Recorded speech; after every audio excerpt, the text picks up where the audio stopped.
the best players in North America, the undisputed top team in the world, with some of the best DPS we've ever seen. He's picking them off left, right, and center. Here we go. All right, Seagull getting in there, goes on to J-Home, takes it down. This is Overwatch.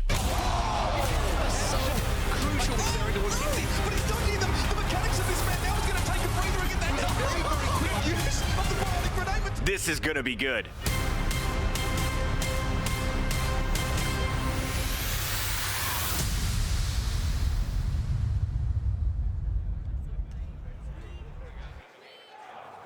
Good morning, esports fans. Welcome to the Overwatch Invitational at MLG Vegas. I'm your host, Seltzer, and I'm joined by this wonderful team of analysts. We've got some great casters for you and some guaranteed good games because we have the top 8 teams in North America here competing for you.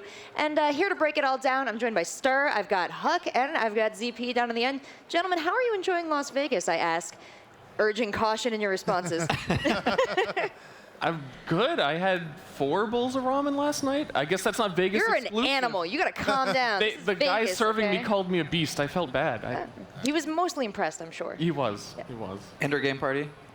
That was awesome. MLG threw an incredible party here at MLG Vegas. Played dodgeball. You played dodgeball? Yeah, we got wrecked. These Overwatch kids, they suck at dodgeball. They might be good at this, but no. On the Are you schoolyard- throwing your teammates under the bus? Yeah, sure for it. He was like flopping on the ground. His pants were coming off, shoes coming off. He's just rolling around on the ground like a beach You're telling me whale. that accuracy doesn't carry over to real life? No, No. it did not. No. Not at Tragic. all. I saw the dodgeball game with awe, where it's just like, wow, people are having fun out there, but if I go down there, I'm going to end up with broken glasses, a black eye, and I would be a mess today. So I sort of saved myself. Actually went to bed somewhat early by Vegas standards, and I'm excited for the games today. Well, I mean, the games today are why we were able to go to bed excited, because we wanted to rest up. We wanted to be ready. It's an incredible series of games before us. We're finally going to get to see that Envyus complexity match. But let's take a quick look at the tournament format. We, of course, have 2 groups of 4 invited teams, and it's going to be a double elimination process before we get our final bracket. Guys, then we move into best of 5s. Excited for that? Yes, very excited. I feel like once we get to that point, teams like Envyus with Taimu, they're going to be well rested. Going to be, you know, feeling comfortable in this environment, comfortable with the stage, and they're going to be playing their best by that 3rd day. The great thing about Overwatch in recent times is that things have gotten very, very close between teams. Gone are the days where you have one juggernaut team that just easily stomps everyone through the tournament. Usually the games tend to be pretty close, and we've had more and more upsets as of late. So for me, taking a look at it, anytime you do have a longer best of 5, there's always the potential for some greatness. All right, well, let's take a look at the groups, and we can talk about those upsets and their potential right here, because in Group A, we only got to see 1 match yesterday.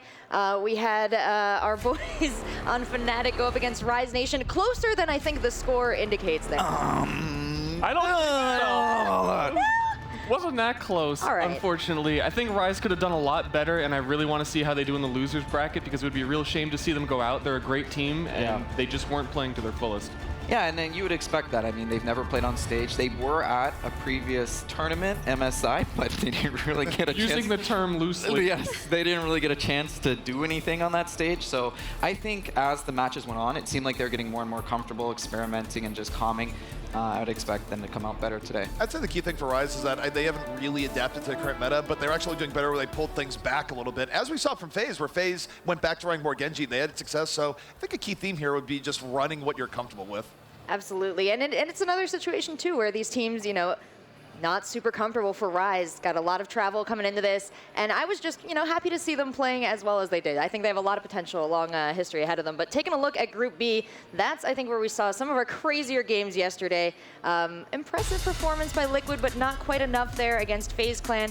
And then we had our NRG. Don't say it's close. Don't say it's close. No, I can't even. I can't even be nice about that one. Those boys know what happened. But the one upside, we did see Cloud9 return the form with Symmetra Torb, which they used to run way back in the day. Yeah. So seeing that again, sort of nostalgic for me. And wish granters, because right before that match, we were saying here on the desk, like, we'd love to see some of the new Symmetra play. We'd love to see some of the creative stuff from the most recent patch. So thank you, Cloud9, for that. Now, of course, we have our first match of the day. They were part of Group A, but we had a bit of a flight situation with one of our Envyus players. So Complexity, extra generous, was kind enough to be willing to delay the match to today. Oh, did they have a choice? You know what? does make it seem like that. You know, I did see a lot of gratitude on Twitter from both MLG and from the Envyus guys. So big ups to Complexity for being super awesome there. Let's take a look at, you know, what they're bringing to the table here. What do we know about Complexity, ZP? So Complexity, they're a team that has been very, very active in the last month or so. They sort of dropped off competition for a while after Gamescom. They were really training in secret, getting through a lot of scrims, and they've had good results. I mean, they looked good at DreamHack, even though they weren't able to pull it out there. They recently qualified for the Winter Premiere. And I think for them, their activity recently is going to be their Edge versus Envy, where Envy hasn't quite had as much practice time recently. So Complexity, and also the meta kind of favors them a bit going into this. So I'd still say they're not favored over Envy, but I think they do have Dark Horse potential here. Yeah, and for the most part, let's be realistic, we're looking at Hardblue. I mean, we're looking at his Roadhog. He is the guy to watch out for. And I think teams know that, so it's going to be really interesting to see how Envyus play around that. Well, we've had a couple of roster switches coming into this event, not with Complexity. Complexity has been playing together for a while now. I mean, how do you think they're going to be able to up their performance without making any changes internally? Do you really think they've been able to reorganize their hero structure and to bring something new in this meta? I think over the last couple of tournaments, they've really come together a lot better. I noticed even in particular, Torque was playing a lot better. Okay. I haven't seen a lot of interesting things from them. They're not afraid to bring new things to the table. They were actually playing Sombra to really amazing effect. I really hope they bring that out at some point during this tournament.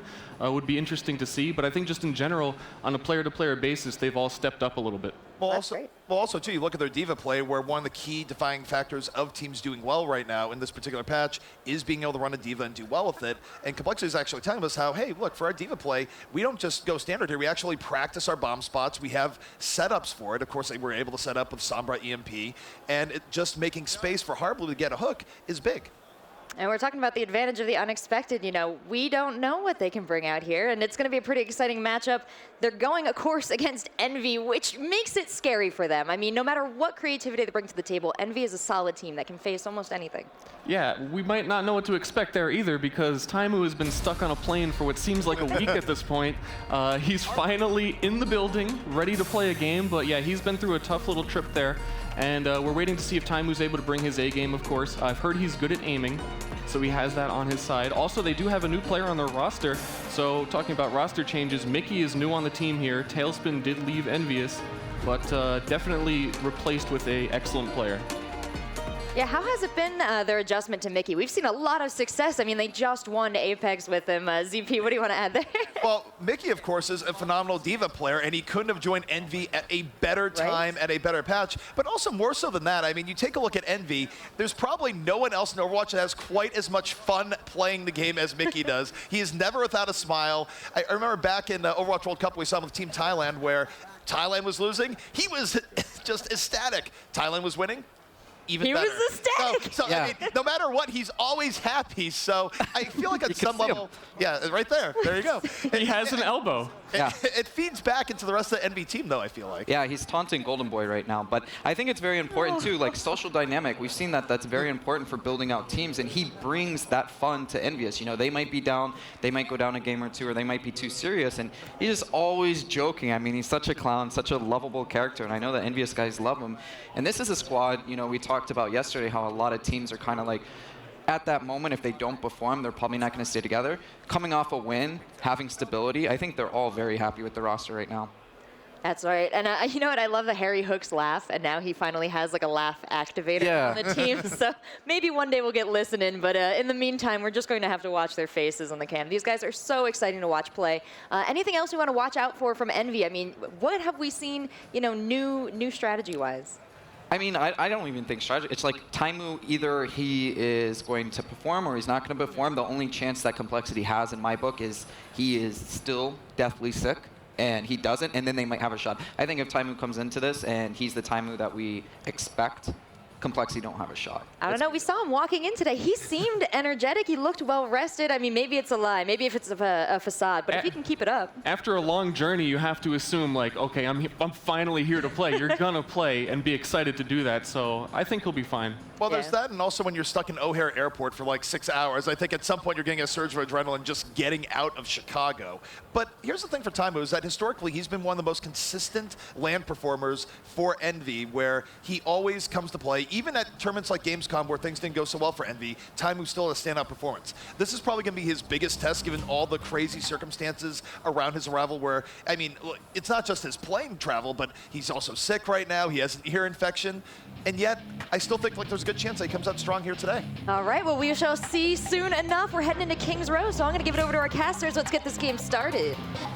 All right, thank you, Rachel. That's right, Don Monte Cristo here at the Overwatch Invitational at MLG Vegas, and we are starting off here at King's Row. Fish bell chips? What's a bell chip, Monty?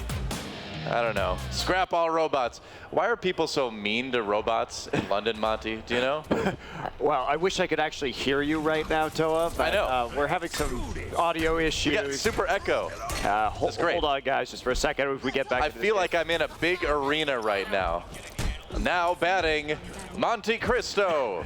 Oh, you're not. Oh, there we go. All right. Hey, but this is awesome. Symmetra coming out immediately here for Envyus. No surprise at all. We know how much Internet Hulk loves that hero, but now he's switching to Lucio, and I hate him. Yeah, and we've seen a little bit of it before. Internet Hulk is going to go ahead and swap over right now to the Lucio, but I do think as this tournament goes on, we are actually going to have more performances on Symmetra. Team Envyus is coming into this, obviously, with not, Oz already. So, but they're coming into this without basically any practice, so we can assume we're going to see the same kind of strategies, which is what we're already seeing. How did they win Apex in Korea? Won it with triple tank and soldier for the most part. Complexity, we'll see if they have any more tricks. How are they doing in the DreamHack? They were operating mostly with Sombra and like 3 tanks. Yeah. So, I'm sorry, guys. We're having some pretty serious audio issues right now. I heard most of what you said. Yeah. I'm going to guess the rest of it. I believe you said that whatever fortune you may happen to accumulate in life, you're going to leave it to me in your will. I believe that was part of it. That's right. I buried some treasure for you. I'll give you a map later. You could give me a little map, a little X on it. I'll even dress up like a pirate to find that someday. Just for you, man. I love it when you dress up like a pirate. Your legacy will live on. Monte Cristo's pirate legacy. That doesn't quite fit the book lore, does it? No. Oh, well. Well, it sounds like we're having some audio issues with us, with the players. Maybe with the players. Everybody? Looks like there's a mic issue on I apparently. see. So right. they get All mic right. issues. Well, we can't hear each other. Find the guy named Mike. Let's take him out. Let's deal with this mic issue right now. Where's Mike? Okay, looks like we're about to get back into it though. Complexity versus Envyus. I was really looking forward to this match, and you know, I wish we could have cast it yesterday, but the anticipation has just been building. And look at that, Torque actually on the Sombra right now. We heard a lot about this from Complexity. We'll see how well it works out. Shake on the Zenyatta as well as the Zenyatta main. That makes me very happy, but just a bit of poking right now coming out of Complexity here. Well, I mean, Shake statistically actually plays Zenyatta more than he does Ana, so yeah, that's Complexity knows the kind of flavor that they have as a team. They're going to play their own style, and seeing Torque just pop in from the flank right here, and I'm just going to miss that first hook.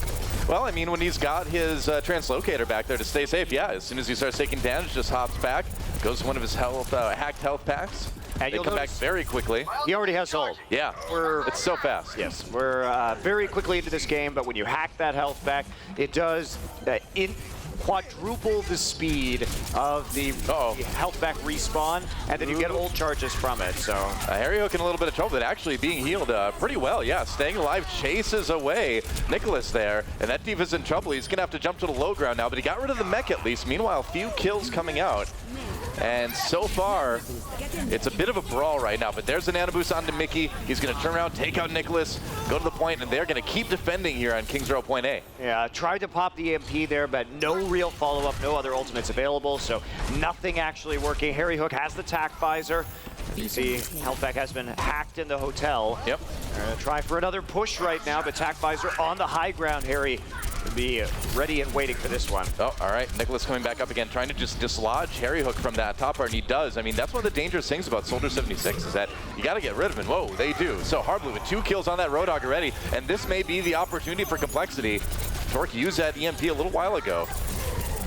Yeah, so pushing in here, Mickey up top does have the self-destruct, but I don't think we're going to see Envy really pushing back onto this. That was a great play onto Harry. So when you have a Soldier 76 and you are in that health field, you can't actually 1v1 the Soldier with the D.Va under most circumstances, unless the Soldier's going to make a titanic error. But you see, Harry was trying to get away, chased off, but goes right into Harblu, and they get him when the Bionic Field is down. Yeah, so good follow-up, and that was the initial pick that allowed Envy really, or to Complexity rather, to roll Envy for the rest of the point. Yep. That's right. So now Complexity continuing to move forward here. Torque rather still on that Sombra. I was going to stay on it. I mean, they love running it on these escort maps. As impressive plays on Eichenwald with the Sombra, like at DreamHack. So they're very comfortable with this pick, and they know that other people are not comfortable playing against it. You know, Envyus loves, man, big Diva combos, and we'll see if they get one off here. No, it's going to be the Sound Barrier instead from Team Envyus, trying to stay alive. Sound Barrier used by Complexity as well. That whole hog. There's the Diva coming in. No kills from it. Taimu does take down JKW, though, and Complexity stalled out on the payload for the moment, anyway. Yeah, and they did get pushed back. They popped the Sound Barrier, but again, with the Attack Visor and the Nano Boost going over to the Soldier 26, able to be pushed off, outlasting the Sound Barrier that came down from Joe Meister. But they still have the Transcendence, still have a Self-Destruct on their own, but Envy holding this choke point. This is the best place on the Streets Face for the defense to really hold right now. It is the easiest place for them to work with, considering they're really only a couple of entrances. We saw them get some nice split spawns, too, at the end of that last fight, so going to cause Complexity to take a bit longer to regroup and start this push off. They're going now, looking for Torque here on the side. He's in the bookstore. Here comes Complexity, and we'll see if they can get the payload moving again. Torque with the hack onto Mickey. Mickey held down for the moment here. There's a kill on the mech, of course. And the payload not moving quite yet, but it's getting closer. Harry Hook gets a kill on the Reinhardt, though, and that's a problem. And Harblu says, no, man, I'm causing problems here with his rogue. In fact, he's a criminal in Australia. He does a lot of problems for a lot of people. Well, I really like the way that we saw Complexity play that out. So when you play Zenyatta, we don't see a lot of teams running Zenyatta very heavily, especially to the degree that Complexity does, where they prefer it over the Ana. Yeah. But you have to keep that Zenyatta safe, especially in a meta where we're talking about Diva being very easily able to get to that back line. But you saw Complexity wait for Mickey to engage right there, pull back, de-suit the Diva, and then come up with the counter engage instead. All right, well, somebody's got somebody in their sights. Let's see if Harry Hook can get some kills out of this here. They're going to go ahead and use the self-destruct as well. No kills. There's a hack on the Harry Hook. Can fish that ult off a little bit earlier. Harblu, though, gets a kill on the Coco. Harry Hook responding with a kill. Torque gets one for himself. Meanwhile, the payload keeps moving. They are so close to finishing point B here. Internet Hulk just trying to delay as long as he can on that Lucio. Chips high and comes in, goes for the kill, and Zenyatta, but gets taken down by Shake. Meanwhile, Harblu, both teams using that Sound Barrier, and it's a brawl on the payload, but Mickey might not be able to last long enough. Looks like Complexity. Oh, they're so close to completing that, but they just can't quite get there. Maybe now they can. Yes. They will finally take that point B. I mean, we saw a pretty big overinvestment from Envy right there. Their engages have been a bit sloppy. They too look less prepared, less on point than we usually see them. Understandable given the conditions coming in, but Internet Hope burning that Sound Barrier at the end, not really a worthy investment when that payload was almost certainly going to get to the Foundry phase anyway. Yeah. And not only that, but the engage a little bit poor. They jumped the gun with Attack Visor and the Nano Boost, and Complexity was able, again, just to easily pull back, fall behind the Reinhardt shield, and then set up their position for the push. What I absolutely love, too, is that Torque has been doing a good job of hacking the Diva on the other side, hacking Mickey's Diva, making it so that he can't put up that defensive matrix, and he can just burn through it fast. Looks like Transcendence by Complexity as they push forward here. Torque uses the EMP. Let's see what the follow-up is. Looks like it's going to be a follow-up from Mickey. Gets one, but more kills coming in for Complexity, and Team Envyus continuing to be pushed back here. Harry Hook up again, but they Nano Boost Attack Visor every time, and Complexity is handling it so easily. There hasn't really been an effective Nano Boost Attack Visor, and Harblu is getting the hooks up right now. Well, we know what this guy can do on Roadhog, and he's showing it yet again. Gets hit with that Bionic Grenade. He's going to have to back off, getting very, very low. Takes a breather. Mickey has to back away now. And so, it looks like Complexity stalled out for just a minute. Oh, nice look, actually, on the Coco. Not going to work out. Reinhardt shield, still 1,000 HP left, so plenty of barrier to work with right now, but Envy really just holding on, a minute and 20 remaining. You know, once you get it around that corner, it's so hard to push it that last little bit. You really have to kind of keep the momentum going. If you get stalled out like this, it becomes very, very hard to finish the map. Torque taking a little bit of damage. Gonna hack that health back though, try and get right back up to that EMP. Used it several times already in this map. And it's going to come up one more time and see if they can break Coco's shield with it and try and go for a final push. Complexity very patiently building up their ultimates. Another nano boost, though, onto Harry. Yeah, immediately after the EMP. So he does get that for the full duration there. He's going in, trying to bust through that Reinhardt shield. Not really finding the kills, but Complexity certainly is. There's the Transcendence from Shake. And it looks like Envyus is going to have a really hard time stopping this payload from moving the rest of the way. They've still got Internet Hulk on there just for the moment. Mickey trying to contest as well. Internet Hulk and Mickey finally go down, and the payload keeps moving, but Coco's back. Envyus, can they stop it? They've got to hold for 20 more seconds, but it's so close.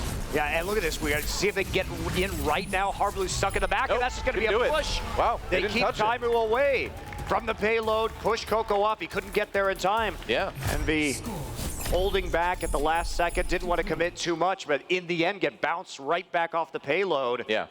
Impressive stuff from Complexity. And I mean, JKW did a great job that game of neutralizing Harry Hook. I mean, that soldier basically did nothing because the positioning for the Reinhardt was so good, constantly having enough HP in that barrier, having the right positioning to shut down the nano boost attack visors. And at a certain point, you have to say, all right, you did this 3 times in a row, Envy. You tried to nano boost the soldier, but when the positioning was so good, maybe you have to go to Mickey at that point. Nano boost the Diva instead. Make some adjustments because otherwise it was just too easy to shut Envy down. Yeah, and, you know, again, something's got to change. But I really loved seeing Torque hack that Diva because when you hack the Diva, suddenly all the survivability that she has, the threat pretty much just goes away. And then you've just got Diva standing there. You can burn through the health very quickly, and you can take that big threat out. And so I wonder how Team Envyus is going to handle this going forward, because as we saw in Apex in Korea, Monte Cristo, people were having a really hard time handling Mickey's Diva. So far, so good for Complexity. Yeah, no, I think they did a very good job already dealing with that. And interesting. Torque on the Reaper for the moment. Yeah, Reaper, a hero that on this particular patch, Envy has actually run quite heavily. Yeah, and they're actually going to go for a Mei as well. So very low range but high damage composition, lots of crowd control coming in from Complexity. Now obviously we would take a look at this comp and say, well, Pharah would rip this to shreds. They're in other metas where we saw a lot of heavy Reaper Mei usage. When we look at the Beyblade compositions, this is something that would be weak to longer range, either projectile or hit scan DPS options. But Team Envyus not likely to run that, and Complexity knows it. Ever since the departure of Tailspin, they haven't had that same Pharah ability to use the Pharah. So I think this is a particularly good comp to use against the players from Envy. Well, Time is sticking with the Hanzo for the moment, so they've got something at least to try to poke with. Yep, and Taimu does like to run Hanzo on this point. Yeah. Has done it from time to time, as we've seen other teams as well make that selection. Look for those initial picks. Whoa, Torque just diving into the back lines, going after that Roadhog right away. Harry Hook having to be really careful, stays up for the moment after that biotic grenade, keeps him healthy. Kills coming in on both sides though. Harblu and Harry Hook getting a couple, and looks like Envyus will have to back off for the moment. Coco a little bit separated from their team, but no, they actually came through the hotel. Meanwhile, Taimu up on the high ground, looking for picks. He's gotten 2 already. I mean, and nobody shut this Hanzo down. Fast. Yeah, I mean, who's going to kill this Hanzo? He can stand on that high ground all day, set up everything. Going to go and throw the Dragon Strike. Really wants to kill him with that Dragon Strike. Yeah, over to the hotel. Not going to actually do a lot, but this is the problem. If you do end up with a longer range option, the Mei Reaper, yes, the Reaper's great at shutting down that Roadhog early, as we saw Harry Hook go down. Yeah. But you just don't have any options to really kill this Hanzo. Sure. Well, here comes Torque. Doesn't get a lot done with that nano boost on the Reaper, though. Chips high and really holding it together for Envyus, and it looks like they're going to take point A pretty quick, man. That control meter's almost done. Yeah, there they go. So really fast point A take. Mickey just going to stand there in a mode, out of the suit. Right in front of the payload, so waiting to charge that one back up. 93%, he'll be resuiting very soon. And question now, is Taimu going to stick with the Hanzo? Usually we see it go away after the initial push on the point right here. He's gonna stay with it for the time being. Harry Hook swapping over to that Soldier 76, and Torque will be playing the Tracer. It can still work. I mean, there's a lot of narrow quarters to throw that Dragon Strike down, and if you can kind of bottle up the enemy team, you can get some good combos with that. We'll see how it works out, though. Looks like Torque over on the Tracer, of course.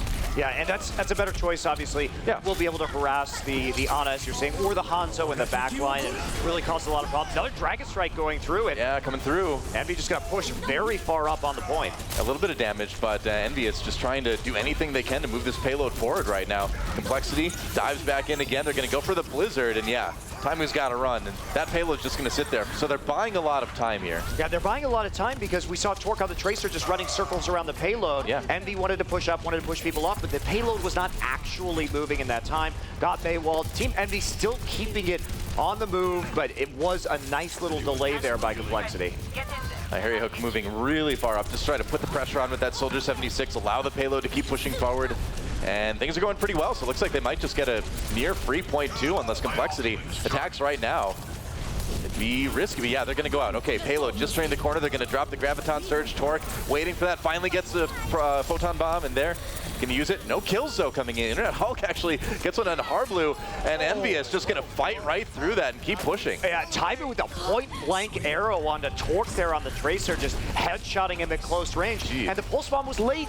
I mean, it didn't actually end up getting any kills because it was too delayed when it came to pairing it with the Graviton Surge. Torque now going to move over to the Diva as they get into the Foundry phase, and Envy has faced really very little opposition so far here on Kings Row. Yeah, I mean, I was a bit worried about Envyus as we saw that last round, but now it's looking like Complexity getting rolled potentially even faster. Still 4.5 minutes in the time bank for Envyus as they try to go through this final stretch here. Yeah, pushing up. I'm surprised Taimu continues to stick with the Hanzo. Usually, like I said, good for that first point for the initial pick, and they're going to throw in the Diva right to the back line. And that's not something you usually see Envyus do, just throw the Diva ult out like that. They didn't get any kills off of it, and Complexity just responds by charging up through the middle of Team Envyus. It's going, okay, Nanoboost on Harblu. Oh, but Coco falls to his doom. Yeah, just resetting right there, falling off the map. They needed to get everybody back into that spawn room and reset, considering the fight was not going in their favor. But Complexity, they invested a lot. They've nearly got a Blizzard back up again.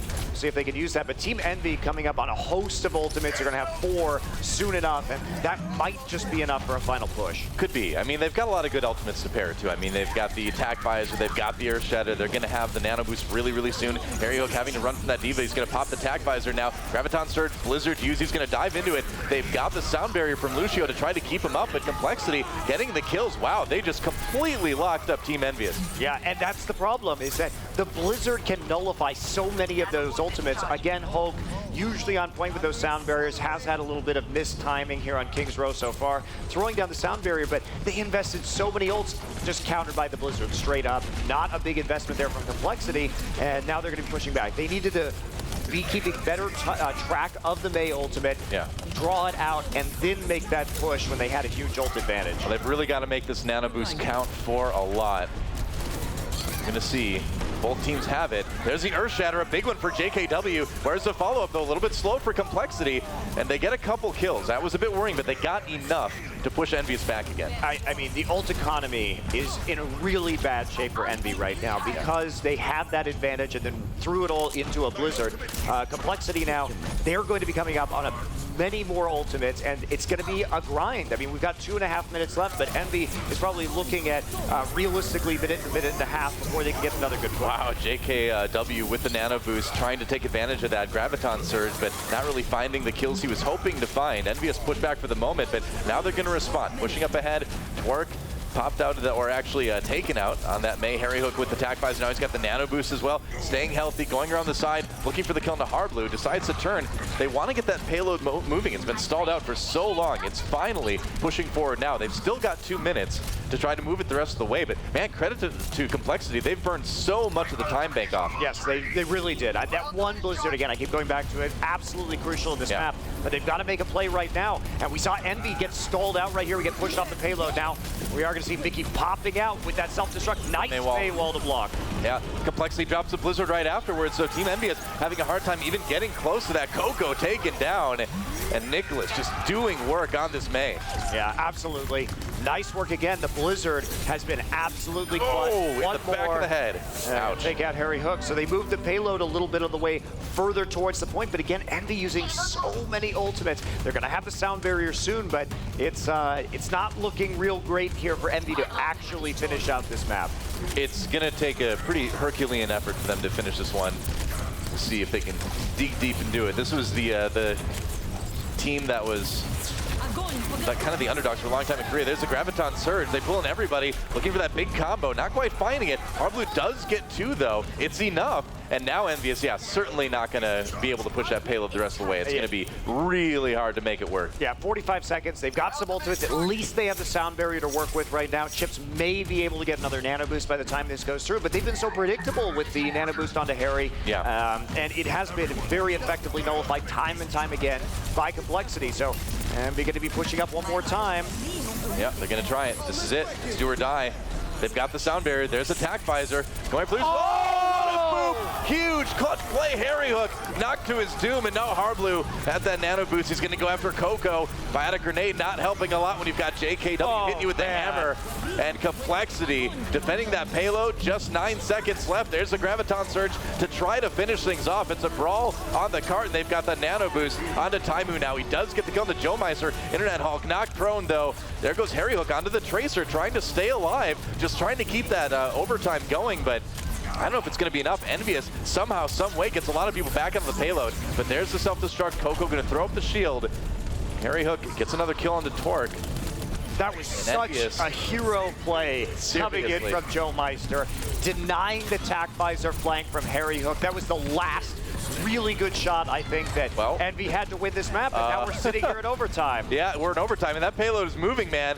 Taimu switching over that Soldier 76. They made some swaps at the very end to try to keep this payload going. Torque now in the Winston. It's desperation mode for both teams. Yet another Graviton Surge coming in. How is he building these so fast? Man, Biotic Field going down, trying to keep Envyus a little bit healthier. Mickey just trying to get that Demon Suit back. He's got it now, staying on the payload, knocked out immediately again. There's a big Earth Shatter comes in, Coco goes prone, and JKW with the nano boost. Overtime has nearly got to be done fast. And yeah, that is it. Complexity barely holds. Great effort by Envyus at the end, but man, that was close. That was, I mean, yes, Envyus made a lot of mistakes, and we're seeing not the best ultimate usage. They don't look like they're firing on all cylinders, but Complexity's using the ult economy in that game, coming out with that Sombra on attack. Yeah. Very effective, just building that EMP time and time again, and it really opened up the defenses. And when we look at how they were playing, at least on the coming back onto the defense of that second point, I mean, JKW had just really solid reads on Harry. And every time Envy tried to get the damage in with the nano boost, coming in with the tack visor, it was Joemeister knocking him off the ledge. Right. JKW in the perfect position with the Reinhardt barrier to absorb all of that damage. And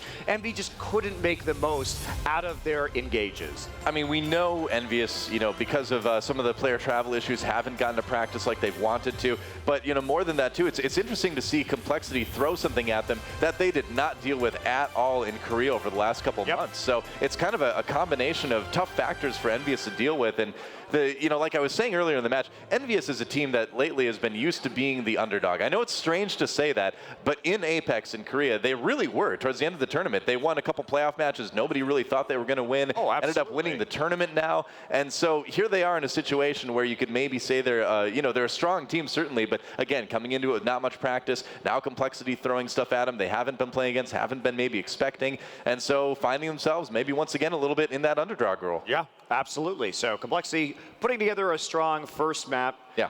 Really nice stuff from them. I'm excited. We knew we were going to see. We knew we were going to see. There's Mickey, of course. We knew can't we were break that guy's spirits, man. Yeah, more of the Sombra play coming in for sure. Just given what we had previously witnessed from them over a DreamHack and their big preference for that hero. But it's nice. Everybody's saying quad tank, but neither of these teams are quad tank teams. It's been triple tank recently with either the Sombra if you are on Complexity or with the Soldier if you're on Envy. So we're seeing a little bit more dynamic, at least hit scan play coming through, and they're sticking to their guns. They're saying, you know, we're going to play what we're comfortable with, which I think is, you know, we indicted some of the teams yesterday saying, okay, why are you playing these 4 tanks if you're clearly inferior at it? Play your own style, but these guys are playing their own style for sure. Yeah, there's Coco, the most calm person on the face of this earth. That's very true. Like that is every facial expression he could ever make. That's right there. That's true. Yeah, Coco happy, Coco furious. Yeah, sometimes I just walk up to him and I ask him to smile because I like want to see him like with a different expression on his face sometimes. Sometimes he gives like a little wink to the camera. You gotta watch close. It happens. Chips High, and what an awesome Ana player this guy is, man. I mean, we saw so many 6 sleep darts from him. over so many tournaments. I mean, for me, he was the MVP of the Apex Finals. He was absolutely amazing playing against Africa Blue. I think it's hard to argue with that. It's incredible game, particularly in Hollywood. So if you could give like a co-MVP for that tournament, I would have given it to the combination of Coco and Mickey for their like insane big bang combos, or bigger bang combos, I suppose. Coco doing such a good job of removing the enemy Reinhardt from the equation and kind of enabling Mickey to get these huge self-destruct multi-kills. Yeah, but we're not seeing that. Like, we're not seeing Not today, no. A lot of the D bolts have been shaky, sort of thrown out, seem willy-nilly just a little bit. And well, I think Complexity's been playing back, and that's what you have to do. I think when we look at how you play against Envy, they do play aggressively. They try and throw the back over your head constantly, and the teams that have been more successful on Envy or the team against Envy have been playing like Complexity does. They pull back. You can't be afraid to lose a little ground, take a few steps backwards, solidify your defense, wait for Envy to, use their ultimates, use their abilities, and then re-engage. And I think that's how we've seen teams be most successful playing against this Envy roster. True. I think part of it too is as the tournament goes on, maybe later in this match we're going to see Envyus kind of get back on track again. They just looked very well out of practice, honestly. In that last match, and we'll see if things go a little bit better on Nepal as we get ready to move into our control map here in this best of 3 at the Overwatch Invitational at MLG Vegas. It's so great to be here, man. It is. It's so much fun. We love Korea, but it's nice to get outside of Korea once in a while too, Absolutely. Yeah. A good time. So we're going to start on Sanctum here. And looks like we're going to fight on the high ground, as you normally see. Yeah, Nicholas going to stick to the Mei, interestingly enough. So yeah, it certainly was effective in the last one. Great walls, blocking off Diva ultimates, separating the team, and we're going to see no high ground battle as Envy just going to march right over onto the point. Yeah, they just want to take that defensive position right on the point, and we'll see if Complexity can move them off of it. They're going in now.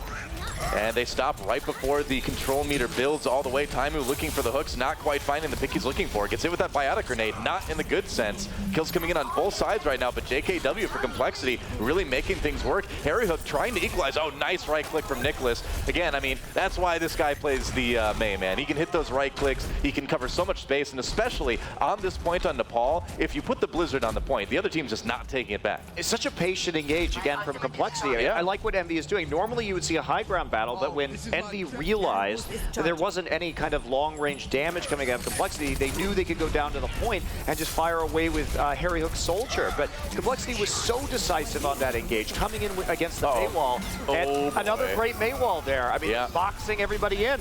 And Complexity just has all of the answers right now. Nano boost onto JKW. And the setups have just been great on these engages. And that's time and time again what is helping Complexity really take the fight to Envy. I was going to say it's a shooting gallery, but when it's Reinhardt swinging his hammer, what do you say? It's like a hammer gallery? That doesn't swinging sound gallery. good. You're just trapped in a small room with a dude swinging a hammer at you.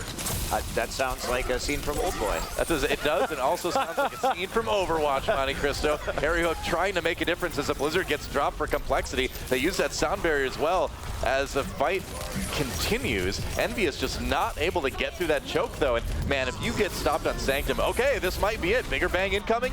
Maybe. Whoa, kills for Complexity instead, though. I mean, that worked well. Yeah, great combo. But again, going back to Nicholas, it's been the Blizzards. It's been these Mei walls. They separated Coco at the very beginning of that fight in the doorway, pick him off, then use a few more ultimates to push forward. And Envy, we're looking at 80% now. They've got 3 ults to none. Yeah. This is the time they need to go right now, make this fight work. Yep, that's right. The fight kind of scattered. Harry Hook on his own, ducks around the side, gets the kill into Nicholas. That's a really big one, actually. Gets another one. Harry Hook making the plays they need to make right now because it's 90% right now for Complexity. Diva back on the point just to try to delay things, but it's not going to be too much of a delay as Taimu gets a hook right at the end of that. Man, not getting too far of that seat, and Team Envyus right at the very end, 98% takes the point back. Yeah, finally. The difference there, you could see Envy was tired of the wall shenanigans coming from Nicholas. They speed boosted with the Lucio to get multiple people through that doorway before the Mei wall could come through. And on top of that, considering they have the tac visor and they had the nano boost up, able to use those abilities in tandem to get the initial picks. And so here we have a pretty similar situation to how we began this point. Complexity trying to advance on it. Team Envyus taking the defensive position. Worked last time, and there's a Blizzard. Yeah, that's going to help things quite a bit. Meanwhile, Nano Boost onto JKW. Mickey pops the ultimate, trying to do a bit of zoning himself as well. And is he actually going to live? Wow, he got hit by like everything that Complexity could throw at him. Finally went down. Thought he was maybe going to get that Diva suit. Whoa, Reinhardt's lighter than I thought. There he comes. Wow. Taimu getting really low on the point, gets a kill into Harblue though before he gets taken out by Torque, and it looks like Complexity takes it back. There's overtime. That's going to be point one. That's it. I mean, it wasn't enough. We look at Envy coming in, and yes, they took that one fight, but after losing so many consecutively, fighting back from 80%, Complexity had every opportunity to, flip the point over once in Envyus's favor, come back with the Blizzard. They did a great job of dealing with Mickey, frozen into knockdown, sleep darted, making sure that he couldn't resuit and keep that point in Envyus's control. And Complexity, man, they came here to play. And I was talking to these guys a little bit. They came from the Bay Area where they were boot camping at the NVIDIA offices, actually. Oh, okay. And so they have been training particularly hard for this event, getting all in the same place and coming down here as a unit together. So it's really showing off. I mean, they've been playing really quite well so far. Yeah, everything's looked really tight. They've shown multiple different strategies, different compositions, so good start for Complexity. Envyus kind of on the ropes here. Nicholas once again on that Mei as the fight begins on the high ground, kind of taken over to the side as Torque picks up the first kill of this second point here on Nepal. And man, it's so hard to deal with that Mei. Mickey actually on the Zarya, not something that we see that often or really at all from Envyus. Well, Mickey is a Zarya player. We look at the Overwatch World Cup as we see. He's played it a lot before, but not lately. No, in fact, this is unique because this is the first time since he joined Envy that he has played anything except Diva. Literally 100% of his play time on Diva. He is a great Zarya player too, we just haven't seen it. Yep, until this moment right now. Complexity though, able to get that point first. They're building up that control percent. And now jumping down on Envyus as they try to advance. Chips in a little bit of a rough situation. We'll see if he makes it out. Makes it out for the moment. No, he doesn't. Torque actually chases him down for the kill.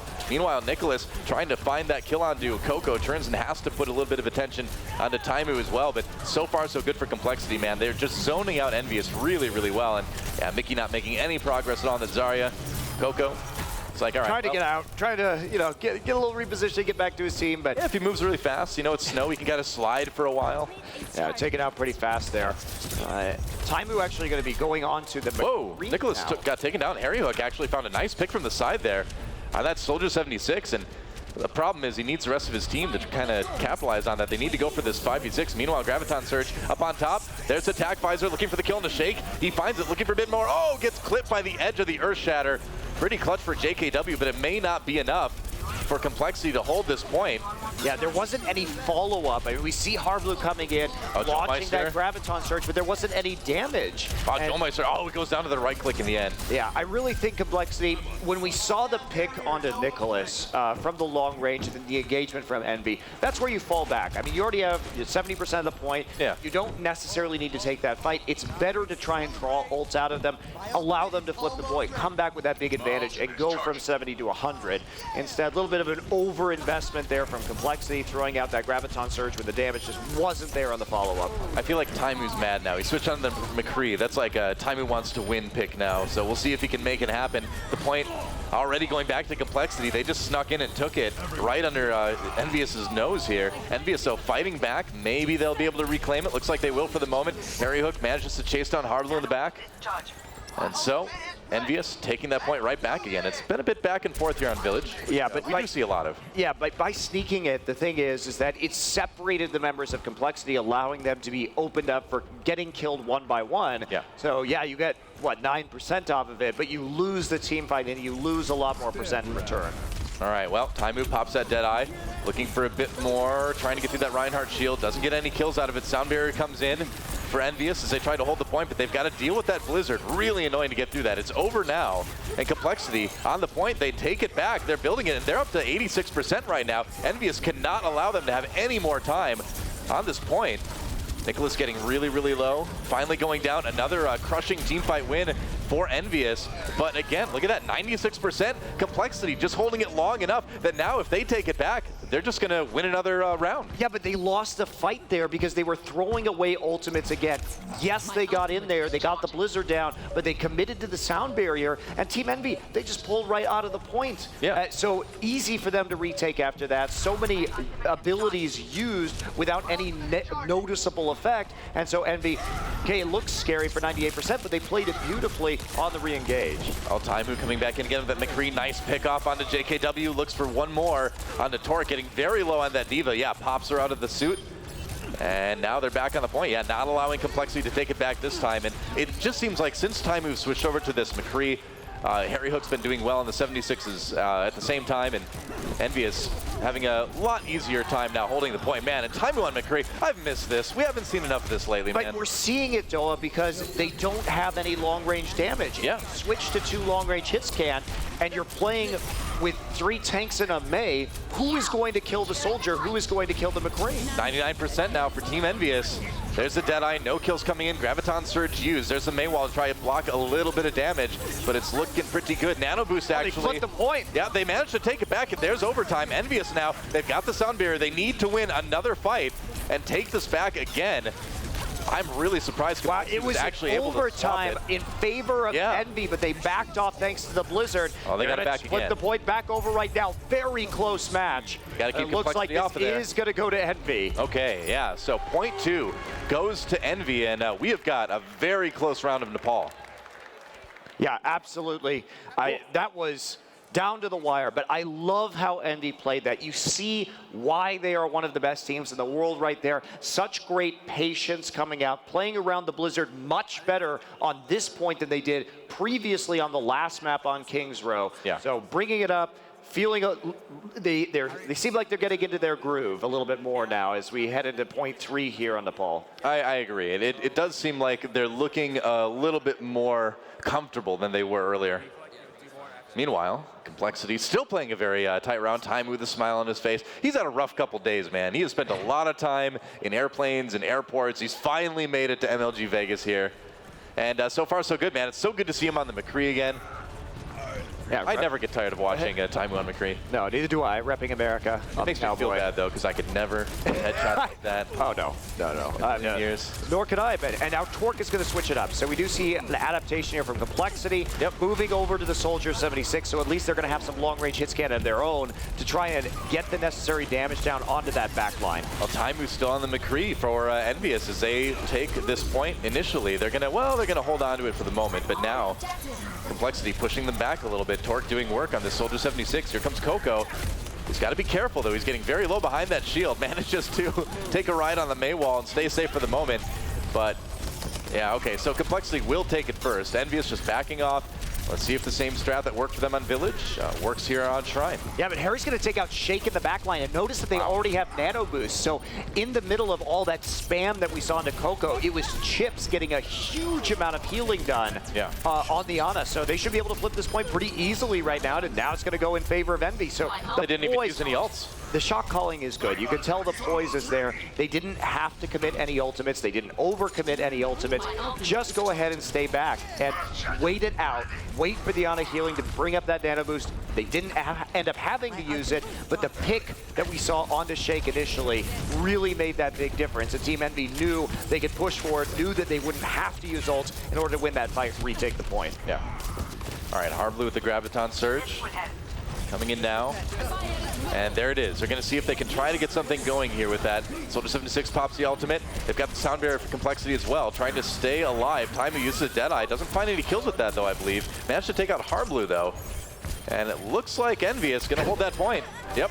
Mickey just holding his left click on the Ice Block Mei right there, patiently waiting for her to come out and picked off. Wall not going to save her. Yeah, Taimu, yeah, Deadeye, normally just used as a zoning tool right now. Sure. It's buying you time and percent on the point, and that's exactly what we're going to see. Complexity, they've got some advantages right now. They are un-ult up.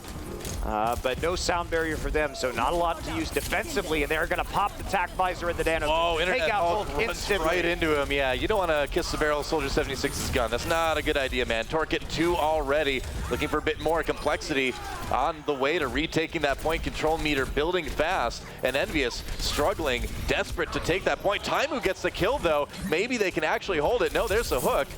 Harblue taking a nap, though. Taimu's not going to let him, and that's a bit dangerous. Yeah, Harry Hook finally gets a kill in the end, and so Envyus, despite a really shaky moment, will be able to hold the point. I mean, it's just that patience, again, that we're seeing from Envy. Yes, it looks bad. The initial kills go Complexity's way, but they are able, again, to re-engage, to come in and pick up those necessary kills. Taimu hits the shots. They get the sleep dart down onto Harblue's Roadhog and finish him off. Oh, bigger shatter coming in for Complexity, though. This might be the fight they were looking for. Torque on the Winston now, going after Taimu. Oh, but the McCree, he handles it. Mickey helps out a bit, and Envyus still holds on to the point. Harry Hook had that nano boost for the moment. There goes Joe Meister, and it is a problem for Complexity here on Nepal, as they will be a little bit behind, 2-1. Envyus takes the lead on Nepal. Yeah, Envy definitely coming online, looking increasingly confident and increasingly composed as this match goes forward.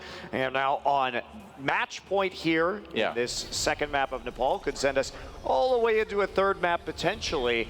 So see Hulk looking much happier now. It's a very devious expression from Internet Hulk there. Yeah, he's a little bit scary. He's a devious man, you know that, right? I've heard. I've heard tales, you know. Oh, there's no more tails. I've heard Tailspin's gone. No more tails on it. No more tails on Envy. No more tails. Oh, wow. Well, perhaps no more tales to tell of Complexity's victories on Nepal here, as Envyus 1 round away from taking this map and tying up the series. And Envy played around with their compositions. They're happy running double hit scan right now, feeling good with the 2-2-2 and having Mickey on that Zarya for the first time. And I mean, it really is a testament to how good these guys are, because Mickey, again, has not played anything since he joined this team except for D.Va, even though clearly we know from watching him in other events that he's a good Zarya player, but they can switch it up so effortlessly and still make things work. They are going to fall down Coco first to die, so Complexity has a shot here and will start building up the point on Village first. Yep. And Envyus, this was one of the rounds that they won earlier on Nepal. And they did it by usually just kind of giving up the point, coming back with a more coordinated attack. Looks like they're going to try to do that this time as well. Yeah, Nicholas has been great on the May, but I think that the long-range hit scan is causing them quite a few issues. Oh, JKW going really deep right now, trying to look for a kill on the Internet Hulk. They do get Taimu and Coco as well, so Envyus already scattered here, and Chips Iron in a lot of trouble. Gets the Zarya shield for Mickey in the end, manages to stay up, but the team's going to have to back off and regroup anyway. Yeah, Complexity doing a great job of controlling the choke points. Envy has not really been able to build up much in the way of ultimates thus far, and Complexity holding back, sitting on a nice bank, having the nano boost, having the Earth Shatter already available. It's going to be tough for Envy to crack. Taimu's going to switch over to the Reaper now. Okay. Actually. Especially because there is a D.Va on the side of Complexity too, so kind of Reaper's main problem right now is still there. Wow, he managed to get the kill on the Nicholas before being frozen. That was very close, but now, that's the problem. Takes a nap, and then takes a dirt nap as JKW comes in with the nano boost. Meanwhile, nano boost for Coco as well. Drops that Earth Shatter. They need to capitalize on it, though. JKW pushed back, lower and lower health all the time. Coco finally picking up 1 kill, and it looks like Envyus on track to take this point back. Yeah, they're on the point right now, but they're still dying. Internet Hulk goes down. Coco going to take out Harblue, and it's just a Reinhardt swinging battle right now on that point. Oh, good Maywall. Yeah, great Maywall once again. Really going to drop the ability for Envy to control this point. 85% now for Complexity. Wow, Mickey just walked up and killed Joe Meister and Nicholas. How in the world did that happen? Meanwhile, Timo on the point right now, or Taimu rather. That's his real name. Timo's his real name. That's why it happens, yeah. It's not a League of Legends joke, guys. Torque goes down in the end. It looks like Envyus will take the point back again. Yeah, the initial picks there from Mickey, very good. Turned it into a 6 versus 4 situation as Envy was respawning, but they've got a long way to go right now. And Blizzard is back up, and Complexity has been very good at using that ability. Of course, you can combo with the Graviton Surge, maximize your crowd control potential. They're going to rush in. Graviton Surge for Complexity. They're going to try to make a fight here. Mickey goes down very, very early. JKW turning around. Nicholas not lasting too long. Complexity, though, coming out ahead on this fight for the moment. Gypsian trying to back away, and Envyus really just kind of routed here very quickly. And again, just a nice push from Complexity. We've seen this on the other point they won on Nepal, where they just wait. They don't mind losing a bit of time. Play that patience, make sure that you combo your ults properly and have the good engage. That time we saw Graviton into Blizzard, gave them the kills they needed to advance. This one might go the distance, man. Complexity on 99% right now. There's overtime, there's the Earth Shatter. JKW taking a nap before he pops back up again. Nicholas looking for some kills, takes out Mickey. Coco in a little bit of trouble on the point right now. Make that a lot bit of trouble. Complexity winning this fight, and they are going to tie up Nepal 2-2. We are going the distance on this King of the Hill map. Yeah, and we see the problems that you can sometimes have with Reaper right there. It came in with the Death Blossom, instantly killed. So many ways to shut down Reaper now that the nano boost has been changed. He doesn't have that speed to chase people down. And even if you Death Blossom in a world where D.Va is as powerful as she is right now, she can eat the entire ultimate as long as she throws that defensive Matrix over the top of Reaper's head. Yeah, I mean, and that's why we've seen a lot of people drop the Reaper, pick up the Zarya as well. Yeah, it's so problematic. We have seen Envy play a lot of Reaper. I haven't been 100% on board with it. One thing that playing Reaper does if you're playing against the D.Va is it does force the D.Va to make a decision. You either have to camp the Reaper or go into their backline and kill their support. So it does present the enemy D.Va player with a very serious decision to make. That's a good point. And as long as you're confident in one of those players, either your long range or your short range Reaper player going off, then you can confuse the D.Va player potentially.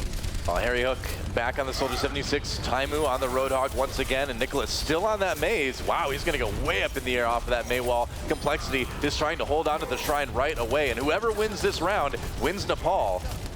And if that's Complexity, they're just going to take this best of 3. So this is it, do or die for Envyus here in this first match of the day on Saturday. Harry Hook gets a kill into Harblue. Nice hook for Taimu. There's a kill on Nicholas.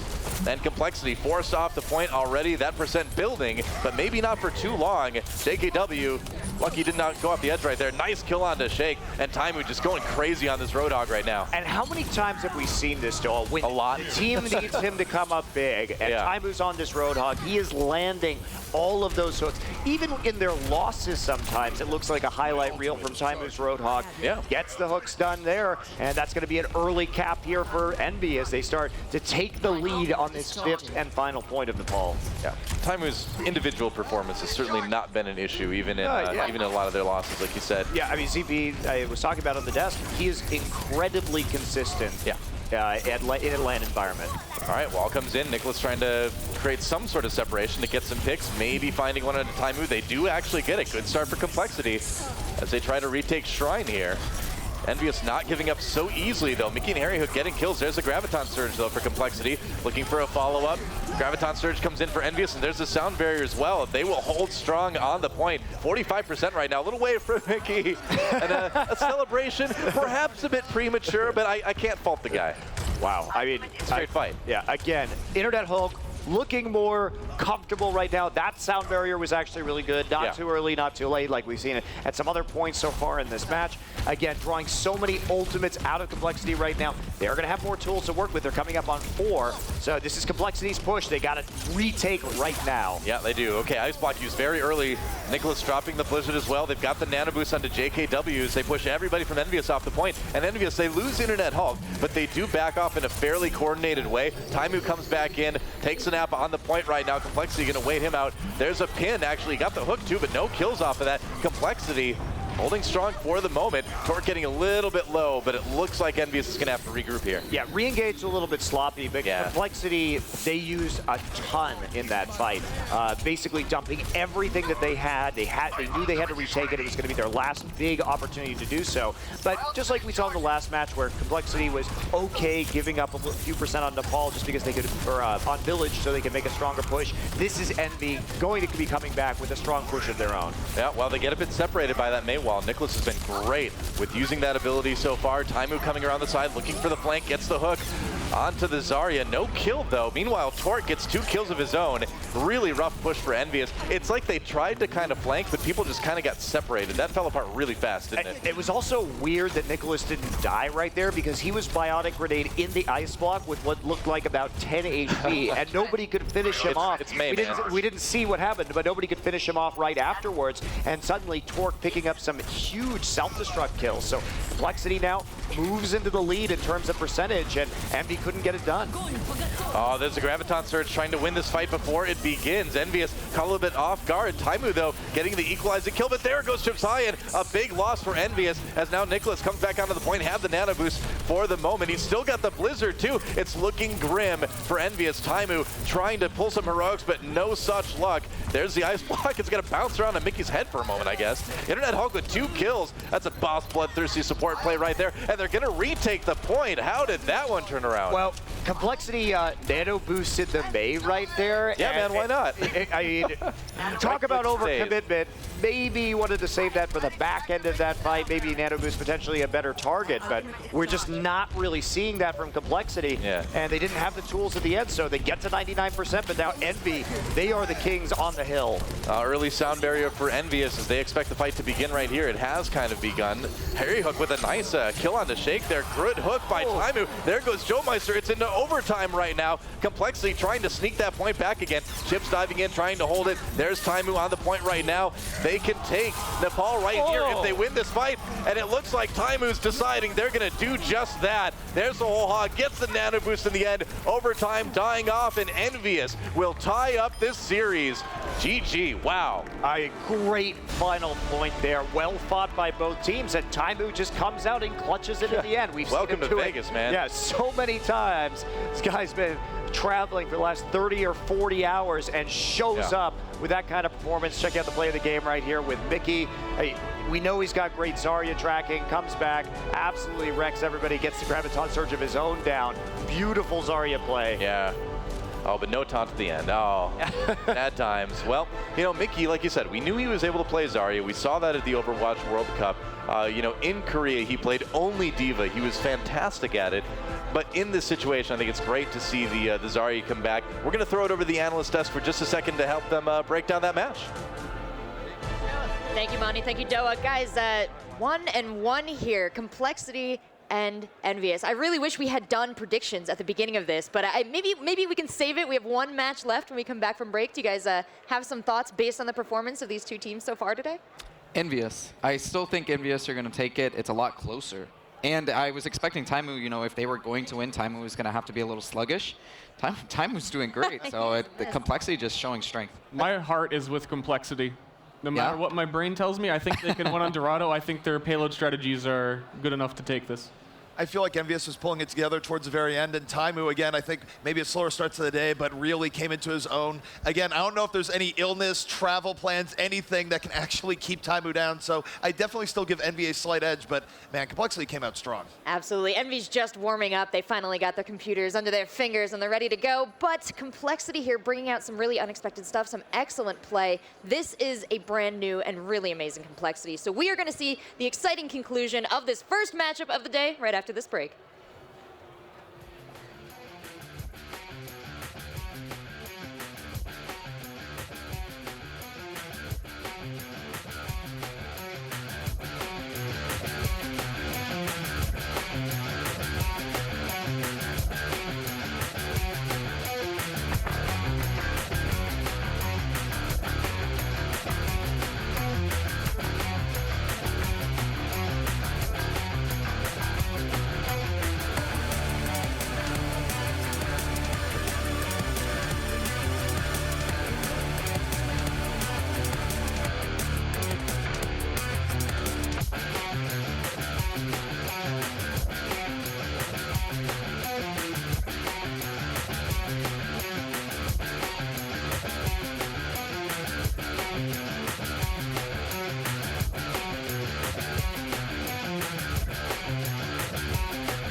Hey everybody watching at home and everyone here at MLG in Las Vegas, welcome to the Overwatch Invitational. We are wrapping up Group A. We've got our final match, our first one between Complexity and Envyus.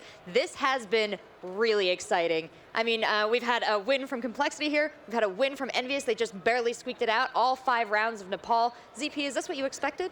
Going in, I thought that this was very much a possibility, just knowing that Complexity has been playing quite well recently. They've been very well practiced. Envy came in, of course, a little bit rough on multiple levels, just from lack of practice and all of time with shenanigans. And going in, this isn't too surprising. And I think the thing that's been great about this so far is how much both teams have been adapting to each other. And now we go to a third and final map. The question is, have both teams sort of felt each other out, and how will they approach Dorado, knowing what they've seen from maps 1 and 2? What indication of this feeling out have you seen so far, Huck? I mean, personally, I think Envyus are just, they're going to have an easier time coming back here. They're going off the high, they just got off that win, so I'm going to give them the slight edge.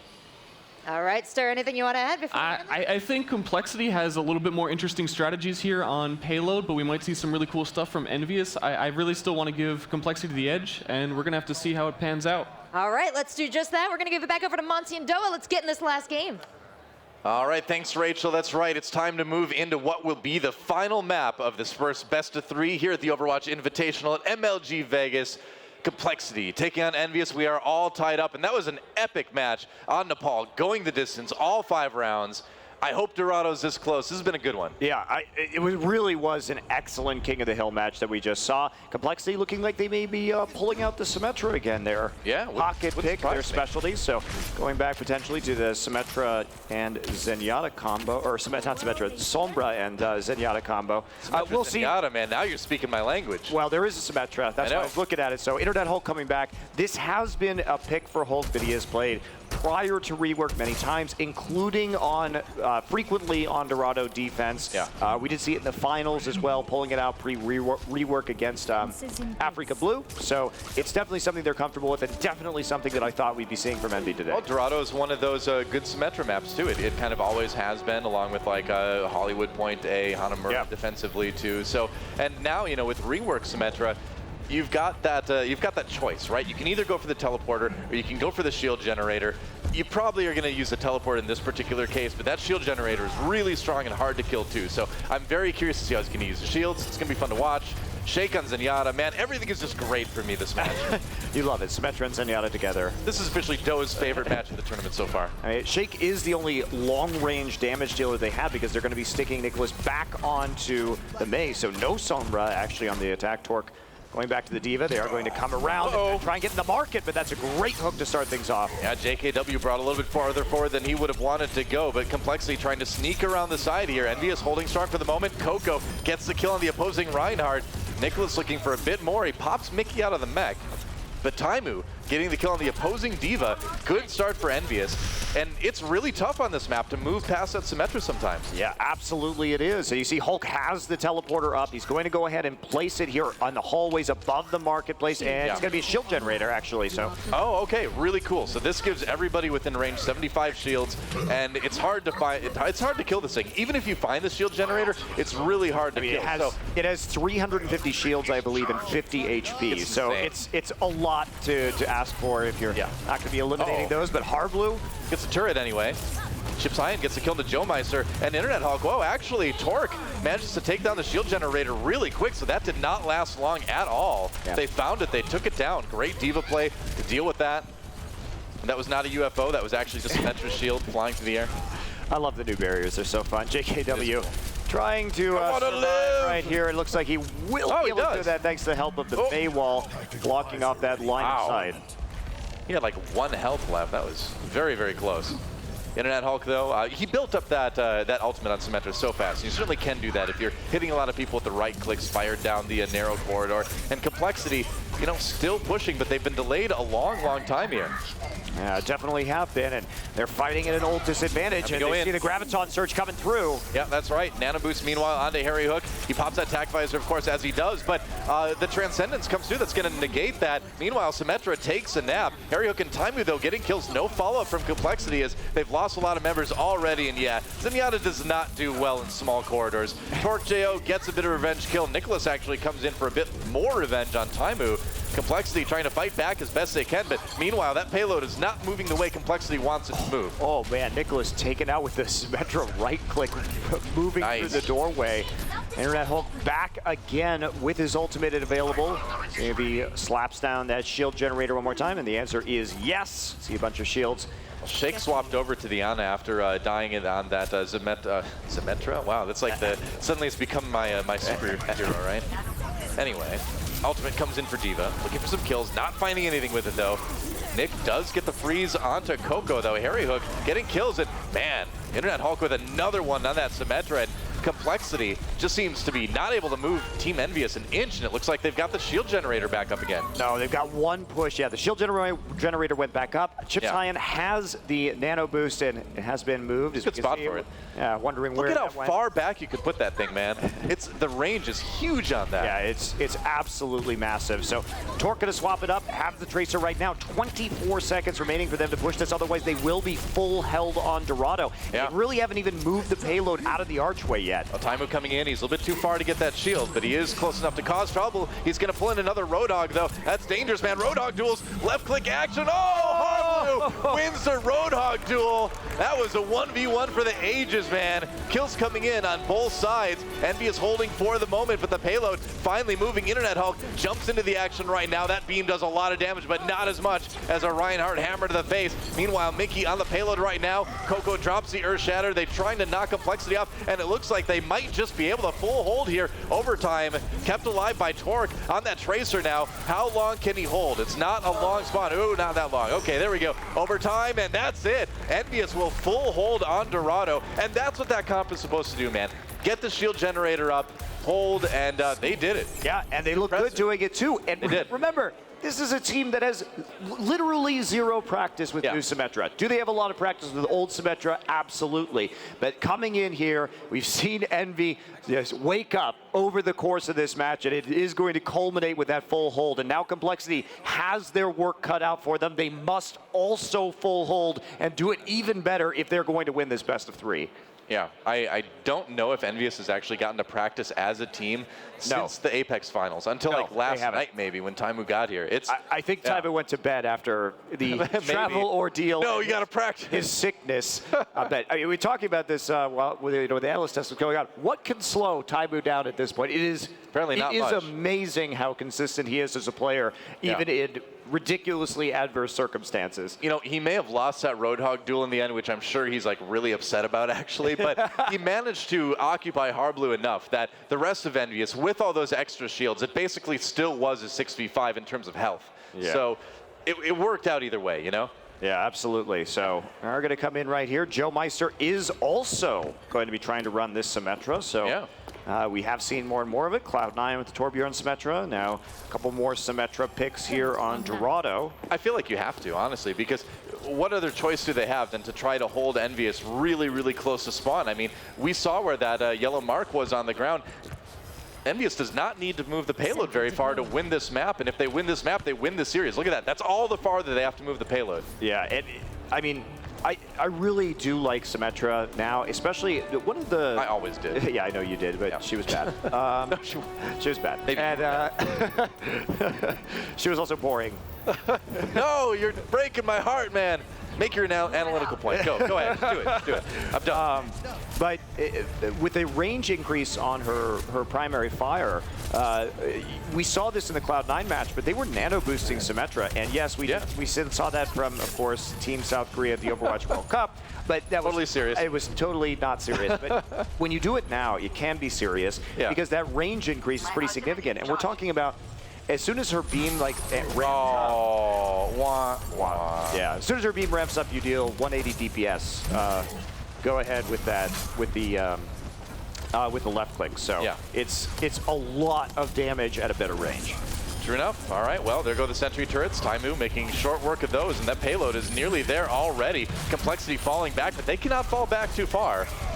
I mean, no, they can't. They've got very little wiggle room right here, and the payload keeps inching forward, and 3 of them are dead, Noah. It's moving, man. This payload is going, and Envyus.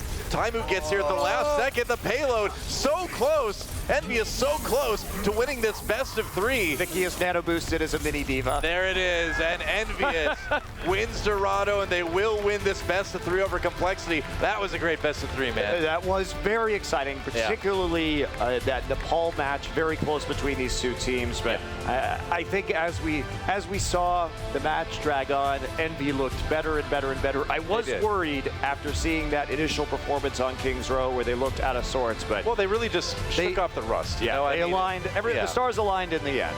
Yep, that's right. Well, the stars have been aligning for Envyus quite a bit lately, man, with picking up Mickey right when this meta comes into play. But now with new Symmetra, man, I think the meta, the 4-tank meta may be a bit up in the air. Holy moly. I mean, we're seeing this on our screens right now, these Mickey plays, these Mickey replays that are good. The play of the game was amazing. He was actually knocked into the air in midi diva and got a bunch of headshots and a kill. Fantastic.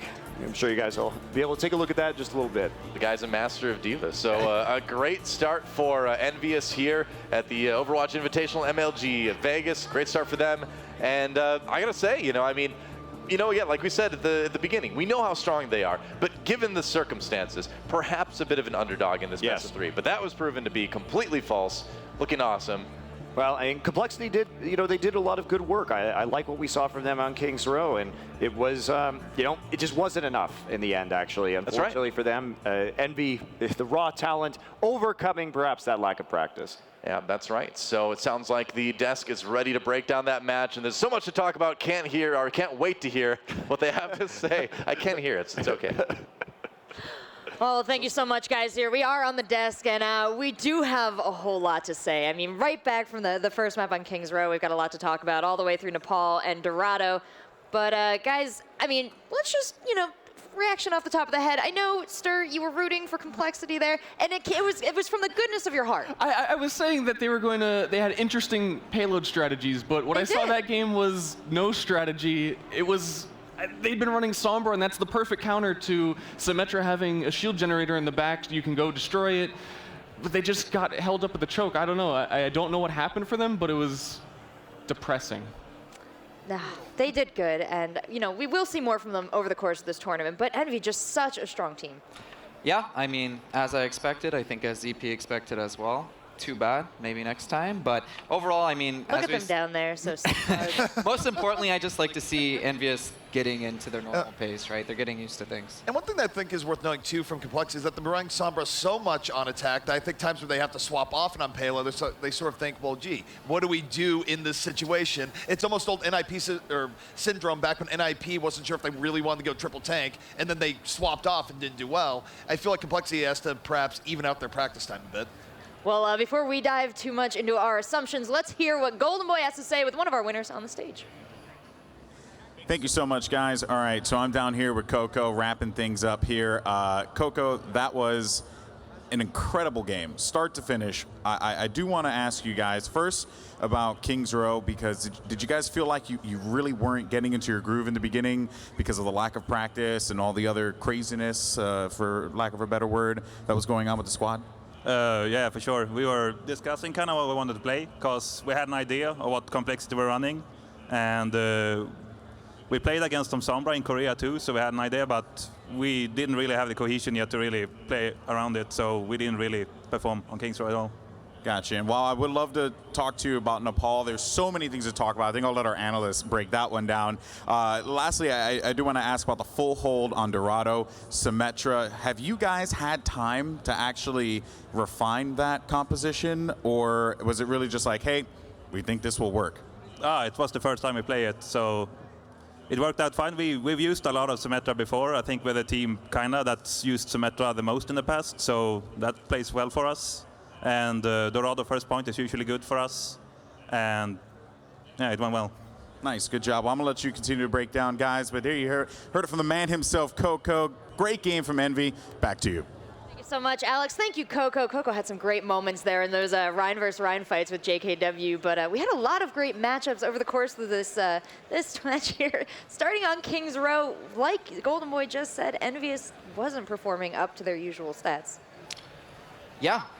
I mean, I know you have some things you want to touch on. I mean, you're a big guy that likes to kind of be ahead of the meta and take credit for that. What exactly did you see, sir? Well, obviously, there was the Sombra, which we're not seeing a lot right now, but Complexity's been running it. And as we just heard from Coco, they weren't too familiar with how to play against it. They said they played some in Korea, but it's still a little bit weird. They haven't played the Symmetry yet themselves, so it's still a little bit weird. There's some weird things going on right now, but Sombra, I think, is really strong. There's a couple of reasons. I just want to go over why I think it's brilliant how Complexity has honestly been playing it. For one, they had Ultimate on Sombra when everybody else had about 30%. You can stack the health kits on your tanks and just feed them that ult, so you get that advantage crazy fast. They actually weren't even running an Ana because I guess Sombra was doing the healing. You could hack the D.Va to stop her from going in. And when this meta is such a Reinhardt shield versus shield battle, you can just destroy his shield and win that whole tank battle with one character. And then just walk up with your own shield. You just negate the whole thing. And there's also something worth noting, too, about how that went on throughout the course of the game, is that in the beginning, Complexity was sort of going for the full team EMPs, trying to get as many people as possible, and Envyus actually playing around that pretty well. But as King's Row developed, what we're seeing more is that they're more content to go, all right, please just go in, break the Reinhardt shield, we'll take out Coco immediately, and go from there. And once Complexity started focusing more on that, they were able to finally get through and finish out King's Row. There's two things I do want to say about Complexity, though, that I was really thinking during that match, and I think them losing in the end really proved one of them to me. But first of all, unpopular opinion, everyone's been saying how great Harblu is of a tank player. He's one of the best tank players, but I really want to go back to that started when he was the only person who actually played Roadhog, and we see Taimu here getting the highlight. There's the replay, because he's been playing great. Buds has been playing a great Roadhog. Now that it's more popular in the meta, I don't know if Harblu has really stood up to the test of being the best tank player, because I think even on Complexity itself, the TGO brothers have been playing phenomenally and outshining him maybe a little bit. Harblu did win the 1v1 though.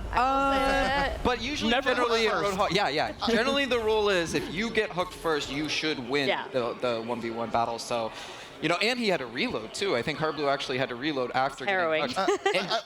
I will note this and sort of counterpoint that and say, just watching Harblu over time, Roadhog players in general do have their ups and down days. I don't feel like this was Harblu's best day, but you look at events like DreamHack where he did come out and have huge days. I'm not going to write off Harblu just yet. I do think he obviously had a little bit of a weaker day, but I think it's a little bit much to judge off one series. Yeah.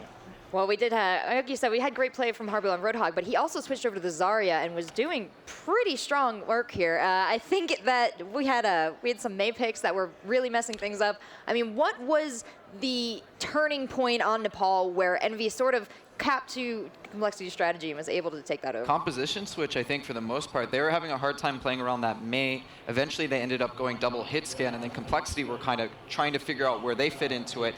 And then even at the end, Taimu readjusted once again and went back to the Roadhog. So it was really interesting to see both teams constantly adjusting to each there was a really subtle back and forth the entire time. I think when Envyus realized that they could run 76 and McCree and there was no D.Va to punish them, that they could just do exactly what they want. That's what you want to be doing because they're such powerful characters, but D.Va's been shutting that down, and they were let to run free a little bit because of the weird things Complexity wanted to try there. Well, I mean, there's so much to talk about in this matchup here, and I'm excited that we're going to get to see more from both these teams as the tournament goes, because both of them have pulled out incredible stuff. I think Complexity here has a lot of pats on the back, but before we get too far, let's take a look at the bracket and see what is still coming up. We have Envyus and Fanatic moving on to that winner's match. We're going to see a little bit later in the day. Before that, we're going to have Team Liquid and NRG, but here's a little rundown of Group A for you guys. Later on today, one of these teams is going to be going home. Now we have Group B, of course. That's what we're getting into with our losers match coming up next, Team Liquid and NRG. But you see Cloud9 and FaZe Clan moving on ahead for that winners match later on today. Yeah, I'm very excited for Cloud9 versus FaZe, but NRG, man, that's a big question mark right now. Like, what are they going to do? And we're going to see pretty soon. Yeah, we will find out right after this break. Guys, don't go anywhere. The day is just officially starting as soon as we get back.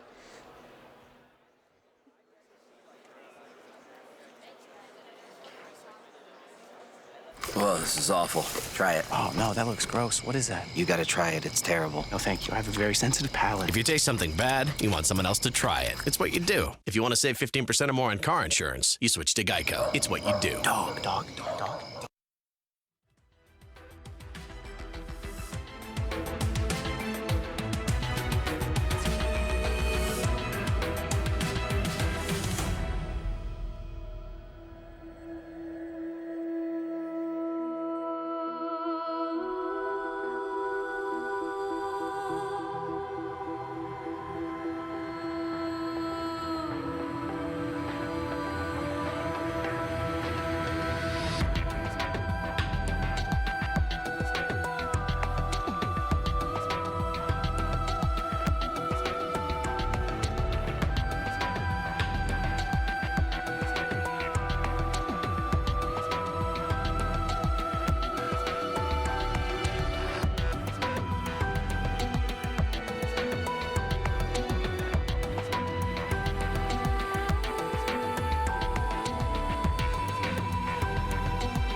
Welcome back, everyone. We are at the Overwatch Invitational at MLG Vegas. Now we have joining us on the desk, Flame. Flame, welcome back to the desk, buddy.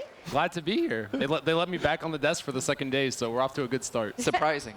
Well, we have Liquid and NRG coming up next, but I know you had a chance to watch that incredible match between Complexity and Envyus. Anything you wanted to add on the analysis there? It was really nice to see that Mickey was able to play more than just his Diva. His Zarya was arguably better than I think any Zarya they've ever had. Like when they had Coco and Internet Hulk switching between it, I felt like the May Blizzards and the Zarya combos that they were going for at Complexity were just getting shut down by his bubbles. Like he would always keep chips alive, he'd always keep his supports alive, and it worked out for them. I was really impressed. Well, I look forward to it. I know you guys all had like a lot to say about that matchup. So social media later on, make sure you follow these guys. They'll be chatting about all these matches later on. Of course, now we're heading into Liquid NRG. This is an interesting matchup. Both of these teams did not perform as well as their ceiling yesterday, and they've had a full evening now, so to prepare, look at everything again. What do you think about Team Liquid and what they're going to bring that's different today from what they had yesterday? I think they're going to do the same thing. I think they're pretty happy with the performance. I think they're going into this thinking like, we're going to eat these guys up. That's the mindset I would have if I was them. I think NRG, on the other hand, are kind of like experimenting, I would say. I mean, we saw in the last match, they kind of went away from the 4-tank standard. And I think as the tournament progresses, more and more teams are going to do that. They're going to start moving away, going back to 2-2-2, or even, putting in Zombra or whatever they need to do to win. Yeah, I think NRG is a completely different beast compared to Faze, where both Faze and Liquid yesterday didn't want to play the tank meta. They just wanted to kind of do their own thing. They threw Genjis in there. They threw everything. It was kind of back and forth. But I know NRG will realize if we want to win, we can just run like quad tank even. I don't think so. I think NRG actually are going to experiment and go 2-2-2 more traditional. Do you think they're willing to experiment when their back's up against the wall, and if they lose again, like this is do or die? After yesterday's performance, there's no way it could be worse than what it was yesterday. So like I'm not really on that page yet. I think that the C9 played really well. When you get full held on Hollywood, it kind of makes the whole match seem really skewed. Like you're not supposed to get full held ever, but you have to realize that like the Faze versus Liquid match, Faze almost got full held on Numbani, and then they wound up like finishing the map and winning in overtime or whatever. So it could have really just been a Liquid win immediately. So for you to get full held on Hollywood, I think it kind of changes the mentality. I don't think NRG is super afraid of Liquid right now, because I wasn't super impressed with Liquid yesterday against Faze. I thought both teams played pretty sloppily, like to be honest. So if I'm NRG, they know that they can beat Liquid. It's just a matter of can they do it like right now. I don't want to see them experimenting super hard, but I would say that experimenting to them, it means playing tanks because they're just not tank players. So I think that they should go back to their roots, try to do what Faze did against Liquid, which was like run the Genjis. You have Seagull, right? Like, you can compare him to Shadowburn as far as like the NA Genji. So go with that, try that a little bit, maybe put Enigma back on his Tracer. Don't try to force the meta on yourselves, which Liquid tried to yesterday too, so I think that that's really what they should both be doing. Let's talk a little bit more about Liquid too, because I feel like since we first started really encountering them, in August they were talking about, we haven't quite figured out our roster, we haven't quite figured out our team yet, and I don't know if there's ever been a time where they're like, yes, now, this is perfect. So, I mean, do you know, having talked to these guys or having interacted with any of them, that they're really more certain about their hero distribution, about their roles at the moment? No. No? Like, we're still figuring this out. I have never been too certain about NRG. There's a lot of things thrown into the mix here. Team Liquid as well. There's just so much here that I can't really say. I mean, Team Liquid, the biggest dynamic for them, I think, was Rafa. As soon as Rafa came in, it seemed like they solidified their roster to a certain degree, added consistency and leadership. They have, ID's a guy that's been playing games for a very long time. He's definitely one of the older gentlemen in Overwatch. So I see them as the more stable roster. They've never been, the tier 1, like they're winning championships, but they're getting there slowly but surely, and I think that's true to what Team Liquid want to do. They want to build teams up. Yeah, I mean, yesterday, even though they lost to Faze, I felt like Mezzer really got the best of Fact Fiction, and today's a new animal, right? They've been playing each other. I don't know how much Liquid scrimmed NRG with Numlocked on the tank, maybe Milo, so it's a whole different dynamic there that maybe Mezzer's not going to be ready for. I don't know. I think it's a different. I mean, Mezzer's definitely great. It's a completely new matchup that maybe he's not super familiar with. Well, and I do like that both teams have the potential today to pull out that Pharah. I mean, we saw ID do it yesterday to great effect. We've seen Seagull do it a little bit, and some of the other guys on NRG. I mean, Liquid as a whole, they really do seem cohesive today in a way that they weren't, kind of earlier in the season. I don't know how that's going to go with NRG, who's dealing with a little bit of a new roster, still seeming to find themselves just like Liquid was. NRG, they're confident. I mean, I talked to them. I asked them, like, how do you guys feel today? Whatever. They think that they can win. They know that they've put up really good results online against these teams in tournaments. They've scrimmed them a bunch, I'm sure. I mean, they all know each other, too. There's a weird dynamic, I think, between Group A and Group B, where Group B really knows each other, like, between the teams, where I feel like Group A is kind of separate. You had, like, Envyus in Korea, you had Fanatic playing in Europe, Complexity playing in NA, and then Rise was, like, this wild card. But for the other group, you have Liquid, NRG, like, they're all friends. They've all known each other. They've played games together in the past, and they have, like, a weird respect for each other that I think lets them play different heroes because they know how other players will react to that. Yeah, I'd expect to see Numlocked, I think, on that tank role. We can see the roster here.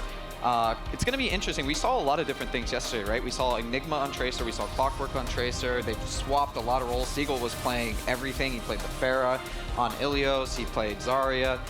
I think, too, I agree with you, Flame. I think if they go back to 2-2-2 traditional play, they put Seagull on that Genji, they test that out. I would love to see Enigma on Tracer and Clockwork more on maybe like a flex role like Roadhog or something. Now, where do you think their communication's at? Yesterday, we saw some difficulty from NRG when it came to, you know, using their ults. They had a 6 ult advantage on Ilios, went in and sort of whipped the whole thing. So I spoke to them actually about their Hollywood performance. So I was like, why didn't you guys didn't have anything to deal with that teleporter or like that shield generator? And I asked them, and they said, well, we had a plan for it. We just never went to it. And I guess in their heads, they were like, we can win off the Graviton Dragon Strike combo, but they never really made the connection in game.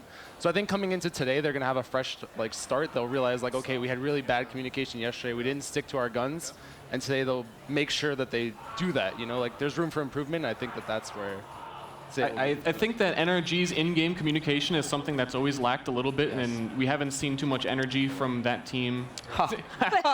You did not mean to do that. I did not mean to do that. But no, I think when it comes to calling the shots in a game, they can be as confident as they want to be, but when it comes to that moment where it's like do or die, this is what we have to do right now, I don't think they have that leader, to be honest. They don't have a leader. I feel like Seagull is obviously the big star player on that roster, but an in-game leader that's extremely vocal. Like, he's pretty soft-spoken. He's a very nice guy.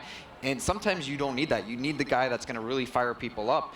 And they don't have that right now. I mean, is it a factor of all these guys have so much experience in FPS, they play together so long, is it like a, you know, you don't want to step on each other's toes by telling each other what to do at this point? Like, somebody needs to take charge here. Who would it be on this roster? Well, so that's why they picked up Numlocked, actually. That was supposed to be his job, because I think he's the least familiar with all of them, because they're all NA, he's the one EU. So that was kind of his role, but now they moved him over to the tank. It's really hard to shot call from tank, because you don't really have the biggest line of sight. You're kind of just staring at your shield. You're playing that little shield games with the enemy Reinhardt, so understanding the big picture is kind of hard. I'm not sure, though, if that's going to work out. They might need to make Milo step it up and start talking more, because, again, it's really hard to shot call while you're playing DPS, while you're playing tank, while you're worrying about what heroes to switch to, who has all. It's not easy. It's not an easy task. Yep. Well, as we go into this match lineup, too, here we have our win-loss match. These maps, we know them ahead of time. They're a little bit different from yesterday. We've got Kings Row, Nepal, Dorado. What do you think of this lineup for these boys? I mean, like, final prediction, I think Team Liquid, no matter what maps they're playing, is going to stomp NRG, to be honest. You guys seem to be a little bit more on the fence thinking that. Is that a 2-0, Chris? I don't like doing the, like, score part of it, so I'm just going to say Team Liquid for me. See, I think traditionally, NRG versus Liquid, you would expect NRG is better than Liquid. They should beat Liquid. Yes. But why is it 0-2? I just think NRG are having a lot of trouble right now. This tournament, the last 2 weeks or so. But as Flame said, they seem to have identified their problems, at least in the moment. I mean, they are on land here. They've been in the back. They've been practicing, sitting at the computers as much time as they can get. I mean, do you think that's a factor in a change of their performance, or is it really? I mean, I think that the outcomes look worse than what they are. You know, like Cloud9's playing incredibly right now. I think that they're on a completely different level from the rest of the teams in this group. So for them to have beaten NRG the way they did yesterday, you could argue that Ilios, some of the rounds were really close. Like, they looked like they weren't, because some of the ults weren't managed properly, but it went to like 90 to 100 a couple times. They actually won one of the maps. I think if you remove the Hollywood full hold, maybe like they could have, they should have won. I think they would be in a different mindset. Yeah, it would be a completely different mindset, and you would have a really different opinion. So in my eyes, I think that both teams could win this match. I think NRG should be able to do it. Like, I want them to pull it out. I have faith in them. I think a 2-1 for NRG is likely. What are you officially? Officially, For NRG's sake. You're already wrong once. 2-0 for NRG. 2-0. Hold on, I'm writing this down. 2-0. Okay, I mean, well, we are in Vegas, guys, so, you know, let the chips fall where they may. But these two teams got a lot on the line here. This is a group. So we're going to see these teams play again. They're going to have one last shot. But I believe whoever loses here is done. This is the end of the tournament performance. And if NRG loses there, they're done. they're done. You think they would do a little more switching up if it didn't You'd work out? really have to consider going to Korea, boot camping, training this hard together to come here and lose to a team, like I just said, that traditionally NRG should be able to beat Liquid. Yeah, you're going the opposite direction. They're going on a decline, not rising. And on the other hand, I think Liquid, their just whole approach is they gradually want to build up. Seagull, you're expecting results, right? Yep. Well, we are getting into the match, it looks like. So I think we're going to hand it over to our wonderful casters. And if they're all ready and set to go. In the meantime, guys, enjoy this game. We'll see you soon. All right, everyone, welcome back. Now it's my turn. I get to commentate with my main man, ZP. It's Golden Boy and ZP. We're going to go ahead and bring you the action here in just a little bit. We're going to be kicking things off on Kings Row. And ZP, I do want to get your perspective here, man, because, you know, we heard our analysts talk, but I do think that this is a match that neither team can afford to lose, but both teams desperately need to win. There is no question. Both NRG and Team Liquid expect a lot out of their teams, and to be one of the first teams out here at MLG Vegas would be a disaster. So to say there's a bit of pressure on both of these teams would be the understatement of the year. I think it's very likely that whichever of these two teams loses this matchup, we'll see significant roster changes going into 2017. So this is a very, very important match for both of these teams. Do or die for both squads. Who's going to come out on top, of course, guys? We want to know what you guys think as well. Make sure you use that hashtag MLG Vegas. I know a lot of people have been talking about it on social media. But all right, let's go ahead, jump into the action as we get ready here to go. And on the defense will be NRG. And look at this here. Will they roll with this? Will ID roll with the Pharah Mercy combo, the Pharmacy combo with the Hang there, ZP? Well, here's a really interesting thing here. I mean, that is the offense where I think they will be coming in with the Pharah Mercy. Liquid has run in the past. Look at the defense coming out here from NRG. It's a one support comp. There's only the Ana. They're running Clockwork on the 76, and then they're running 4 tanks. So this is interesting coming out of NRG. But here's the problem is that they're putting a lot of faith in Dummy. If Dummy gets picked off early, if ID is able to dive in on him, it is going to be very rough. And here comes ID looking for that support pick. Sailing in the sky. Can he find him, though? You're actually wisely enough going to back away here, and they are going to pick off Dummy. You made the call, and it seems like they are going to have great control here of the first point.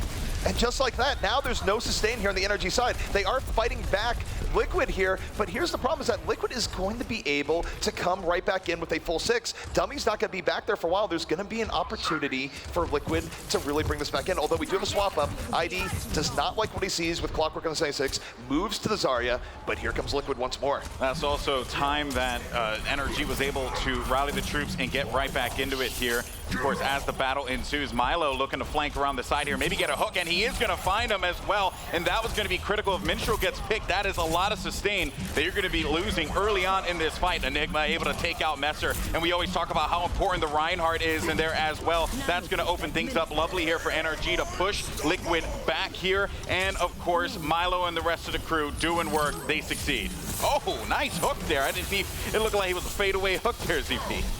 Just a little bit, but now you take a look here at NRG. This is a very strong front line, but they lack sustain. And with losing Enigma early on, this is again a big 6v5 opportunity for Team Liquid as they roll in here. AZK looking for Loke, and he's gonna bring him right in. Oh, that is going to be absolutely dreadful here, and Liquid will clear everyone out. Bad position as well for Numlock to be in, and that is gonna be all she wrote. They take point A, she wrote it. And for NRG, I mean, it's an interesting composition to come out with, but it leaves them with very little margin for error. I think they're actually pretty lucky to have held on first after that immediate attack where Dummy did get dove on, did go down immediately. If they had just gotten one less pick off, they would not have had the sustain they needed. But they do have a swap up now. They're going a little bit more traditional. Milo will be heading onto Lucio, no longer on the Road Dogg here for NRG. But you take a look at Team Liquid coming forward. They have one of the devastating combos in this game that they were pulling off very well yesterday. Graviton Surge into D.Va Self-Destruct, and NRG is going to need to spread out a bit to not get bopped by this. Well, let's see if they're going to go ahead and execute on that one. Keep in mind, Seagull's also going to have a Graviton Surge as well. Liquid is going to drop it down. There it goes, and Rafa picks up 2, and this is going to be absolutely devastating for NRG as they get that clear, and Liquid continue to march on down the streets phase. Liquid just playing it by the book right now. Beautiful execution coming in from Rafa and ID there, and that's going to let them keep this momentum moving forward. Now, pressure on NRG. They had trouble yesterday converting on ultimate advantage when they should have. This is one of those moments that's coming up here, Golden Boy. The fight, as NRG comes back, they should be able to win this with what they have. If Mezar is able to land a good Earth Shatter and disable this, it would be tragic for NRG, but here we go, the fight is underway. All eyes will be on Mezar. Is he going to pop it? Clockwork, though, is going to get pressured on as well by that Diva. Good job from Rafa as well. And Clockwork doesn't really get much out of that one as well. There goes a self-destruct, and Enigma finds 3, and that is going to be massive there. NRG are able to hold, and bless you, Rafa, you're just going to get staggered here for as long as they possibly want, and that is dreadful as well for Liquid. They have to deal with that stagger. For Liquid, they are getting staggered a little bit here by Rafa, but it's still not the worst. They just drained almost every ultimate out from NRG, and that was a fight going into it where NRG probably should have been able to take it anyway. So for Liquid, with a little under 3 minutes left here in second, they're actually in a perfectly fine position. They will have a nano boost coming up, so will Dummy. It's gonna be a relatively even fight, but if Team Liquid can win this, they're gonna have so much time here for last. That's right. Of course, it all comes down to this one here. Let's see if they can go ahead and push this one forward. All eyes are on Liquid now, and they're just looking to get behind enemy lines. Actually, Enigma got a little gully there for just that moment, and a nano boost is going to come out as well there, but Seagull's going to get dragged out. Numlock, they're on the move as he's nano boosted, but won't matter because Messer is going to win that fight. There goes the self-destruct. Rafa's going to find himself dummy as well, and it seems like Liquid are going to be able to come out on top here. They are shredding right through NRG, and this is looking good for the squad. It's looking very good. That was a big swing fight for this game. Going in, it was relatively even between the two teams. If NRG was able to win that, it would have bought them at least an extra 2 minutes. Instead, Team Liquid going to have 3.5 minutes to go from second to last. And more than that here, Golden Boy, you take a look at the next fight, they're not even at a disadvantage. So NRG gonna have to find a way of winning these even fights. The only major team fight, aside from the beginning, that they've won was when they had a huge advantage. So they have to really find a way of winning this next fight. Clockwork actually making that switch to McCree. What do you think about Clockwork's performance on NRG thus far? Because it certainly has been hit or miss if you look at what people have been saying in the community. Clockwork, his highs can be very high, but his lows have been very low. It's sort of like a budget version of Too Easy from what we've seen thus far. And NRG, they're poking back and forth. They're not able to get a solid engage here. They're giving Liquid a lot of time, and that's dangerous for how good Liquid's tanks are at setting the stage. But there's Graviton from NRG. And there goes the self-destruct as well. Is he going to find anything with that one? And Enigma finds 4. Oh my goodness, what a clear there, and NRG are able to survive that onslaught. That was very important for NRG to win that fight, just to give themselves a bit of breathing room. Now, coming back, Team Liquid will have a bit of an edge, but NRG still is going to have outs to win this next fight. They still have the sound barrier, so even if there's a good Graviton that sets up, they'll have the sound barrier ready to go. NRG, though, a little bit too far up here. Team Liquid looking to punish. That's right, and actually, it was going to be an Earth Shatter drop from Messer as well as Numlock, and they didn't get anything for that as well, but it's going to be hammer time in the middle as Messer actually going to have to back away here, wait for his teammates, and try and regroup as they can push forward. Graviton Surge is going to come out as well, courtesy of ID, and they're going to manage to clear them out. Rafa's going to find himself 2 as well, and this is looking like a good fight now for Team Liquid as they continue to push this payload forward. Great stuff there, ZP. What are your major takeaways from that fight? My major takeaway is that NRG was still too far up for too long. They should have backed up a little bit. They should have realized that Team Liquid did have a slight edge going into that fight. They were really overextended tank-wise. They weren't able to reset positioning, and that's led to ID to get a really good Graviton. And now going to the next fight, Minstrel's going to be able to drop Sound Bear early on. Team Liquid could rush this down, depending on how they play this. Of course, it's all going to come down to that there. You can actually see Messer just getting absolutely dragged into the corner there. Clockwork, though, will have to drift over to the right, trying to support as he's laying down as much damage as he possibly can. We'll be able to finally find IID there. And this fight, of course, will look pretty good here for NRG in the meantime. But there goes the self-destruct, as a matter of fact. Did I speak too soon? Actually, NRG continues to push this one forward here. So good work overall. Liquid going for the reset. Dehang realizing this is not a battle that he needs to stick around for, and Liquid, they're going to have to regroup. Liquid is going to have to regroup, and they don't have a whole lot in the tank. Their best hope here is going to be Rafa coming at the self-destruct. This is going to be their final big attempt coming in here. NRG, they do have the Earth Shaft already. They're about to have the sound barrier. There is a window here, though, where Rafa could get engaged before that sound barrier comes down. Team Liquid has to shoot for that window. They don't realize they have that window, but that is, in fact, what they're working with. This AZK pulls in the D.Va to start things out here. Gonna keep Enigma out of the fight. We'll see if the rest of Team Liquid can capitalize. And when you're able to just take that D.Va out of the equation, that is absolutely massive there. Mess are able to take out Numlock, so without that Reinhardt protection, that is certainly going to be an issue for NRG to deal with now. Enigma, though, is going to lose that mech too. So overall, this has been a very, very well executed fight here for Liquid as they continue to push Halo forward. Now, of course, you have NRG fighting back, and they're looking for those opportunities, but they are going to be right there. They could smell it. Can they get the clears? And Enigma's going to do everything as he can as Tracer to hold this one down. Can they do it? Can they seal the deal right now with time remaining on the clock? Yes, with 0.1 remaining. Oh, wow, that what a game. 0.1 is so significant here, Golden Boy, because now if NRG comes back and beats Team Liquid on the next round with 1 minute and 1 second left, Team Liquid still gets an attack. If it's 0 seconds and NRG were to set a really quick time, then NRG would just get an attack and Team Liquid would have to settle for just trying to go for the draw. So that 0.1, the fact that NRG couldn't hold on for that 0.1 actually could be a huge deal depending upon how NRG's next attack goes down. Oh boy, well, we'll see how all this unfolds as we get ready for the second round here. Now it's going to be NRG's time to attack. Let's see how they do as the action begins in 10 seconds. Pressure's on for this team because this is a squad that has a lot of talent, but they just have not had the success that I'm sure Seagull and the rest of the crew would have wanted.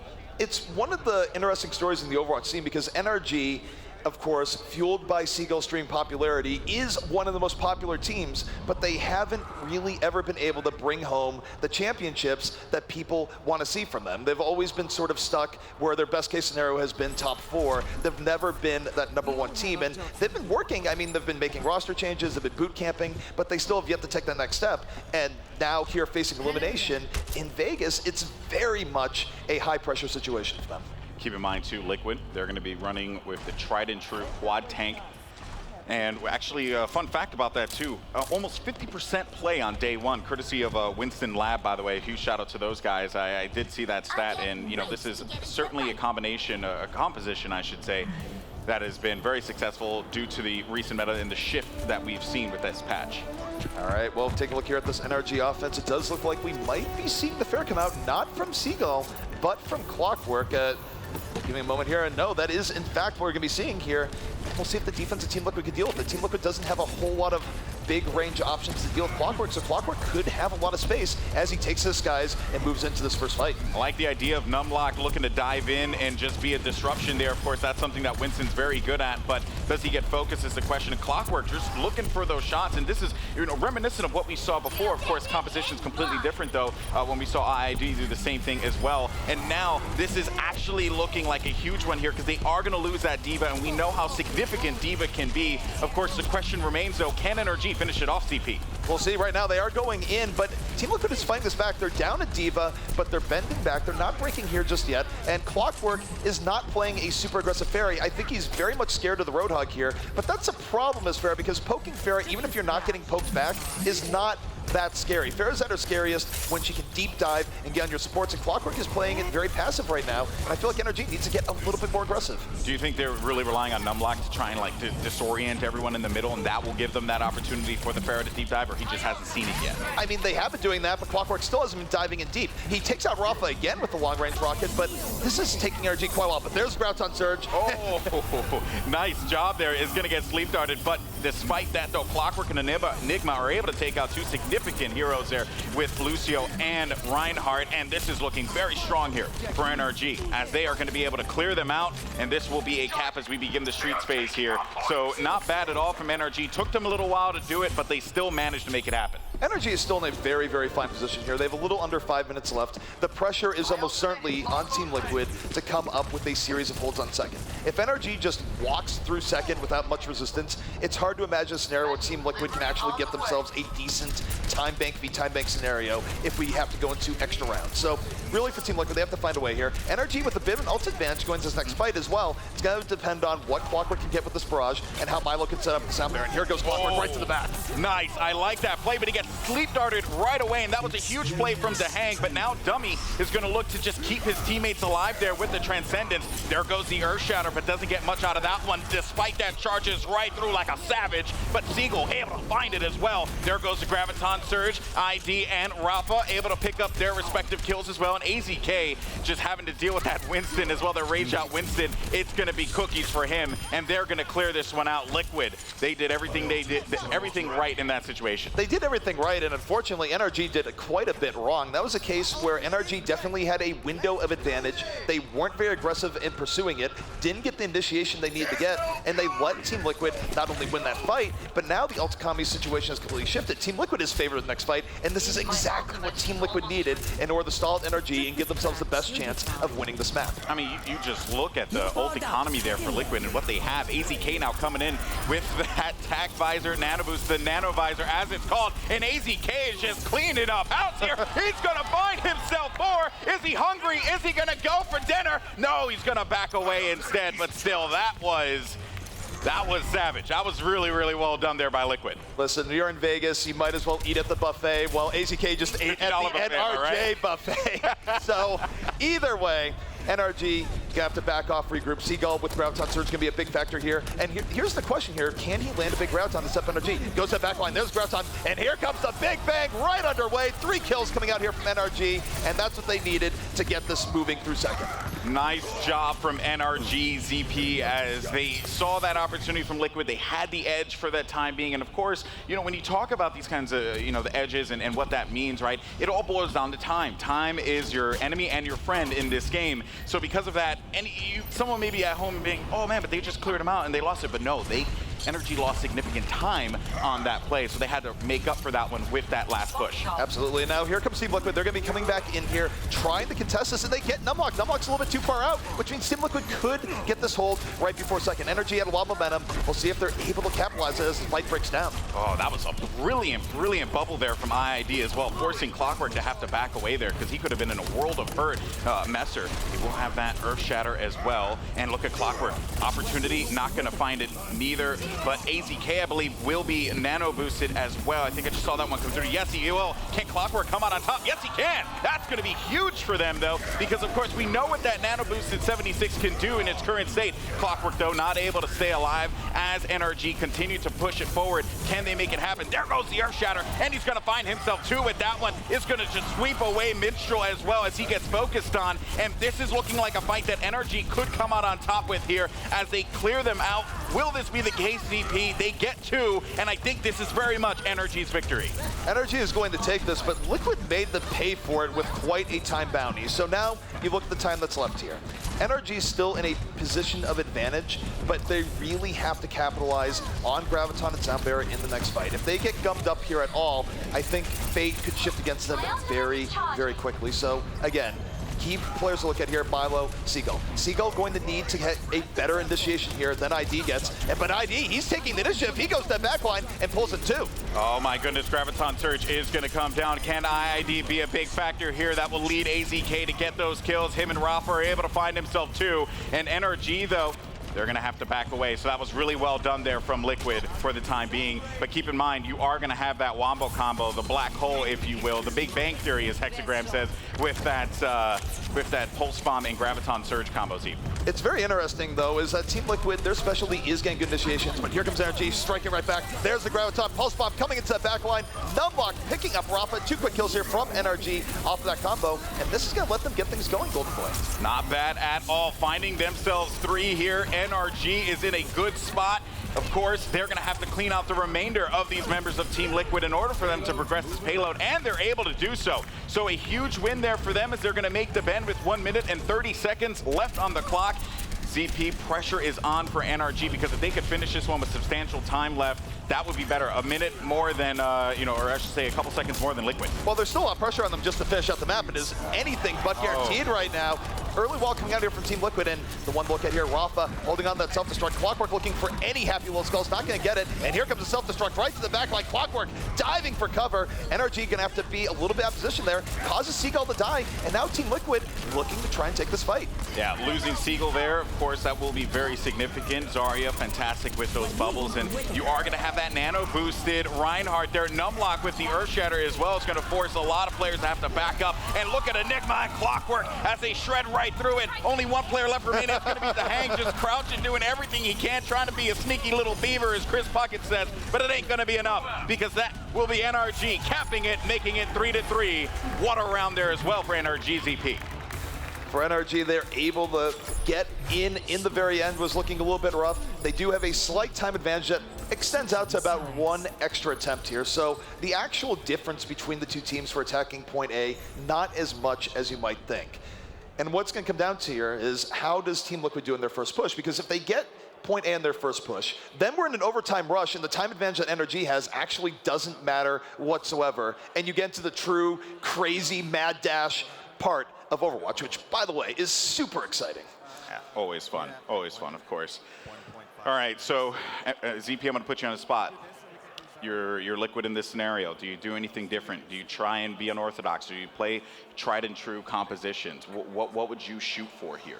I mean, it really depends on what they've practiced in the past and what they think NRG is going to expect. I think in situations like this, sometimes just going with your bread and butter can be the most reliable, but we do see a little bit of a swap up here from Team Liquid, where it does look like they're going to be running the opening May here. So I think what they're looking to capitalize here on is that Numlock has been out of position several times in this matchup here thus far, and he's been very far forward. So maybe Team Liquid has picked up on that, and the hope is that, all right, I'm running the May, I'm going to just wall off Numlock when he goes a little bit far forward. We're going to get an early Reinhardt pick and go from there.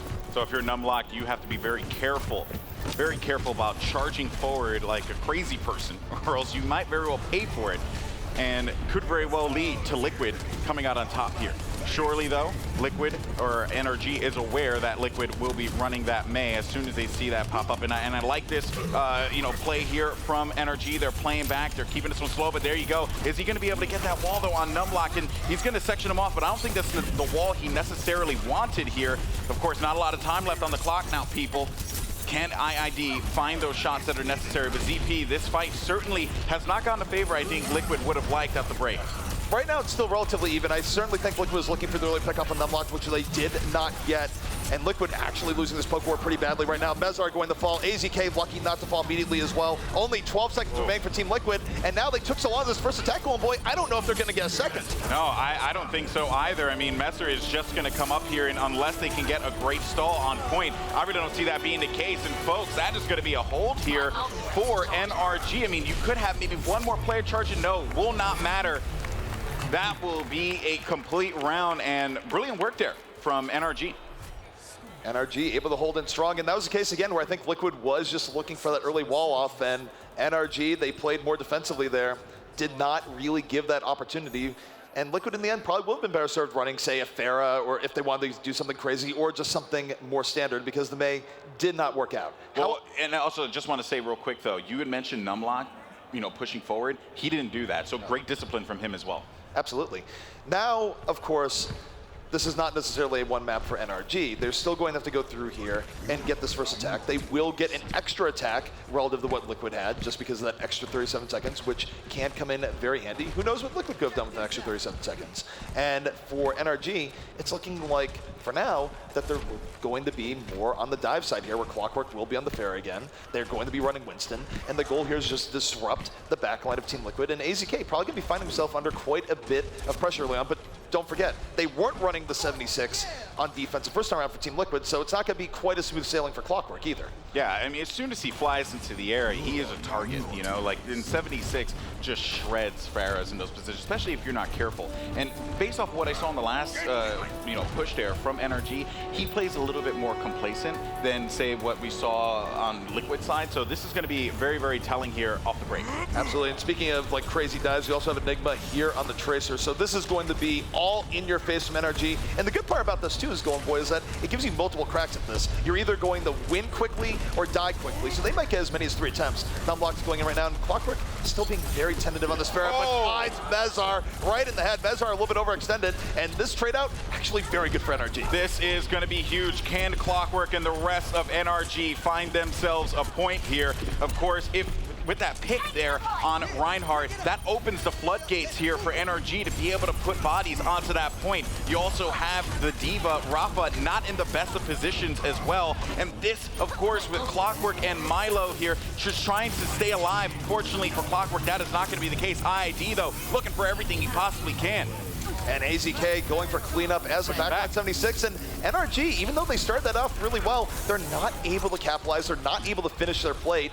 And now Team Liquid on the verge of getting a full reset here. And now this puts the pressure on everyone's favorite Seagull. He's going to have to land a great Graviton here to set up NRG. It's their best way of winning this fight on their final attempt here on Kings Row. What is Seagull going to do? Of course, keep in mind, Dummy did manage to get himself a Transcendence, so survivability certainly will be big. Now there goes Seagull as he dives in there. He's going to have a lot of charge as well. That's going to be Messer having to take a seat, and there goes the Transcendence as well. Can this be the opportunity that NRG would need here? Of course, Iana trying to stay alive in the middle as well. Great biotic grenade, but it is not going to be enough because a barrage comes from the skies, death from above with Clockwork, and that will be massive for NRG, as they should be able to capture this one unless you have Messer, who gets reckless there off the break. He might push in, but it won't matter. This is NRG's game to win, and it is. NRG takes it. Really nice stuff from NRG at the very end, and when the pressure was on Seagull, he performed, he got the Graviton that NRG needed to win that fight, and that was that. There was really nothing that Team Liquid really had in the tank to deal with it at that point. Close Kings Row between both teams, but in what is a must-win series for both of these teams, NRG striking first. Now we will be going to Nepal for our second game here, and get your initial thoughts on that one, and also makes total sense that Enigma got that play of the game. I just want to say, what a play that was, man. Just getting so many picks. Look at that, 4 kills. That is just absurd. Goodness gracious. We are in the era of Graviton setting up divas, and sometimes divas setting up themselves. Certainly to see a 3-4K from a diva in this meta, not all that unexpected. There was a point where you'd almost never see diva in comp, and even rarely see a big diva explosion like that, but now it feels like we see it every match. Yeah, it's, of course, times are changing. Times are changing. All right. Well, as we get ready for Nepal, ZP, I want to get your initial thoughts on this. How do you feel about Liquid on Nepal? What are your thoughts? It's interesting. I mean, Liquid, they have points where their initiations from their tank play is second to none, and that can be very important on Control, where you really, it's both teams running into each other multiple times over, and initiations matter. However, NRG, I feel like it's interesting. I don't think they're going to do as well if they stick to more meta heavy tank comps, but if they play a little bit more loose, play with, say, who knows, even pulling out a Genji from time to time, could actually work out reasonably well for them. So it'll depend. Our team's going to play what they're good at, or are they going to play the meta? And beyond that, both Liquid and NRG have been somewhat variable, so it is a harder one to call. We do know that AZK is a great McCree, one of the better ones, if I don't say so myself. And I'm thinking, like, you saw what Envy did in that last game, right? You saw, time, it was just like, I'm not having any of this madness. I'm going to bust out my McCree and do some work. Could Liquid do the same thing here?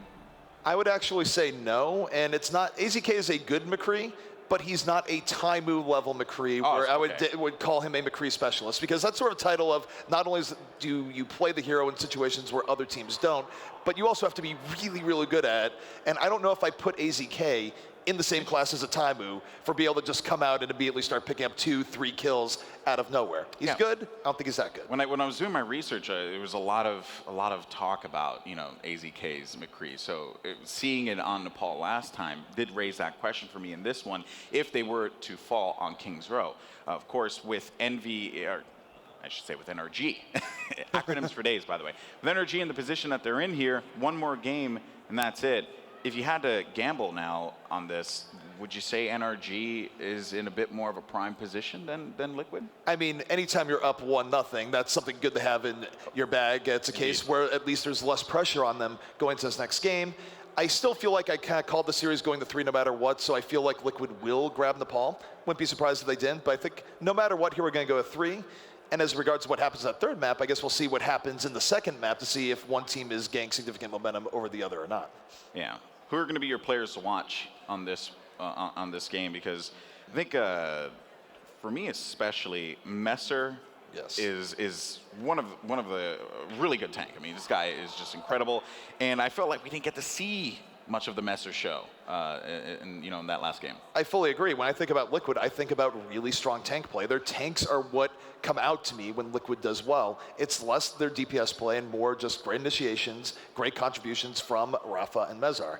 Meanwhile, on the NRG side for people to watch, of course, Seagull has been an X factor now and in the past, so you always want to keep an eye on him, especially if he does pull out anything DPS-wise. He's been doing it quite a bit less as of late, been more of the flex role.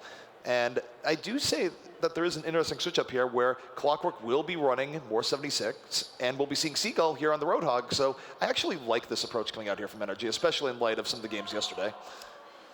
Pressure's on for both squads. Once again, like you said before, you have these two squads that just have so much to prove.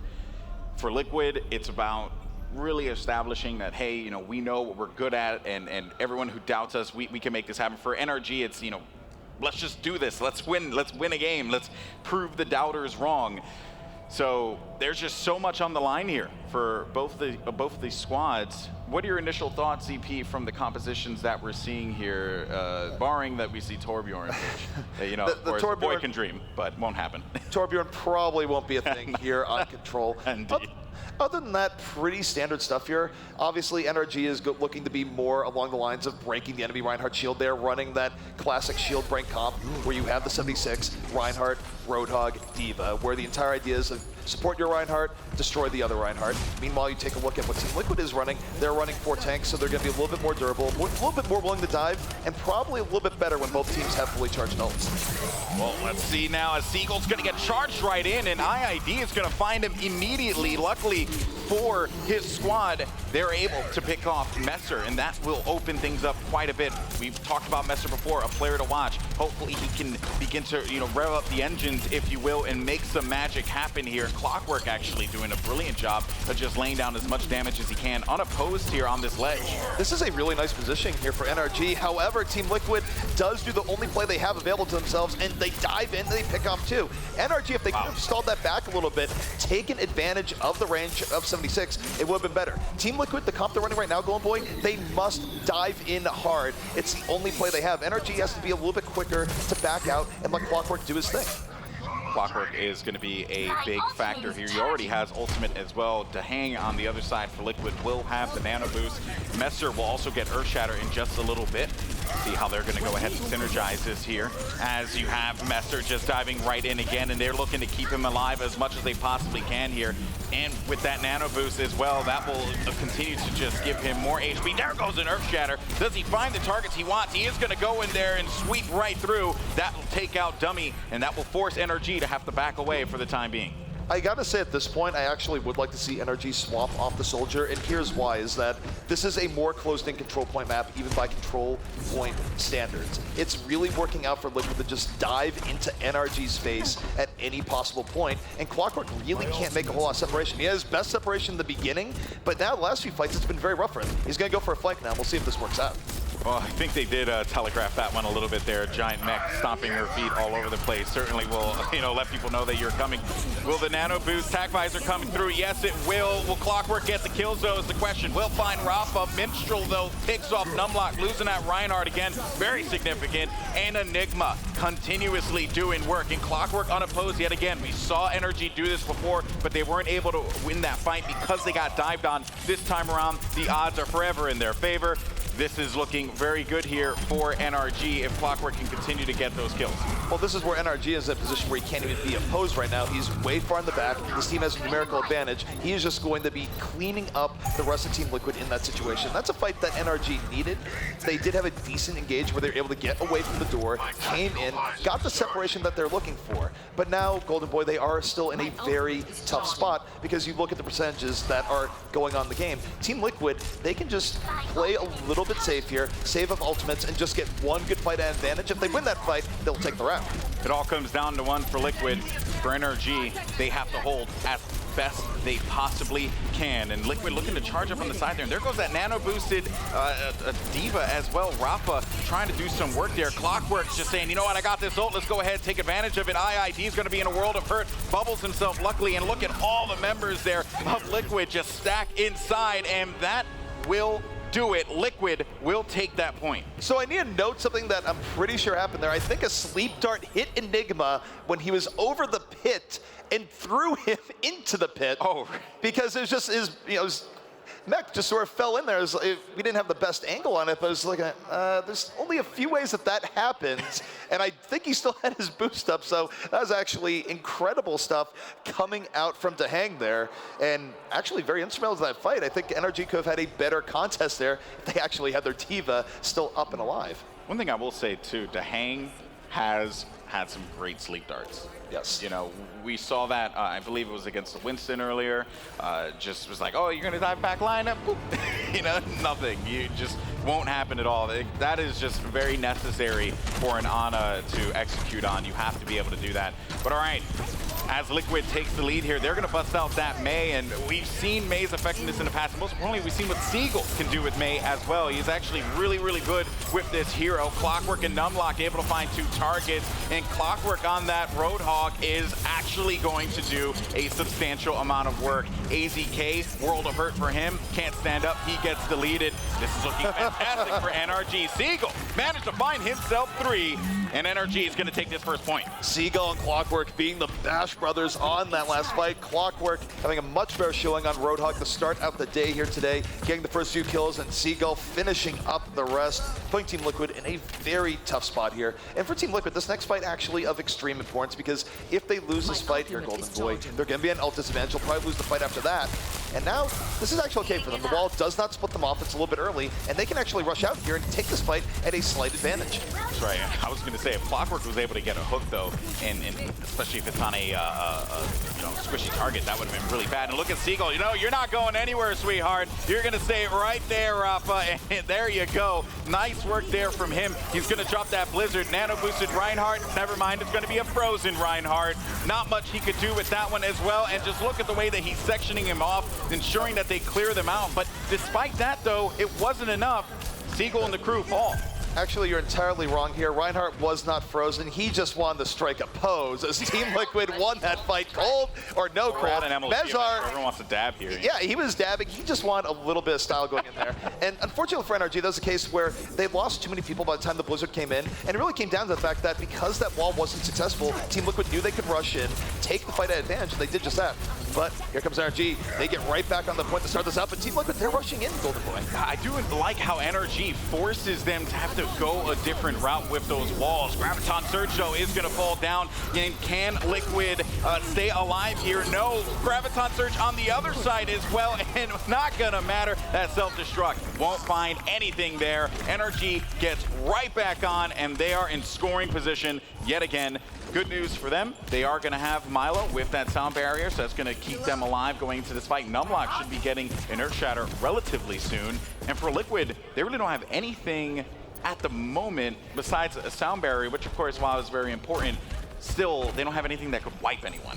No, and unfortunately for Liquid, they threw Graviton Self-Destruct into the losing fight, a big combo that they would really like to have in this fight. But next fight here is underway. Both teams trying out. Numlock ends up getting hooked into a very rough position, but finds the Earth Shatter, knocking down 3, and that could be enough here for NRG. Liquid still fighting back, but this is going to take some heroics from their tanks, but it's happening right now. They are getting that, and Seagull going to have to just block them off and try and buy time for NRG to get back onto this. Again, those Seagull walls have been so well done, and there goes a Blizzard as well. IID looking to strike a pose as well.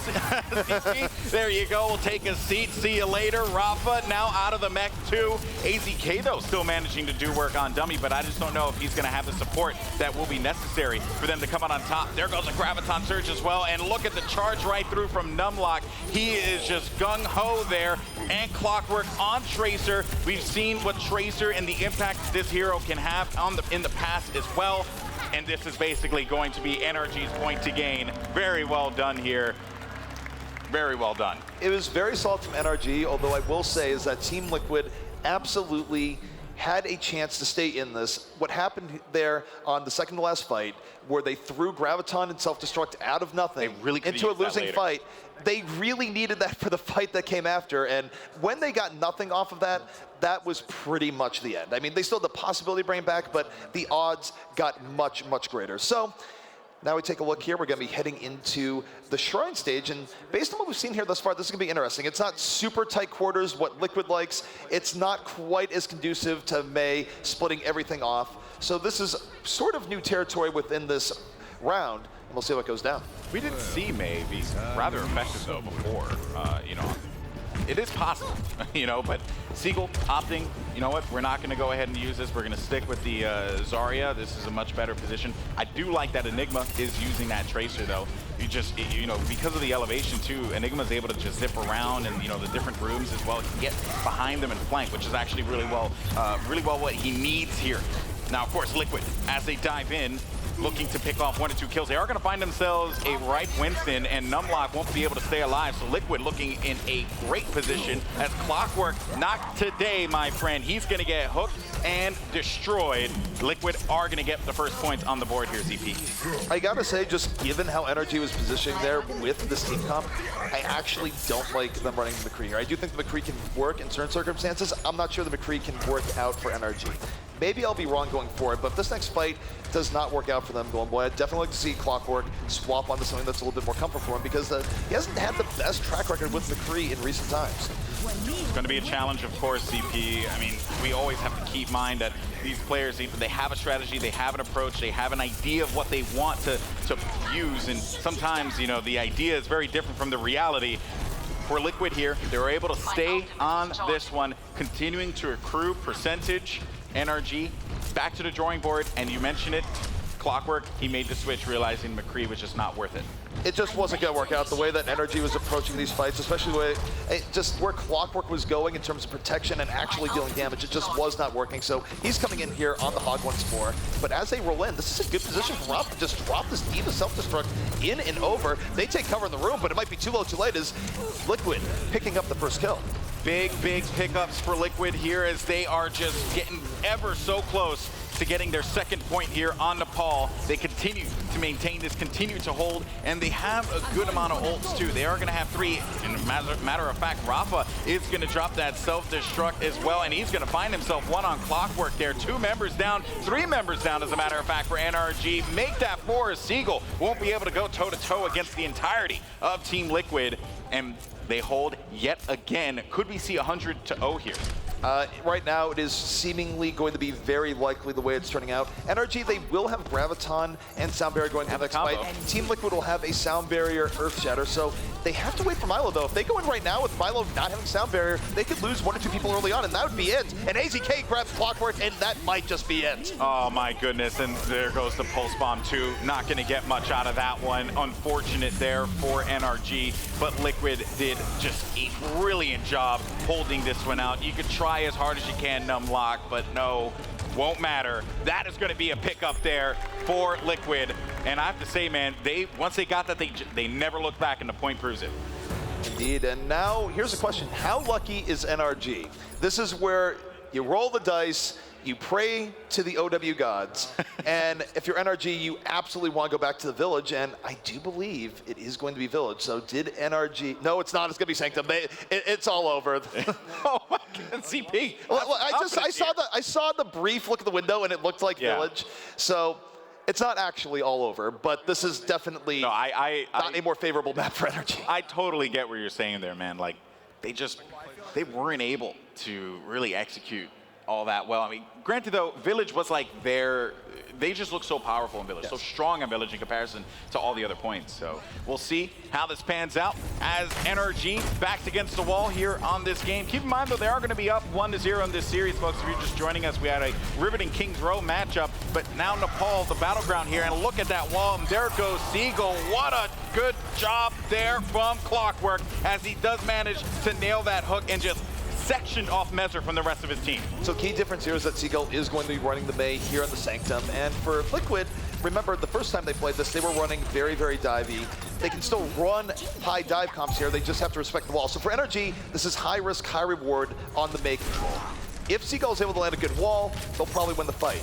If there's any point where he doesn't land a good wall, Liquid will be able to punish. Actually, Liquid coming out with a little bit of razzle-dazzle here as ID showing up on Pharah just to mitigate some of the performance of the ice walls.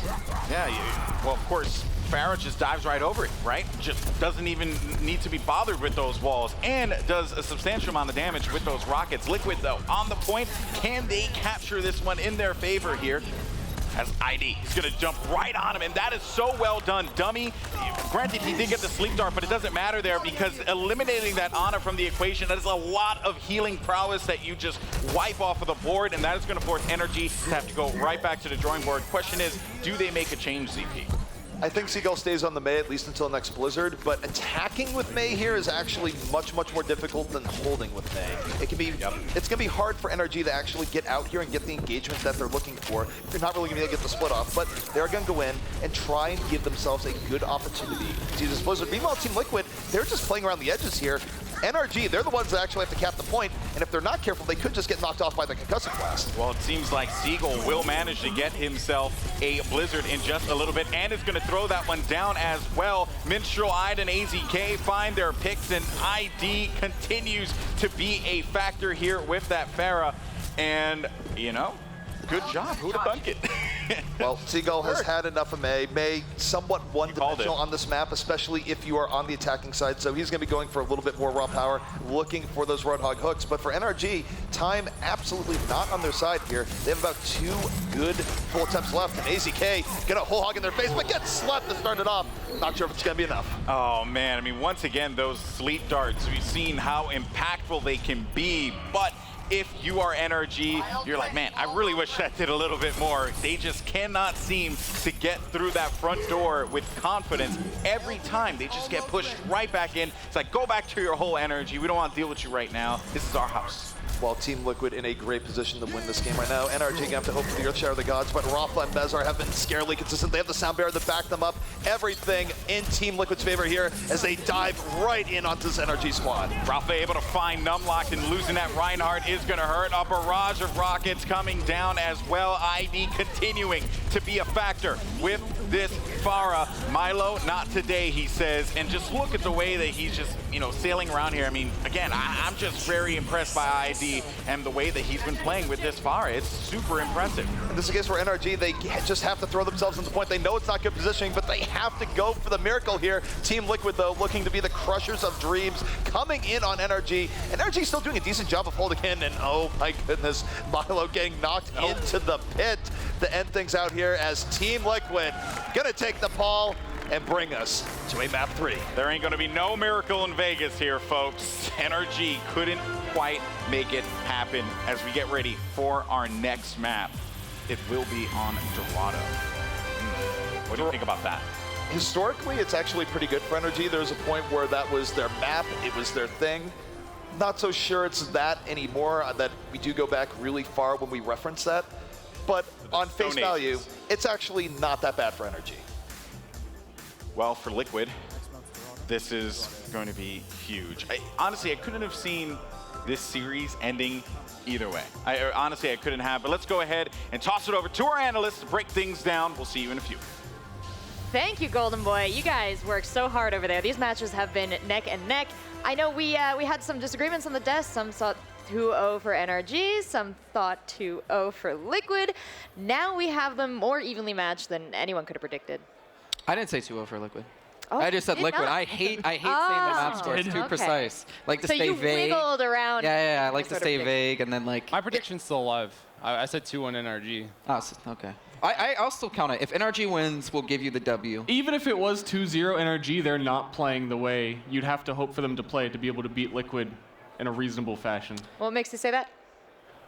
I'm seeing a lot of play. In particular, let me say. I'm seeing Clockwork just kind of spray a little bit, not really hitting headshots. I feel like there's like small, minute problems that are adding up on some of their DPS players. Enigma as well. I'm seeing like really nitpicky problems from the both of them that over the course of a full match add up to, I think they could have won a few extra points maybe here and there. some ultimate synergy that could be done a little bit better. There was a few times they almost had Graviton, and then there's a Pulse Bomb being thrown out right, like 96% or something. And that's just a very, like, 1 + 1 = 2 combo. Yeah, Seagull really like came together at the end of that Kings Row match. I think that, again, you mentioned Enigma actually threw away a Pulse Bomb that I think that they would have wanted 10 seconds later, but Seagull managed to keep like 90% charge on the party. He was able to get a lot of kills at the end there. But I agree with Sir on a little bit of the points, but I feel like Clockwork just needs to just play McCree. Like, Timey played McCree this morning, let Clockwork play McCree. 76, he doesn't look super comfortable again. It's hard to do as much damage, I think, for him, because he's very good at, like, flicking back and forth between targets, hitting heads with the left clicks, but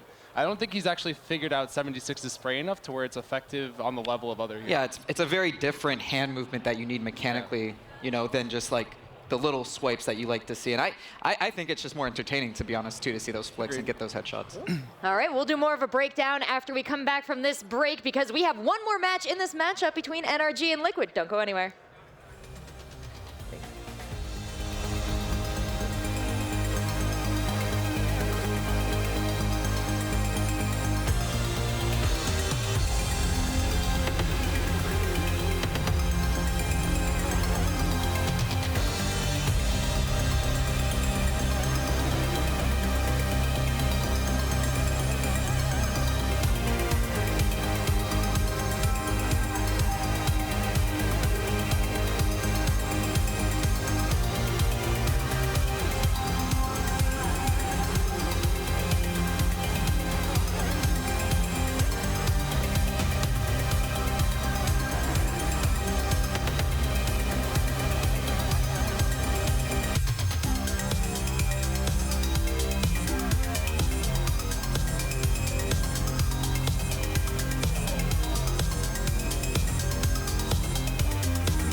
Welcome back, everybody. We are at the Overwatch Invitational at MLG Vegas, and we have dived right into our losers match here for Group B. We're halfway. We have one, or not halfway, we're 2/3 of the way, because we have one match for NRG, we have one match for Liquid, and we have Dorado to settle it all. Do you think this is a good showcase, perhaps a good palette for these two teams to paint upon? I don't think either of them have a huge advantage going into this. I would give maybe like a slight advantage to Liquid, but like, I want Liquid to win, so I'm obviously biased. But I feel like, you know, you have teams that do really well on different types of maps. I think these two teams are pretty even. I feel like this is a very tank-heavy map in general. I think the D.Va works out super well, but neither team's running D.Va super well. So again, yeah, that's kind of what it's going to come down to. I think maybe the dive comp from NRG has more success here. I like that. Like, I like the fact when they don't think that much and they just play. And when they just play, they have enough people that are mechanically strong that they'll do a good job. All right, well, our final game between NRG and Liquid is starting. Some team gets to stay and one team gets to go. ZP, Golden Boy, take it away. Thank you so much, Rachel. All right, here we go. It's all coming down to this. For Liquid, it's an opportunity for them to prove to everyone that they are a squad that can hang. For NRG, they just want to stay in this tournament and prove their fans that this is a squad that they can cheer for, ZP. There's going to be a lot of unhappy people if NRG does make that early exit. Arguably the most popular team in Overwatch. We'll see if they can live up to those expectations here on Dorado, which has historically been a map that they like quite a bit. So map situation working out for them. We'll see if they can put forward a great defense here as Liquid takes the attack. One thing that the analysts did talk about, though, was the diva play. We did see Enigma go off on King's Row, numerous self-destructs. But has the diva been as impactful in the, especially going into Nepal as well? Has it been as impactful as you would have liked it to be? I think it's been fine, and a key thing I'd look at here would be, for example, when you look at how Rafa plays the diva, right? Rafa is able to really control the battle even when he's not getting the kills. He's actually the person that's setting up Mezar a lot of the time as Mezar goes in as Reinhardt, because you have Rafa coming in from the flank, you're paying more attention to Rafa, suddenly you got a hammer in your face. So it hasn't exactly been the most montage reel worthy diva game back on Nepal, but I still think he was getting his job done. Of course, winning. Yes. Is important. That is the W's, all that matters. All right, folks, here we go. Time to dive into it. Liquid is going to be on the attack here, and we see ourselves in a very familiar composition with the quad tank to support. And on the other side, it's going to be a 3-2 3-2-1 composition with that one lone DPS with Clockwork there doing what he can to rain destruction on Messer's shield. And again, what we're going to be seeing here for Team Liquid is that they just want to dive this in as quick as possible, break the other shield, and go in. Meanwhile, NRG, they want to keep a little bit of space. Let Clockwork breathe here in the back. Does eat a fire strike early on here. Is Liquid going, boy, they're taking their time, but at some point, you got to think they're going to strike as AZK looks for that hook. He does not find it, though, but they are going to go right in there. Rafa, unfortunately for him, he's going to get caught with his pants down and will now be mechless as he just sails around that payload and does his best to do work with that Bunny Blaster. Milo now looking for the picks that will be necessary here, and no one has really got down just yet, but finally, you're gonna have Clockwork falling to Messer. Milo, though, will find himself Messer, and AZK will take a seat too, and NRG are looking pretty solid here on the hold thus far. Liquid is gonna have to recollect themselves, go back to the drawing board.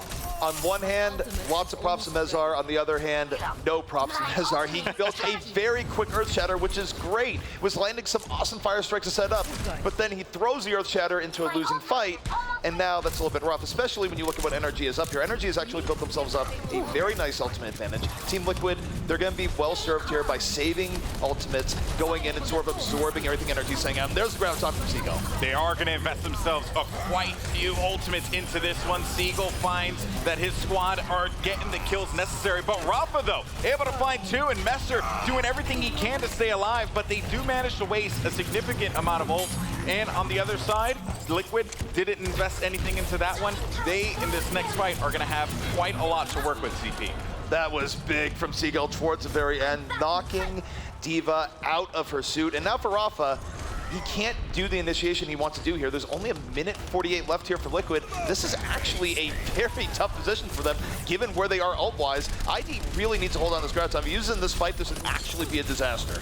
Yeah, they are going to be able to build up a map, but they lost Minstrel early on, and that is going to hurt quite a bit. So it's going to force that back up yet again, because without that Lucio, without that speed boost engage, or just that healing around as well, you just have a significant loss there in your healing side.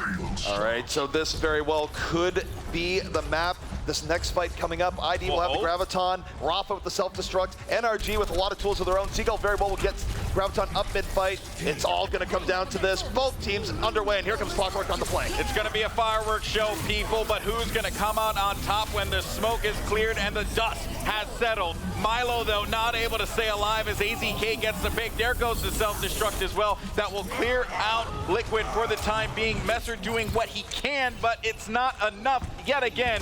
With 48 seconds left on the clock, they staggered AZK, and this is going to hurt. They have one more fight here, and that will be it. They will be full hold on Dorado if they're not careful. They have one more fight left, but they had all their resources into the last fight. However, NRG has yet to fully reestablish. Seagull getting caught out a little bit, ends up getting the nano boost, kind of a panic nano boost coming out here from Dummy. This might be the opening Team Liquid needs. 25 seconds left, only Earthshare on the table, but Mezar, he's been the hero from Liquid in the past. Can he be the hero now as he fishes for that Earth Shatter? All eyes are on the Reinhardt and his hammer. Can he swing his way to victory as he charges right through? Messer has to be careful too, because if he loses that shield, that is going to be a massive loss for this team. He will have an Earth Shatter too, drops it down, but doesn't get anything for that. But despite it, pushes everyone back, forces them into that hovel there, and that will give them the opportunity to push this one forward. Liquid are going to stay in this game, but my goodness, CP, they put so much into that fight. It took everything they had to get the payload moving through first, but now for NRG, that was a bit of a missed opportunity. If they could have held back a little bit further, reestablished their defense, they had the chance of that first point hold. Unfortunately, the dream is dead for that. Now the question is, will they be able to buy some time here in second? Oftentimes there's a lot of momentum here on Dorado, where one team that gets first can keep it moving forward, and Rafa gonna be going for a flanking self-destruct soon in all likelihood to try and keep the dream hoping. Will this work out for them is the question. And another thing I do want to just point out in that first fight, ZP, man, they just went after them and did not give them time to settle down. That right there was a huge win for Liquid. Now NRG, they're settled, they're established, they force him back in, but can Rafa find himself a quality self-destruct? I don't know. They are able to get the kills, though. They're not even gonna need the self-destruct because AZK is taking them to work. It's business time. He's got his business socks on, and he's pushing this one forward. That was a miserable tactical visor coming out from Clockwork. He had nothing even resembling a flank, had very few targets, just hits Q in the middle of the street.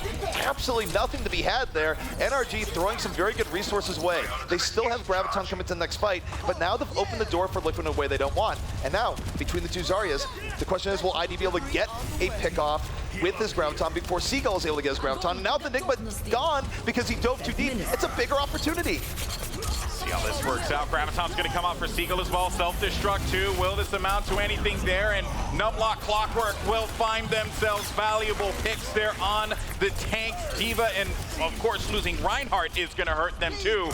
And this is another hold here for NRG. Good job from them. Man, ZP, what are your major takeaways from that one? Major takeaways is that NRG was able to use their ultimates better. You had the early Graviton come out from Team Liquid early on from ID. They didn't get much of it at all. Meanwhile, Seagull's Graviton got far more. Seagull winning battle the Zaryas here, and now for Team Liquid, this is gonna be their final opportunity. 20 seconds left. It's a must-win fight on the way. Do or die, get that second point and keep yourselves in this game, or fall right here, right at the door to potential victory if they were able to push that forward into that third phase. Look for it to hang too, to have some major sleep darts as well. Rafa and the rest of the crew, they know that the pressure is on. Messer, though, is going to get dragged there, and if they lose Messer, all that is going to hurt them because Messer has been such a factor on this team. Clockwork looking for the kills as well, and there's just so much going on here, ZP, and it seems like Liquid can't make it happen. Rafa is being a champion right now. The play that he just did on this last fight, not only picking off people in the back, got into Clockwork's face, stopped him from doing what to do, and blows up Enigma just for good measure. This has been Rafa's fight in so many ways. It's still not won here from Team Liquid, but if they pull this out, it will absolutely be because of Rafa. Rafa, of course, a legend in esports, but NRG are able to hold it back when you thought that it was going to come down to Liquid, and Rafa's excellent play, it was not enough, unfortunately, for Team Liquid. NRG are able to hold them off for the time being here. And man, I saw that. I saw so many members of Liquid fall down. I had thought that that was going to be curtains for them, but Rafa, you were pointing it out too. You're saying, Rafa, he was a factor. He was a huge factor there. I mean, everything from the pickoffs he was getting the back to the cover by getting the Clockwork's face, everything you want from a D.Va player, Rafa was getting done that last fight. Unfortunately, not everything else was really working out for Team Liquid. They were staggering a bit into that fight, and NRG did have the respawn advantage as they came in. Regardless, NRG now well positioned to win this map and stay alive here at the Overwatch Invitational. All they need to do, Golden Boy, is get it to second. Not even the second, just a little bit before. So this would be a heartbreaking situation for NRG if they did not push the payload that far. Liquid is going to have to give it everything they have to stay in this competition. NRG, they have a short way to go, but it may as well feel like an eternity. It may as well feel like it is unreachable because they very well could fall here. Could Liquid do the same thing NRG did to them on this first phase here? Could they hold them at the archway? It's very possible, especially with what NRG is showing here on their offense. It does look like they were showing something more dive heavy, where they do have the Winston and Pharah underway. And Enigma was even teasing Tracer. So if you go hyper dive, you're either going to win big or lose big. And the scary part here for NRG is that if they go on this dive strategy and they don't get what they're looking for early on, suddenly they could be in a situation where there's only 2 minutes left and they're at an ult disadvantage. So this is either going to be awesome for them or terrible. There's not a whole lot of in between. Oh boy, for Liquid, this is insane because a hold here would be massive. NRG though, they have the momentum. This is a map that you mentioned before, they were confident in. Honestly, if you're a betting man, you know, we're in Vegas. And maybe NRG, they're the ones who come on top. Look at Enigma, look at that sneaky son of a gun. NRG absolutely has the advantage here, but it's really going to come down to these first 2 fights, how the momentum gets set. If they can get first immediately, it's almost completely done and dusted. But other than that, here we go. First fight is underway. Enigma coming from the flank. The rest of NRG coming right in through the front. Look at that dive on the back line there. Enigma, if he's able to pick off, you know, maybe one of the supports if possible, that would be massive. And never mind, he is able to take out Messer. That's going to open up the floodgates for NRG to progress forward now. You have a Discord as well, courtesy of Dummy on Zenyatta. That also is really bad for that D.Va because he's taking a lot of damage there. And a pulse bomb as well. Enigma could very well get ready for a massive combination here. Look at NRG. Look at the way they move forward, ZP, with authority. NRG is never going to have a better position than this, than to really put this map away. They're going to have a big ult advantage sooner rather than later if they keep this up. And if they can gain a few more deaths here, Golden Boy, it would be even bigger. Everything has been going their way thus far. Mezar goes down, they pick up another 2, and here comes NRG. Challenge at the point, NRG. Everything that they have is being thrown at the table. Clockwork, take a nap there, son. Try again later. But you know what? While he's sleeping, his team's doing work. They don't need him. They got that first point, and they only have to get to that yellow marker on the top of your screen. They don't even have to get to the second point. They just got to get to that yellow marker. And here's the scary thing for NRG, though. They have all the momentum in the world, but they still need to capitalize on this. 5 ultimates on the table here. If they use these ultimates and don't get what they're looking for, Team Liquid could reestablish. Otherwise, NRG in a great position. Look at Seagull. He's looking for the graviton through the floor to set up Pharah in over the top. That's what he wants right now, or just grab them as they jump down. Either way, Seagull being sneaky, and that graviton could be coming in soon, and there it is! Oh my goodness, this is gonna work out. Clockwork! Oh my goodness, he's gonna throw the barrage, but he doesn't get what he wants out of that one, despite their best efforts, though. That was so well executed. You called it, DP. You said that this is what they were looking for, and while it didn't work out, my goodness, that is what I love watching NRG, because they always have a plan of attack, and their plan of attack is working. They're just holding off Liquid. Liquid right now getting cleaned up around the payload. Liquid is going to have one more last stand on the way, and then they must continue that last stand for well over 3.5 minutes. They are not out of it yet, but they are on life support right now. NRG in the victory position right now. Just one more team fight separates them from winning the series. Oh man, that was exciting despite that. I have to say, man, this has been a nail biter of a game, especially if you're an NRG fan. You want this team to succeed. You want them to have that big victory there. And Enigma, unfortunately, goes right into his own pulse bomb. That is going to hurt in the morning. Team Liquid able to clear out 2 supports too. So that means that for NRG, they're going to have to back away here. Maybe disengage. Numlock not in the best positions as well. Goodbye, Sweet Prince. Try again later. NRG still in a great position right now, Golden Boy. A lot of time left to bring this back. Time. But if NRG somehow loses this game, that entire clip of Tracer blowing herself up is basically a microcosm of NRG's tournament. So NRG, they must pull this back and win this game. They have all the time in the world, but Team Liquid gonna make them have to take that one last fight. Liquid is at death's door right now, man. Okay, they're right there. NRG can just push this one forward. And look at that bubble that came out of Seagull too. You're not getting that sleep dart. It ain't happening today. Charging right through as well. Numlock in that rage mode with Winston. But look at Rafa diving on the back line. He's able to pick off Clockwork too. And he also has that nano boost. Maybe a self-destruct, not gonna need it because NRG is gonna back away again though. They have a lot of time. But at what point do you say, okay, this is, you're running out? I guess if you're a fan of NRG right now, you're already starting to tense up a little bit and not feel great over the situation. It's now 2 minutes left. They've effectively lost half of their time. They're still not in the best situation health-wise. They're really looking for the big graviton, but this is one of the areas in the game where you don't always get big gravitons. Defense can be split up. It's not as easy to land that game-winning play, so here comes Seagull. We'll see if he gets a graviton. Rafa trying to just suck that graviton right up, and he's making it hard for Seagull to get the opportunity he's looking for. Losing an Enigma too, you know, a little harassment on the back line. Does Seagull drop that graviton? Clockwork's on the back line, and he's doing a substantial amount of damage to Messer, but luckily for him, he has that support. He has those heals to keep him up in this fight. Most importantly, that biotic grenade, and I like that. Rafa says, no, you're not going to stand around here. But wait a minute, there goes the graviton. Enigma able to take out one. Clockwork finding Rafa as well. Will he leave that one for Clockwork to handle? He's trying to pick him off as well. Enigma goes right in. Messer, can you hang, buddy? That's what he says. Not today. And despite him getting biotic, Enigma is doing work, and NRG is pushing this one forward. They are right there. They're on life support. Might as well pull the plug. Rafa doing everything he can here, but I just can't see it happening. Clockwork with the clear, and they are right there. Do they get it? Yes, they do. NRG 2-1. NRG stays alive, sends Team Liquid home, and a much-needed victory for a team that has been looking for a ray of hope. It was getting a little bit dicey there towards the end.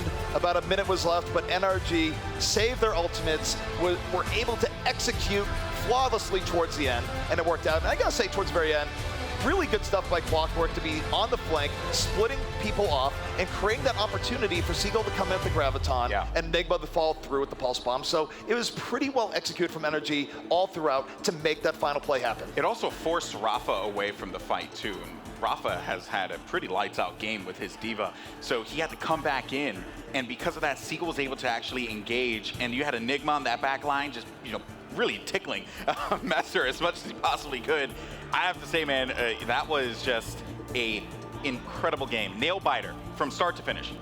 Very, very close, and arguably closer than it should have been, where Team Liquid didn't quite have the greatest attack to start things off, but their defense was formidable and definitely made it incredibly tense towards the end, but it's NRG that clutches us out. They move on to the next round, folks. What a matchup we just witnessed. Now I want to hear what the analyst desk has to say. Rachel, over to you. Thank you so much. Thank you, Golden Boy. Thank you, ZP. Now, we got a lot to talk about here, but I think the biggest thing right off the bat is yesterday, what we saw from NRG was a little disorganization, a little lack of communication. What we saw today was they really seem to have patched a lot of that up. Yeah, and I think it's primarily just they let loose a little bit. We saw a lot of wonky comps. We saw, at the beginning, it was a solo support with Dummy on Ana. We saw them go, Zen Lucio on part of it with the Pharah. So they kind of just said, you know what, if you're good on a character, you want to play him, hey, let's just do it. Let's not play into the meta. We're going to do what we're good at, and it worked for them.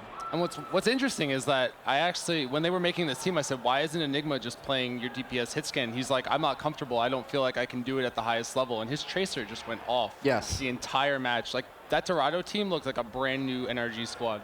Well, and with him stepping away from Zarya, I mean, he stepped into the role a couple times throughout the event, but I thought Seagull stepping up playing the Zarya now was amazing. Getting a chance to play with Seagull in USA World Cup, I didn't realize he had such a good Zarya, but every time, no communication even, when someone needed a shield, it was ready. It really impressed me, and in this game you saw it too. He had a very clutch hold on the payload card at the second point there, where he should have died many times, and was able to finally hold that point there. All right, well, let's check in with Mr. X. He's got Seagull down on the floor. Let's see what he has to say. Thank you, Rachel, here with Seagull, and you guys barely get by Liquid there. Very close match. But after game 2, I saw you guys huddle up with your coach. What did you guys discuss going into that game 3? We mostly discussed, what strategy we want to use, attacking first on Dorado and defending first. We didn't really, Nepal we lost in a pretty bad way, but we weren't phased by it. Like, we knew that Nepal and Scrim was one of our worst maps, and we figured, like, okay, we're going to try a bunch of different heroes, see what works. Nothing really worked, but we moved on to Dorado, and we were really happy with how we played. Yeah, and you guys will move on now, and you'll get either a rematch at Cloud9 or a game against FaZe Clan. Which one do you feel better going up against? So it's a little bit iffy. We've lost before just this tournament to Cloud9, so that's the rematch, right? And, versus them, we can showcase, like, what have we learned? What have we improved on? But FaZe, we've had results against them online, so I think it's better to go with the safe bet and say I want to play FaZe. Yeah, you just beat them, right? So you want to go up against them again. But thanks for joining me here. We'll get a handshake. Look at that. That's a handshake right there. But guys, we'll go back to Rachel at the desk. That was a damn fine Seagull handshake. There's a lot of kinds of Seagull handshakes out there, but I have my favorites. I still think Malik did it best back in the Overwatch Open days, but that was a solid one, guys. Yeah. Now, Seagull, a great communicator when you got him in interviews. I love interviewing Seagull. He's got so much insight into the inner workings and decisions of his team. So what do you think happens between his ability to communicate with us as the talent and his ability to communicate with the team? Well, it's just two different things, right? One's being he's a nice guy, comes off very friendly, and the other is in-game sometimes it's like you got to be a dictator. You know, you can't have a soft hand. You got to be hard. You got to say, hey, this is the composition we're running. This is the strategy we're doing. This is what I want to see happen. And I just don't think that's his role. And that's not necessarily a bad thing. You know, you think of traditional sports, you have those players that are star players. And sometimes franchises say, hey, we want you to be our captain. Doesn't always work out. Sometimes there are star players, and they're just star players. They don't want that leadership role, and I think that's where Seagull really shines. I wanted to point out, too, like, I felt the impact of Oplad, their coach, in that last Dorado offense. Like, you saw Enigma crouch walking all the way up the left side stairs. Yeah. You saw Clockwork on the Pharah just hiding in the Very patient. Everyone was waiting for that one moment where they would all just go in, and it was so set that you could tell that they had practiced it. Yeah. Well, we saw the payoff on that as well, where they were able to pull off that incredible combo. Unfortunately, not getting any kills, but between the Zarya and the Pharah there, really nice play. Yeah, I think the communication has been much better, where they can pull off a strategy like that, be patient, have it all executed at the same time. But again, I still have to point out that I think they, on an individual level, could be performing a little bit higher. They could have taken Liquid a little bit easier than that. Like when Enigma did finally sneak in the back, he's going after tanks. He started shooting Zarya, he started shooting Diva, when he should really be getting in the back, disrupting the support characters first. Well, so I want to, just to touch on that, or to contrast that, I think at the end, we didn't see it on camera, but we saw it in the kill feed. There was a point where AZK was actually fighting Clockwork on the second point. AZK was on the high ground, Clockwork on the low ground, and suddenly Clockwork was at like 50 HP, ran away, came back, and killed AZK, and then suddenly Clockwork had free reign on their backline. I was actually really impressed that he was able to just take that, like so cockily, just go in and say, I'm going to 1v1 you, and he won it. Yeah. And it actually opened up a lot of room for Seagull to get that Graviton off towards the end. Yeah, I just don't think it's as consistent as it could be, because they're really great players. I know I've watched all these guys for a long time coming from TF2, that they're just at the top of their level, especially Clockwork, that I don't think he's reached his pinnacle yet in Overwatch. Yeah, not at all. Well, we saw some interesting stuff from Liquid as well. Not quite the same communication, but still some great plays. What I thought was interesting was neither team really went with the full 4 tank thing. They did for a little while, touched on it, but even Liquid themselves, 3-2-1 for the most part. Very happy about that. I think the players are happy about it. I think everybody is pretty thumbs up about it.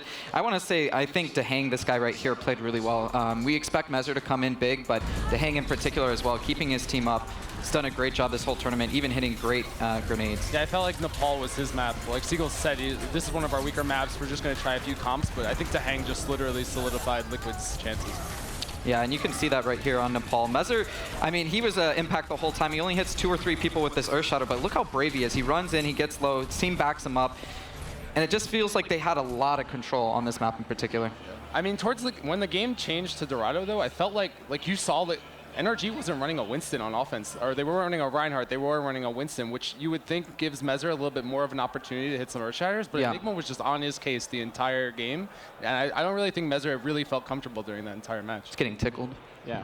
I do want to praise Liquid. They played really well, and I know these are like the hardest defeats to take when they barely lost to Faze, and then they stood a really good chance here against NRG, but you still lose both of them, don't win a single game, and have to go home. But I think, as a whole, they played really well. I was really impressed with ID. I always love watching him play, bringing out Pharah and a lot of different things. Their team has a lot of different character rosters that they can go to that they feel comfortable, and it's not just one thing for them. So I really hope Liquid can keep it together and bring it for another tournament.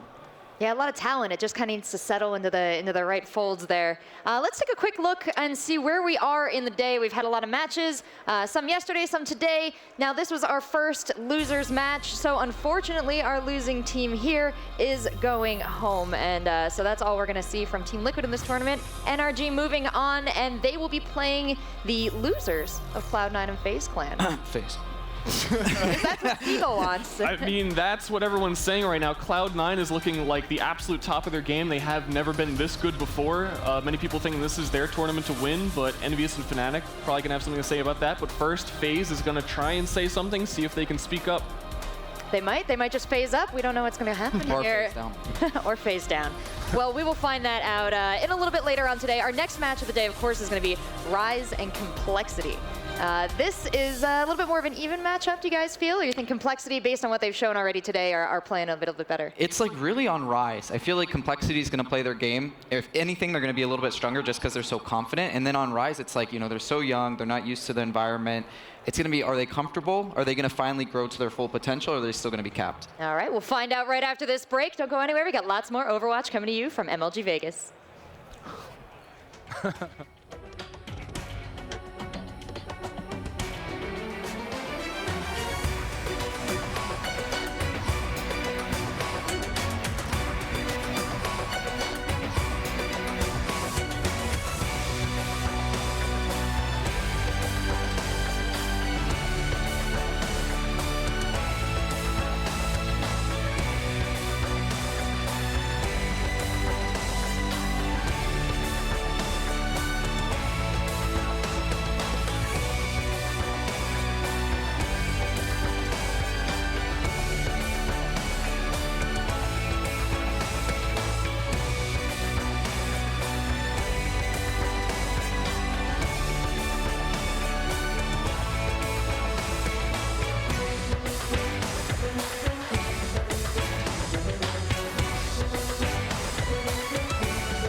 Beep. Beep. Poetry in motion. And there it is, the baby bird. A sumo wrestler figure skating? Surprising. What's not surprising? How much money Heather saved by switching to Geico.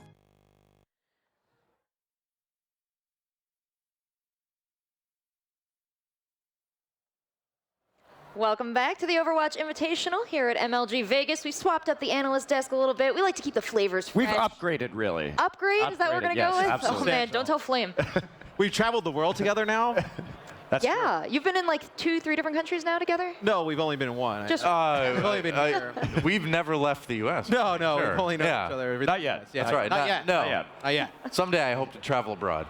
Maybe one day if you're good. You live Noah. abroad. Well, for those of you at home, we got Mr. X down at the end. Then we've got Doa and Monty here bringing us some genius insights into this matchup. And of course, our next match is going to be Rise versus Complexity. Never more necessary than now, right, Monty? Ooh, I don't know. I hope we see something more out of Rise today. They were pretty disappointing in their match yesterday. From what we've seen, it looks like Complexity should have a pretty easy road. I thought, yes, okay, they lose to Envyus, but they definitely showed, played their own game, played with the Sombra, made and did it well, But unfortunately, Envy may be a little bit too much for Complexity to handle, but I think Rise Nation should be a pretty simple opponent for them to take down. Well, we've seen some overnight transformations with some of these teams. NRG managed to get it together a little bit. I mean, if Rise took all of their energy and put it into just one thing, what would they have to improve most to win today? Asking hard questions. I would rather see them split their energy up and burst it over. And that's the thing that it really comes down to with Overwatch at the pro level, right? Is that your individual skills may get you to this point, but it's at this point where team skill kind of becomes paramount, and clearly the guys on Rise Nation have a lot of individual skill, but it just doesn't seem like they're able to come together as a team right now and kind of exexecute as that unit. So you saw like little shining moments where they were able to. Yeah. Over the course of a whole game, they were not able to put it together. Absolutely. Well, I mean, we do have some more things here to talk about with Rise because I mean, it's not that they're. I have so much hope in them. You know what? Like they're a team that I look at and I look at their roster and I want them to succeed. And I see so much like newness and excitement and hope in them. I mean, look at those faces there. Do you not want to cheer for Retzel, for Spirit? Look at Faze. Faze looks awesome. Sure. Yeah, I mean, this is the new generation here. We talk about the DPS players with guys like Retzi, and yes, they're very young. Yes, they're still in high school, so they're developing into pro players. But it's going to take some time. This is their very first LAN event, right? And that's so important to remember. Yeah. And it's like they're playing in front of a crowd for the first time, and you're dealing with like big productions. It's like a lot to kind of take in. And I know obviously find themselves here in the losers match, probably not ideal, but I still think this is something that this Rise team, it's like this is like just their first event, right? You build on this for the future, and I think, look, you come out, try and have as best performance as you can against Complexity. If you lose, great, you learn from it. If you win, even better, you move on, you get more LAN experience. Yeah, and I think we can take a little bit of what we've seen in some other matches as well and apply it to this one in that you don't necessarily need to play that 4-tank setup. I mean, I think in this case, more than anything, they should just play what feels comfortable, right? Play what you're good at. Well, and play with a little bit of that insider knowledge. I mean, Desro used to play with a roster that is now Complexity. Like, he's got a little sense of what they're going to want to do and what they're best at. Yeah, I think that's really important is that when we saw them sort of flip over to that 4-tank, that was not their style. It was not suiting them. They need to mix it up. And as much as people have talked about 4-tank coming into this event, and we did see, of course, Liquid do some of that in the last match, but for the most part, we've seen surprisingly little 4-tank. I mean, we were watching Envy play 2-2-2, and really vary a lot of the strategies, a lot of, surprisingly, Pharah in that last match in particular. So it has been more diverse, and teams have been winning with more diverse compositions, or by playing to their strengths like Shadowburn on Genji. Complexity needs to do that too. Or, I mean, Rise needs to do that too. Which confuses me because when I spoke to Rise Nation before coming into this event, they were saying that they were not going to just kind of submit and run that 4-tank. They were going to run things that they were a little bit more comfortable with, that they played with, maybe, 2 DPSs with Soldier and McCree and whatnot. And you see, like, right away, they've kind of folded, go back into that 4-tank, and it just does not work for them. Well, if they saw Envy playing the Soldier McCree earlier today, maybe they will have more faith that that is a winning combination and actually pull it out more in this coming match. Yeah. Well, let's see what Complexity has to do here to win. I mean, if they play like they played this morning, I think it's going to be fairly easy. But are there any special considerations they need to take into account here? I don't think so. Nope. I think, honestly, I think they played pretty well versus Envyus. Envyus just was, they got it together in the second map especially. Then by the end of it, they just looked like they were the better team by not too much, actually. So I think Complexity looked pretty good this morning despite the loss. And I think if they just keep doing what they were doing, they should come out with a win. Yeah, I felt really good about Complexity's positioning, particularly their tanks. I thought JKW and Harblu did very, very well against Envy. I do have some concerns with them overcommitting ults. Their ult economy was okay, but it wasn't spectacular, and that's what I'd like to see improvement on. But I think Complexity played a really solid series. I think they were impressive, especially I think that the control map that they played was one of the best maps we've seen so far in this tournament, and if they just do the same thing, this should be a cakewalk. And you think, Complexity, look, they're already warmed up. They play a match in the morning. The one thing I would worry about them, though, is they get down on themselves a little bit. They were so close to beating Envy, and you got to wonder, like, what did they do after that? Did they kind of dwell over that match and not really focus here on Rise Nation, or did they kind of just erase that from their memory and then move on in this tournament? Like you say, they were one control point away from it being a 2-0. As close as possible. And they did get rolled on Dorado as Envy warmed up, but that was a very close to being 2-0 in favor of Complexity. I mean, they had an opportunity there, but I think they can recognize that they have a really good opportunity now too, and they need to take this because this is, their tournament, right? So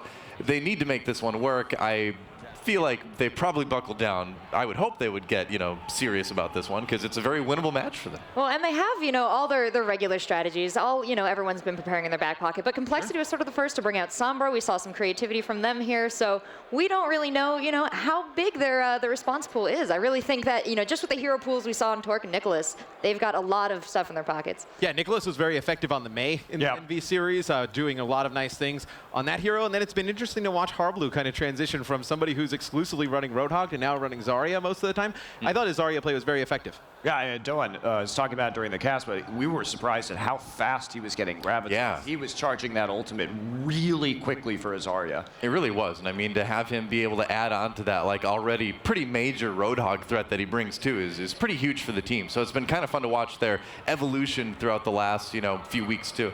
And Joe Meister, too, brought out the Symmetra. We saw some interesting play for them. Of course, with Symmetra's... Had the hero boop, too, on Harry Hook at the end. That was amazing. That was so good. Awesome play.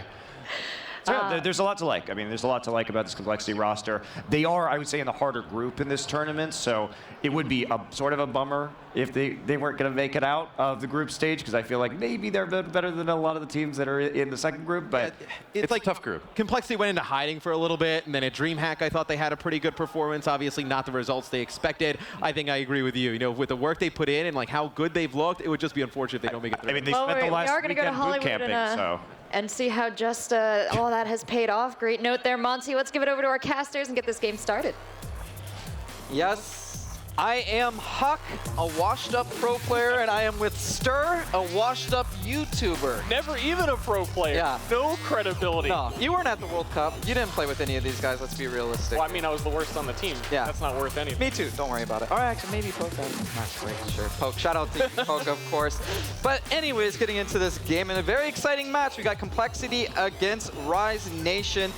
I mean, let's be honest, Complexity should be the favorites here. Rise Nation kind of getting to their own ability, and if they can fulfill that, they will have a chance here. And I think it's mostly going to be on the back of X-Rutzy, to be honest. I've met this kid. He's horrible at dodgeball, I'll say that, just as like a side note, but very stylish. He's got like that rock star franchise player kind of look about him. He's too good to be good at dodgeball. Like, yeah. He doesn't want to put all of his effort nicely into it. I might sweat and mess something up, yeah. But it does look like we have a pause here, something going on. While they're in spawn, we actually do see Spirit on Genji. I don't know if he's going to be coming out of the gate with that, but that's something we were talking about with them earlier, where they could play to their strengths a little bit more, perhaps see them on the Genjis and the DPS characters that they're comfortable with. Yeah, and that's who you're really going to be looking at for this team. I feel like those two DPS players are the ones to watch, and it looks like we're going to get back into this game. X-Rutzy and Spirit going to be the people that carry them. And on the other hand, we kind of highlighted Harblu on that Roadhog, but to be honest, he's been playing a lot of Zarya these days. And on top of that, it seemed like his team was almost more impactful than he was. We saw, that hero Boop. We saw Shake, I think, is a very underrated support player and has been for a long time. And of course, Nicholas on that Mei. All support players are underrated players. I feel so bad for the support and like flex players because it's just DPS players get like all the love, all the credit. everything, all the fame, the girls, the money, whatever you would need. They get all the girls, but if anyone can get a girl right now, it's Joe Meister, because we're going to talk about a support. We're going to talk about seeing Symmetra yet again. Symmetra being so important this tournament so far. It's been incredibly difficult for any team to break a Symmetra defense. We may see the first one coming in here from Rise Nation. Yeah, and it looks like they might actually go for a switch. We saw one of them backing up, maybe because of that Symmetra. Spirit's just going to be poking here, looking for an opening. They know they have to clear out these turrets. They're already turning. The Mei wall comes up. They are segmented. They're cut off, and Complexity's going to have 1 kill. Spirit returns that, kills JKW, and it's 1 for 1, 5 points here. He's going to get really close up. He's only got 50 HP, though. He has to back up.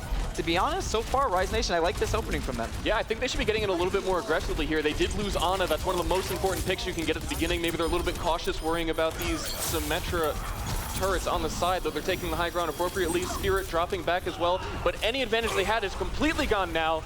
Shake, just how we were just highlighting supports and how he was so underrated, getting 2 kills there and a great Ana grenade and a sleep. You could see Spirit jumped up there. He saw his teammate on the ground, died shortly after, and to be honest, Shake showing up big for his team so far.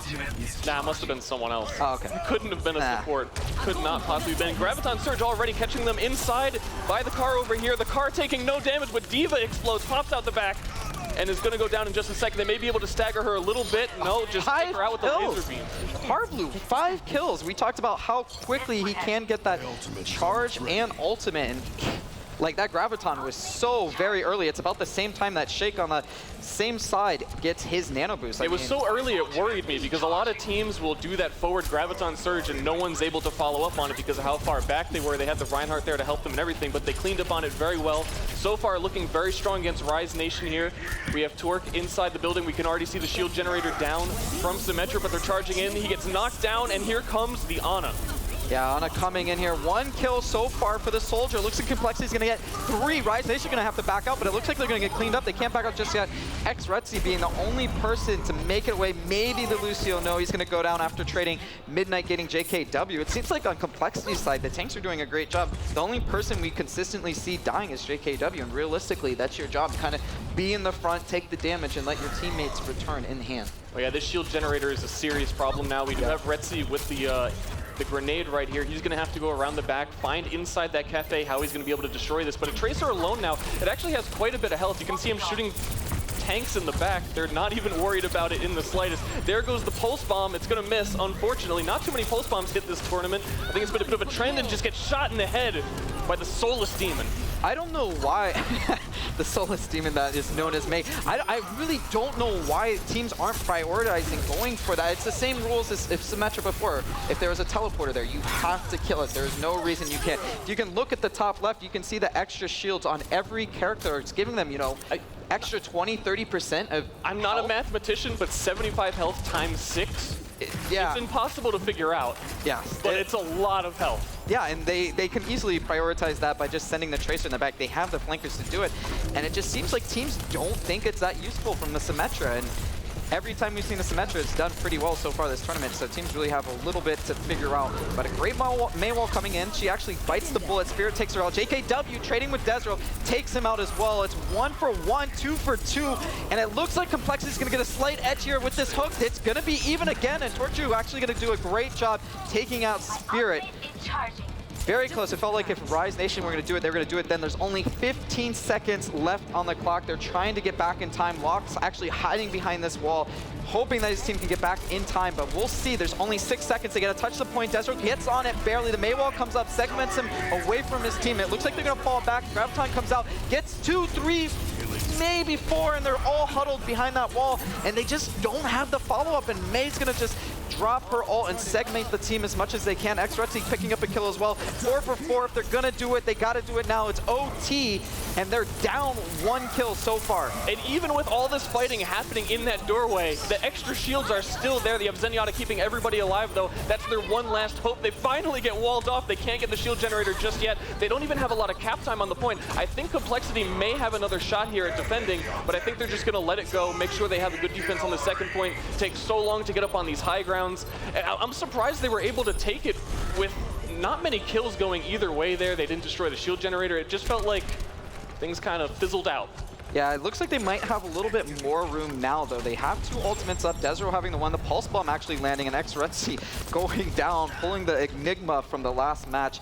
falling with that. Was it Clockwork? I can't remember. It was all of them. Okay.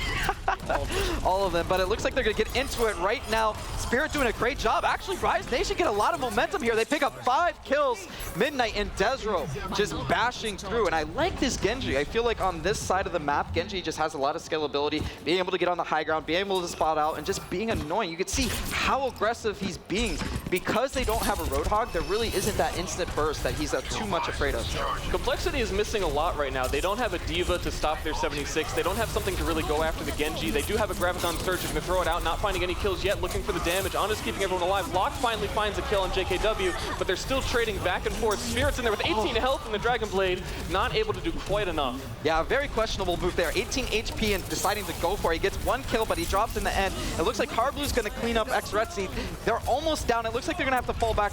Shake finally cleaning up Lock, and they're going to have to pull back, regroup, but he almost has the Graviton. He's still at 60% energy. It's going to drain a little bit quicker than it used to, but you can see at the top right, a lot of these Rise Nation members being on fire, and hopefully they can pull it together. They have 1.5 more fights to be able to cap that, it seems. Yeah, they're going to have the Zenyatta ultimate. That's going to keep them all alive in the fight. It looks like they're going to try and all take the high ground, which is something that Complexity was already lacking, being able to stop, but they're going to get to take the Graviton right here. Everybody was grouped up. Zenyatta keeping everybody alive, even though they're on the ground. Hopefully not too many deaths on their side. Honor Grenades trying to kill people. Absolute carnage everywhere, and somehow Complexity turns this around. Yeah, that was a great Ana Grenade from Shake, actually countering a lot of what that healing was. And that's pretty much the only counter you could have there for Zenyatta. Zenyatta would have been able to keep up every member of Rise Nation, but Shake, once again, showing his worth, pulling that out. No, the support players, no. No. There was the DPS players, I'm sure, that did that.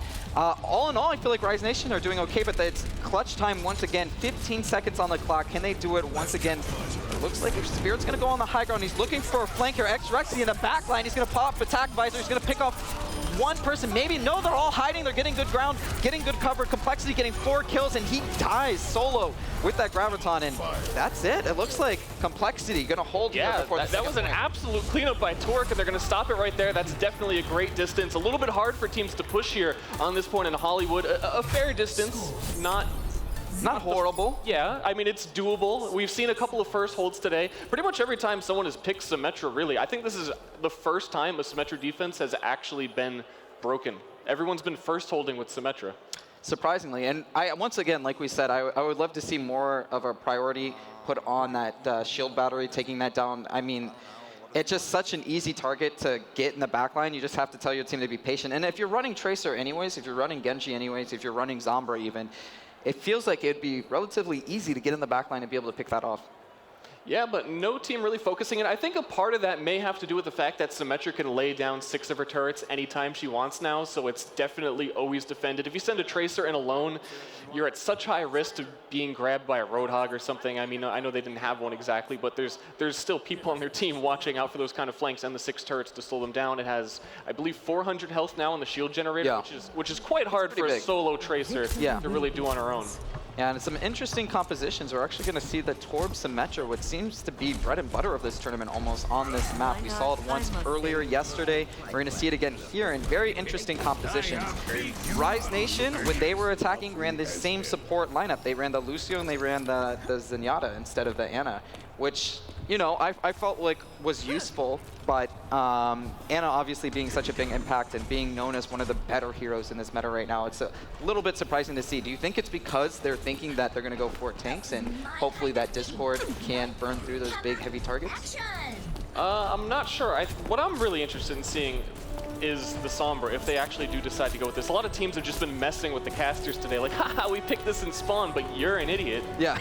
So we're going to see if Torque actually does bring up the Sombra. Of course, he's been known to do it. We see him leaving spawn now, because they are running Symmetra and they are running Torque, and this is going to be exactly what we were talking about. We're going to get to see if the Sombra getting in the back, able to destroy these things, how that's actually going to pan out for a team. Yeah, I like the pick. I think Torque's very good on Zombra. We see Midnight already with 40% charge, doing a good job of eating damage. Make sure he can do more damage in return on that Zarya. So far, though, they haven't been able to break too much. We do see those Symmetra turrets going down. Here's the thing to watch. Sombra is at 78% ultimate, 80% now. Everyone else on his team is at 15%. No one's going to have one by the time they can get here and break the shield. And breaking the shield is super important in this meta. Yes. You have the Roadhog who's going to hook. You're still going to have a shield. You're going to have all the defense that you need, but they're not going to be able to defend it all. And they get in here right away. We have Hardblue coming in on the Roadhog, trying to find some shots, needs to reload. Everyone is slowly being whittled down. D.Va taken out. That's really important. Unfortunately, Hook hitting the mech. This trade not going optimally, but it's still just enough that Sombra was able to carry it with that really early EMP. Yeah, and Rise Nation not being able to hold that at all. And it's kind of feast or famine in that sense that you have the Symmetra, you have the Torb. It feels like if you can hold that first fight in a decisive manner, you're going to hold the next few fights and maybe even full hold that first point. And I think that's the thought process coming from Rise Nation. Unfortunately, they do lose that first fight, and then it's just... Sombra, though, is a brilliant counter. Yes. If you're defending the turret, if you're defending your backline with your forward Reinhardt, he just is completely crippled by an EMP. They can't defend, and that's the whole purpose of what Rise Nation's composition was, to defend their backlines. Yes, I completely agree. It looks like Torque's going to stay on it, too, for the second point. Picking off Desro, getting that early pick. Reinhardt not providing the defense that he needs, not having that shield. Rise Nation's going to be in a lot of trouble here. It looks like they want to die on cart, just buy out a little bit longer time, but Torque going to actually get another kill, and it just seems like Complexity's in complete control. They have 4.5 minutes. They have 5 ults up. And on the other hand, Rise Nation, they are in trouble, only having to maybe going to be able to get Desert or Shutter up in time. But realistically, they have to win this next fight, or it's going to be over. Yeah, I don't see how they could possibly win this next fight. We're going to look for Torque again to teleport above them, drop the Reinhardt shield, come up behind him. He even gets put on the ground. Doesn't matter that Ana has boosted them. They're still finding the kills that they need to find. And Sombra, you can see he had ultimate, drops it down on him, but it's going to be a little bit too late. Yeah, it looks like Complexity up 3 kills right now. You can see Nicholas just finding this Ana, trying to segment her. It looks like she's going to stay up, but she has to fall back, and she can't support her teammates. Meanwhile, X-Retzi and Faze not having that healing die on card. They're going to try to buy time. Spirit diving in on that Genji's not going to be enough. It looks like they're going to cap it. Yes, Complexity. Complexity looking strong there, too. Rise Nation, I mean, we were looking for them to step up quite a bit. I think they did, to be honest. Like, I think they did better than what they did yesterday, but it's just... I think, yeah, the push from Complexity was just perfectly executed. When you have an EMP, that giant AoE, such a game changer at the beginning of a fight, and again, I really believe it countered their composition perfectly. They just walk in with it. What was Rise Nation even to do at that point? Yeah, it's hard. I mean, Reinhardt, obviously, the whole purpose of this hero is to have that big rectangle. And when that thing does not exist, you're just kind of sitting there with your hammer, hoping for something good to happen. And realistically, nothing ever happens. Yeah, nothing good happens from that as a Reinhardt player. Unless you're JKW, get and play the game. Yeah. Well, it's easy when you're not going up against a Zombra, I guess. But overall, I think Rise Nation did a little bit better than what most people expected. But now it's kind of, I mean, you can view it 2 ways, right? They have nothing to lose at this point. I think really if you're going to try anything, now would be the time. If you lose this match, of course, you're going home. I think either way, this is a positive experience for them overall. But hopefully the nerves are gone by now, right? You have nothing to be afraid of. It's just win or lose. Yeah, I mean, it probably has sunk into their minds at some point now that there's a complete reality where they're just going to be going home. They're not going to win a game. It's not going as well as they had hoped. So, I mean, throw everything to the wind. Go with what you think is really strong. You know, take some of that pressure off yourself. Take the stress out and just say, we're going to play the best game we can right now. And I think that's a mindset that would actually really help them. I mean, yeah, we even saw it earlier with NRG, right? We saw that they were having trouble. They were trying to force the meta, trying to force strategies that they weren't comfortable with. And then when they kind of changed their mindset and said, you know what? Let's just do what we're good at. Let's play the heroes we're good at. Let's not focus or force anything. And as soon as they did that, you know, they did really well against Liquid. Today's NRG is completely different than the NRG we saw yesterday. We were seeing them a bit more comfortable, too. You can see they've slowly gone into that. They were running the Genji, which is something I don't even think they were considering on day one. Unfortunately, it didn't really pan out exactly how they wanted. I just think that really it came down to their defense being near perfectly countered. Yeah. I mean, Sombra's pretty good choice against that, and also they just executed really well. Overall, I mean, I'm happy to see Hardblue playing Zarya. I mean, he's been known primarily almost exclusively as Roadhog, and then when you combine that fact with the meta that we are in, most people would naturally assume, like, hey, this guy's just going to be on Roadhog 24/7. But him getting a 5 kill, that very early Graviton, he's obviously doing really well on that Zarya. But it looks like we're going to get into our next map. I do believe it is going to be Ilios.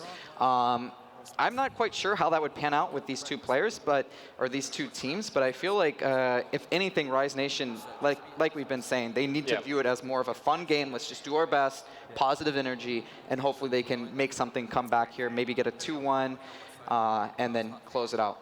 Hey, I definitely think this map is going to be the story of the DPS. We have Retzi and Spirit. Oh no, Retzi switching last second, not really going with that. Not sure what he's doing in life. Torbjorn, I don't know, I'm having a midlife crisis.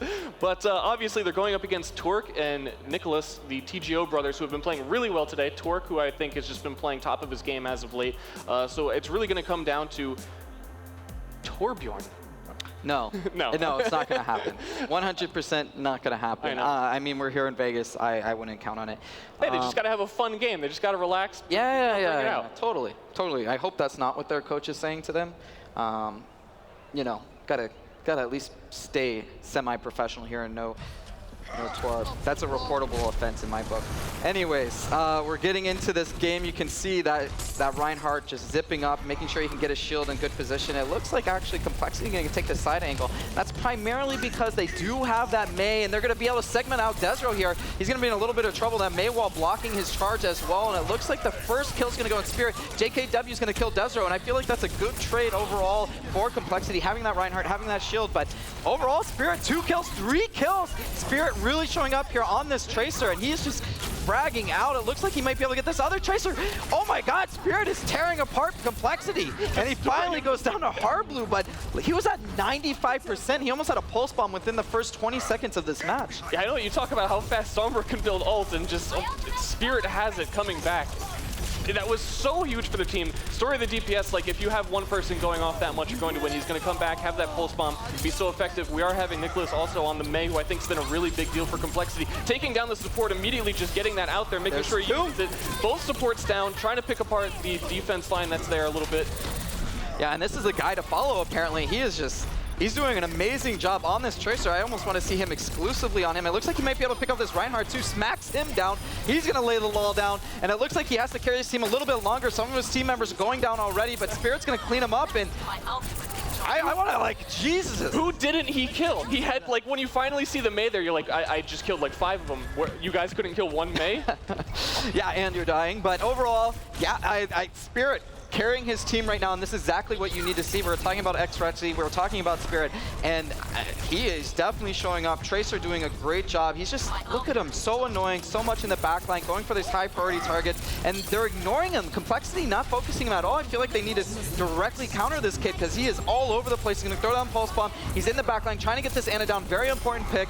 Hasn't been able to get him just yet. On the other side, X-Retzi helping out, and he actually goes down. Yeah, that's one thing I always hate to see on Tracers. They always get a little bit too overzealous, and you can see the Graviton Surge coming out there moments after the Pulse Bomb, which feels like always happens in Overwatch, that the Pulse Bomb is just a little bit before that. But Hardblue taking control of the point now, trying to clean up a couple of these kills, build that ult charge, which he's been getting so quickly, just by damaging those tanks. Oh my. Powerful laser. Yeah, Nicholas doing a great job on that Mei, getting 3 kills there. We saw him earlier today doing a great job against Envyus. It seems like that's the pick for Complexity that you have to counter. Yeah, absolutely. And again, now that they actually have control of the point, the Mei is going to get a lot more use here. They're going to be able to control the choke points a lot better. Though Mei is a pretty good counter to Spirit on Tracer. She can kill him in one shot, but when Tracers are just, there you go! That's what they need to happen. And now they're going to be able to control this point for a much longer time. Yeah, boom, headshot, and that Tracer is down. On the ultimate side, we do have Complexity with a sizable advantage right now. Desro being the only one that really has it up. You can expect Spirit to get in time, and maybe Faze as well. But overall, when you have so many options on Complexity's side, you feel like this fight is going to be hard-pressed for Rise to do anything. Yeah, Spirit in the backline, not really able to do anything. I think what I would really like to see from Rise Nation is just to go in, try and force some ultimates, try and make it look like a real fight, but come back when they have more of an ult synergy and they can really figure this out, because they were quite low there before that fight, but you can see they've built 4 now. Spirit saved his, of course. Not going to be able to save that for the Graviton right now. He's at 50%, and that's going to definitely be a big offense, but Complexity didn't really use that much either. Yeah, and that's understandable. I mean, with these pro teams, how seasoned they are, they're not going to really use anything when it's unnecessary. They have positional advantage. It makes no sense for them. But it looks like when you get started here, he's going to jump in, get a good graviton, not eaten up by that D.Va, and they're going to follow it up with the Mei ult as well. They're going to get 1 kill, 2, 3, 4, and it looks like it's a full wipe for Complexity. On the other hand, Rise Nation didn't really use much, but they're going to be hard-pressed here. 91% against 85. It seems like there's going to be one last fight. Desert going down there at the very end. Yeah, but Rise Nation, this is the fight that actually matters. And again, they were really smart. They saved all their ultimates. They're even going to have Soldier 76. They're probably going to have the Zarya. They're waiting for this Pulse Bomb. I hope they actually synergize these together. No, he throws it onto the Reinhardt shield. And goes down once again. Nicholas getting that 1 shot, 1 kill with that Mei Icicle. The Demon herself doing a great job, and it looks like Harblue's going to clean up. They do use their ults. Desero still has his, but he's the only one in Complexity just cleaning up. It does look like they're going to be able to segment X-Retzi out, and he gives up. Oh, man, I'm like the disappointed dad right now. Like, in that moment, I was like, they're going to save it. They have these combo ults, and like really? Yeah. Like, it's very simple, basic stuff that I think all weekend we've seen Rise Nation just fail to coordinate those sort of things. It surprises me still at this late in the stage of the game where Pulse Bomb Graviton is basic, and we've seen even much better teams fail at it today. Yeah, it's kind of your bread and butter combo. I mean, you definitely expect it. I think for the most part, Spirit's going to have to start avoiding Nicholas. It just seems like constantly whenever he goes into that matchup with that Mei, he doesn't kill the Mei, he doesn't kill the supports, and then he ends up getting one-shotted anyways. So I'd love to see him just to avoid him at any way he can, even if he has to start killing tanks instead of going for the supports. Well, I mean, obviously the match went much better for Rise Nation when he was able to kill 5 people one after another. I mean, without that little bit of a boon, I was going to say boon and bonus at the same time. Bonus, I don't know. Yeah, it's been much harder for their team to pull together when they don't have that giant backpack on him. Yeah, well, we'll see. Looks like he's going to get in there. He's staying a little bit further back. He needs to avoid the Mei. He's getting on the tank. The Discord being on that Reinhardt means that he will take so much extra damage, and he's just doing his best to chip away. You can see the Reinhardt trying to mirror, but Shake, Joe Meister, Howard Blue doing a great job and actually getting in as Tracer.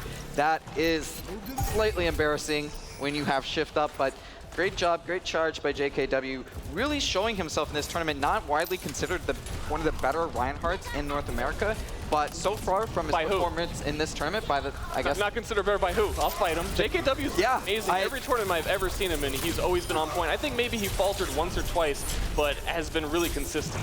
Well, so far this tournament, he has definitely proven that. It looks like this fight is going to go a little sloppy. Complexity holding their position, holding them in that choke, forcing them to come through. And you can see, once again, Harblu, 75% energy on that Zarya, constantly shelling out damage. And he's going to have Graviton so early, once again, almost the same time as Shake got that nano boost. Yep, and they bring out the Genji now, trying something a little bit different. Spirit getting off that Tracer. Apparently he's been countered too much. Harblu already has that ultimate, going to lock everybody inside. It looks like this is going to be another lost fight for Rise Nation. What's really happening here is they can't let Complexity get the point one time, because Nicholas on this Mei has just been locking them out. Their defense has been so strong and they haven't been able to crack it a single time.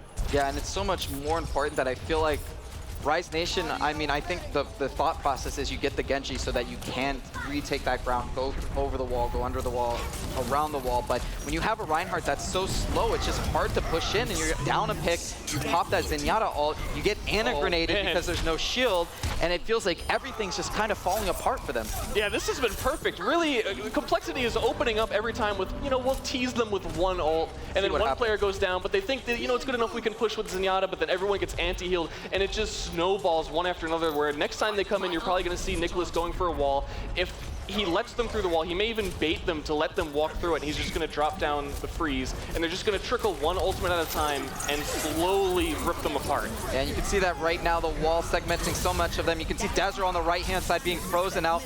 Looks like the Mei's going to go for the Roadhog. Spirit actually getting 2 kills once again for his team, showing up big, but will it be enough? He's down 2 members in it. Do or die here. He's down 2 kills. He's down 1 member on his team, and it looks like he's going to get 1 more. Hardblue going down, but he dies to JKW, and it's OT. That's it, and that's another notch for Complexity. Yeah, just cleaned up perfectly there. That was exactly how you want things to go in Overwatch. They staggered their ultimates. They waited for them to push. Every time it just went in their favor, and I think Rise Nation maybe got a little bit overzealous. They didn't handle the pushes like that well. But how could you when you walk in and you have someone die before the fight even begins every time? Yeah, and these young kids with their backs against the wall. This is going to be it. I don't like the sound of that. I mean, yeah, so I hope they can do it. They're all very likable. They're good kids. They've had a good time here at their first major event doing as expected, but to be honest, you gotta need more. There's a lot of sharks still in the water. You know, TSM always lurking, not having an Overwatch team. They used to have this complexity roster. I'm sure they're looking at these talented young men, especially after CLG picking up a team at this tournament. People always looking at talented young men. Yes, that's how I got here. Exactly. But again, we're going to see how this goes out. The Mei wall blocking everybody off from the beginning. Retzi is going to go down to start it off. These Mei walls have been perfect, but we have Spirit in the back trying to pick up a couple of kills. Unfortunately, only finding tanks. Again, he's probably going to have to kill this Ana before you can focus down her daddy. Yeah, Reinhardt doing such a great job of protecting. Spirit being very, very deep, trying to get the damage hit, but not being able to finish kills. Midnight finishing Harblu, Zarya against Zarya. It looks like it's a somewhat even fight, but I'm not quite sure. It looks like they're going to get that early nano boost. That Shake doing a great job of keeping his teammates up, getting nano boost so very early. I mean, it was backwards. You usually want Roadhog to get the first pick in a fight, and that gives you the advantage. But Roadhog was the first pick by the Mei wall because he's walking forward looking for said pick. Nicholas's Mei has just been on point, and I think the Mei wall splitting them up is something they're not too familiar with dealing with. They're not very good at dealing with it. Yeah, for sure. It looks like Spirit's going to go in here. He has that Genji Blade. He has the option, but he doesn't want to pull it just yet. He gets 2 kills. He might not have to. Rise Nation coming back a little bit here with their backs against the wall, picking up 4, 5, and they didn't use anything for this. I feel like that was great ult management. He could have pulled the trigger on that Genji Blade, and he decided to hold it, and it paid off. They're going to be going into the next fight with that Nano Boost, with that Genji Blade, as well as with Zarya and Earthshatter. Yeah, it feels like they have a lot of options. If you flip this, if you pretend Midnight was Harblu, and we go back to the last game, if he can kill them all with one Graviton here, they can do the same exact thing. They can slowly stagger everybody. We're going to have to see if they are that good, if they can do what Complexity did to them. Yeah, it looks like it's going to be the other combo that comes out. It's that Nano Blade. He's going to be on Shake. Takes out Shake very early. He's at 130 HP. Zarya ult has to come out as well, and I feel like at this point you're kind of overusing it. But at the same time, Torque evens the scales, picks off 2 or 3 with that Diva Bomb, and it looks like he's going to be able to peek off the Zarya. Torque being the only one left. He's actually slept, and they're going to let him sleep. Let him sleep, stagger himself, keep him up for as long as possible, finish him, get the baby mech, do the same thing, and Torque says, I'm not going to have any of this. Jumps off the ledge to reset. Yeah, good from them. They still actually have the Zarya ult, so they're going to have to do this next fight with that one there. I think Complexity probably knows that at this point, is going to be trying to avoid it, but it's so hard to avoid here on Ilios when you have to walk down these narrow alleyways. I'm sure you could split up a little bit, but then you're splitting up, and that's I guess Spirit reflected a Zarya ult then, because there was definitely Harblu's ult that came out, and it was not in their favor. I mean, Rise Nations has the Zarya ult. I'm pretty sure Harblu used it for absolutely no reason before what you saw. It was very confusing because why did Harblu use it?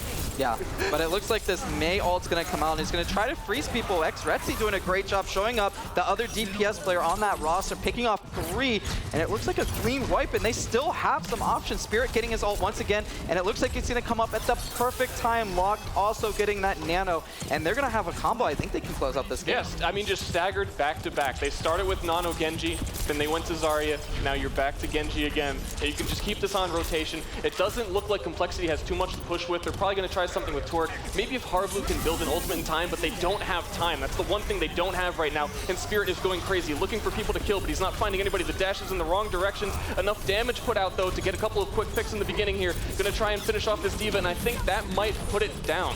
Yeah, and it looks like that might be it. Torque getting 1, but I don't think it's going to be enough. Harblu finally going down, and it looks like OT's going to drain out. Hey!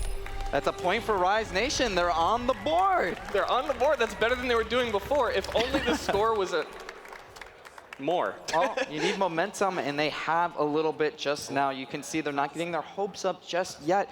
But to be honest, I think if Retzi can do as good as Spirit's been doing, they're going to have a good shot at taking this match. And you can see Complexity, Harblu thinking here, why did we lose that match? I mean, it's King of the Hill. There's a lot of momentum. There's a lot of snowballing that happens. But at the same time, they need an answer for Spirit. I feel like Spirit, whether he's on Genji, whether he's on Tracer, he's constantly a problem.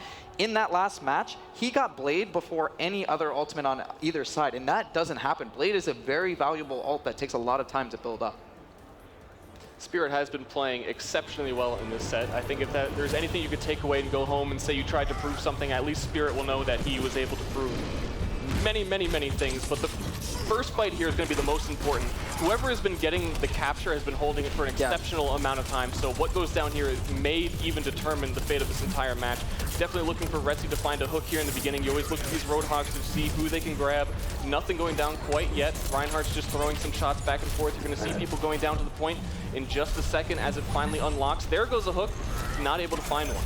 Yeah, they're playing very patient. I think this favors Complexity with that Mei. They have a lot more distance and ability to shoot further and kind of create space with that wall, to be honest. It looks like they're going to have freeze on Desro. He's going to get the Mei, but she does ice block up. She's going to stay alive. Xretzi's going to be the first one to drop. JKW doing a great job. And I feel like Rise Nation are a little bit out of position. Desro being able to kill Joe Meister, but he's stuck in the corner. He's going to charge out, gets the Diva, and actually Faz shows up, kills the Mei, and they're going to be kind of even. I think Complexity's up 1, now 2 kills. Locke taking out Shake, his counterpart on the other side, and it will be Complexity to cap that first point, and it's so, so important, as you said, on this King of the Hill maps. Yeah, things started to look a little bit desperate there for Rise Nation. A couple of ults thrown out that probably really shouldn't have been. That Reinhardt ult at the end was just, I think we can still win, but it was a little bit lost by then. They're going to have Locke and Spirit going in with this combo, which we've seen so often from them. Ana boosting the Genji. If he can get into the backline and find the supports and not get hooked, not get caught up on tanks, Yeah, I think it's very important to just take out Shake as much as you can. He's going to try to reflect just to keep that Reinhardt off of him, but they're going to get clean wiped. The good news is they didn't use too many ultimates. Xretzi is going to go down here as well, and Midnight just falls off the edge to reset. Now this is where they have to make a play. Have we seen this before? Have we seen Mei sitting in this corner, waiting for the wall, with the ults ready?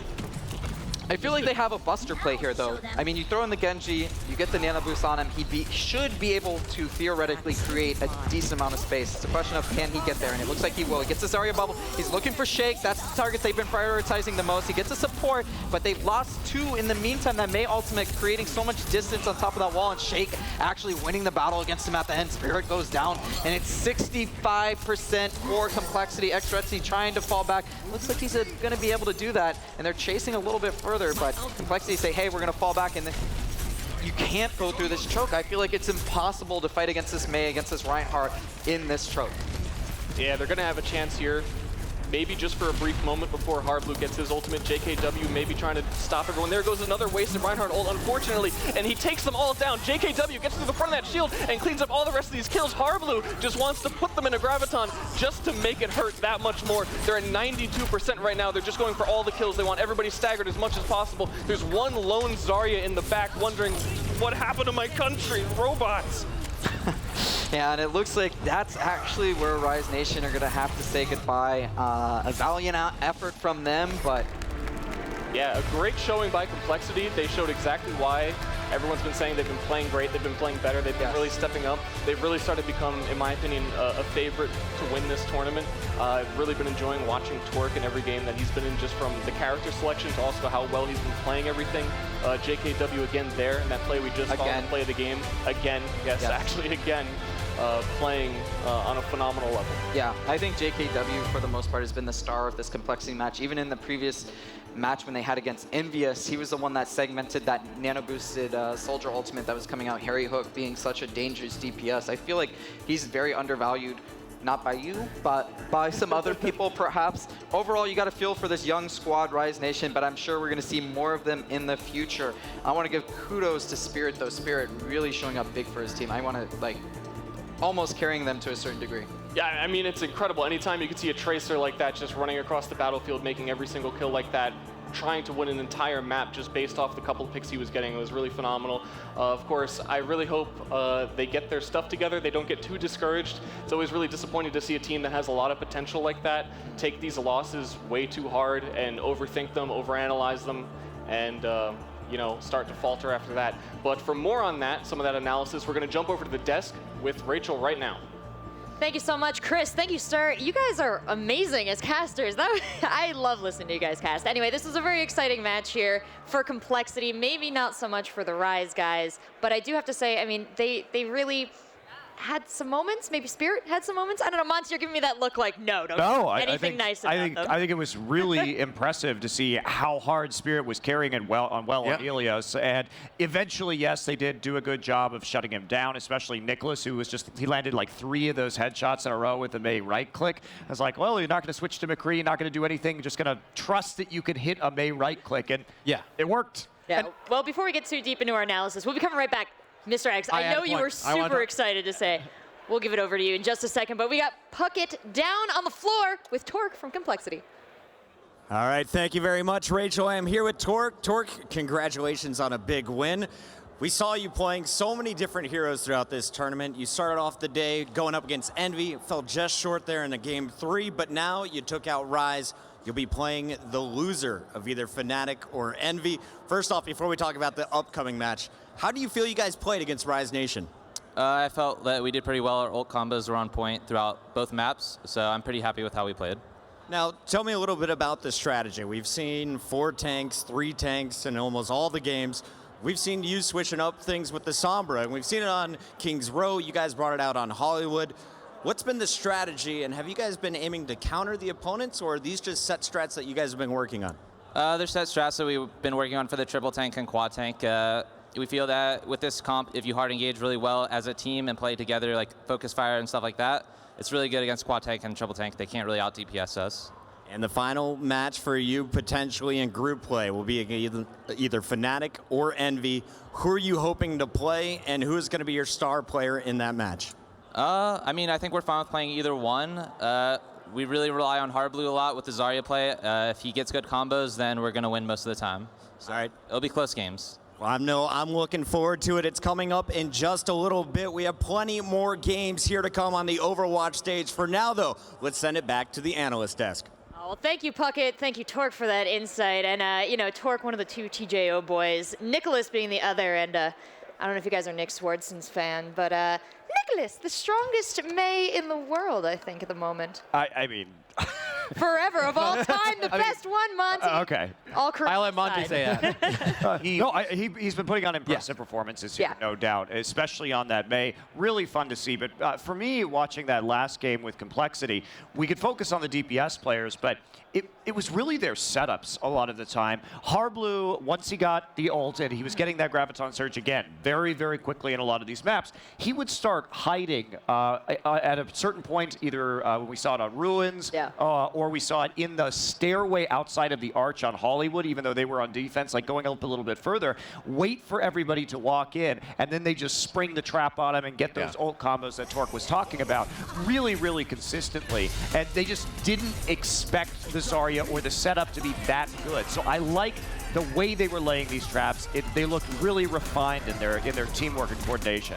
Yeah, I think by the end, Huck and Sir were just calling it out, be like, there Mei is again in the corner once again. Well, with Mei and Zarya on Ilios, all those chokes are really narrow. So when you have the Zarya Graviton, you can use that in one fight, you win it, you build up the Blizzard for the next one, and then Rise would just try and get in, and they were never able to get past those chokes. The first one actually started off 91-0 in favor of Rise. Yep. As soon as Cole got control of the point, they never let it go. Then 100-0 the second one. So once Complexity got control, they never let it up. And I was wondering, like, why don't we see like a Pharah potentially? I mean, you just had Mei on the opposing team with Zarya. At least it would have pushed them back from the choke. They wouldn't have been able to play that far up. It would have backed them up maybe towards the point, given Spirit a little bit more room to operate on the Genji. I think you have a good point there. I mean, we did see Rise Nation switch things up a little bit, you know, have Spirit play the Tracer. We saw the Genji a bit. But, you know, I felt like they were too afraid to really kind of push it even more, you know, and they really wanted to play that quad tank for the most part, and it just wasn't working out. So, you know, next time, I hope we see a little bit more diversity. You know, I'll say what I said before the match too. I think there's a lot of individual talent on this team.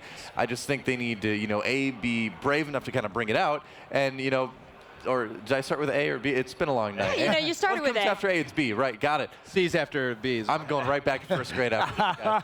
But and B, you know, just get more time. They need more time to sort of come together as a team. You know, get better at the combos that we see Complexity executing so well, and just kind of bring things more together. I just wish they were more decisive, because we saw the constant flipping on Hollywood from Retzi, who is just, they never really got ults because they were just constantly switching up these heroes. And I think conceptually, if you're playing against Complexity and you know they're going to play Sombra, and you know they're going to get that EMP super fast.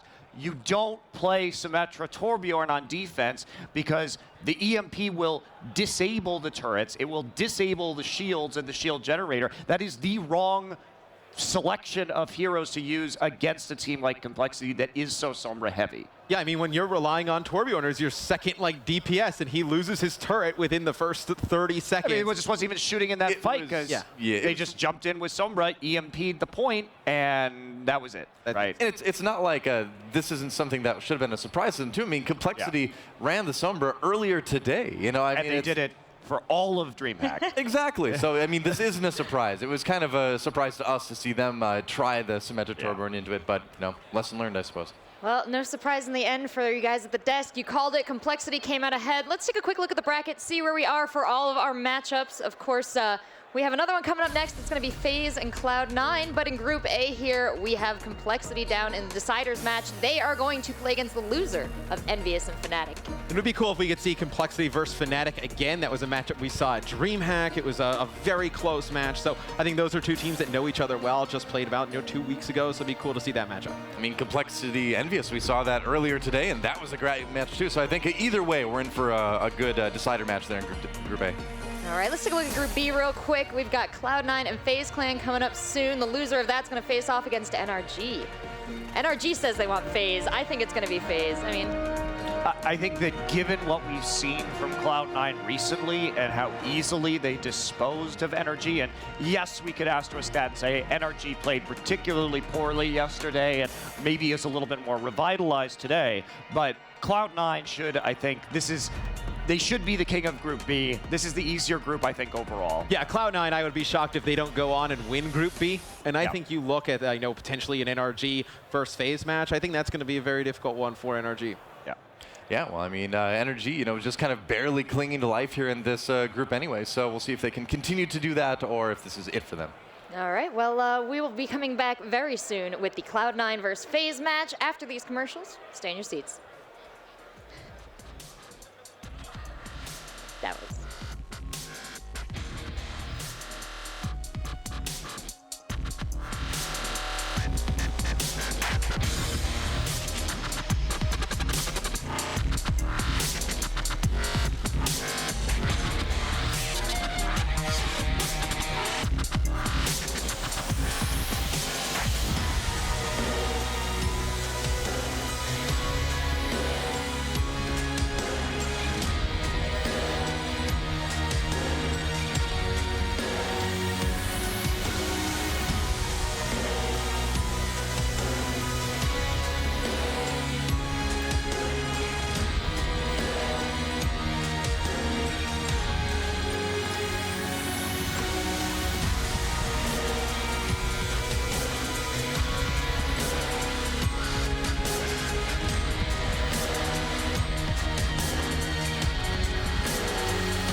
Welcome back, everyone. We are at the Overwatch Invitational at MLG Vegas, and we have a match for you. Up next, it's Faze versus Cloud9.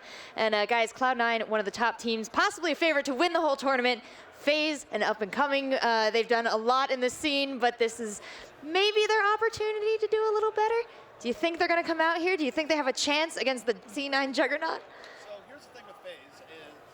Okay, I was muted. Here's the thing for Faze is that Faze can lose any game, as we've seen, where they've come out very weak against teams we'd expect them to beat, but Faze can also beat any team. They are the most variable team in Overwatch, and I don't think any team is really super comfortable going against them. Going off recent results, C9 certainly has had a better resume over the last few months in recent tournaments, things like monthly melees or the Winter Premier. Cloud9 has came out stronger, and yet Faze always has that puncher's chance of coming out and getting a team off their guard. See, I love you, ZP. If I had asked Monty, he would have been like, no. So, I mean, tell me what Faze needs to do here against C9. I mean, we've seen so much great stuff out of C9. They're very variable. They can choose a lot of different heroes, deep hero pools on almost all their guys. How does Faze rise up over that? I mean, do they rely on the Shadowburn Genji? Because we've seen them time and time again. Like, it worked so well for them last time, and they seemed hesitant to do it, even though it was working, that I don't know, maybe after results from their last match, they might be a little bit more confident in it. But, I mean, Cloud9 has to know that. Cloud9 is a great team. They're ready for that potential. They have Roadhogs. They'll just hook boys. Yeah, the legend of Shadowburn's Genji far precedes him. Yeah. So you can't show up to a match not prepared to face that. I don't think that C9 has any doubt in their minds that they're going to win this game. I mean, I'll take a page out of Monty's book and just say that there is no chance for Faze in this matchup, just based on the way that I've talked, like the way that they carry themselves when I've talked to them. You can kind of get a sense of how confident they are, and I feel like C9, like if they lose this, there will be riots in the streets. Cloud9 has lost games before, though, that everyone said the same thing. They had no business losing those games, and I would just hate to see a repeat of that again. But they've changed the roster, they've become much more stable, and I think this tournament they've learned from their past mistakes as well. If Faze is going to win this series, it's going to come down to, of course, Shadowburn having a great game. Might have to go to his Genji play, even though it's not as much a meta. He has been able to make it work in this meta. That's point number one. Point number two is that you want to look at Factor Fiction, who has at times one of the most explosive Reinhardts in the game. You want to see Factor Fiction come out and control the pace of the game, both with positioning and landing good earth showers. And finally, last but not least, Too Easy is a beast unto himself, where some days he looks just as good at the time moves as of the world. Other days he looks like the guy in your pub games that you wish was not matched with you. And last but really not least, no one gives Zoms enough credit. I feel like Zoms has been incredible, but he's one of those players that no one has ever really come out and said, like, oh, he's one of the standout hit scan players. Because he does flex a lot, he plays a lot of Zarya and that sort of thing. But Zoms, when he actually gets a chance to play on DPS, has never been a disappointing choice. He was actually known for his DPS before he joined this roster. He was on Liquid for a little while, I think ringing for them at one of the ESA tournaments, and he was a Widowmaker, and people were like, oh my god, this guy is hitting all of his shots. But yeah, he's on a team with Too Easy, so you can only have so much hit scan on one team. It's not really a meta for double, and I think that that's kind of one of their weaknesses, though, is that Shadowburn's so good at Genji, but that's it. You know, like, he feels very one-trick to me. He's good at Pharah, but again, Pharah's not really in the meta. His hit scan's never really been so strong, so it puts them in a weird position where Zoms is constantly trying to flex to the right heroes, but sometimes I think Shadowburn kind of limits him. I will note for Shadowburn is that I think a key for him is probably going to be avoiding playing D.Va as much as he has. I'd say of all the heroes in his hero pool, his D.Va has probably come out the weakest relative to the other heroes he's known to play. Maybe he can bring it together today, but I just feel like things have never really gone too well for Faze when they put Shadowburn in that role. Well, I think, you know, coming into this tournament, so many people were expecting this tank-heavy meta. You know, some of the teams did try and run it. I think they felt obliged to run it. And what we found is they've been most successful and they've sort of avoided it.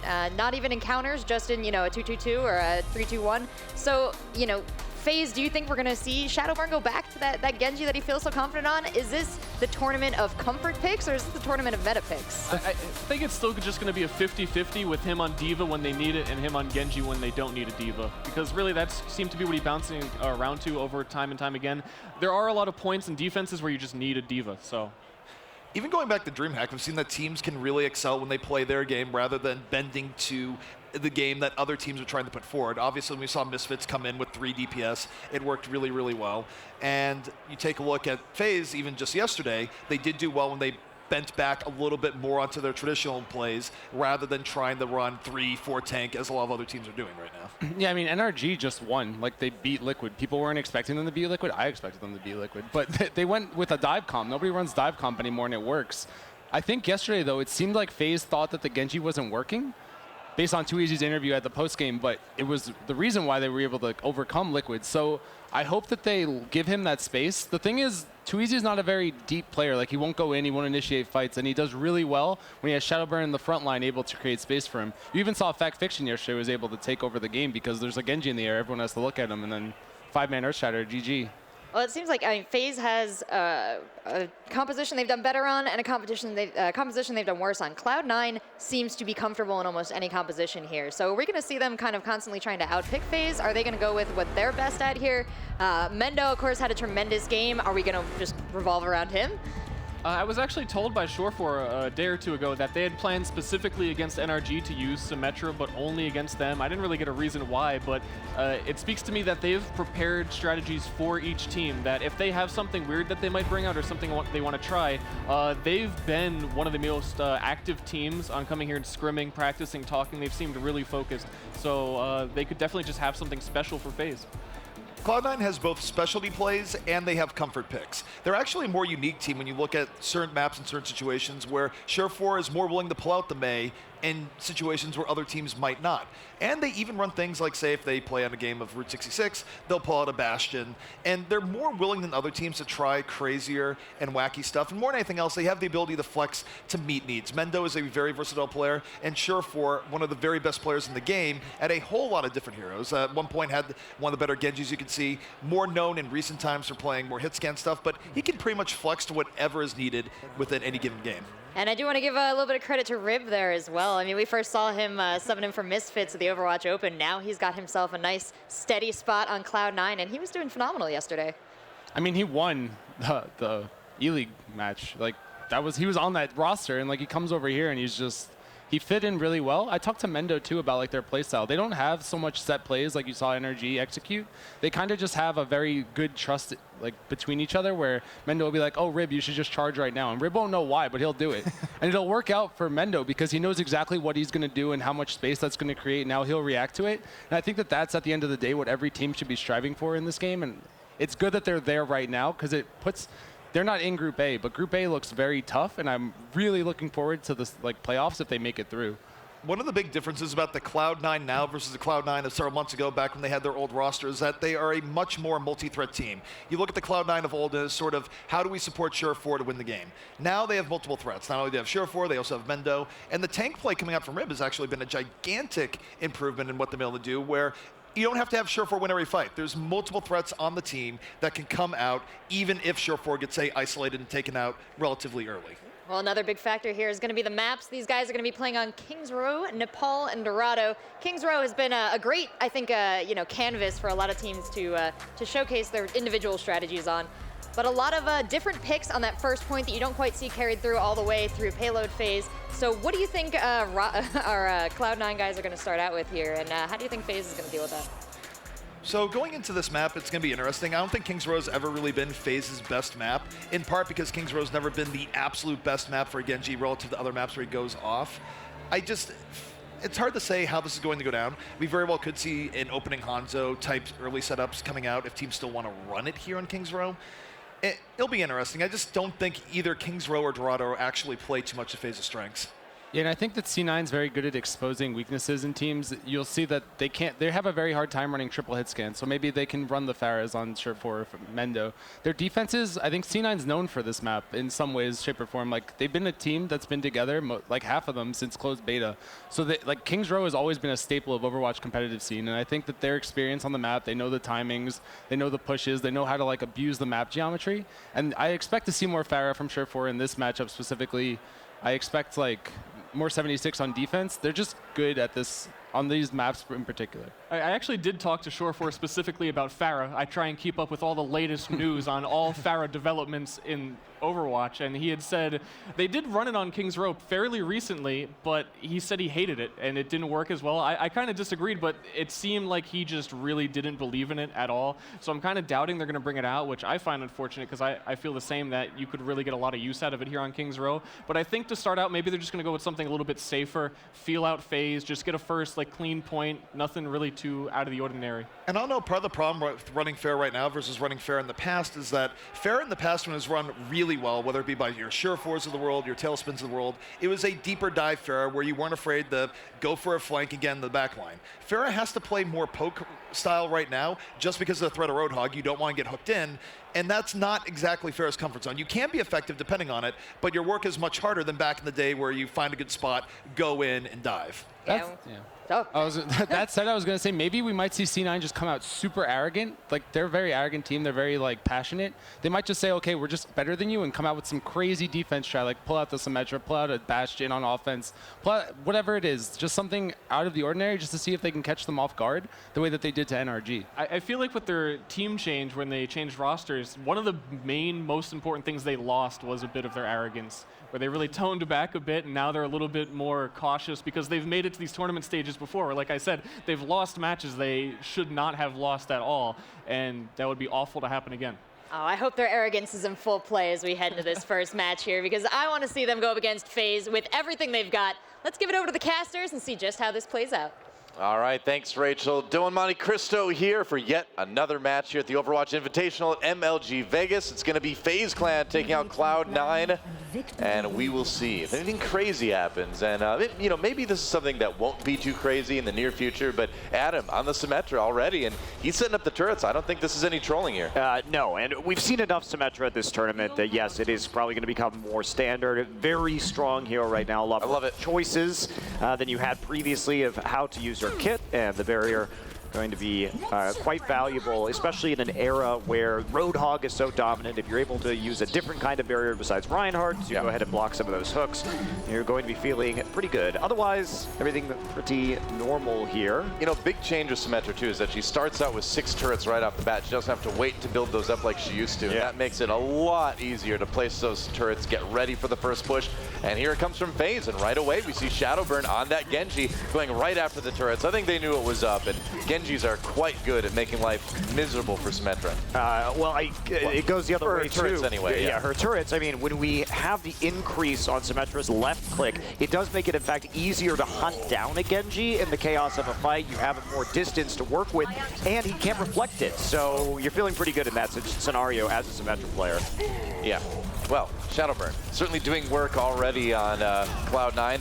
They're giving up that point really fast. Kai popped out of the suit, taken out of the game. Mendo drops in the back, and looks like an easy first point take for FaZe. It was a little awkward, Cloud9 falling back inside the hotel there and getting picked off one by one. But this is Shadowburn. We can talk about how Genji is not in the meta, but he is so damn good on this hero that he can make it work. I mean, like, Genji may not be in the meta, but Shadowburn's Genji is in every meta. That's just how it works, man. That does seem to be true. It's true these days, that's for sure. So quick switch off, Adam back on to the Lucio now, as expected. Not going to continue to run with the Symmetra past that single point, but so far FaZe got a lot of time to work with here in the Streets phase. That very early cap, and nobody's got any ultimates yet, but FaZe should be hitting theirs first. Too easy hooked in, but they weren't able to quite finish him off. But Cloud9 trying to hold right in this doorway. They're going to use a whole hog on the side of FaZe just to push back the blue team. It looks like it's working. That payload moves through, a nice hook. Onto Reinhardt. Rib, though, staying alive for the moment. They're going to send him in. He does not last there. Nano boost onto Shadowburn now. All right, I'm sorry. Onto the Reinhardt. We switched over to Shadowburn on the Genji. Action going on everywhere, but either way, FaZe does okay in the fight. Yeah, a little bit awkward use there of the nano boost from C9, a bit delayed. D.Va was flying backwards, actually. The nano boost came down, so not the most efficient use, and FaZe gets a lot more value out of having Fact Fiction with the nano boost on the Reinhardt. They're just going to keep on pushing this payload. They are setting up for a very fast time here on King's Row. Yeah, Cloud9 really needs to get it together here if they want to have any chance of meeting this time in their own offensive round. But FaZe already rolling up to the end of point B here. Graviton Surge used on Cloud9 right off the bat. Zombs picks up that first kill. There's the self-destruct, and Kai does pick up too easy, and that kind of opens the door for Cloud9 to come in. They're going to drop the sound barrier to try to buff themselves up a little bit more. Shadowburn taking a nap, then getting taken out, and that is the defense that Cloud9 really needed. They had finally bought themselves some time, gotten a little bit of breathing room. They had to get that one. Well, and Surefour back on his signature McCree too. That was a major factor in that last fight. They decided they needed a way to deal with that Genji. Go ahead, get that flashbang so that if he dives in, you have a tool to at least stop him from ripping through your team. Also, there's just not a lot right now at Faze that is long range enough to really deal effectively with that McCree, and nobody who can dive back there unless you know that flashbang is on cooldown with Genji. All right, Cloud9 uses a Graviton Surge. Surefour gets 2 actually. And he's just going to war, man. I mean, Faze getting taken out right now. Cloud9 suddenly finding a huge amount of new life here on defense. Yep, dumping that nano boost onto Mendo so he can get a lot of damage down with a high energy Zarya. And Faze is really stalled out now. And this is the defense that we needed to see from Cloud9 because they gave up an incredible amount of ground early on in this match. Yeah, for sure. 3 minutes left in the time bank for Faze here as they keep pushing. So still a good amount of time to work with. Self-destruct comes in though, and Kai actually gets 2 with that. Wow, Shadowburn and Raucus go down.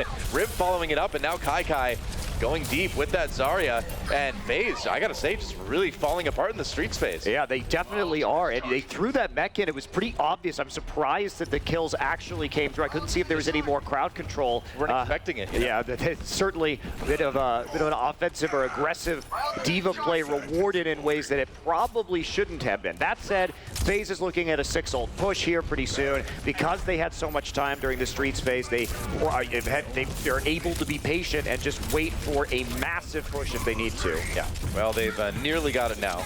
Raucus has a nano boost to use, and he's going to go ahead and use it on Genji. Shadowburn pulls out the Dragon Blade, going after the Roadhog, or rather the Reinhardt. Rib does go down. Zarya taking out Mendo, doesn't last too long, and Shadowburn really making the plays to help Faze maybe push this. The payload's moving. There goes Surefour. Kai gets another one with the self-destruct. They've been good. That payload actually didn't make it too far. Well, it is going to move now, though, and Kai, as soon as he's going to get taken out, that's the final kill that they needed. Adam tried to stall for just a little bit longer. That's not going to work out, not going to be too effective. But Shadowburn, again, finding Surefour during that reload, manages to pick up the kill. No flashbang looked like for the McCree player, and so he's able to roll through, even though Surefour looked like he had some good positioning on that high ground. Oh, Surefour is being annoying now in the Tracer. Oh, but he gets hit with the sleep dart and taken down, and finally Faze will take that point B. Still about 3 minutes to work with here. Now take the last phase, but here's where you can really get stalled out. Yeah, and also, Shadowburn has the Dragon Blade, but the price of that push, not only was it not very fast with those 6 ultimates available for Faze, but it cost them 5 ults to even get it into the Foundry here, and that's going to mean a pretty good hold, pretty substantial hold here for Cloud9 most likely. Yeah. Faze trying to edge around the corner here. Cloud9 defended. There's the Graviton Surge. They're going to go in. They're going to send Kai in. We'll see what he can do. Nano boost onto Rib in the meantime. Surefour picking up a kill on that Soldier 76. And self-destruct not getting anything this time around. Surefour still pushing Faze back. And Cloud9 holding for the moment. They're going to go ahead and drop the sound barrier. Wow, big commitment there. But the nano boost coming in from Faze as well. Mendo has to be careful. He had the biotic grenade on him. And yeah, it looks like Backfiction able to just get on that payload. They're going to keep pushing.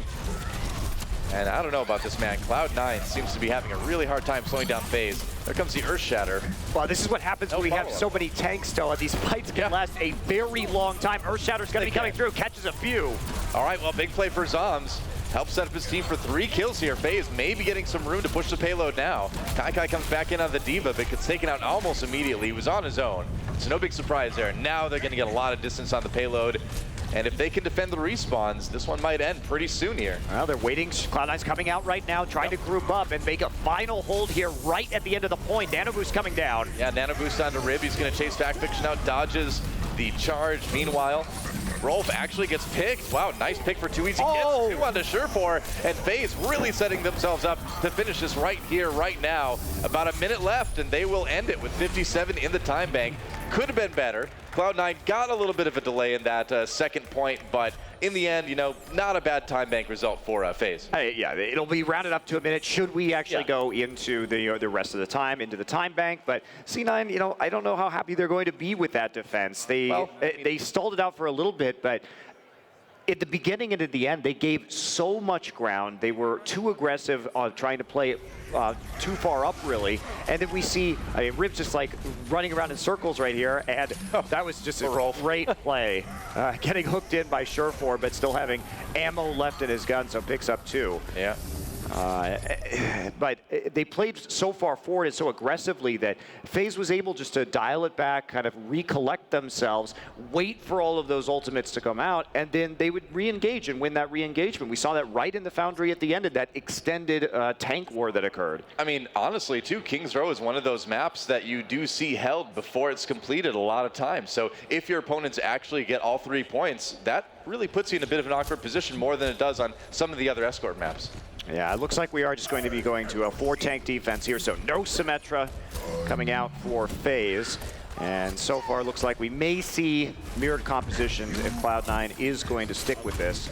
All right, gonna grind it out. Gonna grind it out some more, Doa. Right. Who can land the Roadhog hook? Who can kill the Reinhardt shield first? Yep. The big questions in the 4-tank versus 4-tank matchup.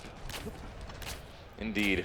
I was talking to the person on the Overwatch team the other day, and I'm like, we need a brawl where everybody's left click just shoots Roadhog hooks, and you only have melee attacks besides that.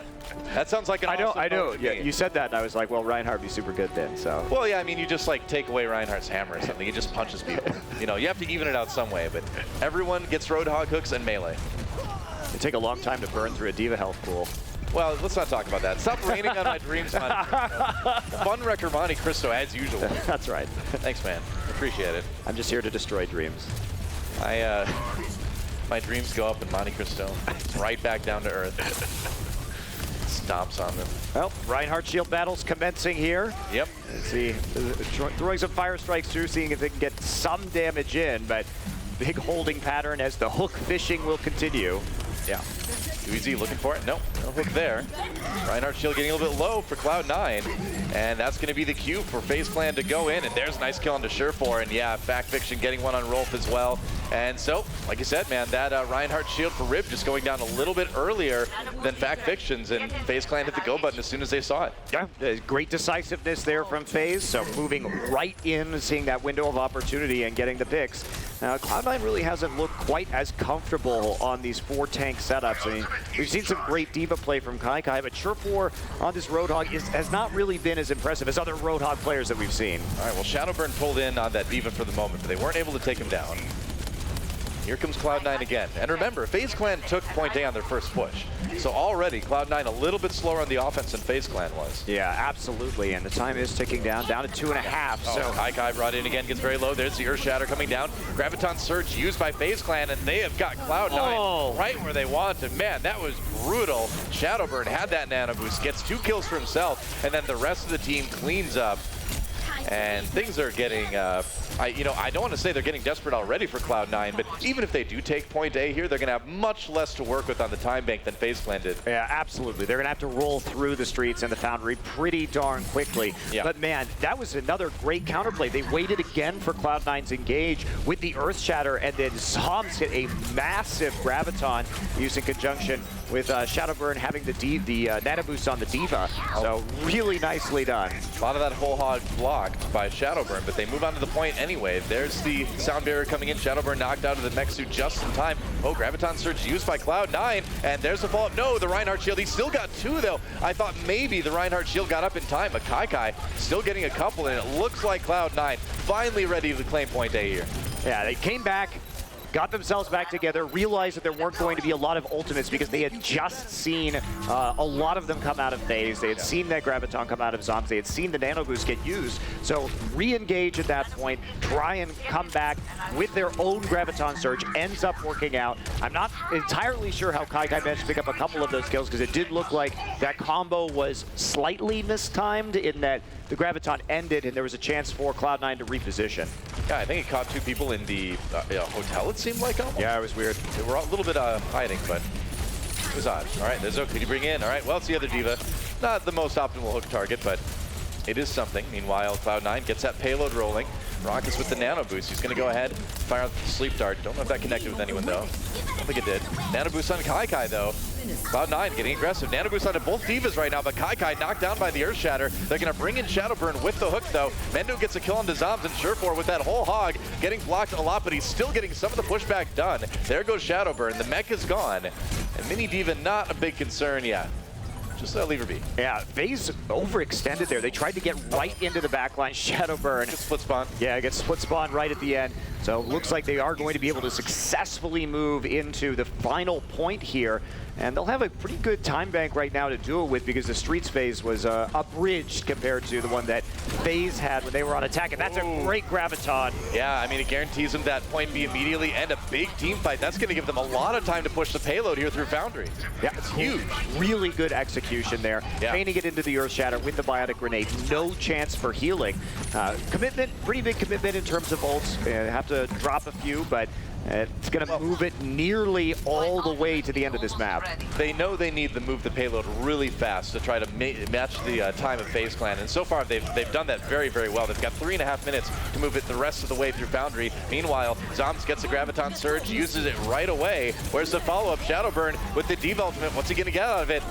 Nothing really, but Zombs gets kills of his own, and FaZe Clan still coming out ahead in that fight. Yeah, it did cause Cloud9 to scatter a little bit. Now they're going to drop off the map. Try and reset here. So grabbing a few ultimates away from FaZe as they commit in that fight. C9 coming in with another nice little ultimate advantage. And they're going to keep on building up. Surefour nearly there with the whole hogs as well, but no crowd control yet. So they're still waiting on the Zarya and the Reinhardt ultimates from Mendo and Rib. Yep. So setup not really there. Surefour has a whole hog as well. They're going to throw the self-destruct in the back. Doesn't get anybody though, but it does scatter FaZe Clan a little bit. Allows C9 to get that payload moving again. Nano boost onto the Diva. Shadowburn trying to make something happen here. Nano boost onto Rib, I believe, on the other side too. Rib gets a kill into Fact Fiction. That's a Reinhardt down for FaZe Clan, but Surefour having a little bit of trouble with Shadowburn here. There finally knocks him out of the mech, but there's the self-destruct. He's going to pull it away from his team. Don't know if he meant to do that, but it worked out. You know, we'll say that was a heroic move. We'll give it to him. So I think he was just waiting to for the desuited Diva and did not expect her to trigger her ultimate during the desuit animation. But it was a heroic effort, and it was not going to be quite enough. Too easy rolling on through with that whole hog and forcing C9 back. Now, I really wasn't a fan of how C9 decided to approach that fight. I think they could have waited to use the self-destruct when they had more crowd control to deal with, because kind of just tossed it out there and it didn't really have too much of an effect on FaZe's positioning or in that fight overall. They didn't have the Graviton Surge and Zarya. They didn't have the Earth Shatter as well. They're going to go in now with the Sound Barrier. There's the Graviton Surge used. Kai Surefour picking up kills already as they try to push this payload even more. Shadowburn did switch back over that Genji too, so making that change to the DPS.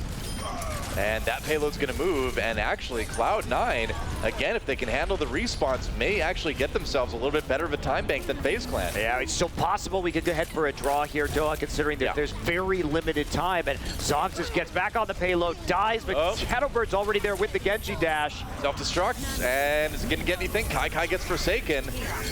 And Cloud9 just trying to push it that last tiny little bit, half a meter to go. Big Earth Shatter comes in. It's against Cloud9 though. Fact Fiction not able to quite capitalize on it. C9 looks like they might still be able to finish this. It's very, very close, but look at this man. FaZe Clan playing so many slippery heroes. Hard to knock them off the payload. They finally take out Shadowburn, but it is so difficult. They've got the Mei, they've got the Tracer on there, the Genji. Adam in the back just kind of pushing people. I mean, FaZe is like sort of slowly winning this right now. They bought so much time. Well, they're already burned about 45 seconds off the clock with this one fight. But thanks to the fact they had that Dragon Blade up, they were able to get a few kills down. I can't even see how far it is anymore, man. It's so close. 0.34 meters to go. Maywall, Ice Block. Cloud9 still on the point for the moment. They push him off, and that's going to be it. 27 seconds in the time bank. That was getting to be the point where, like, wow, can they actually hold this? But both teams complete their offensive rounds. Yeah, but a minute, Doa. That's how much time that defense from FaZe bought right at the very end, thanks to some nice timing on the Dragon Blade coming up at the right time to just get a couple of kills, allow a few more members of FaZe to get around that payload. And so we're going to go into time bank here. Will be a minute 29 for FaZe and a minute for C9. So FaZe will be on the defensive side first here. And this is looking like we could be heading into our first draw of the tournament, potentially. Yeah, it is possible. We haven't had any yet. But I would not be surprised if this one ended up that way. And you can see, yeah, ideally you want to push the payload that far, but with such a small time bank, and again, once you hit overtime in this mode, you don't get any more time. That's just it. So it's pretty unlikely we're going to see either team push it that far. You get one, maybe two pushes. Yeah. Especially when we do see so many tanks. The battles tend to be long, drawn out, and a little bit grindy. So that means fewer opportunities to just sort of reset quickly. Taking point A is going to be the tough part. Yeah. And it certainly can be. So we shall see. Yep. Looks like Mendo is going to be on the Soldier, looks like for now. So C9 does make a change. Want to be able to break that Reinhardt shield just a little bit faster. Yep. Here comes Mendo now, going around the side on that Soldier 76. It's Rib and the rest push in behind the Reinhardt shield. Coming around the side of the statue. Yeah, this is smart. They're going to try and take over that high ground immediately. They have to commit the D.Va to dealing with the Soldier. Actually fly the D.Va up there. Otherwise, he's just going to get a ton of free damage. Shots down onto these things. Shots onto the Reinhardt shield, as you can see right now. Yeah, pretty classic Soldier 76 push on King's Row, and I love this one. It's so effective. There's you do have to worry about that D.Va, though. He goes in, throws down the biotic field, but he does get knocked off. Rib backing away. That Reinhardt shield getting a little bit low now. Kai takes the high ground with his D.Va, though, and that might be good. Okay, Hook brings back Fiction in, but Shadowburn gets a kill into Surefour. So now FaZe Clan fighting that 6v5. Rib goes really deep. Ooh, that was a bit aggressive, and they needed to try something. They needed to be desperate, but time has run out, and Shadowburn already has that nano boost. He's got the self-destruct. Wolf gets the sleep dart, though, but it's already into overtime right now. Cloud9. Do they have the ability to actually get back on this point? Kai tried to do something with the nano boost there, but it didn't quite work out. Surefour now on the Tracer. Kai gets Zombs with the self-destruct. And Rib, they're still on there, man. This isn't over quite yet. That Fiction goes down. That could be big. Yeah, it is. And the Earthshatter not going to hit anything. Just goes straight into the enemy Reinhardt shield. And Surefour coming back from spawn. They got it. I mean, he's a great Tracer player, always has been. And now we're going to look and see they're going to get this point eventually. And they cannot leave the cart now in overtime at all. So FaZe, this is not good for them. They dumped so many resources into that defense. We look at it, we say, what do they need to get them off the cart? Maybe a D.Va ultimate. Well, they're not playing D.Va. Shadowburn on the Genji right now. The whole hog, very useful for removing people for that split second that you need to run out the overtime, but that's not going to be an option either for FaZe. So Cloud9 has a chance here to get a pretty solid push in. Yeah, they certainly do. And here we go. Surefour has the grenade ready. Gonna come in from the back, try to land it on Fact Fiction if he can. Did he get the stick? He got the stick. There's Fact Fiction going down. Cloud9 maybe buying themselves a little bit more distance with this payload here. Surefour really going to work on this Tracer now, and they need him to be a hero. Yeah, trying to chase this Roadhog down, and they used the only ult FaZe had was that Graviton Surge, and they used it right on the cart there. They have the sound barrier. Or just use the sound barrier as well, but that was another tool to get them off the cart, and it didn't do anything. Trying to blast them back now, trying to boot them off the cart. Yep. Oh, Sleep Dart misses. Here comes Rib with the nano boost, though. Back into the payload. They've got to stick with it. That overtime bar would be immediately gone if anybody left the payload for just a split second. But the fight really going Cloud9's way, and they're going to keep this payload moving. And now I got to say, it's looking less and less likely that FaZe Clan can match this, because not only do they need to take point A, but they've got to move the payload a long way. Yeah, a long way through the streets phase here, and Cloud9 is showing no signs of slowing down. They have a self-destruct to zone people off the cart. FaZe is going to have to do an immense amount of work with a nano-boosted Dragon Blade here. Shadowburn, we've seen him win games like that on Genji, but he has to have a great performance, and Surefour has just been in the back lines this entire time. That is so annoying for Raucus to have to deal with this Tracer back here. It gets really, really low already, and that really splits up FaZe Clan too. Meanwhile, Shadowburn getting a little bit of revenge here, going after Mendo now, and he can't quite finish off the kill. He finally does get Kai though. Graviton Surge coming in, there goes Wolf, so FaZe Clan finally turning this around. There goes overtime, and Cloud9 with quite a good push, I gotta say. That was time bank round. I mean, for only having 1 minute and taking the point into overtime and pushing it nearly into the Foundry, you're gonna feel pretty good about that if you're Cloud9. Significantly better showing, and they've set the bar pretty high for FaZe as they are going to move into the attack role. Yeah, they really did. I mean, it's always a worry in time bank that you won't even be able to take point A. And so now, not only do they need to do that, but they need to move that payload a lot farther than you normally see in low time bank situations like this. Yeah, absolutely. So C9 going to be feeling good. Surefour looking like he might be playing the Mei here on the defense, and Shadowburn, at least for now, sticking onto the Genji. They were so decisive rolling through the point in their initial attack, so we'll see if they can replicate that same feat. Wow, that is a long way for the payload to have some long way. Bank. Yeah. But I really think that what we saw there was from Faze was they thought they could just use the Zarya ultimate. They made a decision. They said, we're going to stop you. We're going to try and stop you right here instead of waiting for more ults. Yeah. But by using 1 or 2 ults at the very beginning of that fight, it meant that it staggered them longer, so the cart would eventually roll a much longer distance. You actually have to take that fight and win it. Otherwise, you end up in that situation where it starts to snowball the other way for Cloud9. Not bad. Well, Forsaken swapping over that Lucio, of course. We still have Shadowburn on the Genji, though, so FaZe Clan really doing whatever they can, throwing their best composition at Cloud9. I like what we saw there, too. You only have a minute and a half, so you play that Widowmaker and see if you can get that one lucky shot, and then punish them, take the 6v5 immediately. To scope things out, too. The fight has begun, though. Shadowburn getting a little bit low in the back line, has to be careful. Needs to avoid that Mei. Surefour, of course, deadly with those right clicks as well. Too easy in Fact Fiction getting kills, though. So early wins coming in for FaZe Clan, and actually half the members of Cloud9 taken out right off the bat. They're fighting back, though. This may be another very fast pressure. Yeah, I think so. We saw Rib die very quickly on that offense as Fact Fiction found him right at the start of the fight. And wow, FaZe gonna be getting this one. Yes, they only have about 35 seconds to work with now, and by the time the payload rolls out, you say 20 optimistically before that overtime starts. All right, well, Cloud9 maybe in a little bit of trouble here. FaZe Clan has good amount of time before they're even into overtime. Although, to be fair, a lot of that time bank is going to be eaten up on this map just by the payload coming out of the garage. Yeah, I mean, it's not even moving. It just started moving, so it took about 10-15 seconds for it to roll out. Yeah. So it's really not substantively different than what we saw earlier, but that's a nice hook. Yeah.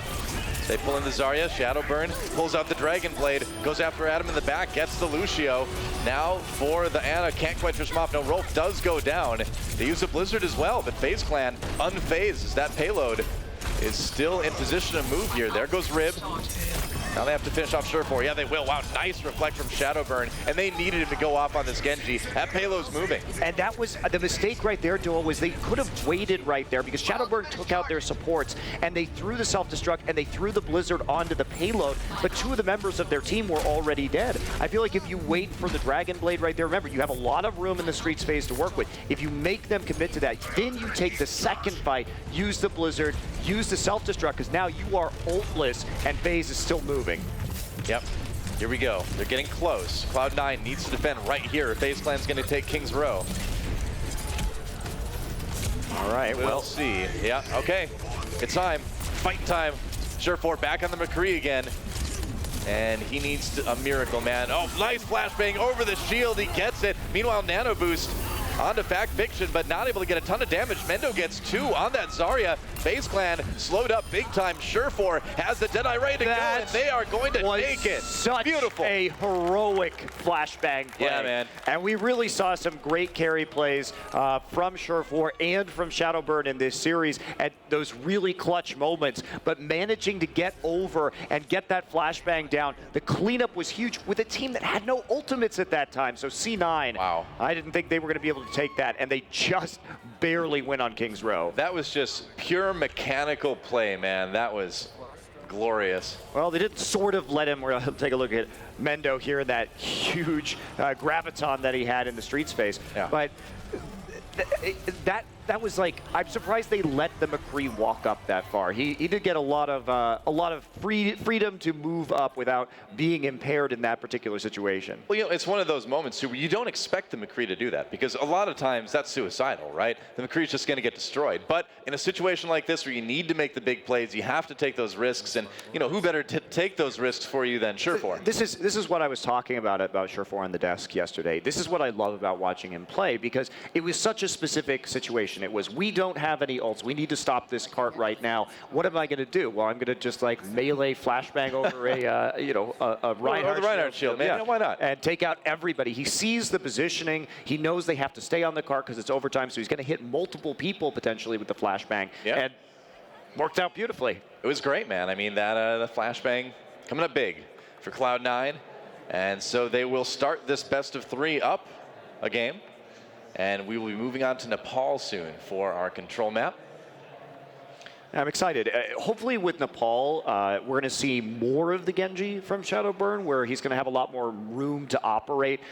King's Row, not the easiest map to play Genji a lot of the time, because you do have a lot of these narrow corridors, and you can't really use the verticality as well as you can on certain other maps. So Nepal, I think, will be a better option to really showcase what we see from Shadowburn on that Genji. Yeah, I mean, this is such a cool matchup because in a lot of senses, this is a real matchup of mechanical skill versus mechanical skill. You've got Shadowburn's, you know, totally awesome Genji, Fact Fiction, of course, a great mechanical player. I mean, honestly, if you look at these rosters, a lot of really good individual players on each side. And so I feel like we've been tending to see a lot of skirmishes breaking off, you know, a lot of 2v2s, 1v1s and all that. And especially on Nepal, that's going to be really important to see who comes out on top of those. Yeah, I'm a bit surprised that Cloud9 does look less coordinated than they did yesterday. There have been some questionable engagements. I think they were jumping the gun a lot of the time.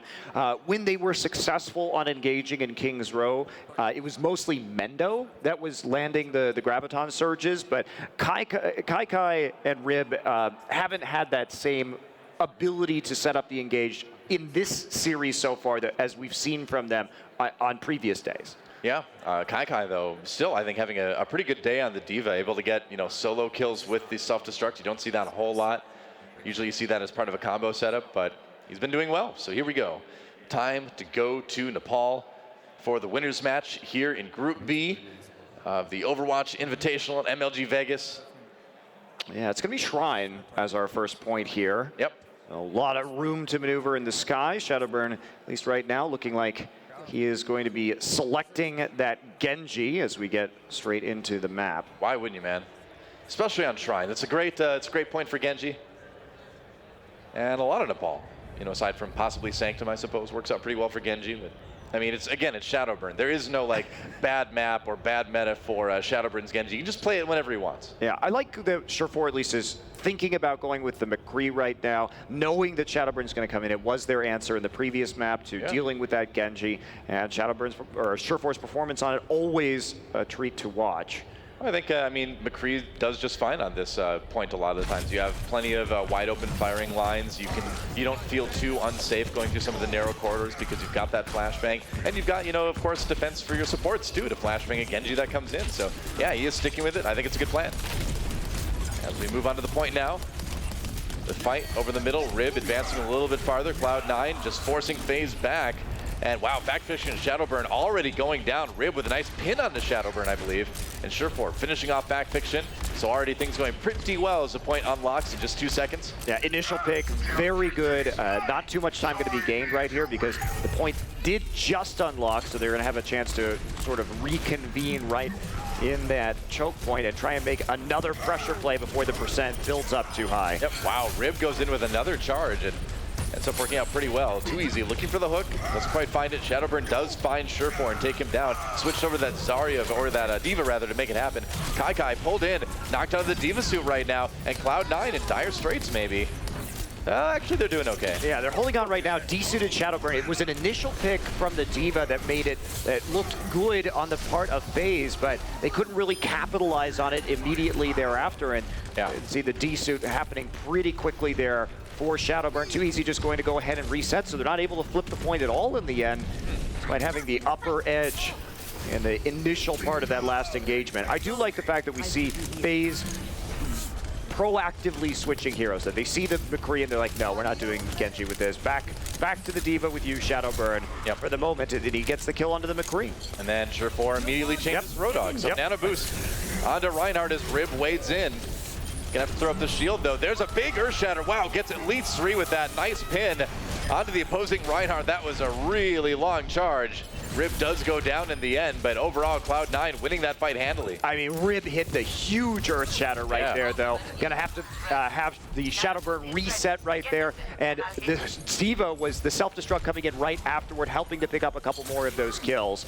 So C9 committing a few ultimates, but it ends up paying off in a pretty big way. And Faze, they haven't built up a huge ult economy here to work with. They're gonna have some to use, and Zod's gonna go in. Yeah, Graviton Surge used by Faze Clan. Where's the combo? There's the combo. Earth Shatter comes in right afterwards. Surefour goes down, and man, that nano boosted Reinhardt wreaking havoc in the Cloud9 roster. Fact Fiction with a huge play.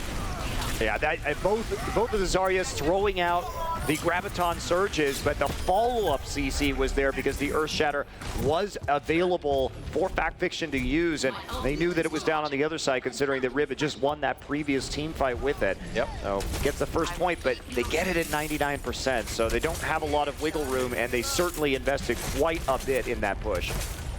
Yeah, they've got a long way to go, a long time to have to hold that point defensively. Surefour looks for the hook, doesn't find it.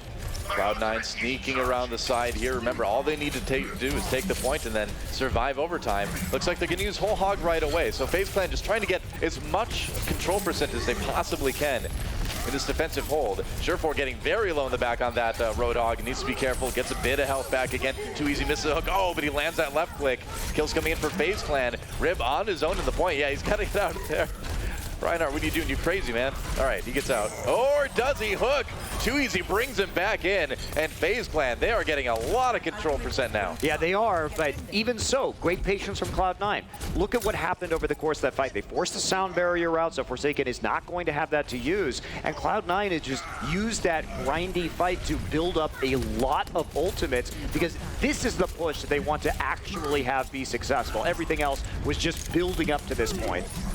4 ultimates, nearly 5 to work with now. They're going to go ahead and use it. There's the Graviton Surge. Mendo looping around the side. Kai doing as much damage as he possibly can. Rolf manages to get the kill onto Zombs right off the bat. And there's Kai with the self-destruct. Zoning a little bit. Can get back a full health Diva suit now. Too easy, meanwhile, sneaking around the side, looking for the hook. He does bring it. Oh, he gets hooked by Surefour in response. He landed it, but then he got hooked himself. He does have the whole hog now, and he's not going to waste any time using it. Just trying to push Cloud9 back off the point. And he'll be able to keep them at bay for the moment here.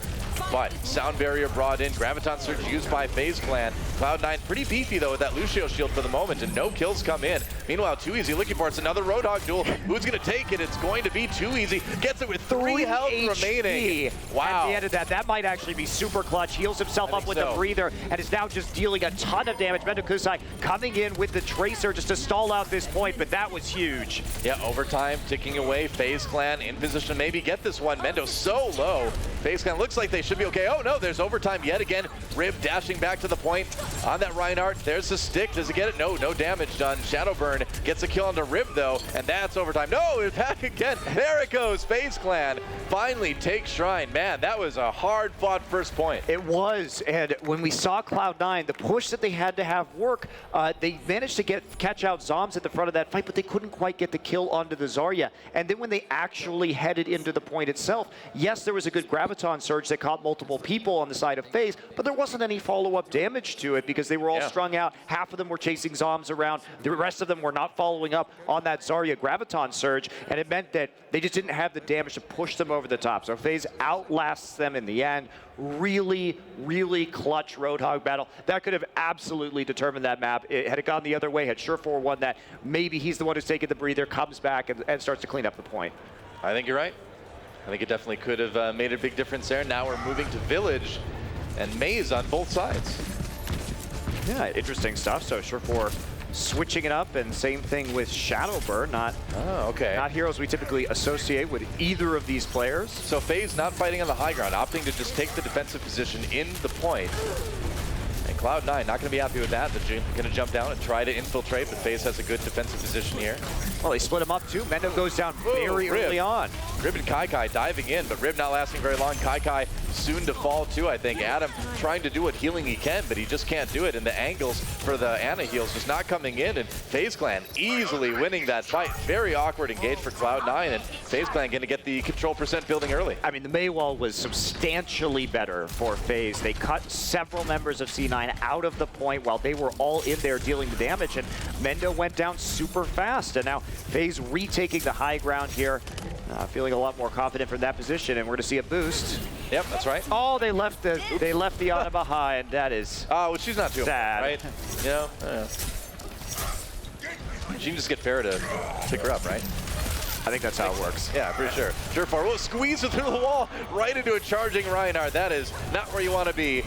And so, Ice Block used. FaZe Clan just trying to hold the point. It looks like they will for now. Cloud9, full wiped. Yeah, that was cute. Surefour actually going to go onto the McCree right now. Sees that they don't have any ranged heroes to really deal with him if he wants to rain some bullets into the point from afar or try and take somebody out while they're up in the open on the high ground. But man, that boost could have worked out a lot better for them, I think. It did delay Cloud9 just a little bit. They didn't get anything as a result from it, especially Surefour dying that early on to a charge. Yeah, I like that they're trying to come at this point from multiple angles, coming from the high ground now. Kai jumping down and Surefour on that McCree, doing as much damage as he can from a higher range. I mean, but this is so bad for Cloud9. FaZe is coming up on 6 ults right now. Yep. They have the Blizzard. We're talking about 70%. Judicious use of their ultimates, holding on to them for a while, will mean that FaZe is most likely able to close out Village. Seems that way. Graviton Surge used just to bring in a few members of Cloud9. They're going to pop the Blizzard as well. Kai frozen. The rest of Cloud9 forced away, and it's already up to about 85% for FaZe Clan. Shadowburn looking for the kill in the roll if he's going to find it. Meanwhile, Rib has that nano boost, but not able to really get anything done with it. And FaZe Clan, yeah, really looking like they're going to take a 2-0 lead here on Nepal. Not maybe one more desperation push left for Cloud9, but it might just end right here. Yeah, that's going to be it for the second round, and FaZe Clan up 2-0 here on Nepal. Yeah, I don't know about that May play coming in from Surefour there. Shadowburn, but substantially better in that mirror, the May mirror that we saw in that particular one, just with the way he was carving up space with the May walls, and also Surefour sort of looking uncomfortable in terms of using May's abilities to like do the stalling, staying alive in that point, and eventually going back to the McCree. But that was a really well-played point from FaZe. Didn't give him an inch, saved a lot of those ultimates till exactly when they needed them, close it out 100-0. And so now, if Cloud9 wants to win Nepal, they have to win 3 rounds in a row, which is looking pretty tough right now. Yeah, that's probably going to be a no-go. Most likely going to be heading into the third map. And what has been so far, you know, the King's Row at least was extremely close. Yep. And so here we go, high ground fighting as we oftentimes see. And it's all about generally who breaks through that Reinhardt barrier first or who gets the first Roadhog hook. Yeah, usually those things are linked. There it is. Oh, but it was the Diva, I think, flew in. No, Surefour actually does go down. Shadowburn getting into the back lines. There's the Reflect. Looking for the kill, gets one onto Rib. And already things looking pretty good for FaZe Clan here on Sanctum. Yeah, we got some nice dashes there from Shadowburn. He keeps on chasing people down. Surefour going back to the McCree immediately after seeing that Genji starting out on the Roadhog. So they're going to set up again, try and see if they can deal with Shadowburn. Surefour patiently waiting for the rest of his team to respawn.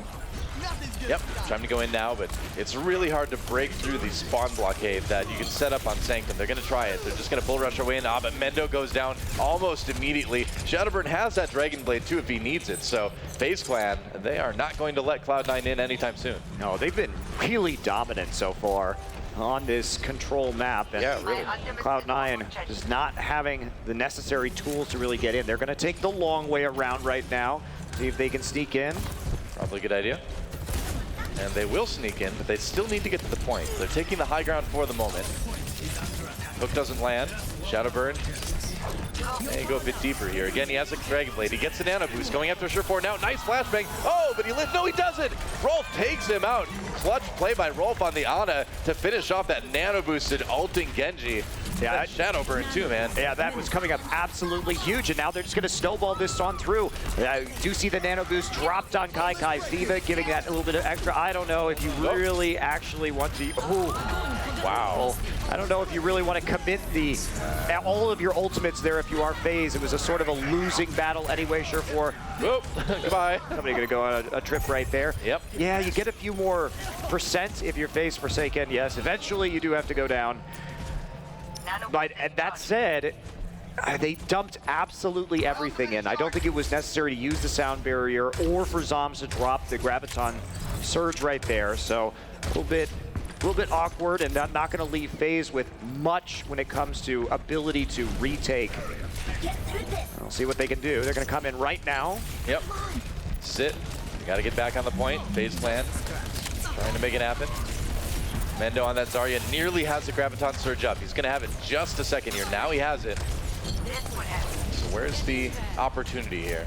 Just wait for him to go into a choke point. If they're not going to actively fight you for the control point, just fall back. You have the McCree. Make sure that you're going to be the one with the longer range damage, which is what they've got. Shadowburn has swapped over to that Diva.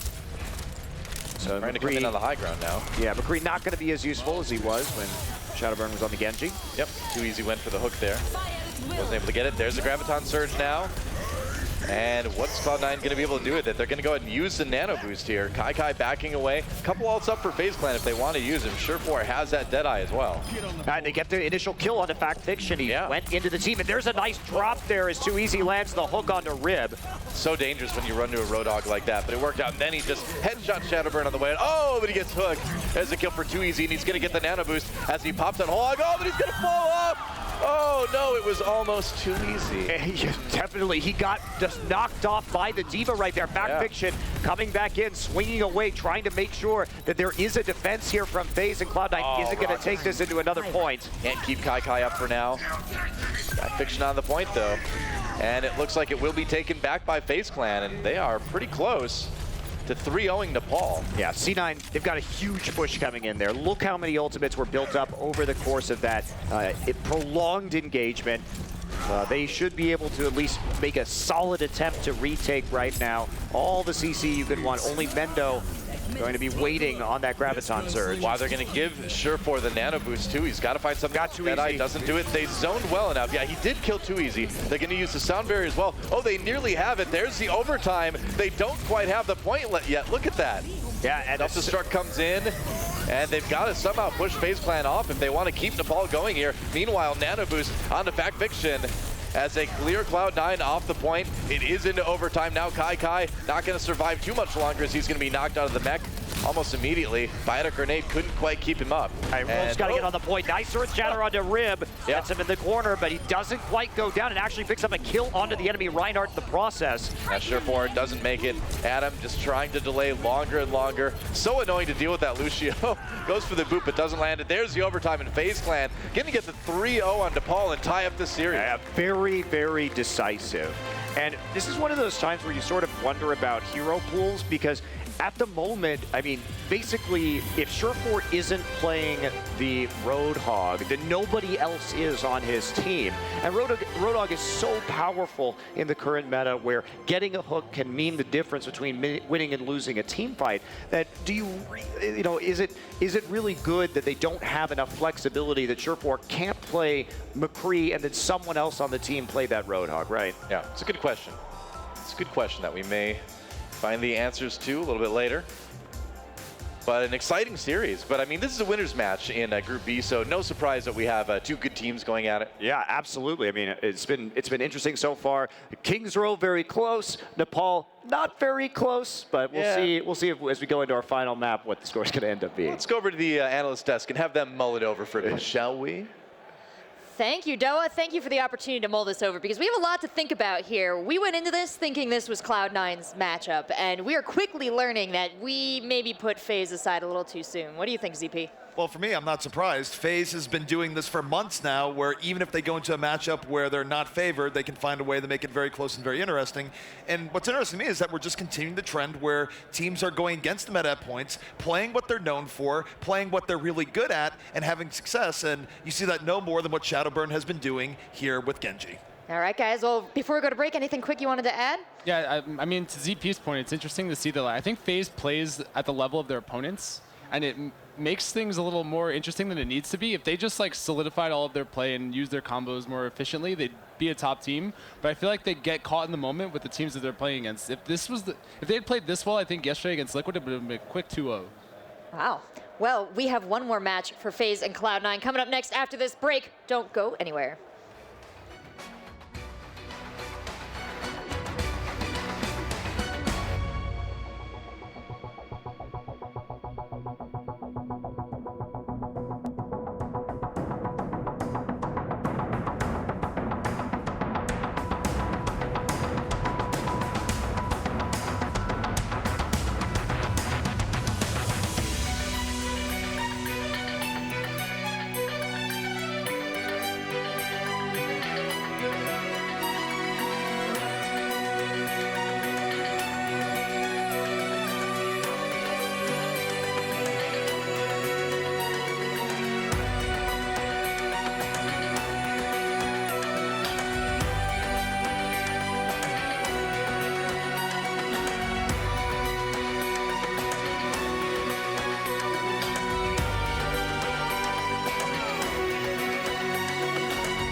Welcome back to the Overwatch Invitational at MLG Vegas. We are most of the way through our Faze Cloud9 matchup with a bit of an unexpected victory there for Faze on Nepal. Now we head into the final map of the best of 3. It's going to be Dorado. Guys, we have time for quick thoughts from each of you before we get in there. Yeah, I actually agree with one thing Monty was saying a lot, that they have one solution to Genji right now, which is Shore4 is either he's either McCree or Roadhog. It's never both on the team at the same time right now. So it's only one thing that Shadowburn really has to worry about. But at the same time, as soon as you start focusing more than one person on him, then you're forgetting about the rest of his team, and it kind of gets lopsided. So there's no real proper way to handle it, but I think really still maybe a Roadhog would be a great solution here.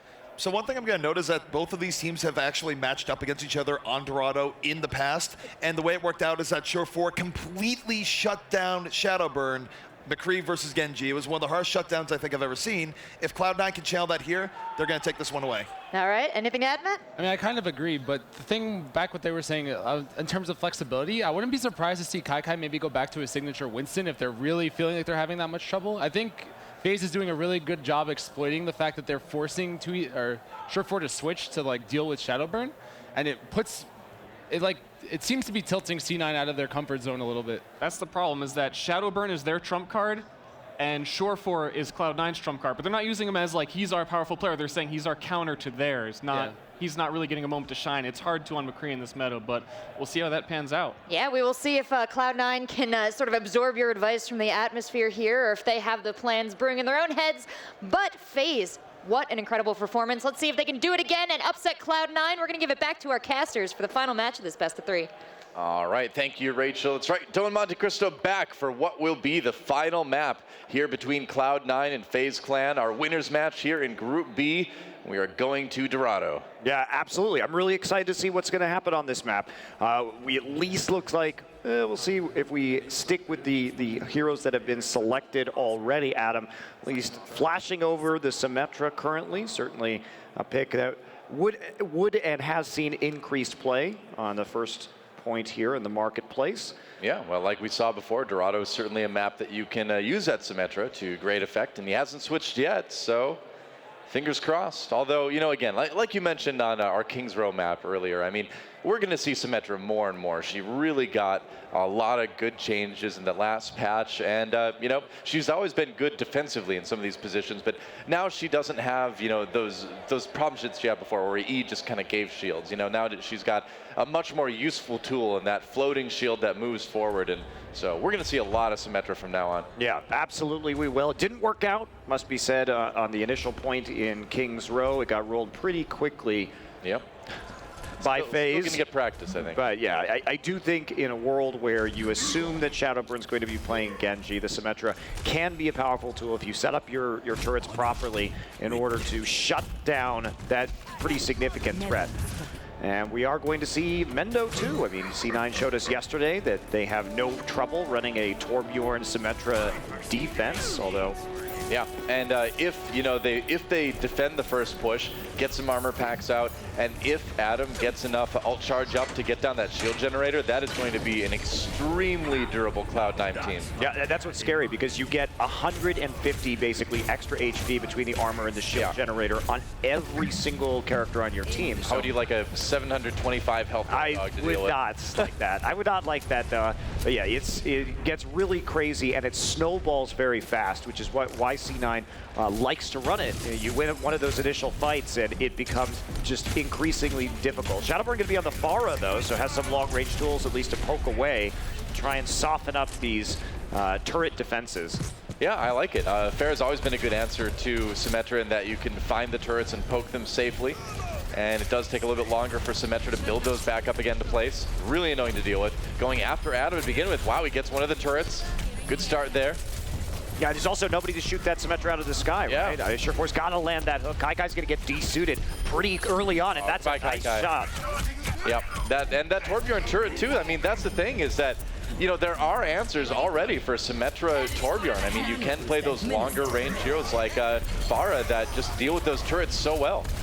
Yeah, another turret taken down, and Cart keeps on moving here in favor of Faze, but C9 is stabilizing. Pharah not going to be too much of a nuisance, looks like, any longer as they push them back and away from the payload. Yeah, and Adam is up to 72% right now. So, I mean, it's like we talked about. If the armor packs get rolling, if he gets that shield generator down, which I think he's going to opt for at this point, if he gets his ult up, that's still going to be a very durable Cloud9 team to deal with. But maybe they want to do that on the second point. I mean, FaZe Clan nearly has the payload there already. As far as point A goes. Yeah, they're still holding strong, though. They still have that Torbjorn turret in the back, taken out once again by Shadowburn. So not being tricked about where that Torbjorn turret is. He's getting into the back lines once again. Yeah, he's looking for that shield generator. He finds it, and man, this fair is so annoying. The shield generator taken out immediately. Shadowburn's playing this really well. Absolutely, man.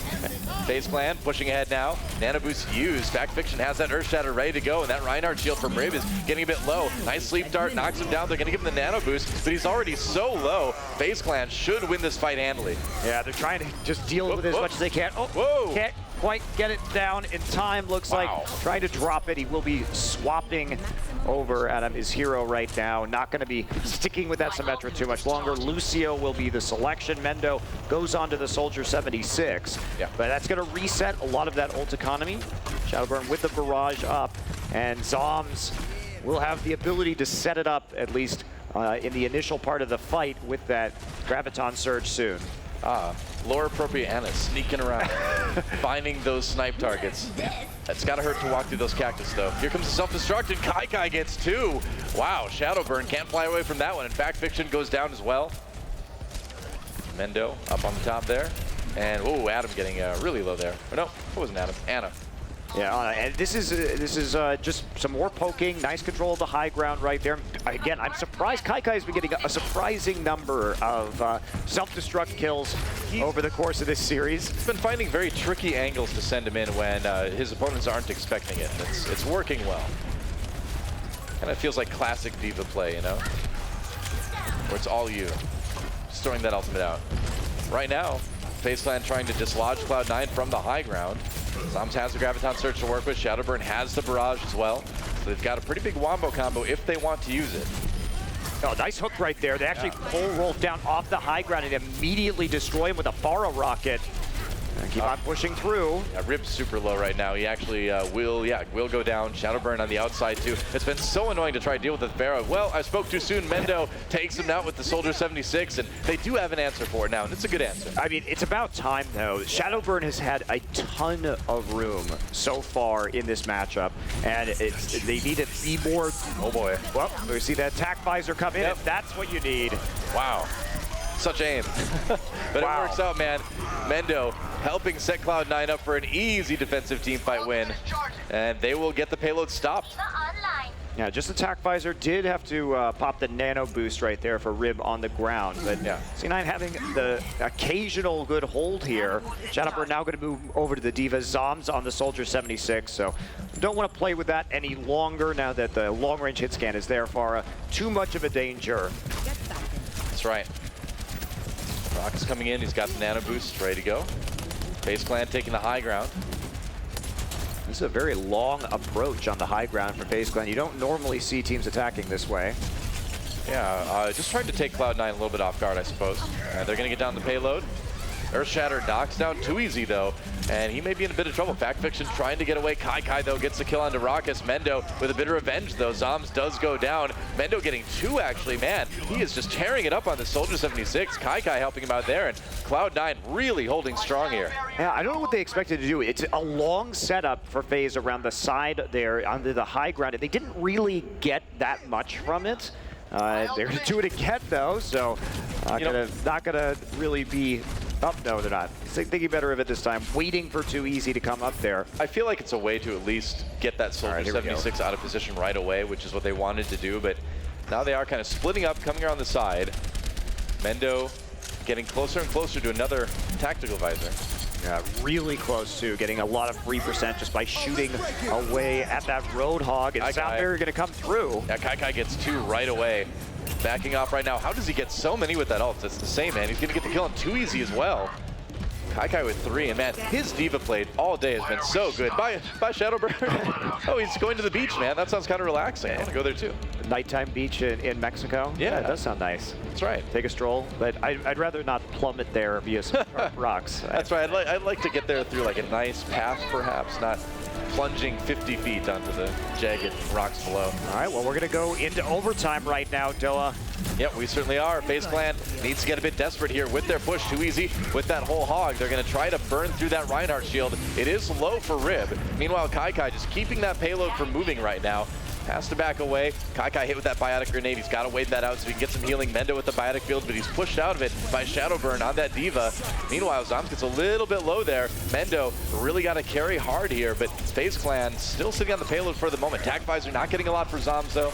And he's going to get the kill on the Rib in the end. Kai knocked out of the suit, so Faze Clan winning this fight for the moment. Yeah, as well they should. They came in with a pretty hefty ult advantage, and even though we saw the nano boost on the diva get the he got smacked down before he could use a grenade. Yeah, on the high ground. It looks like Faze will be able to invest absolutely everything in that push and barely push it on through. Gonna make it into the Ziggurat here with about a minute and a half remaining. That's a long way to go on this final push, so unlikely they're going to make it to the end of Dorado, but at least they weren't stopped before point number 2. Looks like Zoms is going to swap things up, changing from Soldier 76 to Zarya. All right, well, hey, I mean, I thought they needed more tanks, so yeah, why not? Just go for the quad a little light on tanks, yeah. I think the thinking here is that they weren't going to have another TacVisor for a while, and they just want the maximum amount of survivability because they know this is going to have to be a long fight as it goes into overtime. Self-destruct comes in yet again. No kills this time, though. Faze Clan trying to push. Only 50 seconds remaining in their offensive round before it goes overtime again. Surefour trying to corner Shadowburn. There's the self-destruct, though, for Shadowburn. Zoms and Fiction picking up kills. Surefour does finish off Mini Diva, though, and Mendo having to back away. Backvision has the Earth Shatter. Huge gonna go ahead Shatter. and use it. If he can get some kills here, this is going to be big. Takes down Adam, takes on Roll. Surefour dying as well. Faze really going to be able to push the payload far. When there's no Reinhardt, you could definitely turn that corner and knock down 3. So great timing on the Earth Shatter, easy to hit. Yeah. Oh, he gets hooked. Kai hit with the biotic grenade too. That diva may not last too long, but here comes Cloud9. Last-ditch effort for the defense. They've got the sound barrier to try to keep them healthy. And meanwhile, Nano Boost used on that Roadhog with the whole hog. Surefour just trying to push Faze Clan back. Meanwhile, Rib jumping onto the point right now. There's the Graviton Surge. If Faze Clan can get the teamfight win here, they will win Dorado. Shadowburn back on the Genji, of course. Goes after Rolf. Nice reflect. And he's almost got that Dragon Blade already, like one more left click and he may have it. Has to dodge that self-destruct, but it's not going to be at her. Faze Clan finishes Dorado. Yeah, that was absolutely huge, particularly the engages we saw from Backfiction and from Zoms. You know, we switched over to that Zarya very late, but in the Ziggurat managed to build up the entirety of that Graviton Surge, throw it down, and then have Shadowburn there on the Genji to help just dash through and clean people up. So unlikely we went from overtime before point 2 into overtime before finishing the map. But you know what? They make it work, and we see Faze just push all the way on through. Here's Mendo again with that tactical visor. I mean, it's hard to get too excited about TacVisor, but I get excited because Soldier 76 is my spirit animal, man. You know, I'm 33 now. My aim's not so good anymore. I need a TacVisor too, so I respect that. Well, Faze Clan with a good offensive round. I mean, you know, again, not really anything in the time bank, but they finished it, you know, which is tough to do on Dorado. Yeah, definitely tough. So we'll see if there is going to be another push here from C9 and if they can make it all the way to the end of the map as well. Acceso no autorizado. I did not study Spanish very hard in high school. Yeah, that's pretty terrible pronunciation. Energia, Limpia para todo Mexico. That's absolutely awful. Energy for all of Mexico. I don't know. I like I said, I didn't study Spanish very hard, guys. Yeah, well, if only it was written in Korean. If only it was written in Korean, you'd be much more on your game right now. I'd have that one. So, looks like Faze Clan not going to be opting for the Symmetra on defense, but they haven't really used it yet at all. They don't seem to be too keen on it. Yeah, I don't know. I was not sold with Cloud9's use of the Symmetra, but then again, we really do have to give Shadowburn a lot of credit with how well he played around the Torbjorn and the Symmetra. That was finally, after seeing a lot of teams playing against that Symmetra and like ignoring the actual shield generator a little bit too much, I think at times, it was very decisive the way that Shadowburn got into the back line and handled it. So it is nice. Yeah. That shield generator placement, though, I mean, it was kind of a placement of convenience where it's like, I think this is safe. I got to get it down fast. But I think it's better off hidden in one of those side buildings on Dorado. I think we're going to see the way Symmetra's played on this map change a lot in the next couple weeks. Yeah. Well, it's certainly part of an evolving meta. I think people will be better about shutting that down. But C9 making a pretty strong initial push here as Reinhardt Destruction Wars continue. Reinhardt Shield Destruction Wars. Yeah. That was the name of my punk band in high school, actually. Reinhardt Shield Destruction Wars. Pretty long name for a band, Noah. I know. It was really avant-garde that way. Very cool. Surefour coming in the back. Trying to push that payload. Has to back away. FaZe Clan, though. Standing strong, no kills coming in just yet. But there's the Graviton Surge. Cloud9 pulled in a lot. There's a kill for Zombs. Mendo responds. Meanwhile, Nano boosts onto Back Fiction as he looks for some. Just pushes Cloud9 back, and that's enough. You don't necessarily need the kills. You just need the offensive team to reset. Yeah, absolutely. We'll do sometimes you charge past him. Yeah, Lucio. Trying to find that Lucio, get a little bit of damage. Rolf is still actually there, right in the way of this. Reinhardt nearly dies, and Kai dies at the very end of that fight. So pretty bad split spawn here on Cloud9's first push on Dorado. So frustrating, man. Those supports, you just can't kill them. He's bouncing all around, riding on the walls, sleep darting you. Very annoying. Telling you to take your medicine. Yeah, some barriers up right now, so Cloud9's going to go in. Yeah, they're going to use it. Mendo comes in as well. There's the self-destruct, and no kills coming off of that. But Cloud9 kind of separating FaZe Clan a little bit. Shadowburn out on the side, but Surefour's back there protecting the supports. Another self-destruct coming in. No kills for that, though. Meanwhile, Back Fiction has that nano boost again. I think that was a pretty big earth shatter. Yeah, he got a couple. And FaZe Clan coming in with the win in this team fight. Cloud9 stopped cold yet again. I mean, Raucus is getting that nano boost up like every fight right now. Rolf hanging on to his. He did use it first onto Mendo's Zarya in that last engagement, but there wasn't much to be done. The efficiency of nano boosting much higher from FaZe right now. Yep. Surefour walking up. Through the choke yet again. Yeah, they had 4 ults, Cloud9, on that attack, and they're going to come back in. Oh, they're going to be the recipients of an ult. FaZe Clan using that Graviton Surge. Nice biotic grenade to help capitalize on that. And just another really clean team fight win for FaZe Clan. Cloud9 really starting to struggle here on offense. Yeah, and C9, I mean, they blew it. That was the whole aspect of that last attack was they came in with an ultimate advantage, and efficiency just wasn't there. So FaZe is sort of dropping 1 ult here, 2 ults there, but they're getting so much more out of their abilities at the present time. And Cloud9 with only a minute left, and they haven't even gotten out of the marketplace yet. Yeah. FaZe Clan just using that whole hog just to create more space, just to push people back, and only 1 minute remaining for Cloud9 before they may lose this winner's match. Shadowburn gets a kill into Surefour. Not a good start for Cloud9. And FaZe Clan just looks unassailable here in this choke. Meanwhile, Nano Boost comes in onto Rib. They really need a lot out of this, but he already has to back away. Yeah, it's not looking good for Cloud9. The Nano Boost just, they haven't been good on this push so far on Dorado for Cloud9. Yeah. That was another one where using it so late after Surefour is already dead, you have time. You're going to have another push here. Save it so you can actually move the payload instead of just throwing it away. A pretty massive ult advantage for FaZe Clan as well. Cloud9's going to have something soon. They're going to go in, though.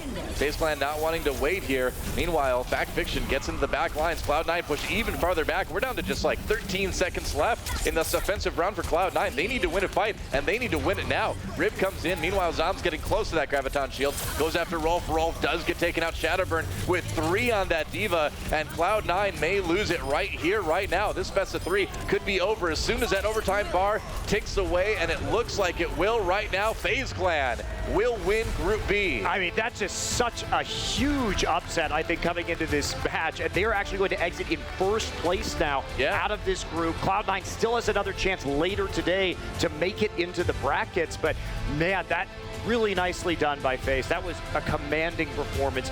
Fun to see, especially the far off from Shadowburn, how effective that was over the first couple of points when we saw the FaZe be on attack. Yeah. Certainly disappointing for Cloud9, but hey, it was a close match, went to number 3, and like you mentioned, Cloud9 still with another chance to stay in this one. Yeah, it's unfortunate because they don't look like they have the same level of cohesion that we saw from them yesterday, and not really that comfortable, it looks like, in this current meta. It is a bit surprising. We saw, a lot of mistimed ults, a lot of, it just seemed like miscommunication kind of plaguing them that best of 3. Yeah, absolutely. Faze looked on point. I mean, they were very aware of their surroundings, taking out turrets, taking out, of course, the shield generator, everything like looking solid. So it continues to impress me too. I know we talk about it so much, but it continues to impress me just how good Shadowburn is on that Genji. Like, there's very few people out there that are so good at a hero that it doesn't matter what the meta is, it doesn't matter what the map is. They can just make plays and they can just kind of, you know, carry their team or at least have a big enough impact to help their team complete the objective. I mean, it is impressive, and we say that now. Of course, the Shadowbird Genji, we have seen it shut down from time to time, but it does take a pretty Herculean effort to get there. It is possible. It's not easy. And so, for a little bit more analysis on that match, let's send it over to the appropriately named analyst desk. Thank you so much, Doa. Thank you, Monty. Now, you guys were screaming. The desk was shaking. Stuff was happening back here. ZP, tell me what happened on that last overtime push. So in the last overtime push, Shadowburn, of course, is really well known for getting big deflections on Genji. He channeled that on his Diva, and when C9 was looking like they had the best chance of getting in there, he devoured Mendo's Graviton, and C9 never had a better chance ult-wise in the rest of that push to bring it forward. I don't even think Mendo got another Graviton. So it's Shadowburn's awareness when those big ultimates are coming down, the ability to deny them was huge. Well, it's not just Shadowburn, it's in his entire incredible team. We've got Golden Boy down on the floor with Zoms. All right, guys, down here with my main man, Zoms. We're embracing one another. This is fantastic. All right, Zoms, I wanted to talk to you because everyone's always going nuts about Shadowburn. Too easy, but I think Zoms is the guy that you got to look out for. But how was that? How were the comms like at the end there when you guys were able to do what you were able to do on Dorado? Honestly, Cloud9 was rotating ults really well, and they were holding us for a long time, and then we were able to break it in the end by just working together really well, and we just ended up pushing it in. So I have Cloud9 pretty far into my bracket. I actually think that this team can, do a lot of work, but you guys have a lot of individual skill. Do you feel like this tournament has really refined you as a unit? Because while you have a lot of individual skills, sometimes that does not necessarily translate to being a cohesive unit, if you will. How do you feel you guys have started to mesh in the competition, and can you see you guys going all the way to the top?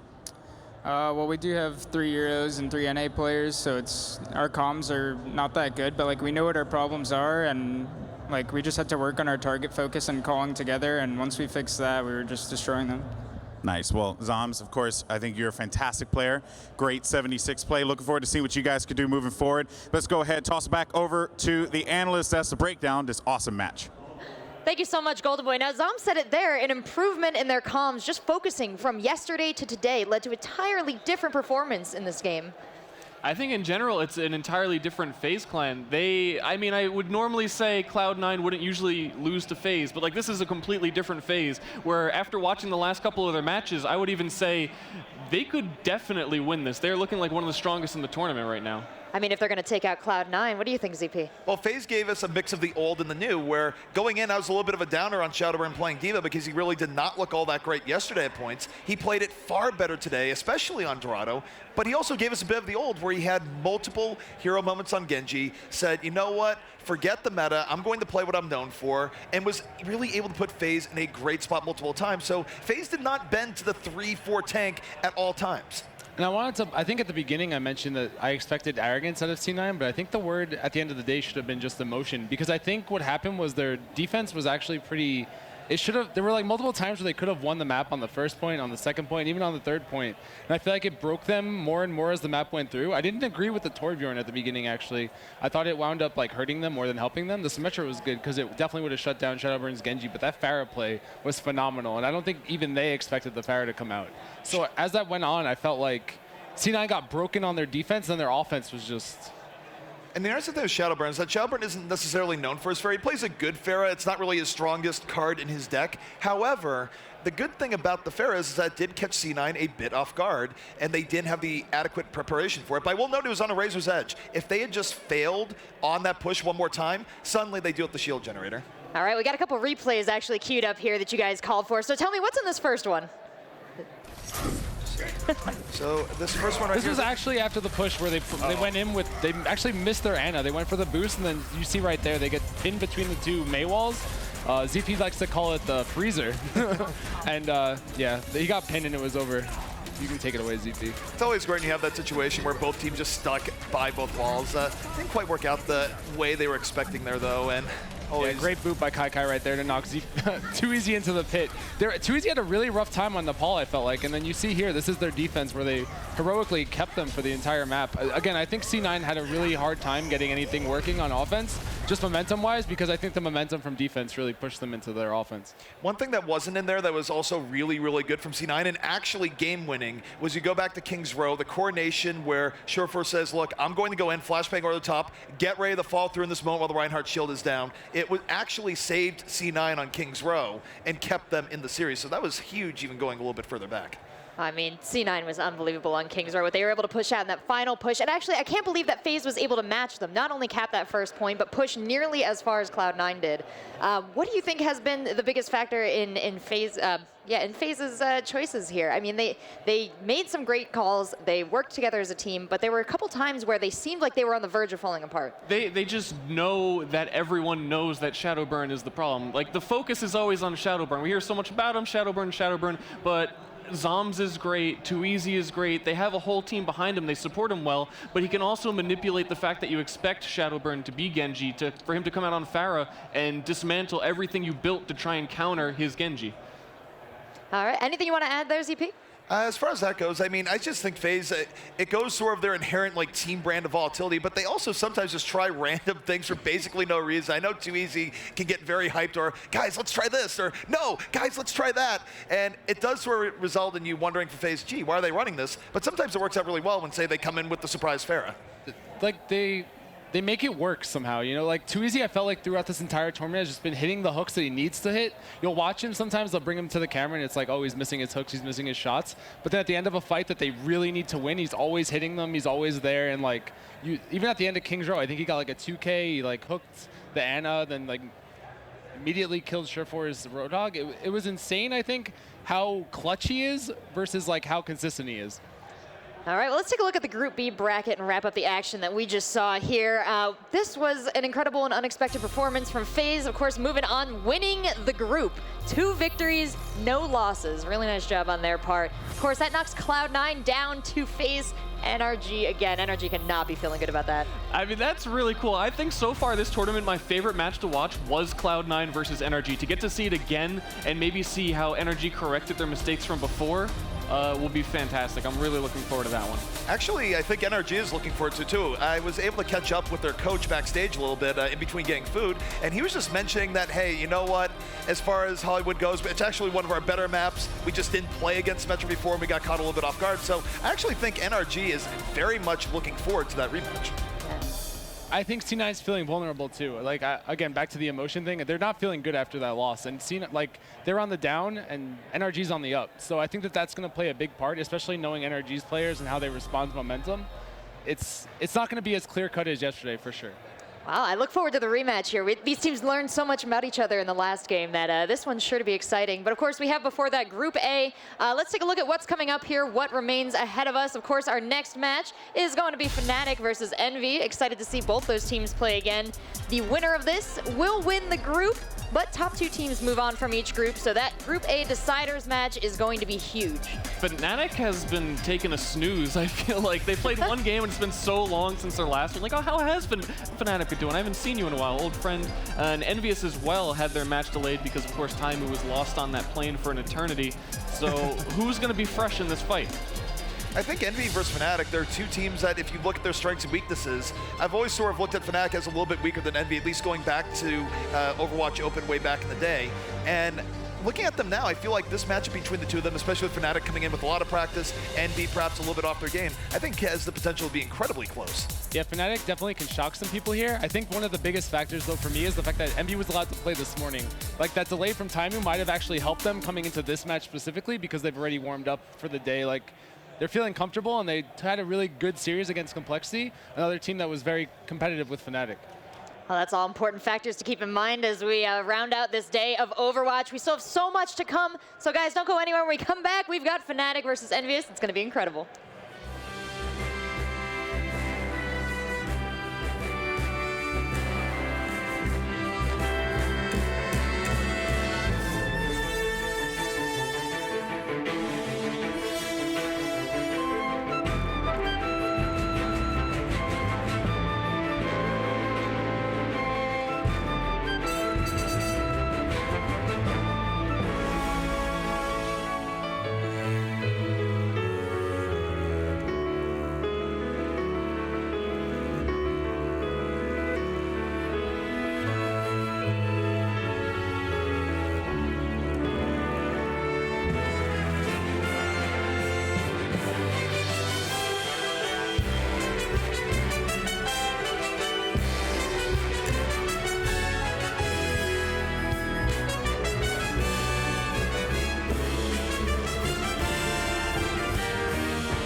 Welcome back, everyone, to the Overwatch Invitational at MLG Vegas. I'm Golden Boy, and joined by some dashingly attractive gentlemen. We have Huck, Monty, Christo, as well as Flame all the way at the end there. I feel so far from you, my friend. It's unfortunate, too, because you look so good over there. I know, and you look so good over there. Okay, relax, guys, relax. I got to just calm myself down. Anyway, gentlemen, we have a great matchup in front of us. This is going to be Fnatic facing off against Envy. And it certainly should be one heck of a battle. But let's actually go ahead and take a look at the group here in particular, because there are certainly a lot of storylines to talk about. While we do have this matchup in front of us, you know, that beginning of the day, Huck, we had Complexity versus Envy, and that was an insane match. Yeah, very exciting, and more so off of that, I think as time goes on, we're going to see a stronger and stronger Envyus. As you see, unfortunately for Rise Nation, they did get eliminated. Complexity moving on, and they're going to be playing the loser of this next match. Of course, in that position, you're probably always hoping to play the weaker team, and I think for most people, that team is Fnatic. Yeah, I don't know. Monty, do you believe that? Believe Fnatic's a weaker team? So, I mean, when we look at Fnatic, it's very hard, I think, to get the exact read on them right now. We can take a look at the results coming in from DreamHack and say, like, okay, that was a pretty effective tournament for them. They had a decent showing there for sure. But when we look at Rise Nation, yes, they looked very clean against Rise Nation, but it wasn't the best test of teamwork versus teamwork, right? So at least for me, I need to see more from them. This is the map that's going to tell us a lot more about this Fnatic roster, because Envy, even though they stumbled off the blocks, ended up getting up back to full speed pretty quickly, even in just that one best of 3 this morning. Yeah, one note about Rise Nation, I actually had a chance to talk with Spirit, who has the greatest hair in the game, by the way. This guy is just godlike locks. He had said that they just haven't had a lot of time to practice, so they really came into this. Keep in mind, there was a lot that happened in the 2 weeks leading up to this tournament for Rise, so I know that squad is kind of down and out, but certainly Fnatic in that game proved that they are a dominant force. Now, Flame, question for you over here, because one thing about Envy that we noticed in the Complexity matchup, Monty said, rocky start, not looking too well, but then something changed, and I think that change was Taimu saying, forget the meta. I'm not gonna adhere to your rules. No one's gonna hold me down. I'm gonna play this McCree and I'm gonna do work. Do you think we're starting to see more people say, I just want to play with what I feel comfortable with? We've been, like, throughout this tournament. Yesterday, I talked to a lot of the teams, specifically like Faze, NRG, Liquid even. Why are you trying to force the game upon yourselves? Like, play the game that you're good at. You guys didn't pick up these players to play D.Va, to play Zarya, to play Roadhog. Like, they're known for their McCrees, their Genjis, their Pharahs. Stick to it. Don't try to force the game, and I think that that's kind of what's been helping them. Like, you just saw Faze beat C9. Nobody expected that, I don't think. Anyone on this desk, anyway. Yeah. And, to that point, I think Complexity has their own style. I think Rise had their own style. And for Envy versus Fnatic, it's going to be like a very tyrant match between the divas, I feel. Happy Cools looks so good this entire tournament. Yeah. Even before this tournament, he's looked good. Then you have Mickey, the like superstar diva player. So that's my key matchup, I think. But I want to see if they who is going to adjust. Like, you're right. Taimu went on that McCree and it won. Like, that, it won them the game. It's like single-handedly almost. I thought Harry struggled on the first map. Second map, yeah, though, Taimu, Yeah. Well, let's go ahead and switch gears over to Fnatic, folks, because this squad coming into they feel very comfortable. This is a meta that works out well for them. Based off what our analysts have said, based off what I've read online in the community, who are your standouts, Huck, for this one? We talked about Cool here, but is anyone else on this team that really shines a light for you? A lot of them. I want to say Coolmat specifically on Zarya. He's always been one of the better Zarya players since the beginning. Buds, you're probably going to see more on Roadhog. Traditionally, we've always seen him being a strong Reaper player. Even going back to Gamescom before Beyblade, quote-unquote, strategy was popular, he was a very strong Reaper player. Right now, Reaper isn't really in the quote-unquote meta. And then Vanathil. Vanathil's their main shot caller. He's very passionate. He's the guy that you're going to see like those really cool pictures where he's hyped, leaning into the monitor, screaming at it. So those are going to be the 3 main players. But to be honest, their whole team, it's more of a team that's coordinated. they seem to always have a positional advantage, and that's really where they're going to win or lose this matchup. Yeah, when I think about Fnatic, I think, like you're saying, that it's more, they're more than the sum of their parts, right? And it's that crisp execution that we really saw yesterday on Rise Nation as the most notable facet of their play. But I also agree with Flame, like looking at Hafakul playing D.Va recently, that is a really exciting matchup, particularly when we talk about Mickey as well. Well, now going over to the other side of the stage, you have Envy, and a squad that many here, despite the issues that this team has had leading up to this event with Taimu and his issues, many feel that they're going to win this, that this is Envy's competition to win. Flame, I want to get your thoughts there. So I think that when they came in here, they haven't switched anything up. You saw them start off the day-to-day with the 76, the D.Va, the Roadhog, their bread and butter from Apex. And I think the teams they've had more film on them, more so than other teams have. And I know Fnatic's very big on their VODs. They've had a coach this entire time, so I feel like Envy's kind of been figured out. And Complexity did a really good job trying to exploit it. They weren't so successful, but I would expect more refined movements and like rotations and hero swaps from the side of Fnatic in this matchup. So while I do think it is Envy's tournament to lose, they also have probably the least preparation of anyone here. Yeah, that's why I didn't feel like, yes, Envy at name value, assuming that they were in form and in practice, yeah, we can talk about Envy being the favorite. But for me coming in, knowing that these guys hadn't been playing together since Apex Finals, I was a little shakier on them, right? Because as you're saying, they're coming in with only the strategies that they had prepared previously, nothing new as a team. We've seen them play a little bit of the new Symmetra, but we know it's not something that they practice with heavily. Yeah, which was also absurd to think about that they just said, oh, we're just going to try this, and it worked. Insane. All right, gentlemen, let's go ahead and get some thoughts here on the matchup. Who's going to come out on top, Huck? Envyus, for sure. I think Fnatic are very confident, but overall, Envyus, yeah. Okay. I think we saw today a dramatic increase in the quality of Envy's play from map 1 to map 3 of their series, right? And I think that that's just going to continue from this point forward, and we're just going to see another victory here. I'd say 2-1. Like, I give Fnatic a map here that they can actually, get that victory, but I think Envy's still going to keep ramping up the longer this tournament goes on. And I guess to what Monty's saying, when you said map 1 to map 3, it was Kings Row. I think Kings Row is probably one of the worst maps for Envyus, a team that relies on their 76. There's not many good sightlines. Going into Hollywood for this first match, I think gives them a big momentum shift. And again, it's going to come down to that Happy Cool versus Mickey matchup. Like who can effectively shut down the enemy supports best? And I expect Envy to 2-0, I would say, for Envy.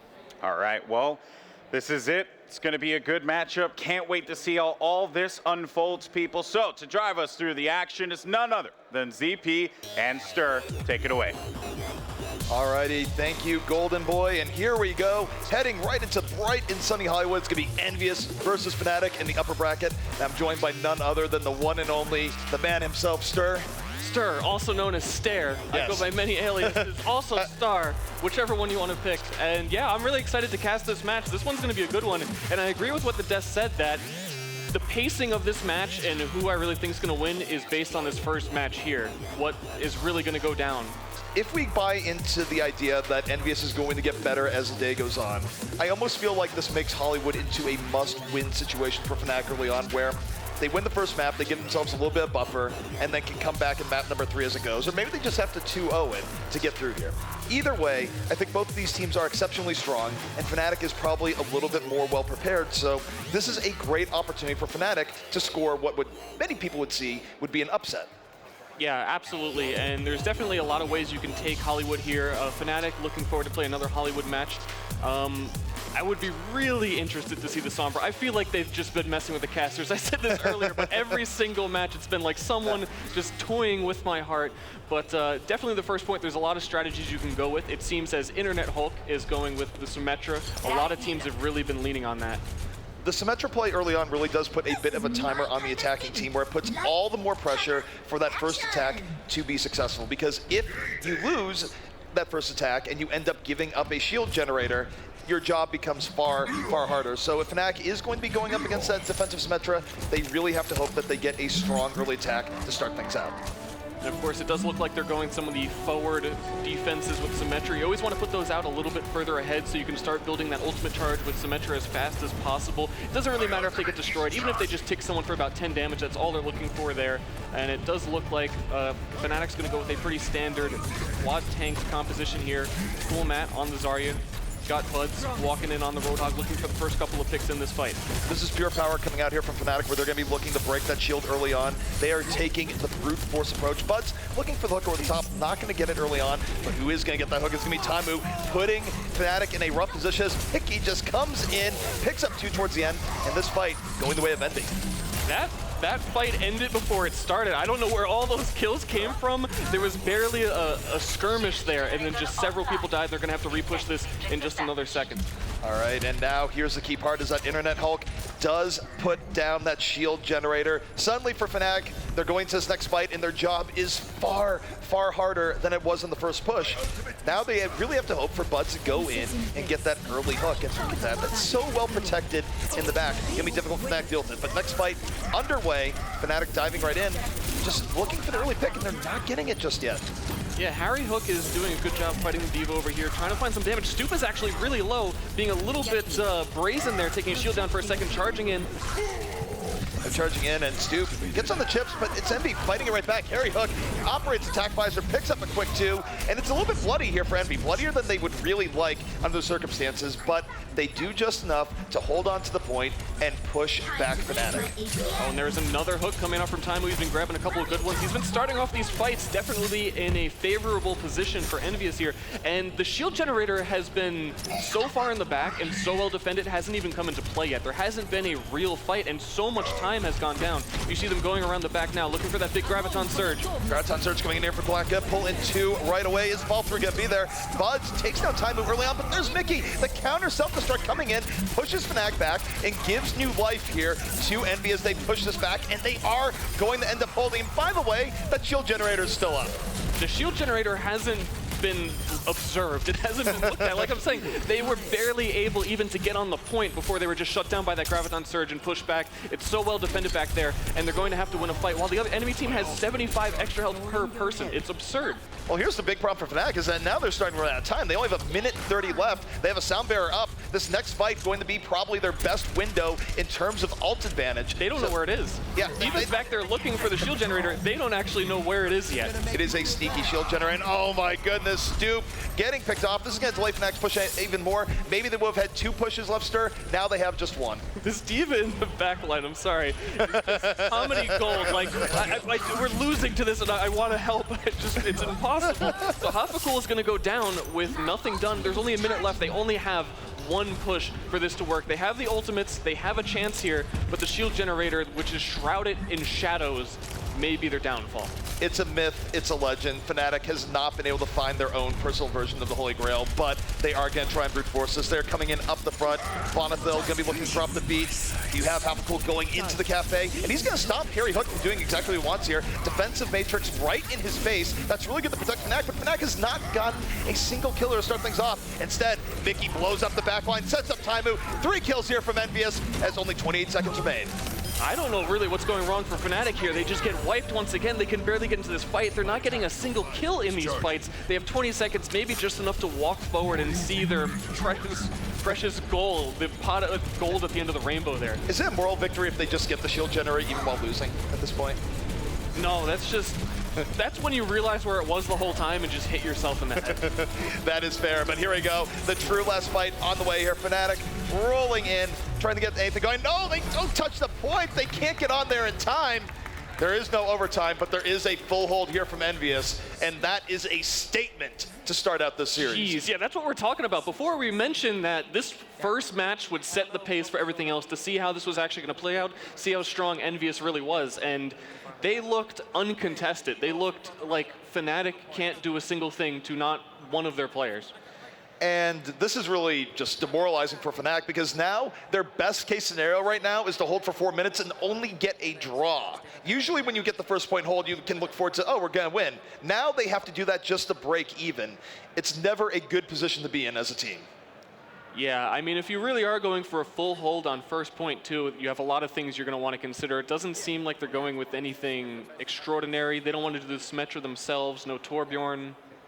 I think they actually do want to go the Symmetra here, even though they're not, because Symmetra is sort of a gamble, right? In that your first defense, your very first defense is going to be a little bit weaker because you do not have access to her ultimate or any of the other goodies that she has.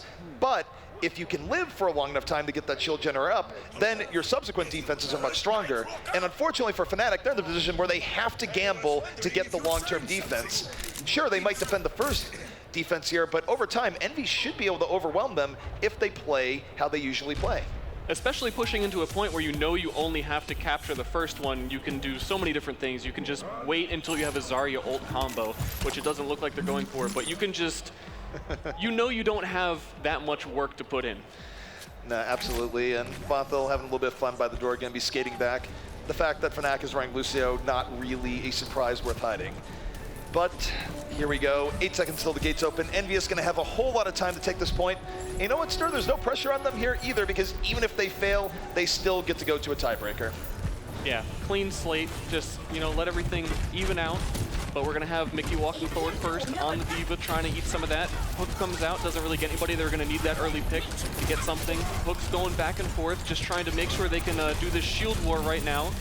The shield war, the hooks, the D.Va. That is our meta right now. Reinhardt shield versus Reinhardt shield, and Envy actually winning this power fight a little bit more. You look at Fnatic's health right now, they are getting poked, they are getting pushed back, as Envy is slowly gaining a bit of ground right now. Now Fnatic, they do heal up, they're coming right back. It is really going to be determined by who gets that first major hook. Not going to be Taimu there, but Harry Hook comes in over the top, laying the damage to Soldier, so it's a big poke war here between both teams, but Coolmat takes down Coco, and that might be what Fnatic needs here to get this rolling in their favor. Yeah, not exactly sure where it's coming from, but Coco was taking a lot more damage to his shield. It kind of broke quite a bit earlier. Still some fighting going on up top. Was there an ultimate used, or am I crazy? I thought I heard someone screaming something in a foreign language. You never know what that might mean. I just think people have a lot of fun here at Vegas here, Stir. I wouldn't overthink it, but looking here at the defense here for Fnatic.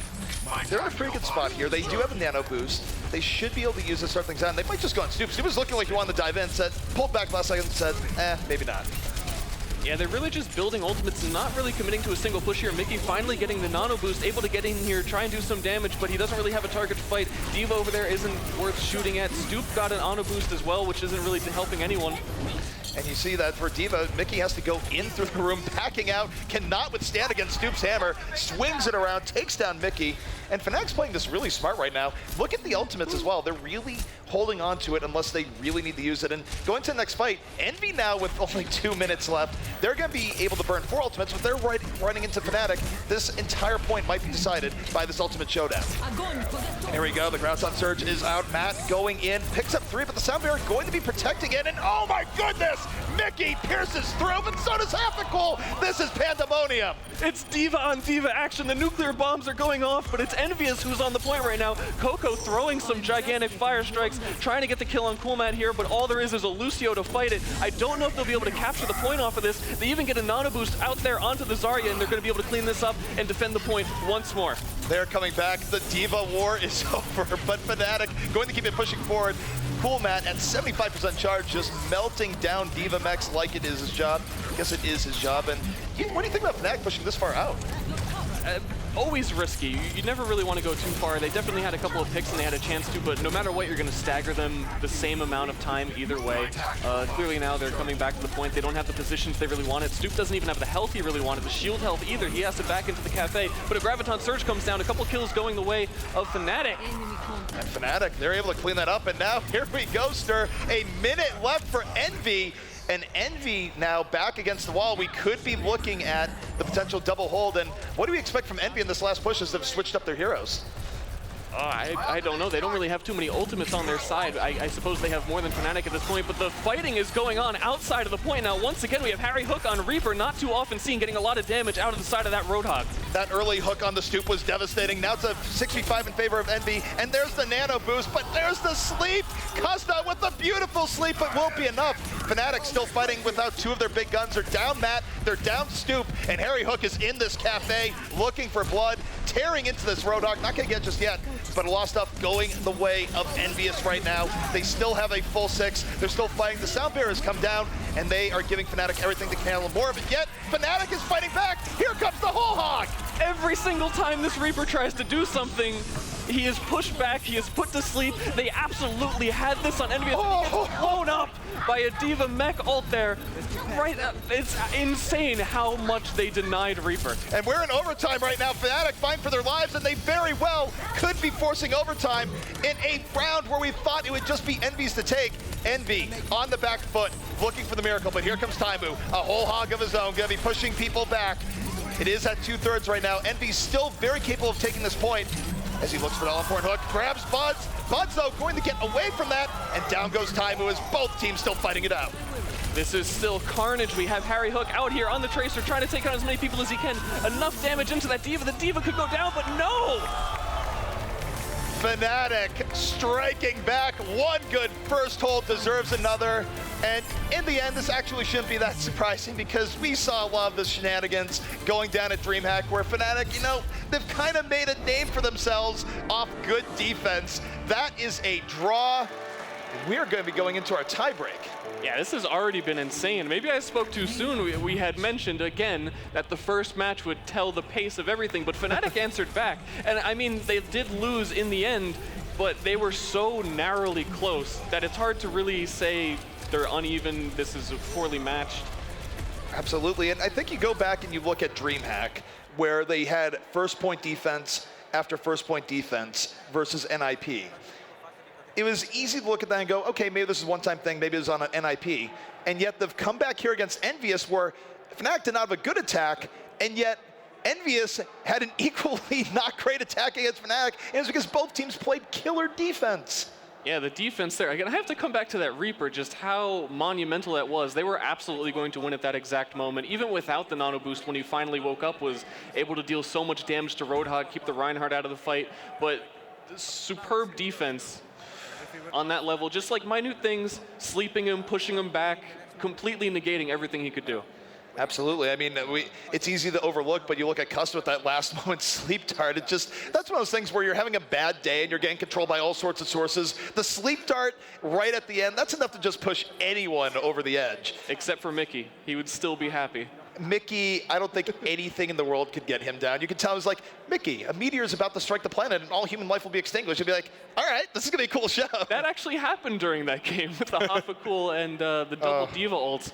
All around, I mean, that's a great one to start this off. I'm really looking forward to what they're gonna bring on Ilios, which is an even more explosive map. I mean, you have defense attacking, which kind of has stalematey moments, but Ilios is nonstop. Ilios can be pretty crazy.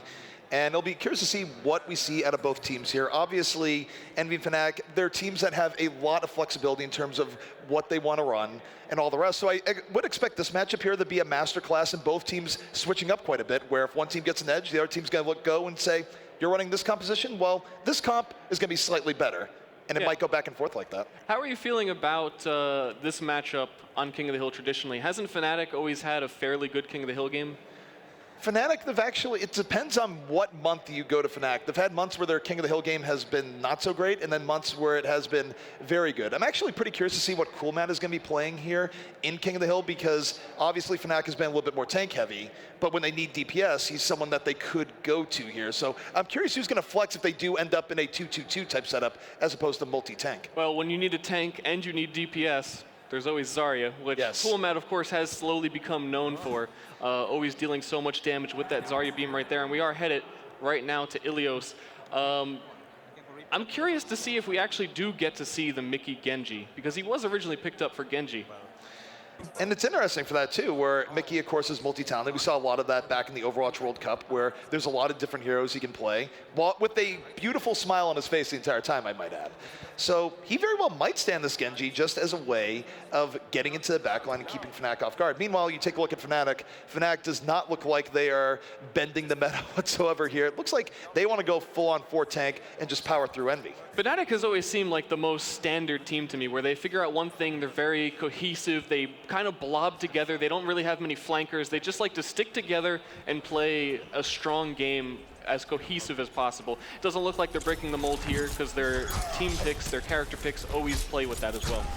So the cool thing here about what Envy is running is that it's multi-threat. Not only is Mickey going to be looking to get to the back line and really drawing some attention, and up as I say that, he's going the D.Va. So going more on his bread and butter. Mickey disappoints everyone again.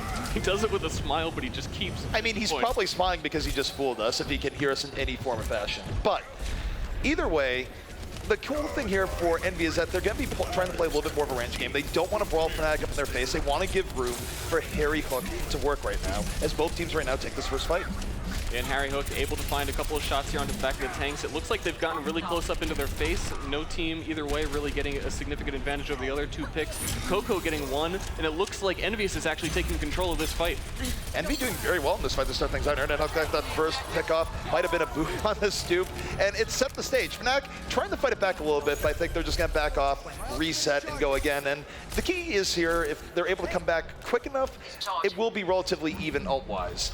Yeah, they did have to get into their face too because they are running tanks. They have to get up in their face. They're just going to stand back with Harry Hook putting out the consistent damage, but they wore down the shields fast enough that they outlasted them. They took the shield down. They were able to kill people and some boots into the holes. Of course, we've got Internet Hulk DPS Lucio in the back.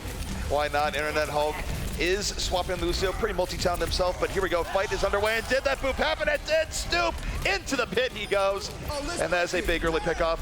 Envy's gonna drop the beat. They want to secure this fight right here, right now, and Fnatic not with a whole lot of options to actually deal with it. From 500 health to 0 in 1 second. That's a DPS if I've ever seen one. This is Overwatch, Stir. This is Overwatch. But Envy is coming out strong here, just cleaning things up, not really giving Fnatic much of a prayer. And now the next fight here, Fnatic has got to be thinking they want to use ultimates in this, but Envy has their own war chest as well. So this is probably going to decide the round here if both teams go all in with their ult reserves. And Law's going to come down here the half a cool and how he can engage this with his D.Va self-destruct. Yeah, Envy can treat this as a defense though, and we can just talk about how great both of their defenses were. They have Harry Hook coming out here with the nano-boosted aim hack, taking out some hits on everybody. They did drop the Lucio boost, but he's finding one kill from an astronaut up high. Stoop about to go down, but not finding any of the last hits that he needs. All right, it's still even 5v5 between both teams. And Coolmat, his Graviton just came online a little bit late in the fight. Look at Mickey tearing down Stoop from behind, almost gets him. Was super close. No, man, he's still going in. Bunny Blaster is out, looking for Stoop and Buds, saving him from the D-suited terror. And actually, this is big for Fnatic. They're now bringing this fight right back. Taimu looking for some late heroics, but he is severely outnumbered. It would be hard to imagine Fnatic losing this at that point, especially with that hook. Maybe with that Roadhog ult, they could have saved it, but he goes right into the pit of doom right there, cleaned up, really nice, and they're going to flop the defense over here. Unfortunately, that was 99% to 0. I mean, that's a great way to start any match. It is, although one thing of note for Fnatic, they have a lot in reserve right now. They still have 5 ultimates up, so if they ration this out, they really could bring this back. Envy somewhat drained. They'll be getting a few online soon, but this is not the worst case scenario for Fnatic. The worst case would be if the ult situation were reversed. Still, they have a long way to go. Envy also has an extremely long time to drain those ultimates, so I think they're going to try and even things out. They're not really going to want to use anything right now. And what is with this ult today? Everybody wants it. One in Earth Sharon, also charge into the pit. A little bit of craziness on both sides there. And as a result, Fnatic is still on the winning end. Mickey, though, still alive towards the end. What a hook from Taimu, throws him into the pit. Taimu pulling this back for Envy. And now Fnatic will be able to cause overtime. Coolmat versus the world. This is never a situation you want to be in. Sacrifices his body, throws down a Graviton, flailing against Destiny as Envy, looking like they're going to take this round, and they do. They weren't supposed to win that fight, though. What went wrong? So many people just, I don't know. It was two things. Mickey was in the back, being a terror. You can never ignore him. He gets maximum value out of the D.Va, and then Taimu just casually walks up and throws someone into the pit. Pulls him, but... I mean, it's kind of a 3, depending on the angle. We don't know the full angle. Maybe just grabbing this and, hurling it. Yeah, it's a 1-2 action. Now we're going to be moving on to the ruins of Ilios. Always an interesting map. Very bizarre for the way King of the Hills usually go. A lot of different strategies in the past. We saw a lot of Widowmakers. Doubt we'll see that today at all, though. Just reminiscing on patches. There was a map where people thought verticality would really be key. There's definitely in the Pharah meta, we'd always see Pharah here. See her every now and then nowadays, but it's more rare than not. And Fnatic doesn't really look like they're entertaining change-ups here. They're just going forward with full power. Envy also sticking with much of the same as both teams looking to win this additional fight. Yeah, both very comfortable with what they've been doing. Bud's, of course, getting the first hook. Not really able to find that Diva. Almost with the anti-heal there. Would have been really nice as a great first pick. I don't really like Coco down in the pit by himself there. There's no reason to be on the point yet. He's kind of alone, not really shielding any teammates, but he was drawing fire anyway, I suppose. And finally, they're pushing forward. And again, this seems to be the same thing where Harry Hook in the back line is just, Fnatic doesn't want to walk into it. They don't have a proper offense.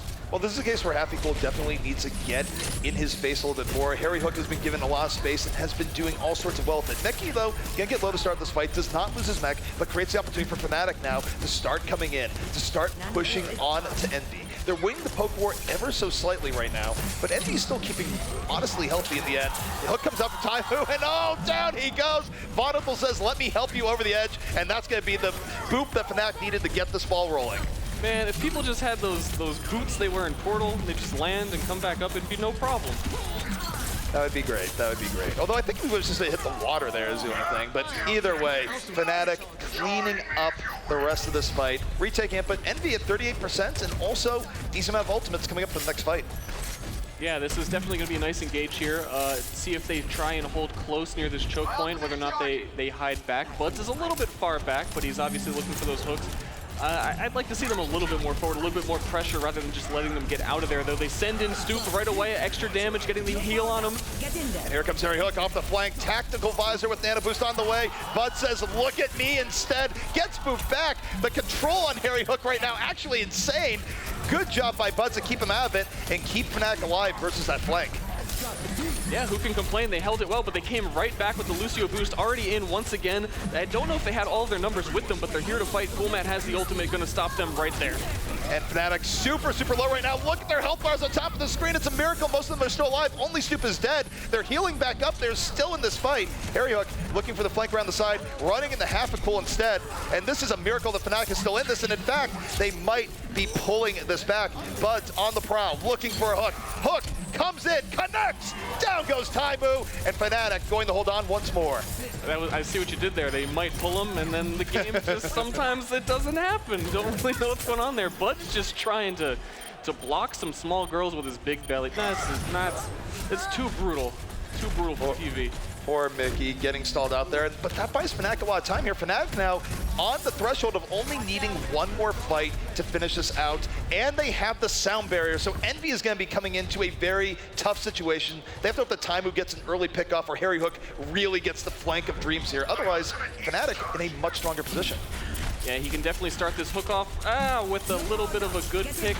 Unfortunately misses it. Looking for who is boosted on the point right now. We have Reaper trying to do some damage, but they've just walked back so efficiently. They walked right back, and it's kind of sad thinking back to the days where it had speed boost. Reaper not that nimble, but still 5v5 right now. Better than what Envy could have expected. The sound barrier has gone down, and Envy has a real legit chance of winning this fight. Coolmat takes on Harry Hook, 4v4. Here comes Mickey in over the top.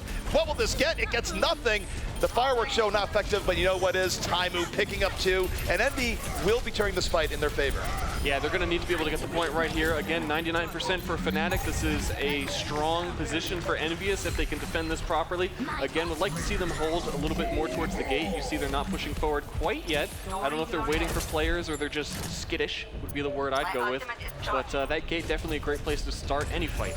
Absolutely, and now here's the thing for Fnatic. They really have to question if they want to throw their resources into this. I think they will. I think Happy Cool will open with the self-destruct, but they're going up against a bit of a disadvantage here, and they're also taking their time. So I think no matter what, Fnatic needs to get in here right now, start off this fight, at least give them a chance, a shot of 2 fights here, and they are finally starting to head in, and Happy Cool holding on to it right now, but Coolmat with the Graviton Surge could turn this the other way, but there's Envy. They're not going to let them get the chance.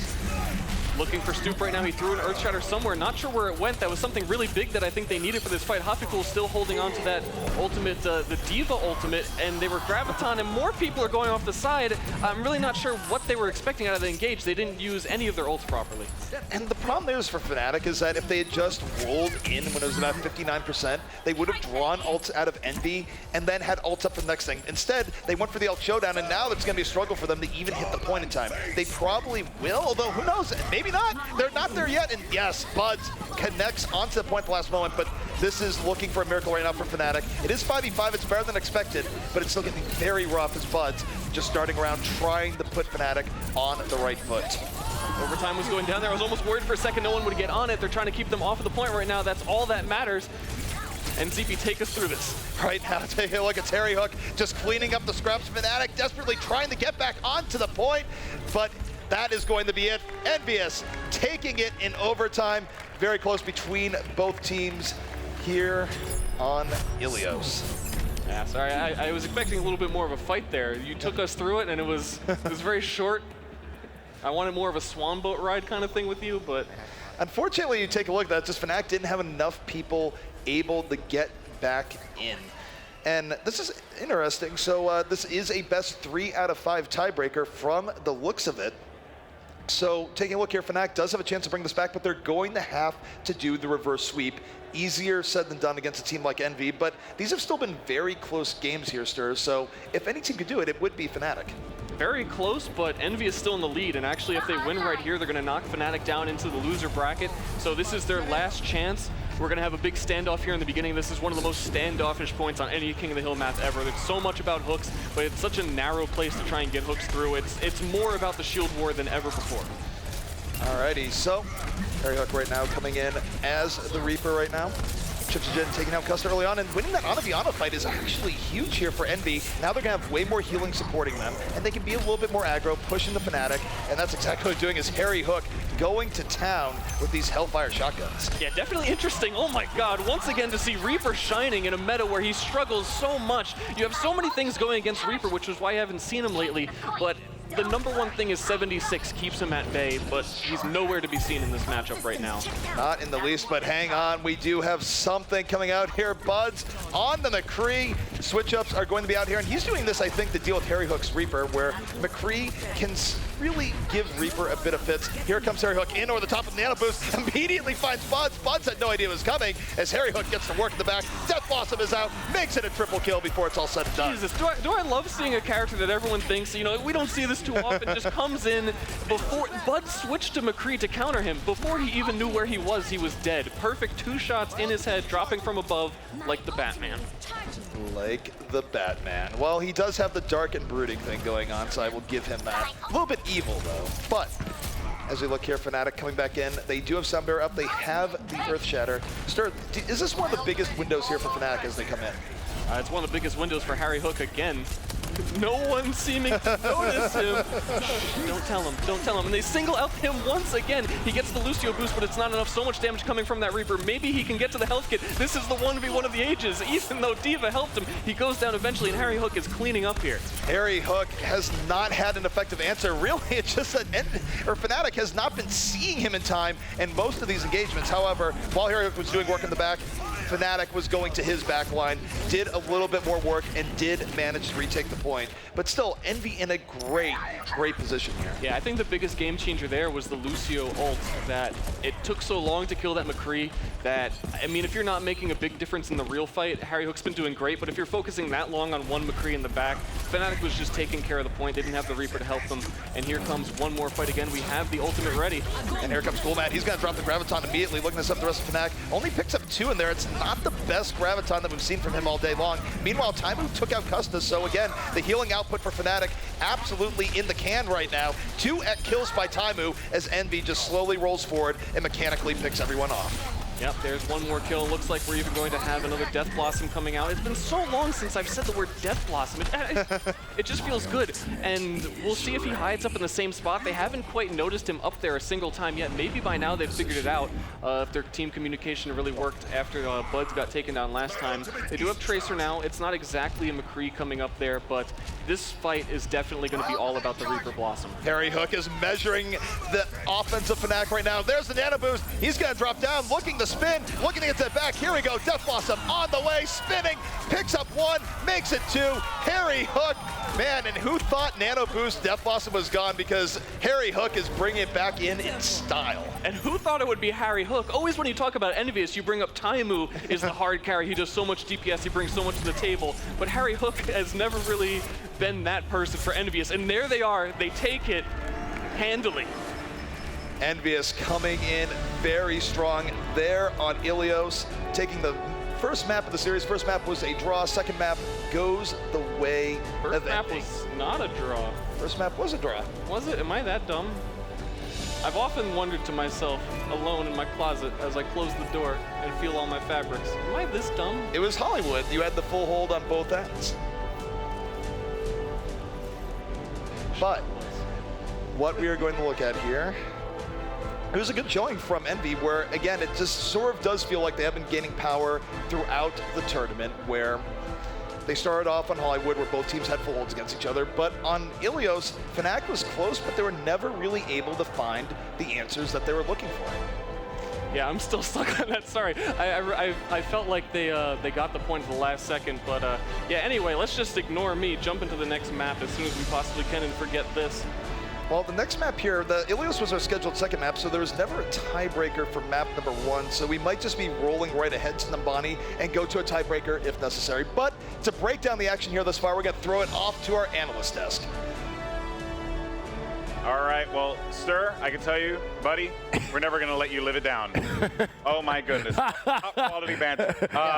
It was, in fact, a draw, just to make sure that there is no confusion whatsoever. And to clear up further confusion about the tiebreak procedures, we will be going to, if the next map is won by Fnatic, we will be going to a best-of-3 controlled map for a tiebreaker. At the end. At the end. So much. And it's Nepal. And it's Nepal. Just throwing it out there. All right, let's just break this down real quick. Don't call it a comeback, baby, because Reaper, he's here. This is awesome. Harry Hook has been shredding Huck. Yeah, and Harry Hook, most importantly, I've talked to him. I mean, he's a Lucio player. He's living the dream right now. Support players don't really get a lot of love. He said he's never going back. He would quit Overwatch before he goes back to Lucio. He's having a ton of fun, and I think that's the most important thing, right? And they've known that he's had the ability to do that for a long time, and finally he has his time to shine. One thing I do want to say, Internet Hulk, though, I think he's having a good time on Lucio. He's booping people off the into the well. I mean, that's like the seventh man of Envy. The Hollywood, when we saw Envy on attack going into well, were some of the most ridiculous Overwatch I think I've ever seen. I do have a replay that we can pull up of the two Diva ults that went off that had just some mad kills, and then we saw that immediately go into well on Ilios, and just everybody falling into the pit constantly. So pretty funny stuff. Yeah, it's insane. I mean, I think what happened was you saw Envyus had this strategy where they always have 76 with Harry Hook, and then you come back into. Are we going into the replay? Yeah, let's go to the replay right now. It's a Walk surprise. through it, Monty. It's a surprise replay. Yeah. No, I mean, there's not much to say here in terms of analysis. It's just hilarious to watch the Graviton into the counter Earth Shatter with the two Diva ults going off. Of course, this Batman segment. Like the Batman. Yeah, and then Bud's running for his life, end up going down. I mean, when you can win duels like this, especially when Bud's is switching to McCree just to counter Harry Hook, and he's losing that with support from the Diva, that's a pretty big testament of how strong Harry Hook is on this Reaper. Yeah, and we were talking a lot about how they didn't really have an answer for the Reaper, or why we don't see Reaper, and it's usually because teams are running 76, and 76 will just outrange you, but this Fnatic squad's really not running it a lot. It's like hurting and helping them a little bit, especially, I think on Hollywood, that's why they won, is because they don't run it. And then the question comes back to, are they missing IDDQD a little bit? I think that they're missing, they're like internally just not prepared. They had an answer on Hollywood 100%. They had the cool Mad Zarya just ready to deal with Mickey, and they had Happy Cool ready to deal with Harry. They like completely shut down both of them. Yeah. But then as we went into the Ilios match, you saw the Reaper come out, and they were like, oh God, we don't know. Where did this come from? Yeah. And that's kind of been the story of today, where teams are just pulling out these wildcard swaps, and teams haven't been practicing against it, and they don't know what to do. Well, and from talking to Envy too, when we look at the Reaper, their philosophy is, yes, the Diva is very good against the Reaper, can 1v1 the Reaper, but you have to make a decision at that point whether the Diva is going into the backlines or is going to be on the Reaper, so you force, and then you play around that, right? So even though we don't see a lot of Reaper in this meta, Envy did play it in the Apex Finals. They played it on this patch, and they continue to play it, and that's sort of their thinking behind the pick. Of course, folks, the match is not over yet. If Fnatic is going to pull this one off, it will go to a tiebreaker. But if Envy managed to win our next map, that will be it. All she wrote, done. So in any case, we're going to go to a quick commercial break. When we come back, the continuation of this series between Envy and Fnatic. Don't go anywhere.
We are in the thick of things here in Las Vegas, Nevada. It is the Overwatch Invitational, Envy versus Fanatic.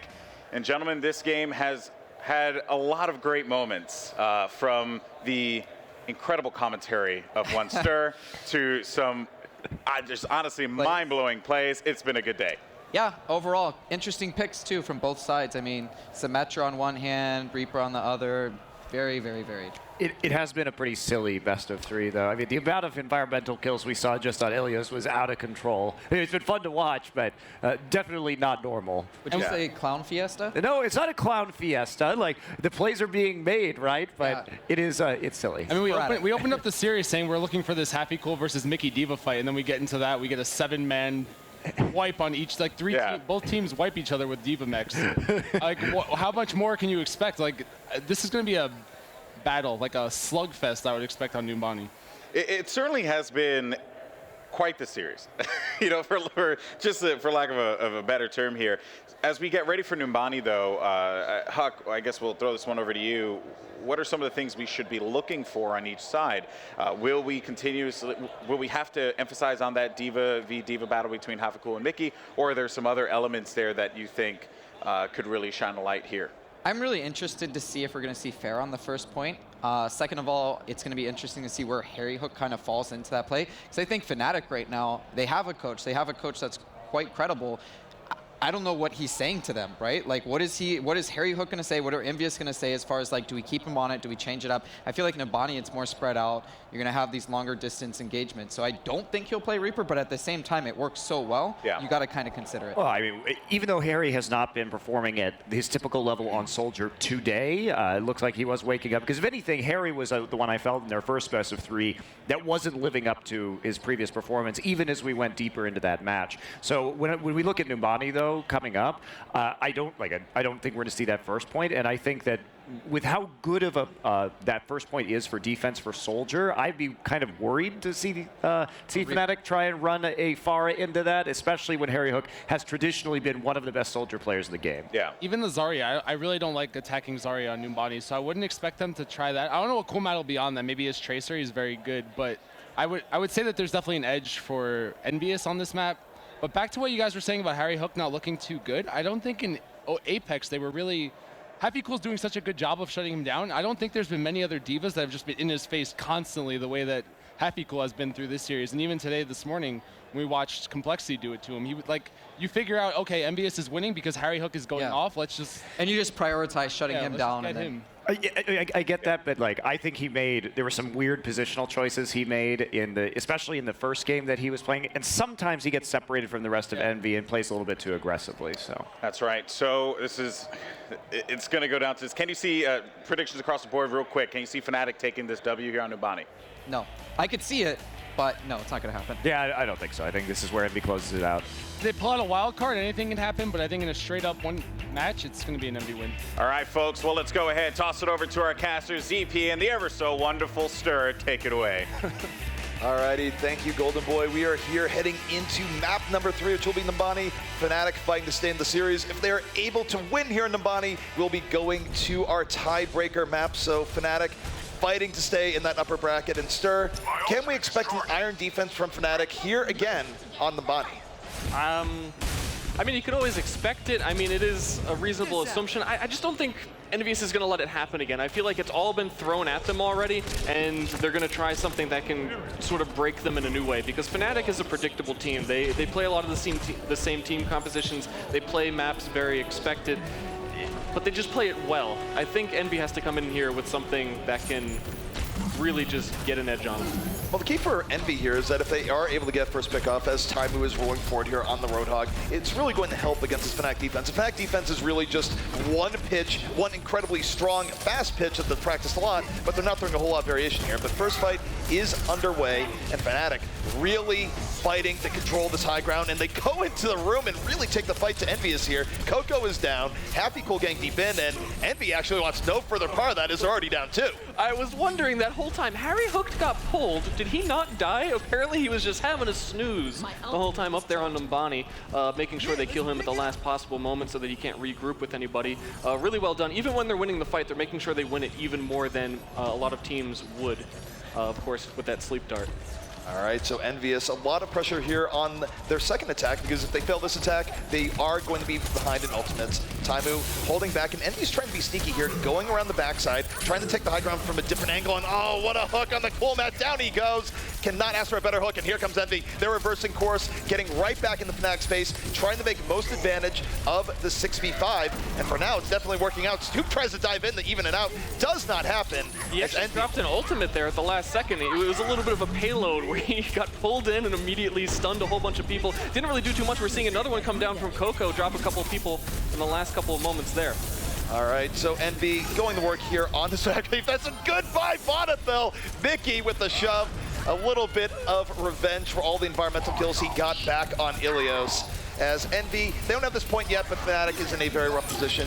Very unlikely they'd be able to retake it at this point. Mickey just mercilessly getting inside Reinhardt's face. There was, for some reason, nothing he could do about it, I suppose, trying to walk forward to the point. But dying here is always a massive inconvenience considering how far back you spawn, and Harry Hook is already up here, getting even more of those hooks with his Hook brother, Taimu, over there. Taimu applying the pressure, and this is where Fnatic has to be careful. Teams oftentimes give up way too much in Streets phase because of momentum. They just need to take a breath and come back in. Yeah, they definitely have a great setup here for watching everyone come in, taking some damage, not letting them get set up. Harry Hook already on the high ground with the ultimate. I think that's what we're going to have to look for here. The cart moving ever so slowly, though. As much as they want to move forward, Stoop is trying to stop them. All right, well, here comes Harry Hook, flanking to the backline. Here he goes. Tackvisor on the way. Doesn't have as many targets as he was expecting, but does find Custa. Gets on the Hapical. It's a double kill here from Harry Hook, and I believe he's done his job as Russa Envy is swarming in right behind him. Ooh, charging, getting stuck on stairs. The one thing Reinhardt can't climb, stairs. They are too powerful, and the cart is still moving. No matter how this fight is going, is it still inching forward? No, I believe someone walked away from it. You gotta push that thing. Well, the cart right now in progress by just one player on Team Envy, but Envy perhaps not getting as much from that as they were hoping for. Fnatic will have a chance to reestablish here, and Halah's going to be on the Graviton of Coolmat. He's going to be able to come in and try and stop Envy right here before second. It is 5v5. Taimu is already down, though, and there's the Graviton from Coolmat, sucking them up, setting them up as Hapical will get the cleanup in the very end. Fnatic will hold on to point 2 just a little bit longer. Yeah, no additional ults needed there, and maybe now when they push forward with Harry Hook, they'll actually have the cart far enough forward to help with how far back he actually is behind the enemy lines. that will be a start. We only have Chips right now with the ultimate. Coco just getting it online. Not sure if that's going to be enough to push with. Fnatic doesn't have that many either. It depends who's going to get the really big Earth Shatter here, I think. All right, well, Fnatic, they're looking to take the initiative. They open up with the D.Va self-destruct. Don't get too much from it. Time move counters, takes down Custa. Fnatic can be down all sorts of healing now as a result. Stoop drops the Earth Shatter, gets absolutely nothing. Panic ult to Fnatic. Pure panic coming out. And as a result, Envy is cleaning up almost a fully clean fight from the side of Envy, and as a result, they're going to keep the payload pushing forward and carry momentum into third. Stoop, if I'm your dad, I'm disappointed. Like, I mean, you earth shattered, and I appreciate it. You're putting in work. That wall's never going to be the same, but it was questionable to say the least. It was panic. There's no other way of describing it, where things were going down. He thought, all right, I'm going to use an Earth Shatter. Did not get what he was looking for. Envy, meanwhile, being aggressive. Mickey with the double kill self-destruct in the back line as Envy keeps the pain train rolling forward. Fnatic falling apart before our eyes. Yep, just cleaning up these last couple of shots here. Chips doesn't really even matter. He already has ultimate, but putting that extra damage into everyone. Gonna line up for one more defense here, coming out of the spawn. And for Envy, they could not ask for a better position. And here comes Harry Hook. He's going up on the side flank here, looking for the Nano Visor. Chips gonna be his buddy, tags him in. Here comes Nano Visor in over the top, immediately dispatches Custa. A bad day to be an Ana if you're playing for Fnatic right now. Harry Hook picks up 2, and here comes Envy once more. The stage has been set. This has just been constantly moving forward ever since they were stuck up on second point. And Harry Hook is not even being contested. He has Lucio ult, but no one's shooting him. No one was shooting him in the first place. He didn't need the extra health. Cool Matt getting evaporated by these shots. Ana saving him in the last couple of moments, and that big explosion not doing anything. Fnatic trying to fight this back. They do have the respawn advantage here. Coco and Erna and Hook will fall, so Envy perhaps not fighting that as cleanly as they would have liked. They let Fnatic a little bit back in, and as a result, Fnatic will be able to reestablish for at least one more defensive hold. But the upside here for Fnatic, Stir, what do you think of Cool Matt having a Grouton here? Doesn't have much fall through, but what can we expect? I mean, it really depends if Mickey up there is going to be able to stop him. You have to keep track of these Zarya ults more than any other. And if you can really get in his face, we saw it earlier, obviously. Shadowburn has been so good at denying Gravitons across multiple characters, really. But that's what we're going to see. Don't see it. He gets an ultimate, but not enough people in it. Yeah, Stoop was looking for the fall through there, looking to just Anno hammer his way to victory. It does get Coco killed, but not much else. But you know what? That might be okay for Fnatic here. It still causes Envy to back up. They don't like the fight they're taking, but they are able to save a lot in terms of ultimates and will have them up for the next fight. Yeah, it really didn't kill anyone. Nothing really happened, but it was enough to stall them just long enough that they're going to have to come back. They're going to have to push again. We're going to see if Stoop doesn't ult a wall this time. I think that's the next crucial thing on the line. But Envyus has a lot of ults here. We're probably going to see a Harry Hook boost in just a moment. See if they can get him around the back again would be quite interesting. Always like seeing that on this last point here. All right, well, Stoop right now is looking for that Earth Shatter, is looking for that instant redemption. Here comes Chips, though, going to throw the Nano boost out. Harry Hook in the backline, attack Visor, not getting as much as he wants. Immediately has to back off. Meanwhile, Fnatic, they're still together. This can give Stoop an opportunity to come in and look for that redemption shatter. Here comes Mickey, self-destruct though, into the back line. Does not get what he's looking for. It is a brawl in all senses of the word right here. Cool Matt is down, but Time gets slept, so Fnatic still very much in this fight. Yeah, they really didn't get a lot out of that initial fight, and it looks like they're going to be able to bring this back. Stoop comes in, drops a whole bunch of them on the ground. This is going to be a quick cleanup for them, and they all explode. Half a cool with the ultimate to follow it up, looking great. And I got to say, that was a perfect defense from them. The way they rotated back, they weren't affected by the 76. It didn't surprise them. They were all together. They were all able to support each other, and they move as a blob. Look at how much Mickey is getting stalled here. That was phenomenal. Just the top off what was a great defense there from Fnatic, where they waited a really long time, but Stoop's patience paid off. You know what? He's redeemed himself for shattering that wall because half a cool had the fall through, took out everyone, and now Envy, only 22 seconds left here. They don't have much time. They're going back on what worked last time. We have Harry Hook coming around the back as Reaper. See if he's going to be able to find a couple of shots in the back, waiting patiently for a speed boost, I believe. Able to get in the back, but the sleep finds him. He's on the ground. He's on the ground. Earthshatter coming in from Envy, trying to pull this back in their favor. They do take down Custa. First kill is theirs. Second kill is theirs. Fireworks on the cool mat. 4v6. Fnatic trying to stall this out. They are losing players rapidly. The Sound Bear comes out late in the fight. Too late to really turn it. This is full and clean right now from Envy. They're going to push this card forward, and it's looking like they will cap out Nambani with no time remaining. but a spirited defense from Fnatic at the end. It's really weird that they go to a Reaper at the end, and that's the good thing that Envy has right now. In a meta where no one's playing a Reaper, but I mean, right now Fnatic isn't playing any ranged DPS. I mean, at most you're gonna have to watch out for that sleep, but you eventually wake up and he still followed up with the kills after it anyway. The Reaper has been surprisingly effective, and Reaper, of course, does have some issues dealing with D.Va, but I think part of it is that Half-Cool has been playing so overly aggressive on his D.Va that he's not really where Harry Hook is when the Reaper is in play. Of course, there is the instant replay of that phenomenal D.Va explosion set up by Stoop, who really held his time, held on to the Earth Shatter for quite a while, but then found it right at the perfect moment. So what kind of defense do you think we're going to be able to see here from Fnatic? Excuse me. The one, the only. Defense coming out here from the side of Envy. Well, you're taking a look at it. Internet Hulk is going to be coming out here on the Symmetra. Mickey coming out on the Torbjorn. So fans of Symmetra Torb. No, he's messing with us again. He I know he's definitely messing with us. The second I saw the Torb, come on, man. We've seen Symmetra Torb. Now, it might be a thing, but no. Sad times. All right, well. I wanted to believe, given recent history, but sometimes recent history, not enough. I don't like Mickey anymore, but I do like Internet Hulk. It's surprising to see after he used to be so well known for his Winston, he's been playing a lot of support lately. He's been on Lucio. He's got Symmetra duty right now, which is always really cool to see. I'm glad she got a rework where she's finally seeing some play again. And this is a fantastic map for Symmetra play. There's so many places to hide. Multiple buildables now. It is a good map for Symmetra play, but I will note that this is still a gamble coming out here from Envy because Numbani is probably the most momentum-based payload map in the entire game. If you give up a super clean first point, it can really stick with you all the way through second and even into last. So for Envy, winning this first fight feels very important. Hook misses. They already used the speed boost. They're not going to be able to come out of here with that much haste, but they're already going forward, taking a bottom route. Both hooks missing.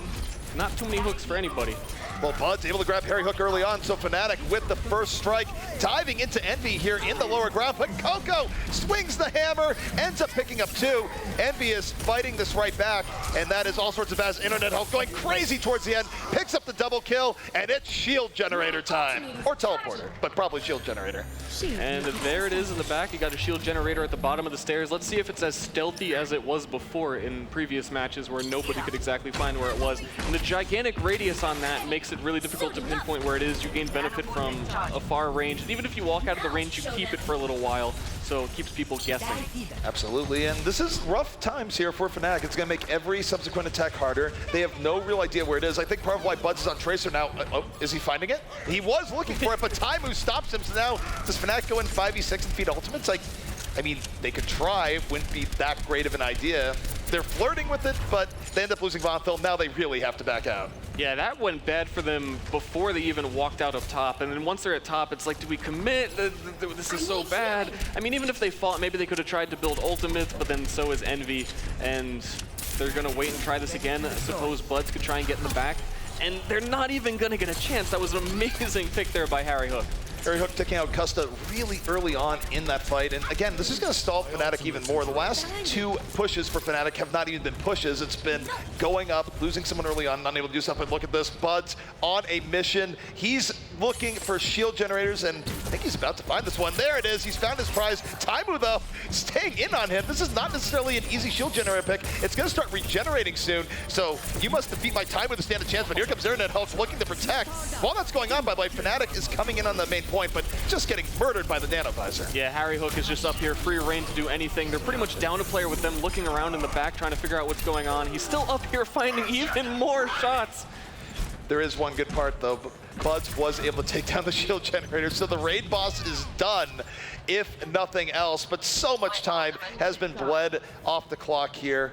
3 ultimates up for Envy in the next fight. It's not even a great fight for Fnatic coming up, but it's probably a fight they need to win, because I'll tell you what, Stuart, with how quick Internet Hulk was building it up, he's probably going to have the shield generator if they lose this fight. Well, Fnatic did just get everything online. They have Cool Matt with an ultimate. Buds is going to be able to combo. Hafacool has something. It all just came up online all at once. But when people get put onto the threshold, and everything goes as bad as it could possibly go, Mickey finds the tactical nuke. They just rolled right into his trap card. Mickey exploding 3 people before it is all said and done. And now for Fnatic, down to 50 seconds here, Stir. How much of a hero are they going to have to be with these tank ultimates to win this next fight? They have to do it this time. I mean, their last push was their best shot at it. This one isn't bad either. They still have Cool Matt with the Graviton, which enables everything. Hafakul, of course, great Diva player, is going to be able to find that explosion off of that. Stoop, going to be able to ult and a wall at some point here, but it'll all be all right. We have the Graviton Surge coming down. Hafakul already with it in there, able to get a couple of kills, not as many. Well, the opening is pretty decent here from that. They pick up 2 to start things off. They have Envyus in full retreat. They do not have full control of the point here just yet, but they are working on Stoop, swinging the hammer. Coco going the fall, and Fnatic finally might be getting the Doom Fist rolling here. Taimu gonna waddle right up here, look to get a hook or do something to stall it out, but he is the sacrificial lamb taken out as he tries to bring it back in. Harry Hook gets the nano boost, but it's almost certainly too little, too late as Fnatic, too overpowering on the point. I mean, Envyus is still starting to come back here. There is the possibility they've made it closer than you would expect, because Airnet Hulk put down the teleporter mid-fight. That's why they're getting those reinforcements. I didn't even notice. He has obviously the option for the shield generator, but you can't forget about how useful the teleporter can be. Unfortunately, it's not enough, and they did use an incredible amount of ults to try and save that. They used boost, everything. We didn't really see it from our perspective, but I'm sitting here thinking, like, wait a second, this fight is pretty much over, and suddenly there's 3 people coming in. The teleporter absolutely came in mid-fight, so sort of like the flexibility of Symmetra when you're running it there. Unfortunately, even with the quick reinforcements, was not quite enough. And take a look at Budge right now. Budge is going to be looking to creep up, maybe get the early pulse bomb pick. Yeah, but even before, with them wasting ult, we see Envyus right now with nothing. Taimu also really helped Cool Matt build up to, again, 90% ultimate on Zarya. He pretty much just used that thing with how much healing he was doing to himself, letting Zarya blast him. So I think this fight could be another clean one for Fnatic here in just a moment. Well, pulse bomb comes off raw from Budge, takes down Coco early on, doesn't need to be comboed with Cool Matt for the big bang, but that's big here for Fnatic. They're going to be able to keep this moving forward. Minimum expenditure of resources, and Cool Matt just content to lay in the damage on the front side. Not using Graviton just yet, but with Custody getting picked up by Harry Hook, now Fnatic really has to decide how much they want to commit to this fight. I think I just saw a boosted baby Diva there who got into a mech, which gets rid of it. I'm not exactly sure what happened there. Pretty unfortunate fight there from Fnatic, but if there is a silver lining to it, Cool Matt kept his ultimate. I don't think he was able to find the right targets. A lot of their supports that he probably could have ulted were up on the high ground, and he maybe just didn't see them. All right, well, the Graviton comes out from Cool Matt towards the end. Gonna pull in 2. There's the bang from Hafakul. 2 dead from that Graviton. 3-1 in favor of Fnatic here on this fight. Harry Hook gonna try and be a hero with the nano visor, but when Hafakul's in your face with that Korean future vacuum, it is not going to happen. Fnatic well on their way to taking the second point. Future vacuum, I'm gonna start selling those. That's not a bad idea. Again, we have the most important part of the map right here. This is always the hardest one on Numbani.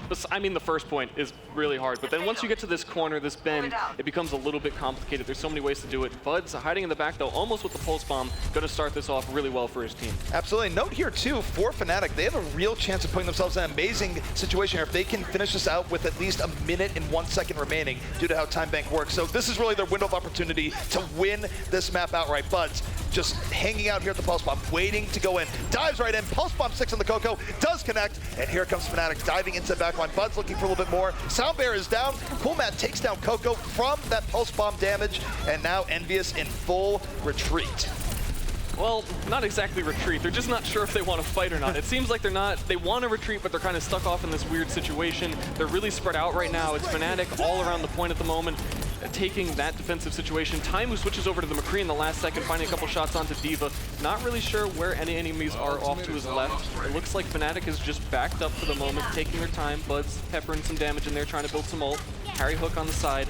Again, they're going with this double hit scan strategy.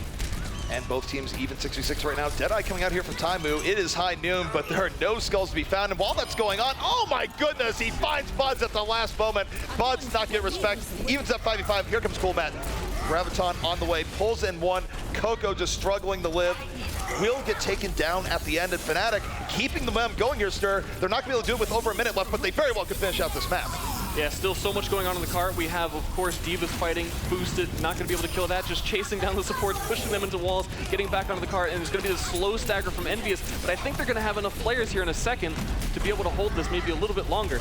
Well, the explosion does come down from Hafakul, but it is a brawl in the fight, but that favors Envy as they are cleaning up Fnatic. The respawns are coming in, and Fnatic Now with 20 seconds left, Stir, they're going to have one final push, and they're going to have to do a mad dash just to get that push. Yeah, whenever you have to push like this, whenever it's like the last 15 seconds, and right now they really need to start going now from how far away they are at this moment. It's going to be messy, it's going to be sloppy, this is going to be incredibly difficult to win, but it's going to be D.Va from the back getting on the cart to contest it. All right, Fnatic fighting for their lives here, fighting to stay in the upper bracket. Here we go, we're in overtime. Can Fnatic bring this back? Half a pool, going to the back line, trying to get in Taimu's face, creating a little bit of space. Poke war relatively even between both teams. Both divas relatively low. Soundbear in from Fnatic, but it is not enough. Pullmat goes down. 5v5 here at the point. Harry Hook, the attack visor, gets a key pick on the bot though, and here comes the explosion of Mickey in over the top, and that's going to be enough. Envy will hold in the end, and they will defeat Fnatic, sending them to the lower bracket. ZP, I'm kind of, my life's a lie. Like, you're gonna have to explain to me later who won that one. That was a great match from both teams, but I'm a little bit lost on who's the victor. The winner was Envyus this time. Envyus has taken 2 maps. There was 1 draw, but you are the winner in all of our hearts. Oh, thank you. Really, my whole life is an illusion. It's been a sham. I don't actually play video games in a suit. Like, I've just been tricking everybody. I usually don't cast in the tie. I mean, I think it's just the slow upgrades here, but I also feel the circulation to my brain slowly getting cut off, so that definitely has not been helpful towards me. But, man, great series between both teams. Envyus, though, I feel like definitely had an edge throughout most of it. Yeah, they were looking really strong. In the beginning, I thought Fnatic would do really well here, but it was just clear that Envyus had a little bit of a one-up on him. But any closing thoughts here, ZP? Closing thoughts, I mean, it's hard to say. I do think that Fnatic probably didn't deal with the shield generator super well when that was out. I feel like most teams right now probably don't have the best plans of dealing with it or even realize what locations it would be in most of the time. I definitely think that that cost Fnatic quite a bit of grief on the Bonnie, probably cost them several pushes that they otherwise would have had towards the end, and maybe that was a difference maker. Yeah, I mean, a shield generator with 400 health, being guarded by a Roadhog, apparently, and it can have 6 symmetric turrets around it. It's really hard to go back on that default strategy of send one player at it, just send a Tracer back there. She could barely do enough damage to destroy it. All right, and to break down the Bonnie and go into a deeper dive on the rest of the maps, we're going to be throwing off to our awesome desk of analysts. Take it away, guys. Thank you so much. All right, so Harry Hook, Harry Hook, Harry Hook. That's my MVP. I really liked how that guy played. I mean, from going from that support role and really just living the superstar life, Huck, on the DPS. Very impressive. Yeah, very impressive indeed. Overall, I just think composure for the most part. He's always trying to get these side angles, right? That's what he's constantly doing. And even if it doesn't pay off, he makes the enemy team kind of adjust to where he's going. And they have to build their whole strategy positionally just based off what options he has. It's like a budget Shadowburn, in my opinion. I mean, you have for Genji, it's a lot easier. Yeah. The Walmart version. Doing it on 76 is a little bit more difficult. You have to run where you're going. It's kind of televised. He struggled a lot. And I think that one of the biggest things was just Taimu being able to be like, all right, guys, I'm not losing right now. Like, I flew out here, it took me 3 days, and we're not going home. So, yeah, I mean, both the DPS definitely picked it up towards the end of that match. What about for you, Monty? I mean, yes, we could talk about Harry Hook, and I think that Reaper performance was impressive, and he did pick it up, as we saw on Numbani, you know, running the Soldier a little bit more. I mean, I think you do have to give a lot of credit, however, to Taimu in these situations, because he hits so many important hooks to start the fights off in the right way, to get those initial picks. And in a meta where hitting that hook is incredibly valuable, he really does shine and stand out a lot more. All right, well, you know what? Listen. As much as I respect your opinion, Monty, and I love Taimu, I'm all about Harry Hook. Damn, I'm sticking with my guns here, okay? And I just found out, as a matter of fact, that over on the floor, we have the one and only Rachel with the guy who I personally think is the MVP, Harry Hook. Take it away, Rachel. Thank you so much, Golden Boy. It's true, I'm here with Harry Hook, and I'm a lucky lady because he is going to share all his mad DPS deets with me because you have switched over. We used to see you doing a little healing, maybe a little tanking on the side. Now you're playing 76, you're shooting people out of the air. What's it like to make that switch? I mean, it's really nice to play DPS now. Finally, I'm not main Lucio anymore, so that's Hal now. This is Hal Shiov. Finally. Have you talked to any of the other DPS players here and gotten a sense of like what their opinion of you on DPS is? I never cared about that stuff. I just try to do my best always. Well, I mean, I know you don't care, but I was talking to them, and the consensus is they're extremely impressed at what you've been able to do here. So just give us a little insight into what the transition was like when you took up this new role. I mean, I played DPS before. Like, I played DPS before in Kings Row, for example, in first point. So it was like kinda easy for us. Like, we have a really good synergy. So I think I think we can do even more switches if we want to. But well, not right now because we need to practice. But yeah. All right, well, I'm excited to see you guys are excited about your future. You're going to pull out a lot of cool stuff. Just now has been thrilling. So thanks for the games. Back to you guys on the desk. Thank you so much, Rachel. All right, so Harry Hook, very confident. Homie don't care. He's good, you know. He knows he's good. He doesn't need their opinion. Yeah, the hustle. The lion doesn't need the opinion of the sheep. Yeah. Ooh, Chow, you spicy today. What's interesting is actually they've known that he's been a beast for a really long time, for like 5 months now. Like 5 months ago when they were thinking of switching things around, they said, like, to me personally, they're like, we're thinking of moving Harry Hook to DPS, and I was like, really? Because that's not a normal transition. Usually it's DPS to support, not the other way around. But hey, it works, it works. That's right. Very impressive stuff indeed. And man, I tell you, we had just so many explosive plays, both figuratively and literally, because this was a highlight reel for the ages. A slobber knocker, if you will, guys. Insane. Yeah, it was really interesting to see. I mean, Taimu at the end here holding off with the Pharah. We didn't see too much Pharah, but got to do what it takes to hold them. And it was so close. You know, we were talking about what would actually happen if they did finish capping it, that we would have 2 draws and actually 1 win in Envyus' case. Overall, the whole match was kind of bonkers, but that's what makes it interesting. We went into this tournament considering it might be 4 tank dominated, and now we're seeing a lot of variety. Yeah, and that's the thing. I think people were really overstating that. Have we seen a lot of 4 tanks? Sure, but we've also seen a huge amount of variety team by team, and a lot of the more successful teams here. If we look at the teams that did take first place, if we look at Faze and we look at Envy here now, these are teams that are not playing 4 tank, right? And they've come out on top of their groups. Yeah, I think a lot of people put stock into the 4 tank, and if you look at it, it's the base. Right, 4 tank is the base of which a lot of teams kind of they default to in case things just aren't going very well. But as we have talked about before in Flame, you were the one who mentioned this. Most importantly, with Faze, because of Shadowburn, you just got to play what you're good at, right? Well, so one of the things too is that it's the easiest to execute the 4 tank strategy, but it's also if you're at a level where you can get better than it with the Genjis, with the Pharahs, with the McCrees.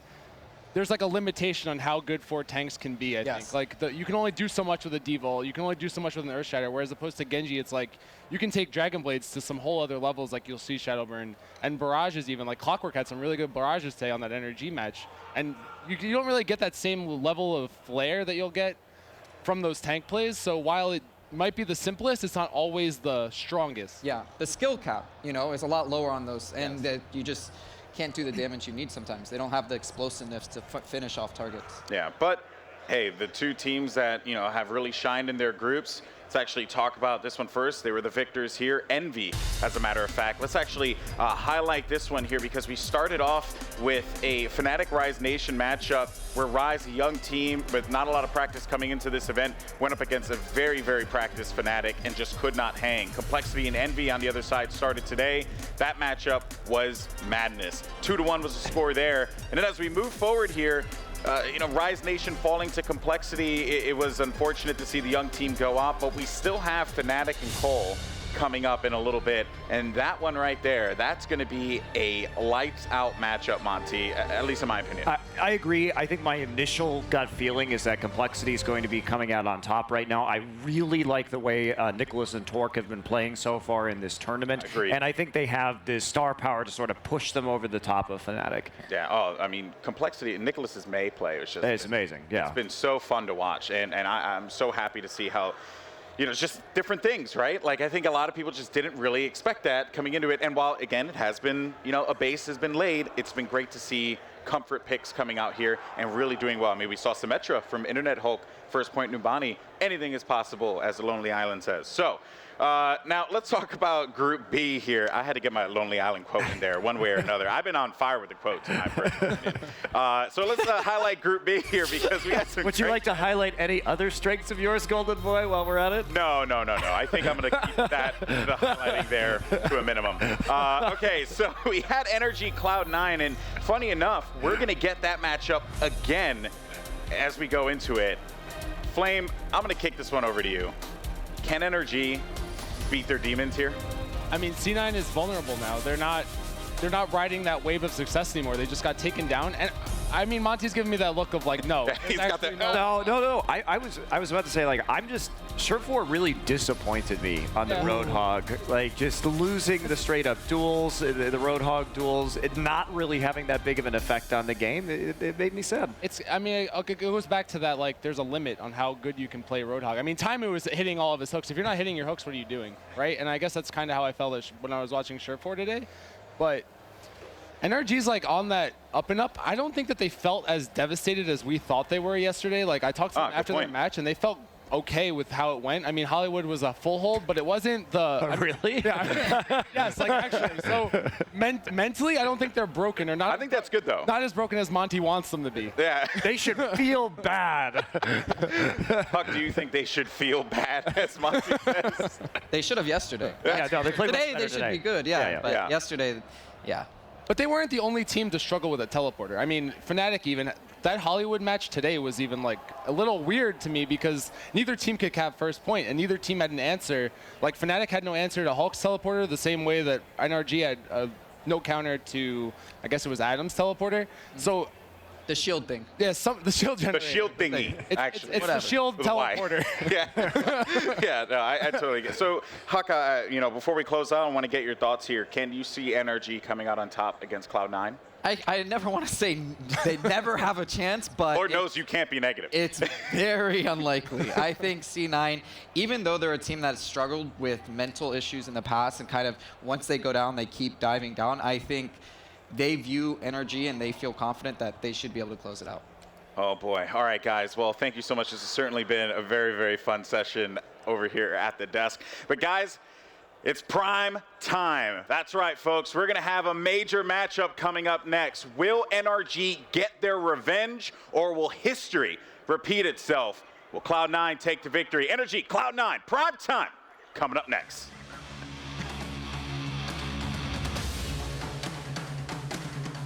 I'm here in Bristol, Virginia, and now I'm in Bristol, Tennessee. No matter which state in the country you live in, you could save hundreds on car insurance by switching to Geico. And now I'm in Virginia. See how much you could save on car insurance.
The sickest players from North America.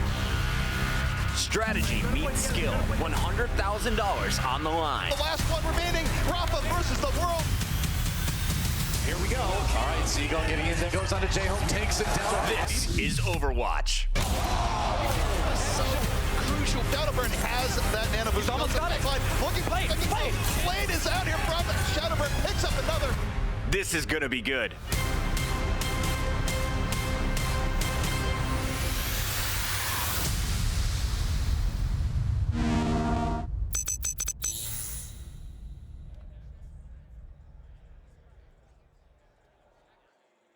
It is prime time here in Las Vegas, Nevada. It's going to be one doozy of a matchup as we have NRG facing off against Cloud9. Joined with me on the desk now is ZP, Monte Cristo, as well as the incredible Doa. Guys, this is going to be a great match. I'm super excited for this one, ZP. This is the run back from yesterday where C9 had a salty run back. It is salty. It is coming back from yesterday where C9 just sort of had their way with NRG, but you talk with NRG. NRG feels like that series could have went a different way, just a few things did not go their way on Hollywood. That's right. I mean, respectfully, I disagree that a very large number of things would have had to have gone a different way. I mean, we talk about this, we joke about this, but it's like, at a certain point, when you have a 6-ult push and you somehow manage to mess that one up, we're not talking minor errors, right? We're talking very, very serious problems. Monty always calling it out, always calling it out. Doa, what about you? I mean, it's true. I don't think it takes a Monte Cristo to see that this is, you know, on paper anyway, a pretty lopsided-looking match. I mean, NRG, no doubt, looking better today than they did yesterday, but it's going to be tough. Well, let's now revisit the groups because we did highlight them a little bit before, but I do want to cover, for those of you guys who are just joining us here, what had taken place on both groups A and B. At least for Group A, we now know who is the top dog, and that will most certainly be Team Envyus, coming in hot with, I say, a lot of trauma, man. They got a lot of baggage.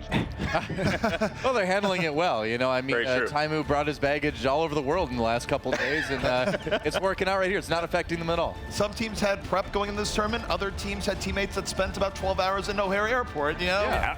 That's how it goes. That's called mental preparation. And a little bit, I'm sure he had a long time to visualize, right? His victory while he was trapped in Chicago. Yeah, as a Dragon Ball fan, I think about Piccolo meditating, and that's basically what he was doing there, just sitting there in the airport for 12 hours. I cannot honestly imagine Taimu as a human being meditating. Hey, let a boy have his vision. I can picture him wearing those like 200-pound wristbands doing like headstand push-ups and stuff. Dude, you know what's up, baby. Yeah, that's what's up. All right, so now while Group A certainly had a lot of action there, Group B, of course, has been incredible as well because we had Faze. That is right, not Cloud9, who I thought was going to be coming out of here looking like the top dog. No, it is Faze, and man, they made quite a statement, ZP.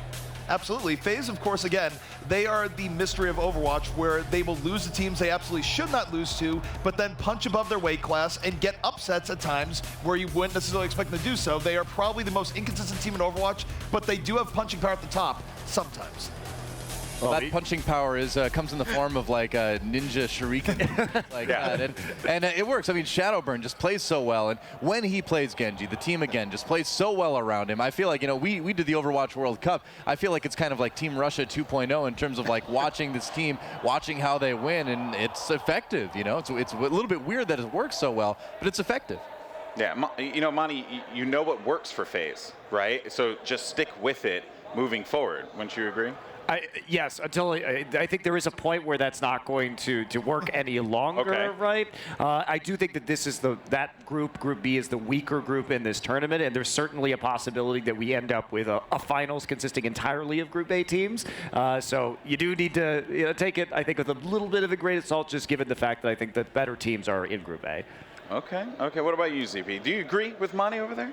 I think Group A obviously is definitely come in with a little bit more strength, although I do think Overwatch at this point, the teams are close enough that you can't really write out either group outright, just in the sense of, I mean, you want to talk about matchups, even Faze taking out C9 is sort of, all right, this is happening. I would not be that surprised to see more upsets going forward, but generally I do agree. So now we have, broken down the groups, but we got to talk about the players. Who has been on fire? And Doa, I want to start with you. Who has been like the guy that you have really enjoyed watching throughout this competition? The guy? Well, I mean, Mickey's been amazing. I mean, it's really been fun watching Internet Hulk play Symmetra. It's been great to bring that in as well. But I don't know. I guess I'd probably pick those two. But yeah. Okay. You about cheated. It. Put you me on the spot, man. That's what I got. That's yeah. No, that's okay. Bless you. I respect it. Monty, what about you? For me, I think the most pleasant surprise has been Nicholas from Complexity and watching his Mei play, because he's had consistently good walls, winning those Mei battles, in the Mei versus Mei. And also, when it came down to shutting down a Tracer with Spirit that was just running rampant, he did it. They didn't switch heroes. He just hit his right clicks. And that's obviously very difficult to do, but he was doing it consistently over the course of that map. And I thought his play individually was quite impressive. What about for you, ZP? Who's your player that's on fire here? So it's hard to say. Obviously, if you wanted to go for the obvious things here, it is nice to see players break the meta whenever possible, which does lead to things like Nicholas on the Mei, or just Shadowburn going the Genji. I like any time you see a player come out and go, we don't actually have to go triple, quad tank, because we have someone that's this good, it can actually get away from the rules and find a different way of playing the game. That's right. Well, you know what? I want to get some more opinions. You guys, you're not enough for me.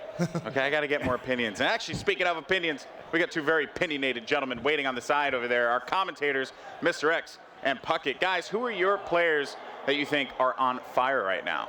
On fire right now, you got to go with Shadowburn. I think we've already mentioned him. His Genji has been on point, just showing you that you don't have to run 4 tanks. He's able to just cut through everybody when he catches fire.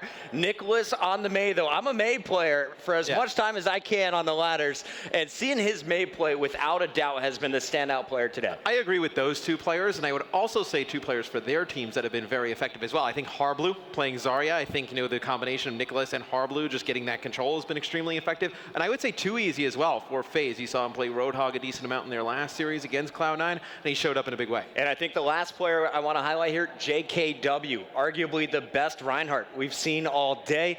Complexity, this is a team that lost to Envy earlier in the day. Keep your eyes on that squad later throughout this tournament.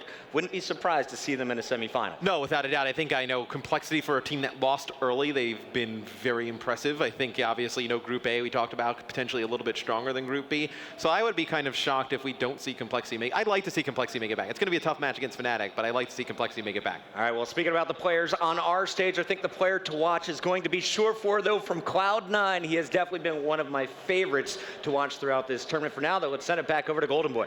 Thank you so much, gentlemen. All right, listen, I'm mad right now. No one's talking about my boy Mendo, and I'm a little salty. Okay, he's my best friend, and I'd appreciate it if you all gave him a little bit of love and attention. I mean, how impactful was that handshake on you? It was life-changing. Life-changing. Apparently. Space jam him? Did you suck his skills out through that hand? I'm a little bit worried now. Yeah, actually, given his play later on, I'm getting to think that's what happened. Oh, a real space race.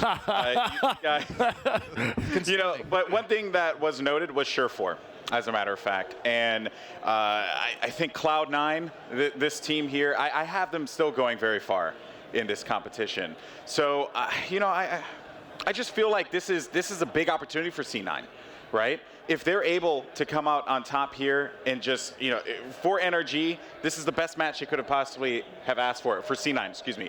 This is the best match they could have asked for. ZP, what are your thoughts on that?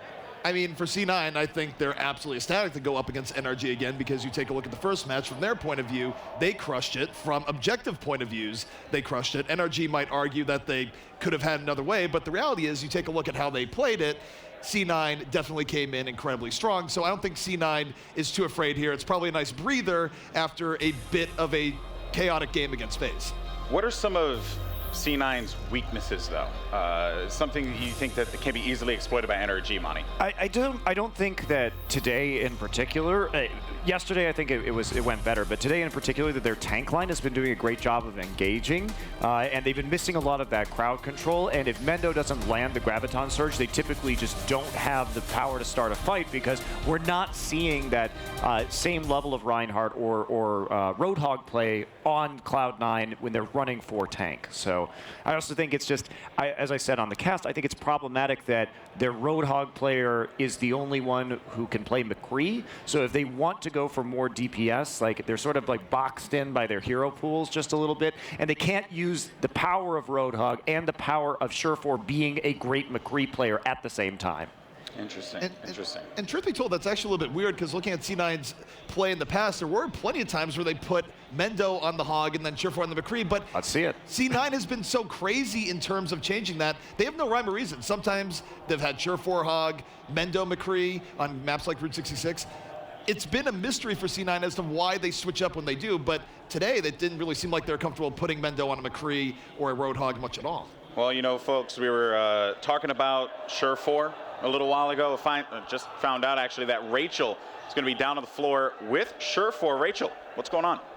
It's a true story, Alex. I'm down here with Surefour Cloud9, and we got a little bit to talk about because you guys earlier today did not do the Cloud9 thing. You did not crush it. What happened early on against Faze? I think we just went in like some people with a different mindset. We weren't playing on the same wavelengths. Like sometimes I was getting hooks on people and then they would get antied, but they wouldn't exactly die. So some people were probably thinking different things in their head. So we had to talk over it, try getting everyone on the same page. Maybe people were too eager to win and they just wanted to get it over with, but we're gonna calm down and just play like we should, hopefully. Hey, you guys gotta slow down, enjoy the ride, and I know you guys really enjoy playing against NRG. You know, you and Seagull, kind of buddies, is that fair to say? Yeah. Do you have anything nice that you would ever want to say about Seagull? I mean, what isn't there to say about the beautifully talented Lord of Overwatch, Seagull-san? That's beautiful. Why don't we give that back to the analysts, see what they have to think about all that? Oh my goodness. All right, well, there you have it. You know, he's beautifully talented Seagull. We'll catch up with him in a second here, but one thing to note about Surefour, of his peers here, he was actually voted the best, one of the best players, if not the best player here. ZP, do you agree with that? I mean, it's no surprise. He's been one of the most multi-talented players in the Overwatch scene, really going back since the beginning. He's in a class that very few other players are. If you talk about players in that class, you have to talk about players like Tavik. You can go back and forth on which of the two might be better, but he's always been seen as one of the most premium, talented players in Overwatch, and a big reason for C9's success, regardless of what core is built around him. What about for you, Doa? Do you agree with that sentiment as well? Oh, yeah. I mean, it's hard to really disagree with anything ZP said there. I mean, he's been around since the beginning pretty much with Overwatch. He's been great, and yeah, that's it. Well, going over to the... I love you, Doa. Never change. Going over to the other side of the stage, though, we have a team with a lot to prove here. It is NRG. This squad, the pressure of their fans, the pressure just of the world, it feels like, is on this roster. And they're actually handling it rather well from my conversations with them, CP. They are, though it's interesting in NRG because they're the conundrum where they are the most popular team that struggles to finish top 4 on a consistent basis overall over the last many months. So for NRG, it's been a struggle where there's been heavy expectations on them, but those expectations have yet to be met. Yeah, and they got what they wanted too. With the roster swaps that they made, they very deliberately put a bunch of old TF2 guys that have a long experience of knowing each other onto the same team that have the same game philosophy. So this was supposed to be the thing that really pushed them to the next level, and it hasn't done that. And I think that's a big disappointment. They're supposed to have a coach now. They're supposed to be, you know, it needed to move faster than this, and it needed to be a better result, I think, for it to be a success. Yeah, I think Energy, to me, is like one of the biggest puzzles in Overwatch right now, because if you look at that roster, there's so much individual talent there, and you've seen that individual talent come out in the past, you know, whether on former iterations of Energy or on other teams that these guys were on. So something right now just isn't working for this team. They're just not gelling. Coordination just isn't getting there for whatever reason, and then it may pop up at some point. You know, they did look a little bit better today. I don't know if they look good enough to beat Cloud9, but then again, Cloud9 took a little bit of a step back too. But over time, I'm really curious to see if they're going to be able to figure this out and get that cohesion they need to become as good of a team as it looks like they should be on paper. Well, I'm sure a lot of people are wondering what C9 is thinking. So for a closer look at that, we actually have Rachel down at the stage with Seagull. Rachel, what's going on? Not a whole lot, Al. I'm just hanging out here with my friend Seagull. We were thinking about talking about some Overwatch stuff, and I don't know, Seagull, you guys are going into a kind of a big match here where you're refacing Cloud9. What's going to be totally different from the last time you faced them? It's going to be tough. I mean, the biggest change is the map pool. Hollywood was one of, like, what a disaster last time. No longer in the map pool. I'm happy about that. Looking forward to see how our new team compositions we worked on today versus Team Liquid work out against Cloud9. Hopefully they work out better. Well, I saw you guys doing a little huddle before the match. Like, who initiates that, and what do you guys talk about in there? I mean, typically it's just the whole team. We want to go talk and just be like, hey, what do you guys want to talk about? What should we improve on? What do you need to adapt? Every team wants to sort of do that, I think. Whether or not you're in a huddle is just personal preference. Well, I don't know what you talked about, but I'm assuming some of it was some wonderful compliments for Surefour, because he had such nice ones for you. Is there anything you want to say about him? I love Surefour. I've known him for years, honestly. He's like such an awesome guy. I'm so happy he's had so much success in Overwatch since now. It's awesome. I love Overwatch. Everyone's so positive. You guys are amazing. Well, good luck to both of you. Congrats to NRG. Congrats to Cloud9 just for going into this matchup. I cannot wait to see who wins. Let's get back to the analysts. Ooh, all right, thank you so much, This makes me sick. Where's the trash talk? I can't listen to these people saying nice things. Where is the sweet drama, Golden Boy? Yeah, well, it's right here. It's right here. You know, you're the drama, man. Okay, where's Flame? I don't know, and Stir, just gut the entire studio here. No, I'm kidding. It's a very pleasant, well-mannered trash talk. It's, Indeed. Have you ever heard of compliment rap battles? I have not, but I'd like to hear one. Are you an expert at these? Yeah, well, I'm telling you right now, if you had a chance, YouTube compliment rap battles, you will really, really enjoy them. I feel like you would only write them about yourself, though, Golden Boy. No, not at all. I love everyone, okay? I am Will Smith. When we come back tomorrow, I expect you to have a verse for me. I will. I definitely will for you. Well, you know what, guys? The match is going to be starting here in a little bit, and for NRG, everything is on the line for this team. The pressure's on ZP. I'm going to reiterate it again for viewers who may be joining us for the first time here. Can this fan favorite team pull it off? It's very unlikely. It would require C9 to have a dramatic drop-off from what we saw yesterday and for NRG to have fixed a whole lot of glaring issues. But the problem is NRG's issues were not so crazy, or they were crazy enough that I'm not sure you can fix them in one day. All right, well, folks, we know that you are eagerly anticipating the action, and we're going to give it to you. NRG versus Cloud9. It's live, and we're going to take you over to our casters, Puckett and Mr. X. Thank you so much, Golden Boy. Here we go. This is map number 1. If you are just joining us here in Overwatch, we're going to play a best-of-3 series. This one going to be your first map as we head to Gibraltar, and it looks like it's going to be Cloud9 on the attack. For the defensive end, we have NRG setting up, and Milo, he had a Torbjorn out. He's going to put him away in favor of that Roadhog. It looks like they're going with the 4 tanks and Clockwork on the Soldier 76. So Dummy, he's got a lot of healing to do. Yeah, I was going to say, it's going to put a lot of pressure on Dummy in this matchup. If they stick with this, obviously going to be the solo healer for the side of NRG. Now, Milo has been running Lucio pretty much the entire tournament. They make that change before coming in here to MLG Vegas, with Milo going to go over to the Lucio, and Numlock's going to go back to Reinhardt. But you see the positioning from NRG. Looks like they're going to play a little bit further back. Can't play too far up with that single support. Cloud9, this is a team that we kind of expected to cruise to the semifinals. Instead, they fell to Faze a little bit earlier, and I was talking to Surefour. He said we just made too many mistakes. We got to avoid that going up against NRG. But this is a team that is very confident playing up against an opponent that they were able to wipe 2-0 last night. And Surefour right away is going to be looking for that hook on the Roadhog. But when you look at this Cloud9 lineup, who's the key player for you on their first push? Well, look, when you have this set up from Cloud9, you're going to be looking at Surefour to see if he can land these hooks. Clockwork from up top just laying a lot of damage into Rib's shield, and he's going to have to back down. You see Kaikai's going to get over towards that server room, just trying to get an angle on the players of NRG. But NRG going to stack up on top of the payload, have these tanks to really just sustain through this. Numlocked with that Reinhardt, the key player here. The Zarya right next to him. That's Seagull their most famous player on this squad. He's also had some of their key plays throughout the weekend, but really keep your eyes on Clockwork. He's a guy who got a lot of flack last night, didn't have a whole lot of success on the Roadhog.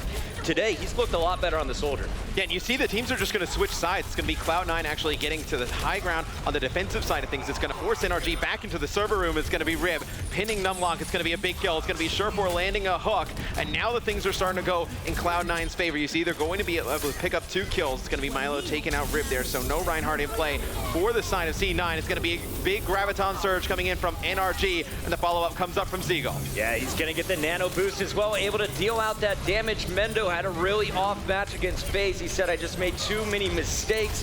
He is going to be taken out for now. It looks like Cloud9 going to be pushed back. It's NRG with control. 5 players still up. Clockwork, he's going to stay on that Soldier 76. I was wondering, is he going to switch back to Lucio eventually? It looks like they're still comfortable keeping Dummy up as the sole healer on Ana. Yeah, and they'll probably stick with this for the first point, and obviously if it goes past this, I think you'll see NRG change things up a little bit, but they will have an Earthshatter coming in this next fight. If you look, though, on the side of Cloud9, they are stocked up with ultimates. You expect them to just get down, try and use this Graviton Surge, and there goes Mendo. He's going to call it in and grab 3 players, and it's going to be Surefour with a whole hog. Rib picks up 2. There's 1 more to drop, and this is Cloud9's fight to lose, Chris. They are just making their way towards this first checkpoint. On the first push, it was Rib who was able to pick up the initial kill with the spear on Numlock. This time around, he's able to pick up 2. Clockwork trying to stay alive and stall at that payload, but instead it is going to reach the gate. Our first checkpoint can be locked in by Cloud9 as they continue to surge forward, and they still have the Earthshatter on Rib. So in this next team fight, keep your eye on the Reinhardts. On the other side, NRG has Numlocked with 1 ready to blow as well. Yeah, and NRG is going to change things up a little bit. It's going to be Enigma going over to the Tracer, and Milo is going to go back to that Lucio. So they're going to go with a 2-2-2 setup. Dummy's going to have the nano boost, and Numlock still has that Earthshatter, like you said. But, you know, we saw this yesterday from NRG where they went with Tracer and Soldier. It's going to be on Enigma to get to the backline and just draw the players from Cloud9 back to help these supports. And honestly, if you watched the earlier match, it was Enigma on the Tracer that was kind of the key to victory on Dorado. But look out for Surefour. Is he going to switch off to the McCree to deal with it? For now, it looks like Enigma doing so much damage from behind while the tanks are distracting. Enigma and Numlocked able to wipe Cloud9. They'll be coming off the attack, and Surefour so close to that ultimate, probably going to stay on the 0. No, at 97%, he switches over to the McCree. Yeah, well, right there, I mean, Enigma gets behind enemy lines. Numlock, though, lands a big Earthshatter, connects with 3 players, and Enigma's able to clean it up. Now you just see the respect that Cloud9 has for Enigma on the Tracer. You're going to switch things up. Surefour is going to be running the McCree now, just trying to lay down some damage, but it's going to be some nice Ana shots from Dummy, going to take Surefour out at range. It's going to be Kai able to take out Numlock, so the shield out of the equation for the side of Cloud9. They can push this payload a little bit further. That kill on McCree is so big. You're going to see NRG still able to cause problems in the back lines. Enigma finally going to fall at the hands of Mendo. Cloud9 going to be pushing forward. Rolf with the nano boost ready to pop. But Kai, if you watch the last matchup, he was really the key to victory. He shut down all of the Gravitons that came out of NRG basically throughout the entire series in their first meetup. This time around, he is going to be forced back momentarily, but now they're dropping the beat. Rolf is going to drop the nano. Here comes the push. Yeah, and the Graviton comes in from the side of it, NRG, but it's going to be Cloud9 able to sustain through it. It was a beautiful Ana grenade plus the sound barrier, able to keep everybody up through the follow-through.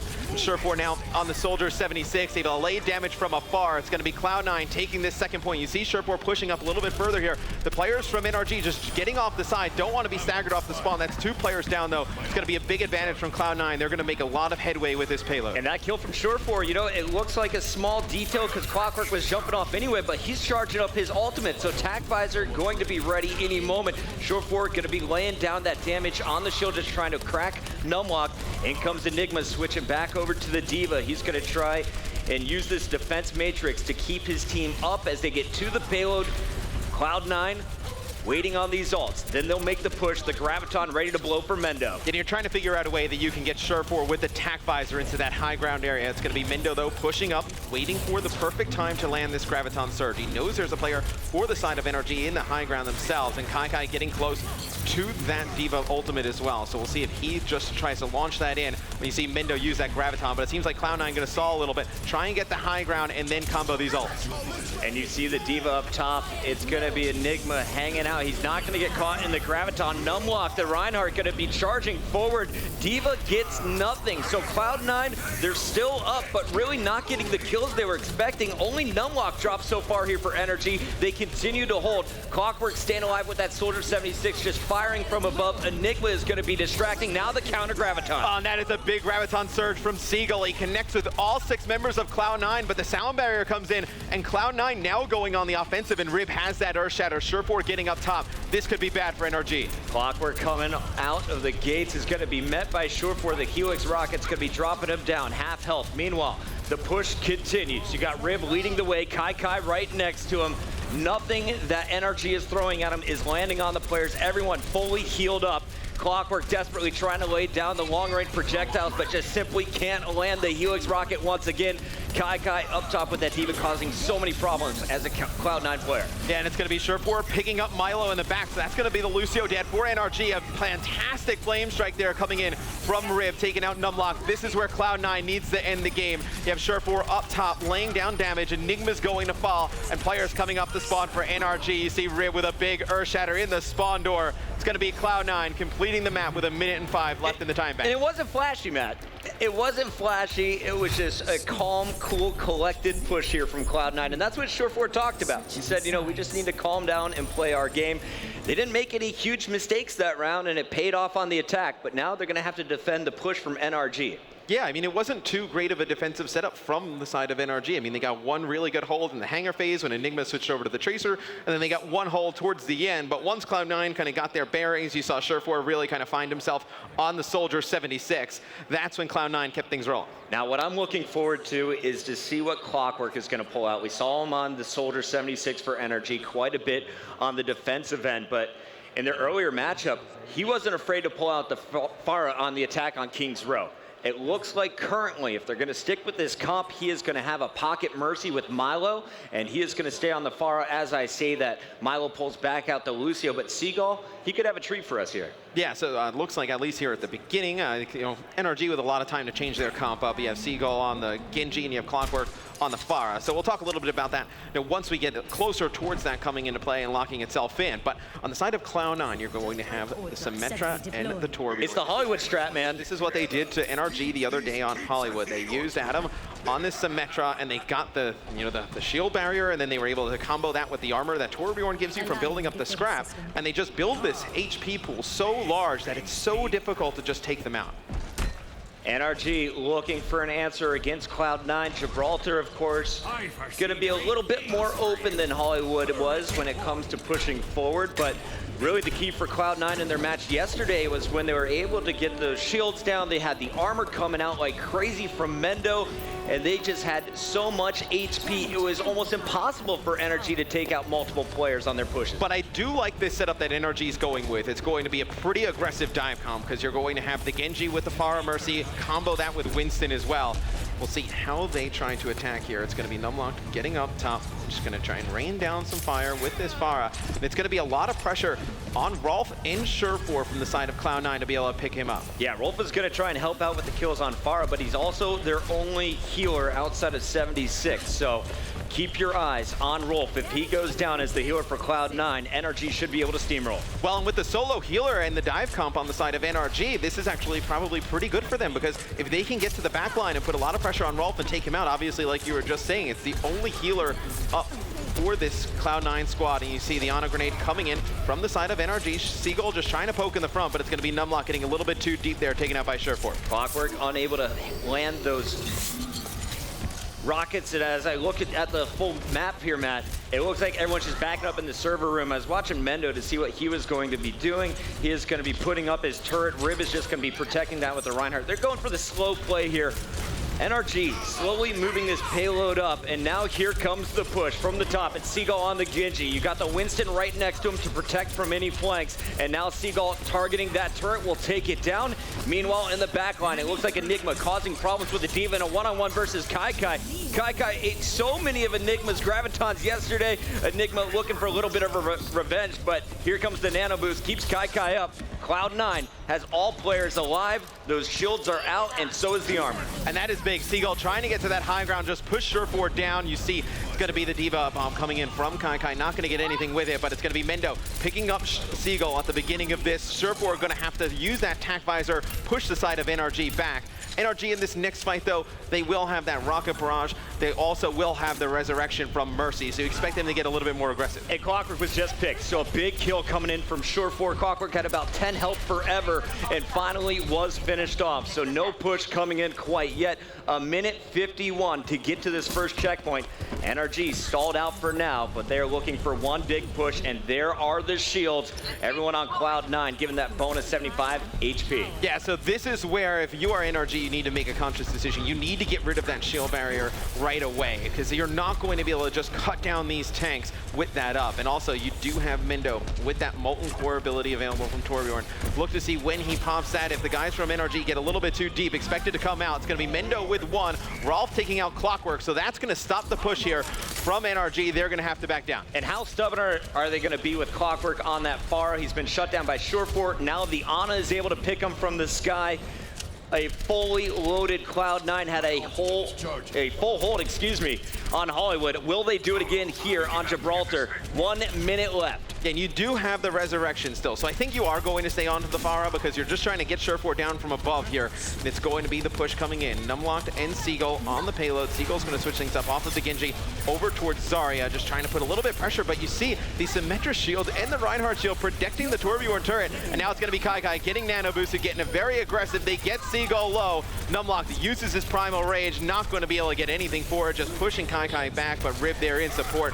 Numlocked in a bad spot here. Everyone getting tickled to death here by Kai's Diva. He slowly worked down Seagull. Now it's the Winston who has to run away. Numlocked is going to survive, but now you have one last attempt for NRG. Are they going to get stopped here? The barrage has not come down. Nano Boost still available for Dummy, and they're banking on a huge res from Milo. Well, there's been no place to use this rocket barrage. I mean, Clockwork has not been able to get positioned. Surefour's done an excellent job up top, just laying down fire, and he's going to get pushed down by Numlock. Now you're going to see the tack visor coming out from Surefour, just trying to locate players, and Milo cannot drop here. He's going to take out Dummy. Clockwork getting very aggressive as well. Surefour's going to win that one too. And Milo's going for the res. He is going to get 2 up, but that is 4 kills, make it 5 now in the feed for Cloud9. We're into overtime. Cloud9 looking for the full hold, but man, you look at NRG's faces on the stage, Matt, they just had no answer to this setup. The Symmetra, the Torbjorn, and Surefour hanging out on that soldier. They couldn't stop it. Well, they did a fantastic job just keeping Clockwork at bay up top. He was trying to lay down those rockets. He gets the rocket barrage, does not want to switch off because you want to end up using it. He actually finishes the game still with the rocket barrage, so never actually gets to use that Pharah ultimate during it. And now right there, you probably think they stuck on that a little bit too long. They just keep getting staggered, not able to get a good push together. The analyst desk talked about it a little bit yesterday, that there's just no clear caller on this NRG team. You know, it looked like there were several points during this that they just needed to switch things up. It wasn't working. You had to change the strategy. Instead, they just slowly went at it time and time again. They never really were able to finish off any kills after Seagull dropped those Gravitons. So great job by Cloud9. They played it safe, and they let NRG just play right into their hands. Well, it's just a little bit of a risky play from the side of NRG. It's a lot of like what we saw in Hollywood yesterday. So on Hollywood, they stuck with the Hanzo on Seagull, and they played around getting the Graviton plus the Dragon Strike combination. They never worked out. In this one, you're just playing around the Resurrection, the Rocket Barrage, and it never works out towards the end. I mean, you're giving yourself just a limited opportunity to make a play happen, and that is how Cloud9 is able to get a full hold there on defense here against NRG to go up 1-0 in the series. And there you see the frustration from NRG. Their coach Sam and behind him talking about the next match. Smiles are coming out, but I got bad news for NRG. They said they don't like playing Nepal. Well, Nepal is going to be game number 2. You only need 2 wins here for Cloud9 to move on to the semifinals. Will they be able to make it forward? Rolf all smiles sitting next to Adam, who has played a fantastic Symmetra so far throughout this tournament. Love seeing her used after the patch. You got a beautiful shot of the top of Golden Boy's head there as well. Everybody love to see the little bald spot on top of Golden Boy's head every once in a while. It looks good. Shout out to the production showing us that beautiful bald man. Absolutely. Cloud9, 1 game away. NRG, they're going to have to battle back now as we go into our next game. It'll be loading up on Nepal. Now, after watching just kind of a bit of a massacre, at least on Sanctum, what can NRG do differently this time against Cloud9? Short 4, he can run the McCree. He's most likely, though, going to be on the Roadhog. So, look, I liked what NRG was attempting to do when they were trying to put a lot of pressure on. It's not great against that Torbjorn Symmetra combination, but you had Seagull start off on the Genji. Potentially you have Clockwork run the Pharah. I don't think you probably combine those here on Nepal. I probably think you kind of go with a 76 or a McCree. And if you have Seagull run the Genji, I think they can get really aggressive on the side of Cloud9 and push them back. Cloud9 seems to kind of have found their groove a little bit when Surefour is on the Roadhog, and Mendo getting really comfortable running that Zarya. I think if you can force them off of it, granted, you say maybe that kind of puts Cloud9 back in their comfort zone. I feel like it may give NRG their best chance to win, though. I feel like that's where NRG can really excel. And there are the two guys we don't talk about nearly enough. Kai sitting next to Rib with the goatee. These are the unsung heroes of the team. Kai versus Enigma just simply shut him down yesterday. So far today, he was winning the Diva battles. Rib, just always that consistent Reinhardt for the squad. NRG with a huge task in front of them. They're going to have to win the control battle. And it looks like they'll be talking some last-minute strats. Seagull chiming in as Sam, their coach, is breaking it down. Well, you're probably trying to figure out who is going to end up ultimately running what, because we've seen Enigma do a nice job on the Tracer. You've seen Clockwork in the DPS role do very nice things. But if you want to get a little bit more aggressive, you're going to have Seagull run the Genji, which means you're going to lose his Zarya play. Somebody else is going to have to fill that role. We're definitely going to see Dummy on the Ana. That is the one thing that we can't expect here coming in from NRG. On the other side, Cloud9, I wouldn't expect any changes compared to the way they played yesterday. It worked so well. They should be able to do it once again. Rolf, he's one of my favorite players to watch in this tournament. As an Ana player, he has been amazing with his sleep darts, always keeping his tanks up as well. You look at Cloud9, how many times did they die in that last Well, I mean, Cloud9, during that one, I mean, Adam goes and runs the Symmetra off of the Lucio, and you're kind of worried, like, oh, you know, the solo healer and whatnot, but everybody just stays alive pretty much through every fight there for the side of C9.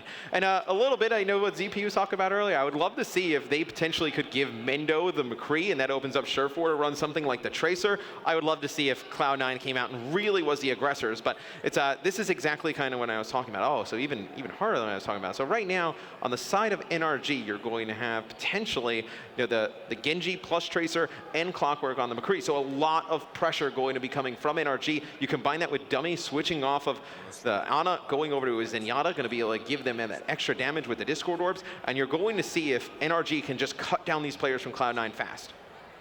Matt? I could be dead wrong. I said Dummy is definitely running that. Yeah, you said that was the only lock. So far, he is on the Zenyatta, and we do have Seagull on that Genji. The Genji causing problems when Faze played against Cloud9 earlier in the day. Will they stay on it? 20 seconds before these doors open as the battle will be in the middle right away. Keep your eye on the flankers. Clockwork gonna have to keep up with Surefour as they will be going in a McCree battle. Meanwhile, Surefour is just going to be overwhelmed with Seagull and Enigma in the backline. Yeah, and I think at least just looking at these comps, I feel like NRG is going to give the side of C9 a little bit of trouble here at the beginning, and you're going to have to see some adjustments from the side of Cloud9. The Winston for Numlocked, known Reinhardt on the map.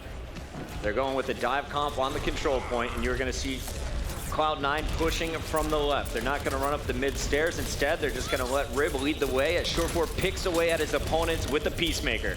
It's going to be crucial for NRG to take care of these players fast, because the longer these fights go, obviously with the more tanks, the larger the hero pool, it's going to be very difficult towards the end of these fights for NRG to come out on top.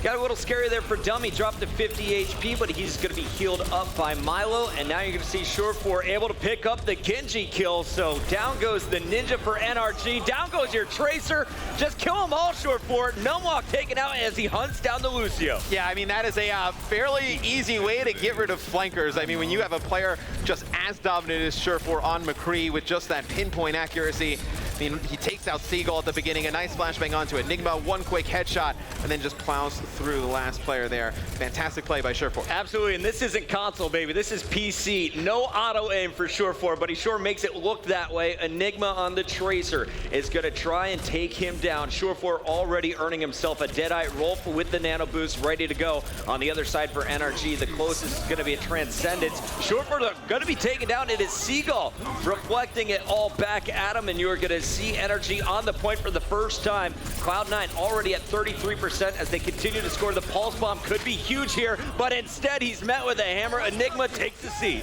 Yeah, and it was actually NRG able to get the point here towards the end. It's going to be Seagull using the Dragon Blade, but the kill feed is all Kai right now. Seagull just trying to stay alive here, going up high, trying to make himself as hard of a target to hit as possible. And Surefour actually switches things up. He goes over from McCree to Tracer now, so he's going to put a lot of pressure on the side of NRG, trying to fight back. Cloud9, after giving up 21%, takes it right back. They have control. Kai, their star of that last fight, still on fire. Keep your eyes on Rib, though. He's got the Earth Shatter for this next push. The Tracer battle going down, even with support. Dummy is going to be eliminated as Surefour picks up the first kill. Your healer is out. Things are going to be tough here for NRG. Well, even more important than the healing, it's the Discord Orb that's out of the equation, because now without that Discord Orb, you're not going to be able to get those flankers with Winston behind enemy lines and cut down these tanks pretty quick. So they're going to have to wait for Dummy to get back up into this next fight. And Kai was chasing back Clockwork, so the McCree just going to be neutralized by the Diva for Cloud9. NRG still looking for answers. Surefour in the fight versus Enigma. One-on-one Tracer battle once again, but here comes Numlocked on the Winston. Surefour's going to try and get out. Instead, he is going to be cut down. The Discord going to land. Kai answering back with the Diva bomb, but there's the McCree waiting at the bottom of the stairs. Huge kills coming in for Clockwork. Now they're picking away at Rib. Will they be able to shut down the Reinhardt? The Graviton coming through, though, as it's Cloud9 answering back. 3 up for each team. The battle will continue. Yeah, and Mendo with the Graviton Surge picks up 4, perfectly timed. It's just Mendo and Rib on the point there with Adam. They're able to sustain through that, and it's going to be Cloud9 taking the first point here on Nepal. Enigma with the Tracer couldn't get back in time. You saw a Zenyatta Transcendence just being used as Dummy tried to get back to the point, but the McCree start for Cloud9 really started this game off in their favor. Surefour picking up 4 of the 6 kills, forcing everyone back. He switched over to the Tracer, and Enigma just didn't seem to have an answer for the one-on-one battles. Well, I did like what you saw from Clockwork on the McCree there towards the end of that game. He started to come alive, but just, not enough time for NRG to get onto the point and make a play. It was the Graviton Surge from Mendo there to put things away for C9 on our first point. And see Surefour here, he's going to be running the Soldier 76. On the side of NRG, you see things change up a little bit. They're going to go with that 3 tank, and it looks like they're going to have 3 supports here at the beginning. So interesting strat here from NRG. If you're watching Overwatch for the first time here in Control Point, it's going to be the first to 3 rounds in game number 2. So far, Cloud9 winning by 1. And we're going to see Surefour from the right side. Meanwhile, all of his teammates up top. Reinhardt is going to be dropped, but for how long? They're unable to finish. Numlock, great heals coming on the back line from Dummy. Meanwhile, you're going to see the push continue for C9. And actually, as I say that, Matt, they're going to be forced back. What did Enigma just do? Yeah, well, I mean, you saw just the push coming in from NRG, but they'll push Cloud9 all the way back on top of the bridge. They need to get Surefour out of this top position, though. He's actually able to take out Milo. You saw Clockwork start off on the Lucio, just give his team a little bit extra speed and then go back and switch over towards the 76. It's going to be 2 kills, though, coming in for Cloud9, but Surefour in this power position up top, laying down a lot of fire at 76. NRG needs to get him off of this position because he is just going to cause them a lot of problems. Absolutely. Surefour so close to that tack visor. Rolf could nano boost him at any moment, and NRG already forced back.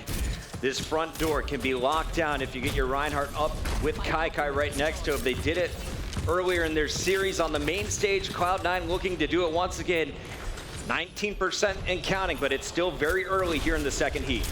We'll see, you're going to see Milo go over to the Lucio now, so you're going to lose the Zenyatta on the side of NRG. You do have the Nano Boost with the Graviton Surge, and I think you're going to have to see it come in from NRG. You're going to see the ultimates used here, but Rolf, in a perfect position, has the Nano Boost, going to save it because you pick up that first kill, so you don't need it in this fight. So a very smart play there from Cloud9 to conserve these ultimates. Kai going to survive as well as he pushes everyone through the front door, and they're running all the way back into spawn. Seagull has the Graviton, though, and that's going to be the game-changing moment potentially for NRG in this next fight. They have to get past Rib, though, and he has an Earth Shatter to counter. We'll see how this one is going to play out.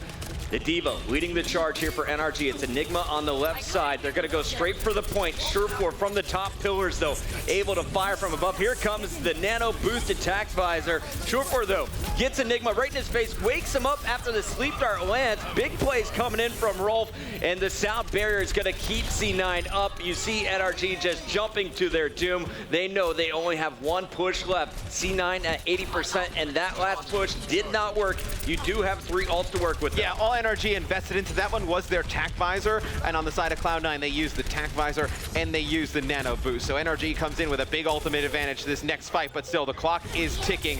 93% and counting in favor of Cloud9. Never assume that an ult advantage means NRG is going to win the fight versus Cloud9. We learned that yesterday. You're going to see Adam picked first, though, so one healer down. Rolf going to be targeted next. Kai forced back, and he's going to be eliminated as you see both Diva ults going to be dropped, and it looks like Mendo will fall for Cloud9. NRG has finally done it, but they let their opponents get all the way to 99%. But they do hold on to the Graviton Surge and the Earth Shatter through this, and the side of NRG should have a sound barrier, you know, halfway through this next fight, or, you know, at the beginning of it. So they're actually in a pretty good spot to win this next team fight as well, because, you know, it's Cloud9 just with that Mendo Graviton Surge. Nobody else really close to any ultimates. Surefour looking for the first pick, laying down some fire on Enigma, who's going to keep the point. And here comes the Graviton. NRG going to catch Mendo, but Rib charges right through it. Enigma is going to be battling against the nano-boosted Reinhardt. Milo, though, as the Lucio, making sure that Cloud9 is not able to get the full hold. Enigma is going to keep stalling as well. NRG continues to score as Clockwork is just firing from a range, and he's going to have a nano boost here for this next fight. Kai going to be disrupted as you see the sound barrier coming down, and now Surefour is going to be hunted. It is Clockwork dealing out the damage. Yeah, and Surefour, as soon as he sees the tac visor, tries to run, get around the corner, not fast enough. It's going to be NRG mounting a comeback here, 56 and counting. They do have the Earth Shatter for this next one, but Cloud9 still holding on to these ultimates. They only use a nano boost in that last one, but you see how fast Rolf is getting that back. They will have the tac visor plus the Graviton Surge with Kai's Diva ultimate and Earth Shatter to combine. This is where Cloud9 really needs to make an impact. They need to win this fight if they use these ults. Seagull is nowhere near his Graviton. Meanwhile, Mendo is going to use his. Here comes the Diva Bomb, but a huge block there from Numlocked. Going to keep NRG in this. They did lose Numlocked finally. 5 players still up. Dummy being targeted next by Surefour, and the battle is on the point. C9 trying to take it over right now, 82% to 99. Yeah, and C9 actually has control of the point because they push Milo and Seagull into that down underpass, and it's going to be C9 able to take it here towards the end. Fantastic push there from Cloud9. They get on the point. Surefour keeps the players at top at bay, not able to lay down that crossfire. It all kind of started with that Graviton, and C9, after a fantastic start, able to finish strong once again. But credit to NRG. They've had 2 good holds there for a bit.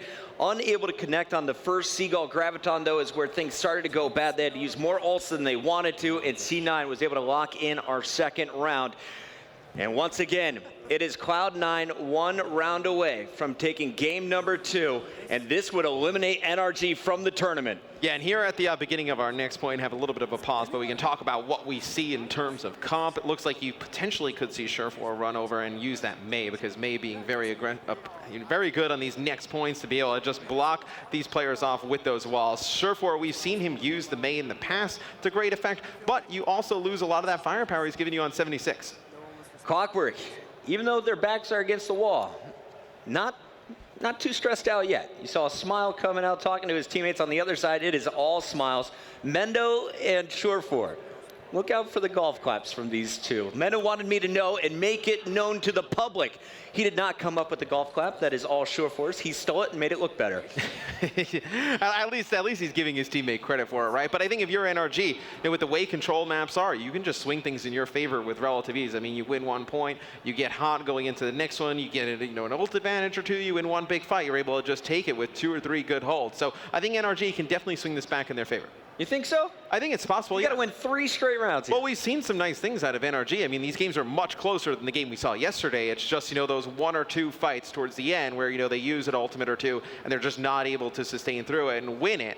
That's where you're seeing the difference made where Cloud9 takes advantage. And as we're watching this next heat after the pause here, Matt, who is going to be the key player from NRG? Because we've watched Seagull playing that tank, the Zarya, a lot. He pulled out the Genji for a little bit, but they were unable to win that round. Who's your guy? Who's your guy here? Well, look, I mean, as Seagull as the captain, I think there's a lot of pressure that falls on him. I think he needs to come up big here. And, at the start of this one, it looks like you are going to see Seagull running the Mei. So we have seen Seagull's Mei in the past on maps like Dorado and Payload and whatnot. Seagull, a very good Mei player. And he is going to lead the charge up top, Cloud9, choosing to go down low once again. And this battle is going to be kicking up in about 10 seconds. It's just pick damage as Sure4 on that Mei, right-clicking away. Ice Wall gonna come up as soon as they get the tank, and it looks like it's just gonna miss, but this point will be controlled. A very narrow entrance, and Seagull is gonna come storming through. He's going after that Zarya, throws up a wall of his own. The point still not taken yet, and here comes the push, led by Rib here for Cloud9. On the other side, it looks like a hook is gonna land, and Enigma is gonna finish off Rib. So down goes their Reinhardt for C9. Advantage NRG. They should be able to wipe this here. And you see just a beautiful Mei wall coming in from Seagull, and Sure4 uses his, just gives the side of NRG a little bit of breathing room, and they're able to go around it. But when you saw Seagull call in that Mei wall, he was able to just block off 2 members from the side of Cloud9. Teammates plow through and they take them out, and it's going to be the ultimate coming in as well. It's going to be Seagull using that Blizzard, but Cloud9 still in this fight. And they did take the point first, Matt, so they are scoring throughout all of this. Massive props to Rolf. He kept his tanks Kai and Mendo alive. He then nano boosted Mendo as Mendo put the bubble on Kai, saving him a second time. It was the tank play, even without the Reinhardt, that won that battle for C9. Sure4 was such a pain in the side for NRG as well, going into his cube, making sure that they weren't able to finish him. He was flanking while his tanks were on the other end. Everything going in C9's favor against NRG throughout this entire tournament. Yeah, just started out so well for NRG, and things fell apart towards the end. A Graviton Surge comes in with a Blizzard. You see 2 kills, make it 3. It's just racking up in favor of C9. They're going to hunt down Numlock there towards the end. 61% and counting in favor of Cloud9. NRG needs to figure something out quick. Shutout incoming. I'm feeling it, Matt. Cloud9 just on another level here. Small mistakes from NRG have cost them huge. But they will have 3 ults coming into this next fight. Enigma has to land the Graviton. He's got to get multiple players, but Cloud9, they're aware of this, starting to spread out across the top.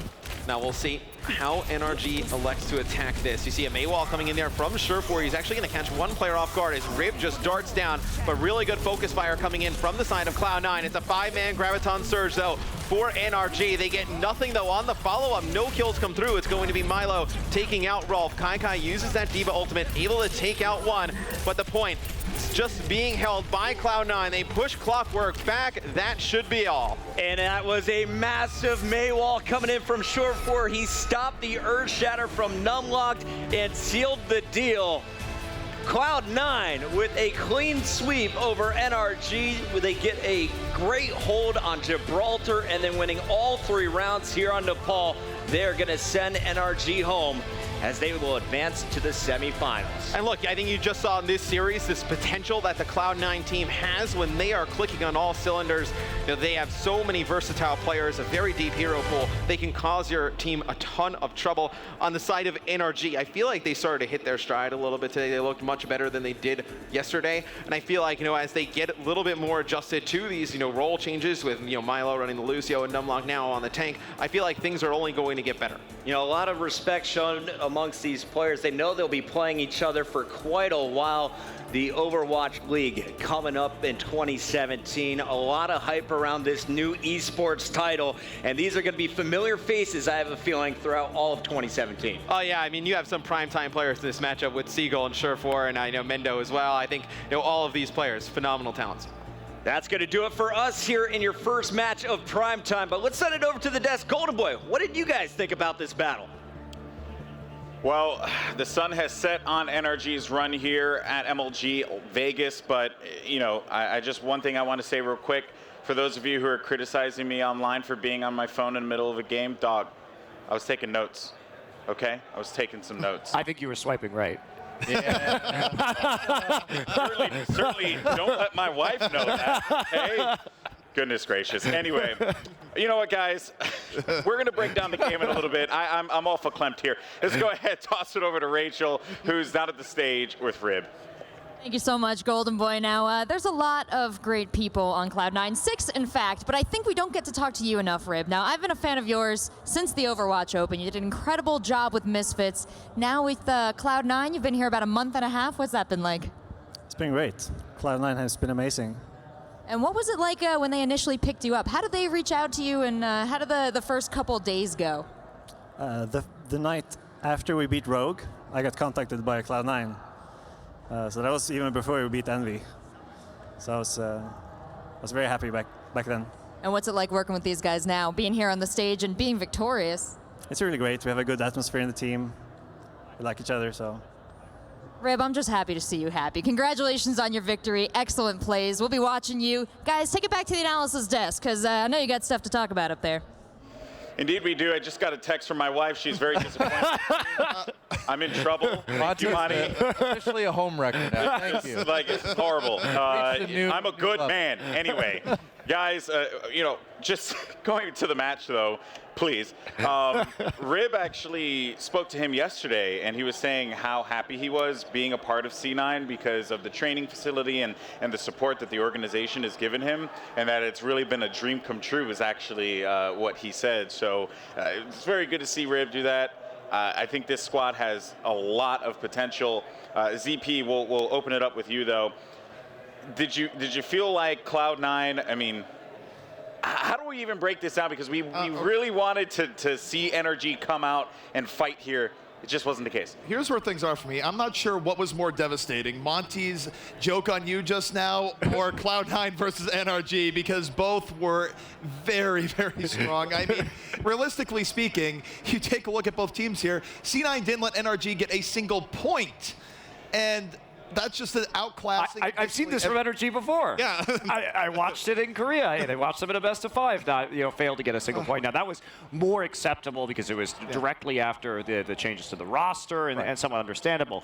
But we came in here saying that NRG really needs to show up at this event in particular because all excuses are vanishing very quickly for this roster. Now they've had a month to settle in. Now they have a coach. Now they have the infrastructure, and it's like, when's enough? Is enough enough? You're still getting totally destroyed, at these tournaments. It was not a competitive match of Overwatch.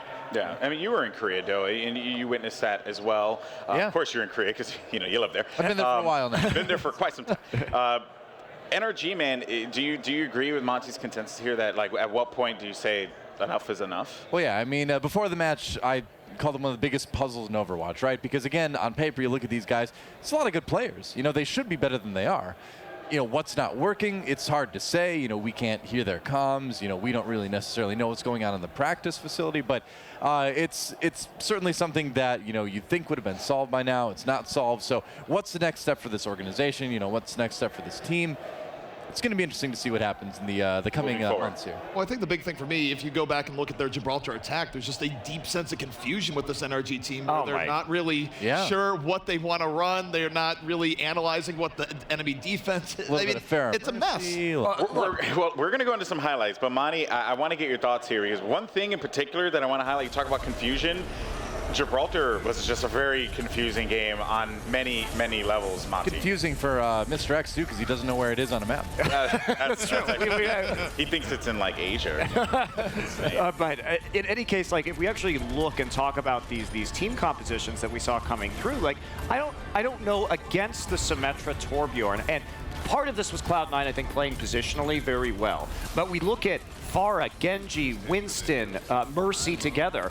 And what C9 did was they pulled it back, played in the server room to trying to defend on that first point. And because Rib was just standing there with a Reinhardt shield in front of the turret, and then you also had Surefour playing on the catwalk opposite the server room. So if you're going to dive with this composition with Genji, Winston, okay, if you try and go over onto Surefour where you're going to be in line for the Ana on the enemy team who's standing landing in server, and you're also going to be in line for the Torbjorn turret. And what they needed to do was to switch it up and actually force their way into the server room, destroy the shield generator, and get in there. But they didn't have the tools to do that. They didn't have a Reinhardt. They weren't making aggressive positional plays. They were just sort of flying all around in the air, dying to Torbjorn turrets. Like, come on. The biggest thing for me is the Winston, right? I get the idea that you want to die, but when you're facing a Torbjorn Symmetra, you're just not going to be doing like any damage to anyone. True. And they stuck on it for a really long time, and I don't think that was maybe the greatest idea. The other thing too is that C9's different defenses on Gibraltar should not be new to NRG. It was a combination of a server room defense and a crossfire defense. There's multiple ways of going about it. You just have to commit to one side or another.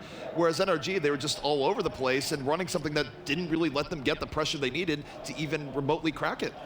Well, with that game there, Group B is a wrap, folks. Let's go ahead and take a look here at the bracket, how it all played out. Your final two teams coming out of this one will be Faze in Cloud9. Monty, are you surprised here? Did you expect to see anything else? I sort of expected this just to be reversed with Cloud9 leaving the group in first seed and FaZe leaving in second, but otherwise, no. I think the two teams that I thought would exit this group ended up exiting, so. Yeah, I agree with that consensus as well. I mean, you know, when you look at NRG, I mean, we could talk about, I know you can, Monty in particular, talk for days about NRG. I mean, they just make me frustrated because we've said it before, but these guys there is a lot of individual talent on that team, but they cannot, for some reason, work together. It's unfortunate, right? And I'm sure that they will go back to the drawing board, think about what it is that they have to, you know, like refine here. Maybe it is getting some more established leadership on the team, which seems to be the best step for them to take first and foremost. I love Seagull. I think he's a fantastic player, but I certainly would like to see that squad get a really firm shot caller. And ZP, I know you had mentioned that before as well, that they really do need that on their squad. I don't think I actually mentioned anything about shot calling for NRG because I don't know the internals about NRG in regards to how they call their shots. Could have been someone else. I cannot. I'm old. I cannot attest that one way or another. But I will say is that right. NRG, if you look at them historically, they've done really well when projectile DPS characters are in vogue. And while the Seagull, he plays them really well. But anytime you have metas that right now it's tank and hit scan heavy, or even times where it's just more hit scan heavy in general, they really haven't been able to punch above their weight class. You have to go back to basically midsummer to see NRG in a top 3 position with the ability to threaten the top teams. And other than that, they've really been struggling to get into that top class. I want to give you a shout out for your boxing references as well. you're nailing it. I love it. I love it. All right, guys. Well, that wraps up Group B in a nice little bow here as Christmas is upon us. But let's go ahead and take a look at Group A because we have some great matches coming up, or a great match, I should say, coming up next. It's going to be Fanatic facing off against Complexity. Two squads here. Fnatic has been looking great despite their loss against Envy. Envy certainly has been on a roll, but Complexity has been throwing a lot of unique strategies, you know, at the dartboard there, Monty. Well, also, even though it says on your screen right now 2-0, there was actually a draw in that map, and imagine it was a lot closer than it might first have appeared. So we look at Fnatic and Complexity. Both of them, I think, gave Envy did overpower them. We could talk about Envy maybe in the first match warming up a little bit against Complexity, but they have been competitive matches of Overwatch, and I'm inclined to believe that this is going to be a very, very close match as we move forward. I personally think Complexity is going to come out on top, maybe like 2-1, but I'm not, you know, really firm on that prediction. What about for you, Doa? I mean, this is definitely, I think, the stronger side of the tournament right now. If we look at the strength coming out of 2 groups, and yeah, it should be a great best of 3. You and I are getting to cast that one. I'm really excited about it, man, especially Complexity. Like, I know, you know, Harblu, he's not playing quite as much Roadhog as he used to, but that man is a pleasure to watch on the Roadhog, and I'm excited to get to see it again, and hopefully in a few minutes. He's been doing great on the Zarya, too. I mean, I really feel like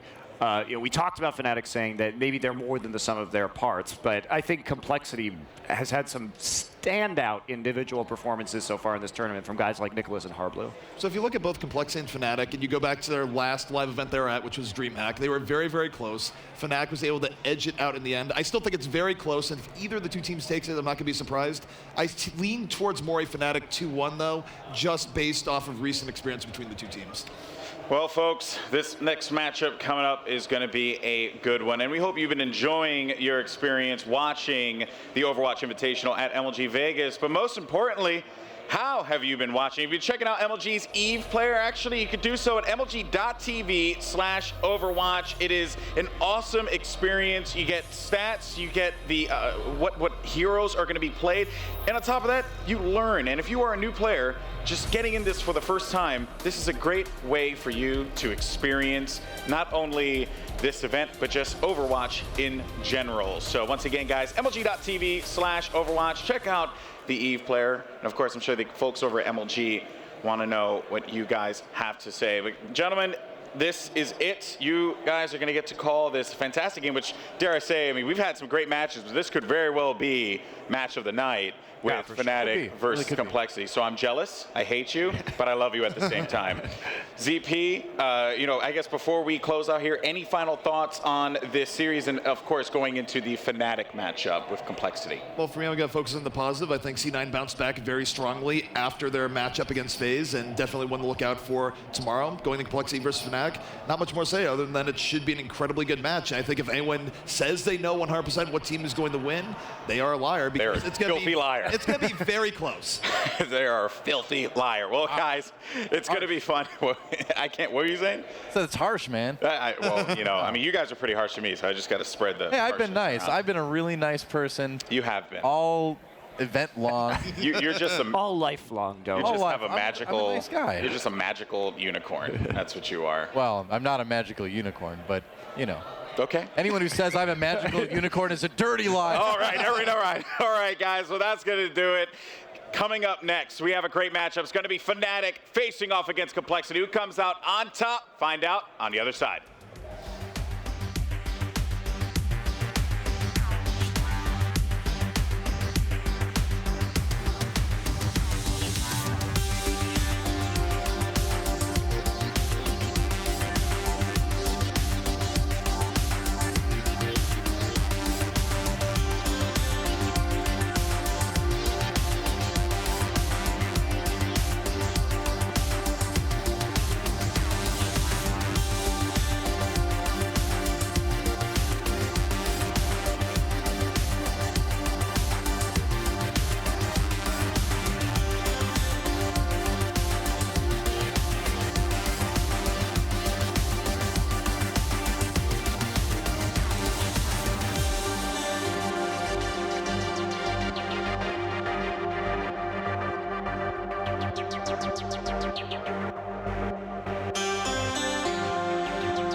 Welcome back, everyone, to the Overwatch Invitational at MLG Vegas. We have our final match of the evening. It's going to be Fanatic facing off against Complexity, and I'm joined by a new desk of dashing individuals here. The best desk. The best? Let's be around. honest. Statistically, the best desk. Nothing's ever going to take you down. You're the best around. You know that song?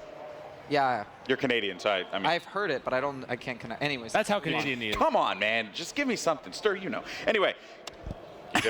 Guys, this is going to be a great matchup. We have honestly, Fanatic and Cole, this is so down the line. I don't even know how to call this one, Stir. I do. You know how to call it. Okay. Well, you're a filthy liar because we talked about that before. What? With the analysts who were here before. Said anyone who knows how to call this one down the line is a filthy liar. Fanatic. Ooh. Then I'm going to go Complexity. Ooh. Dear Lord. Okay, what about you, Flame? Now you got to come. Tiebreaker. No, I mean, I'll go Fnatic. I feel like they've been too good to go home. You know, I don't want to see them go home. Okay, well, look at that. You guys have some camaraderie. Honestly, I can kind of agree. Fnatic is looking really. Okay, take a step back. Take a step back. Think about this. Complexity. I think if they bring in the Sombra strategy that they've been using, it will work the best on Fnatic out of any team because they're so tank heavy. Reinhardt's going to stop being effective. Diva's going to stop being effective. As long as they can actually execute it properly, they can do it. I think the one thing Complexity has going for them, they're more of a hit or miss team. Like either they play really well and they can beat anybody, or they play bad and they can lose to anybody. Where Fnatic, it's like you generally know what you're going to get and they consistently get better or worse over time, but there's no huge spikes. Well, speaking of Complexity here, this is a squad that comes with them a lot of excitement, if you will. Every match they've played, we've seen something different. We've seen more uniqueness here, and it's really been a breath of fresh air, I think, for a lot of fans who were expecting a certain kind of meta coming into it. Flame, what is it about this Complexity roster that excites you the most? Well, I think it's also the fact that they've had a very tough, this has been a pretty awkward day, I think, for them. Fnatic's probably the team most on their level, but it looked like they were super competitive with Envy. And people think Envy's probably the favorite to win the tournament. So it's like they started off against Envy, they lose in a nail biter, and then they have a very, very easy match against Rise. So for them, I think that they're not sure what to expect here because Fnatic's dodged them throughout this event. We just saw a rematch, but this side of the bracket doesn't have that luxury. So it's kind of blind for both teams, I feel, but I would that's, I think, what to look forward to and why it's really hard to call. Well, one player in particular that I think a lot of us are going to be keeping our eyes on is Harblu. And the good news is, folks, we actually have Rachel over at the stage with Harblu right now. Rachel, what's up? Well, Alex, I was waiting here to do this interview with Harblu, and he started, stretching, limbering up as one does at the beginning. Can you get it? What is going on with your fingers? What is... Dude, okay. I'll let that happen. Are you done? How can you do that? Are you double jointed? Well, it's important to, stay stretched, stay limber, and you don't want to cramp up out there. So, it's always important to do your pre-match stretches. Absolutely. Those pre-game rituals, if we learned anything from the Open, are super important. But Harbly, you guys, didn't just start warming up for this match today. You actually got and did a little bit of a boot camp before this event. So tell me what you guys practiced, how'd it go? So yeah, we thankfully NVIDIA let us boot camp at their headquarters for the past week. So we were able to actually play the qualifiers for the winter premiere there, which we qualified for that there. And then for the whole team in person, when we're all together in person, from the moment you wake up, you're focused on the game. It's a completely different environment from online. So it definitely helped us out a lot. We were able to try out some new strategies and everything. And so far, we were upset that we couldn't beat Envyus earlier. We were so close, but we're pretty confident against Fnatic. Well, you guys are looking phenomenal, and I'm interested in that because I think I read an interview with you before this event, and you were saying you were actually a little worried with the current Symmetra meta, some things you might have to face off against. Have you been hitting that? Have you been running into any walls that you were expecting? Not a lot of people are kind of pulling that out against you. The only real trouble we had, which we knew was against Envyus on Dorado. They've always had a really strong Dorado first point defense. And unfortunately, the comp we were running, we just had some issues on it. But besides that, Rise tried it on Hollywood, and we kind of ran through that. So we haven't had a lot of trouble with it yet, but I'm sure Fnatic has something that they've worked up. So hopefully it all goes good. Well, we shall find out soon enough. Well, thank you, Harblu. I'm going to shake your hand as careful as we have to be with those knuckles. And I'm going to give it back to the analyst desk. Guys, what you think?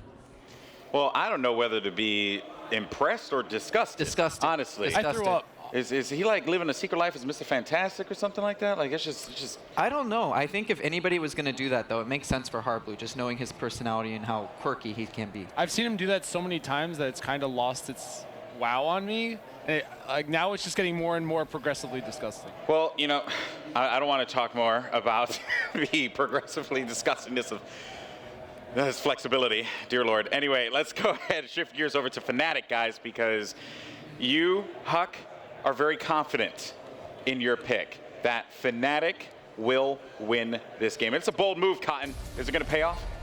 Yeah, it's going to pay off. I think Coolmat, Vonathil, who was the other player that we wanted to highlight? Who's the star players here? HappyCool? HappyCool on Diva. Yeah, he's a force to be reckoned with. And he comes from a strange country. I mean, we don't see too many esports players coming from Iceland. That's not what you think when you think about esports. I don't think I've ever seen an event there. No. No? I don't think Stir just stepped in there? I don't think I know much about Iceland in general enough to even make these general assumptions about. Or to call them weird. Yeah, I mean, I don't want to be that guy, but. I'm that guy, apparently. But my confidence is mainly coming from their confidence. I mean, they were confident against Envy. They came pretty close. And I think Envyus playing against Fnatic was a lot better than Envyus playing against Complexity. So even though, on paper you see Envyus beat Fnatic 2-0, and they only beat Complexity by 2-1, I think the Envyus that played Fnatic was a lot better. So based on that, I'm saying Fnatic have the edge here. Yeah, I'd say at least they're warmed up too. They recently just played, and it's really cold here, so that's probably at least a little bit important. Yeah. Still thinking Complexity has also had some interesting strategies, not just the Sombra, but we might see some Mei from Nicholas, who's been playing really well on it. Yeah. Mei does a great job at splitting apart the tanks, freezing tanks. The ultimate's really good for that. And I think Fnatic still is just kind of that one-trick pony team where you can usually guess what team comp they're going to play. Well, you know what? I want to hear what a member of Fnatic has to say, and that member is actually going to be Stoop. So let's go ahead, throw it over to Rachel at the stage, see what Stoop has to say. Thank you, Alex. I am here with Stoop. And before I talked to Stoop, I went out and I did Stoop research. I talked to all the Stoop experts, and you know what I found about you? First of all, that you have a crazy nickname. What are you, Crazy Legs? Are you the Spider? There's a lot of different nicknames afloat there. Explain this to me. Okay, Crazy Legs is a nickname from high school that I got from playing soccer. When I run, I'm duck-footed, and I ran really fast. But if you look at me from behind when I'm running really fast, I have crazy legs. So the Spider was just kind of a nickname that Matt gave me arbitrarily because he gave everyone nicknames on the team. See, I'm the Spider. Custa's the Shadow. We got Vonathil as young Joey Guns over there. And yeah, you know. Oh no, you gotta out everybody. Tell me the rest of them. I don't remember the rest of them. Okay, Happy Cool is the kid. Matt's the boss. Oh, Bud's is Lefty. There we go. I got him. And did you guys make a nickname for Rafflegator? Slim. Nice, nice. Well, we do want to keep this player focused here. So you guys, you got a great team going on. Are you feeling confident going into this matchup? I mean, where is Fnatic at mentally right now? Well, we just took a loss to Envy, but we're bouncing back from that mentally. We did some research on the Complexity games. We know that they like to run particular comps, and we've talked them through, and hopefully our strategies, pull us through. Well, you seem calm and confident despite the fact that you have a huge audience down here. Allison's in the front, so thank you, Allison, for all the deets on Stoop here. We're going to send you into this match, so thank you so much for the interview. I'm going to give it back to the analyst desk. We can get things started. You heard it from Crazy Legs himself. Just all so crazy. Yeah, it's cool they gave themselves all nicknames. This actually shows good team chemistry, to be honest with you. They all just get along with one another, and they really chat with one another. What would you call me?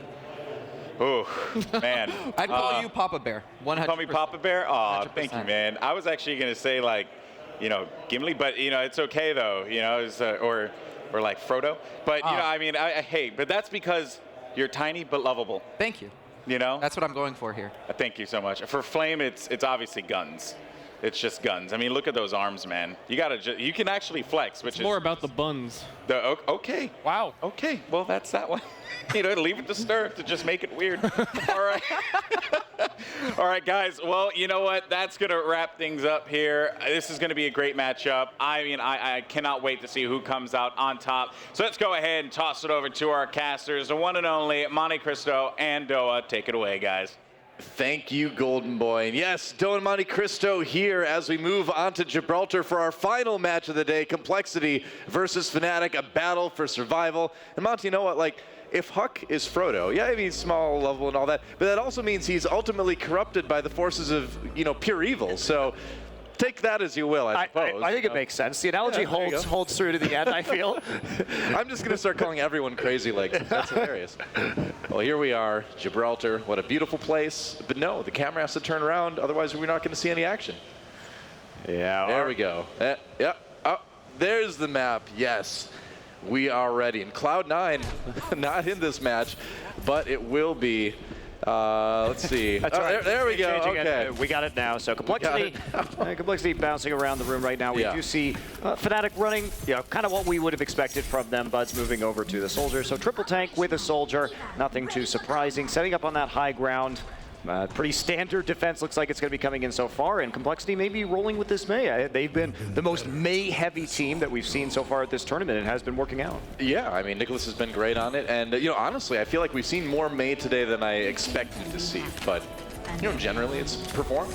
Yeah, I really like that we're going to see the Sombra again. It has been very impressive to watch Torque play that, and going to go with the D.Va in the end, so no Mei on attack here would be a little bit more unusual, but you can see hacking the big health back in the car wash as fast as they can, and this is where Fnatic really needs to make sure that they're not overloading the damage on, because Poke is very dangerous when you can just heal it up with the health back from the Sombra and then turn that into quick ult charge, but Torque already at 30%. We also have Shake on that Zenyatta that he's been enjoying playing so much lately.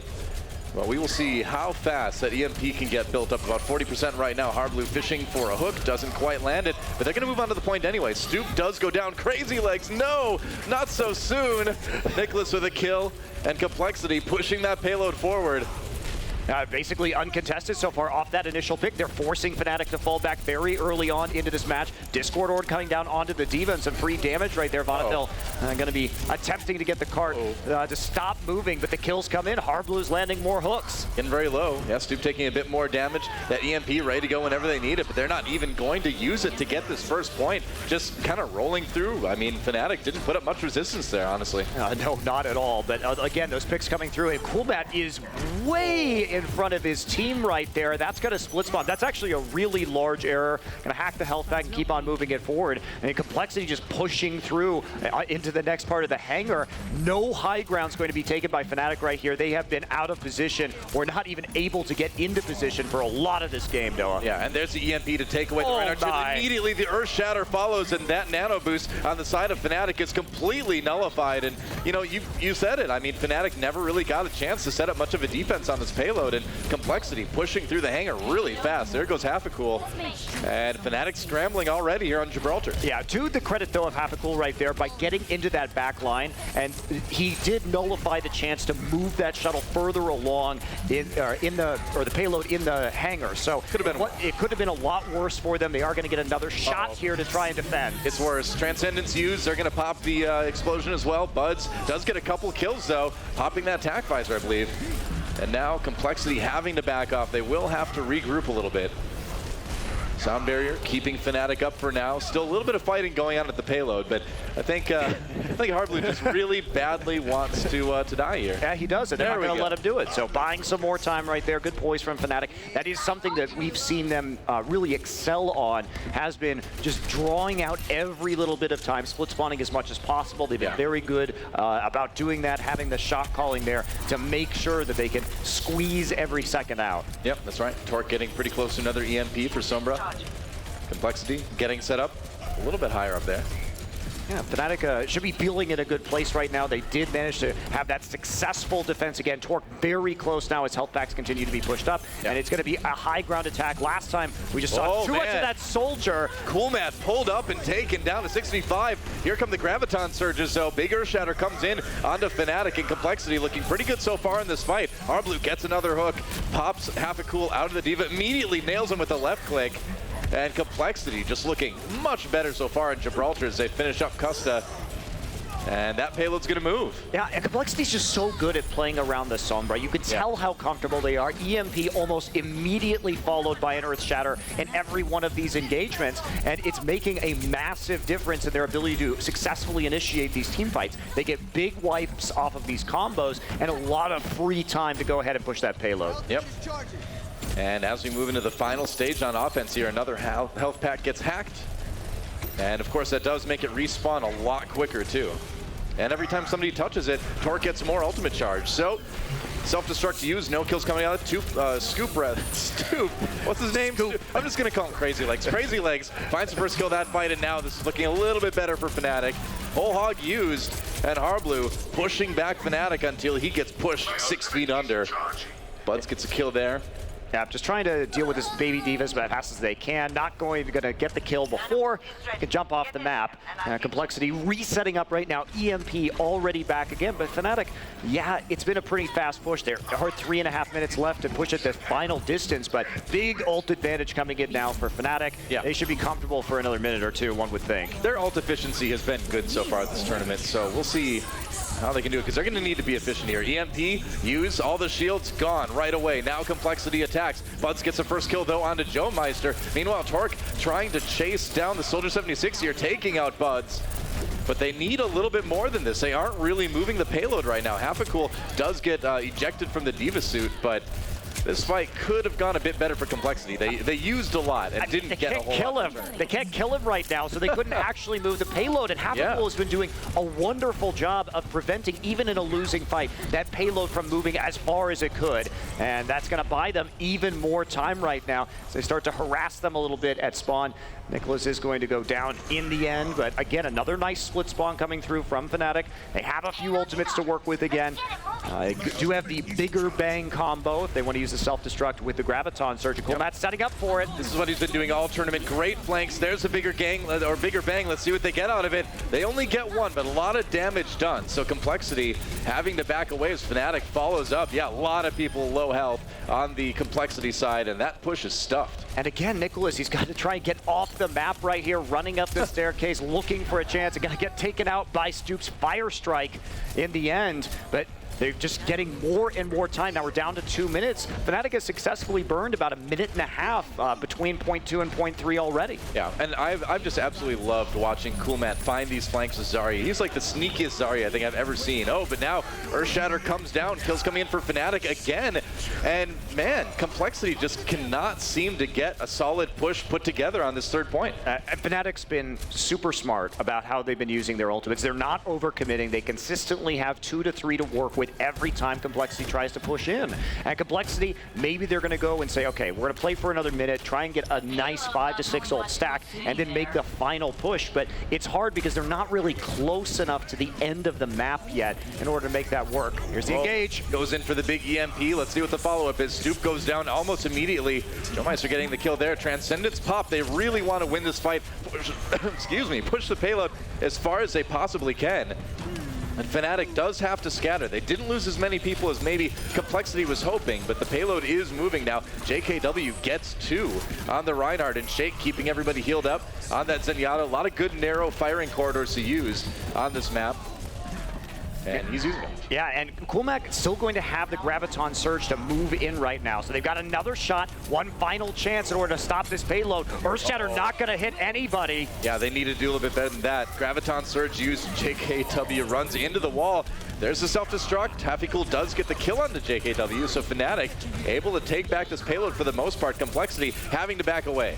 Bud's on that Tracer now too, and he gets 1, maybe a little bit more here. If he can kill Jomeister, that's a great split spawn, but yeah, better to just let that one go. Got Shake, that helps. Yeah, you don't want to overcommit back all the way into the spawn, get picked off, because that could be disastrous. 14 seconds remaining, but nobody's even close right now from Complexity. They may not even be able to get back to the payload. They've got to run really fast. Torque goes in, doesn't have that invisibility at the moment though. Gonna throw the translocator, pop the EMP. They've got to make this push work. Self-destruct. Nicholas gets 1 kill. Shake picks up another one. Meanwhile, Harblu coming from the side. There's the hook. Stoop taken up before he can really get much damage done. And now it's just the cleanup. And can they get the payload the rest of the way? Just 1 meter to go. Apicul on the payload. He's going to absorb a lot of that whole hog, but Complexity all over it. They should be able to get it eventually. Buds gets 2 with the pulse bomb, and that doesn't matter because Complexity finishes their offensive round. Yeah, a little bit sloppy there. There were several members, particularly the Tracer, that could have been back onto that payload and actually stalling it out for a little bit more time. But in overtime, we do see the payload go the full distance eventually, and that'll put a burden here on Fnatic to match the distance here all the way to the end of Gibraltar. I really like the way that we saw Harblu dealing with Stoop while he was nano boosted. There were a couple times over the course of that map where if the nano boost came down onto Fnatic's Reinhardt, it would just be neutralized by a series of crowd control, and even killed a couple of times despite that damage reduction from the nano boost. So Harblu doing a great job of really nullifying that threat.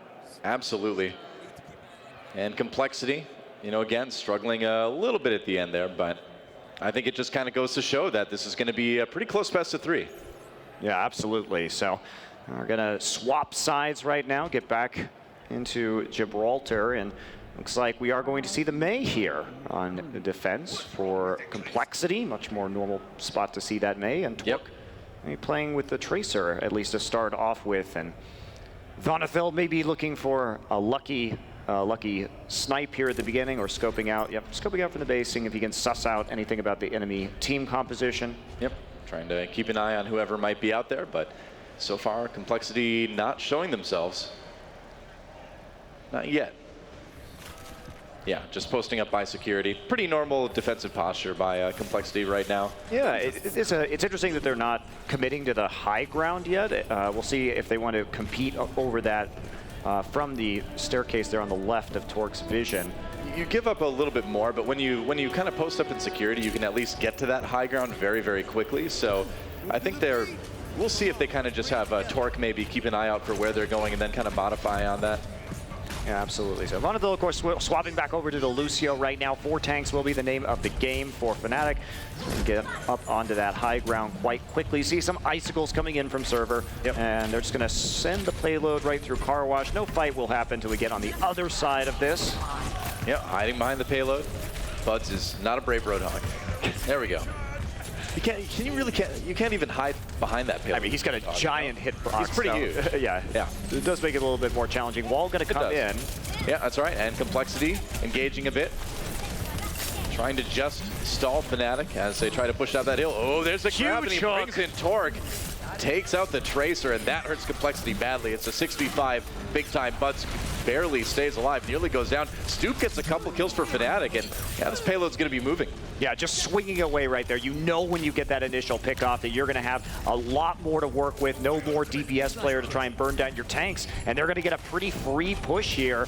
Complexity, we'll see if they are setting up on top of the shuttle here in the hangar, or they're going to play low ground again. Looks like they're not really trying to get to that high ground. They didn't have a ton of time for it, but this is a dangerous place to play. Yeah, Stoop dives in. JKW goes down almost immediately. Happy bringing up the rear there. Stoop does have the nano boost, but nobody to really use it on right now. But that's because his teammates killed the rest of them. So that's not a bad reason. That looked like a really confused play from Complexity because they pushed forward and then they all of a sudden decided that they didn't want to be there anymore and started running backwards through the hangar once again. Yeah. And once they got out of position, there wasn't like a Reinhardt shield to really protect them, and they got picked off. Ice block had to be used pretty early on in the fight by Nicholas, so very few defensive options left. And Buds is really close now to that whole hog yet again, and JKW doesn't really have a lot of shield remaining. See if they can maybe exploit that. Earthshatter comes through, doesn't hit anyone, gets blocked by the Reinhardt shield. There's the engage now for Complexity. They're going to drop the Blizzard, and they get actually a couple good freezes here.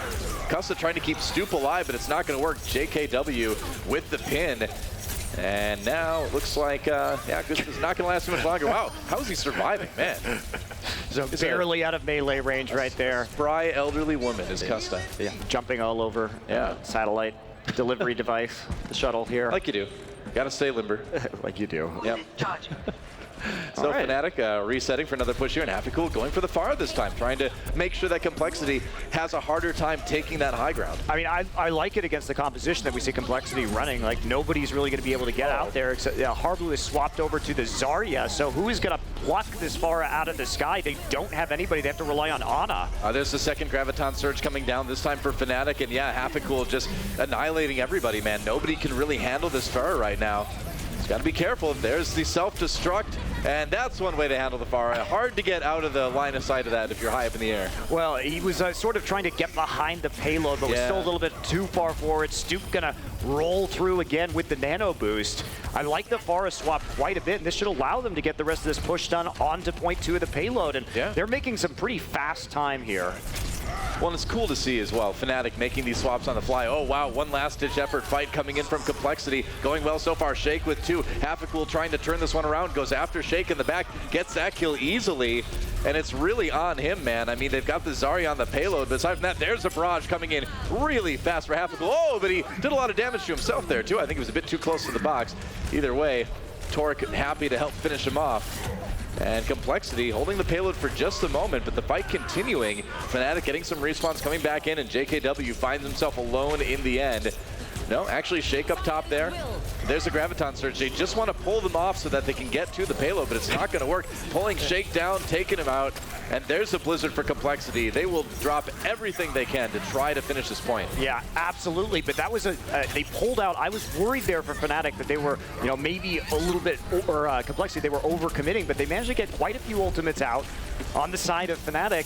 Fnatic is going to eventually, as you say, get it through, and they've got a lot of time to work with, 340 or so to push this very last point. All ults from both teams basically dropped in that that last fight, so we'll see how much they want to commit right off of the bat.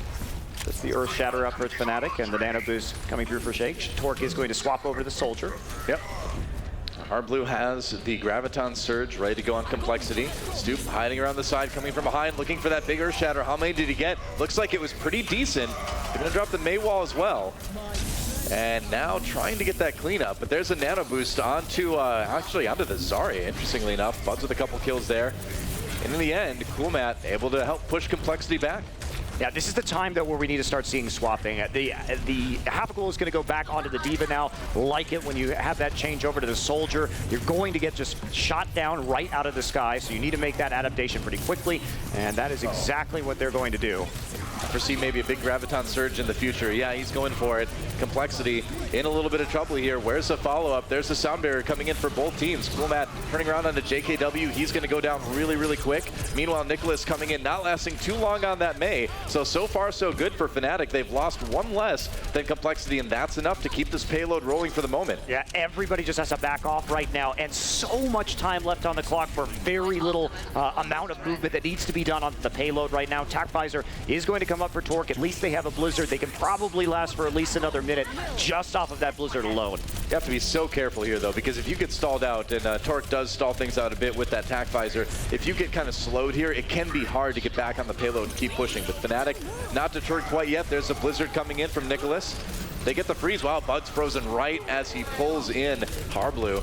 Yeah, but there wasn't any follow-up there, Doa. That's the problem. They threw it out maybe a little bit preemptively. Harblu gets a couple here. He will finally go down. Hapcool is going to go ahead and self-destruct. Nice use of the Mei wall right there, blocking the incoming damage. And here we go. Nano boost onto the Soldier. Yeah, that's right. Doesn't even have the TacVisor. Doesn't need it. Yeah, it looks like Fnatic's just going to reset now. So close. Only about 5 meters away from the target, but it's going to be tough now. They've got about a minute and a half to come back. They are nearing a couple ults, so they might be able to put together a good push. I mean, they got everything out of Complexity right there, right? And they needed to make sure that the Blizzard was down before they were actually going to have a long-term successful push. And really, Stupa and Custa have been doing well so far on this attack, at least, with the nano boost on the Reinhardt. So here it goes again. Yeah, that's right. Nano boost coming in. Stup trying to make something happen. There's a Graviton surge to help out. Yeah, Bud's over on the Tracer now. Good kills for Fnatic so far. Custa gets a couple with that Bloodthirsty Ana, and it looks like they're going to just cruise to the end of Gibraltar. 3 points for Fnatic as well. Yeah, absolutely. So 47 seconds remaining here for Fnatic. We are going to see a little bit of a push in. This is going to be interesting. That was very close. I mean, we came into this match saying, like, okay, you know, this is probably going to be a very intense, close, bitterly fought series between these two teams, and you can see it in very, very similar times so far, but we will have the extra 47 seconds for Fnatic to work with right now. And this gets scary on Gibraltar because you have to start playing defense in places that you would not normally play defense in front of Car Wash in these kind of scenarios. So it can get a little bit dicey. It can, yeah. Time to time, but we've seen an interesting variety of first point hold defenses on Gibraltar, so it'll be interesting to see what they go with. Looks like Fnatic opting for something pretty normal, just going quad tank. Yep. I actually missed the jump right there, trying to get over onto the high ground. And he's trying to get into a position where he will be able to try for a hook very early on in an unexpected location, which is one way to end Gibraltar quite quickly. Yeah. And they are definitely doing something a little bit cheeky here. Man, I'm from Wisconsin originally, and I can sense the cheese. The cheese is nearby real right now. My cheese sense is certainly tingling here as Fnatic gets set up for a bit of a defensive trap here. Complexity coming out immediately. There's the hook. They're going to try to pull in Nicholas, but he doesn't quite get there. Did they get him out of the mech? I believe they did. Yeah, yes, they did in the end. So good start for Fnatic so far.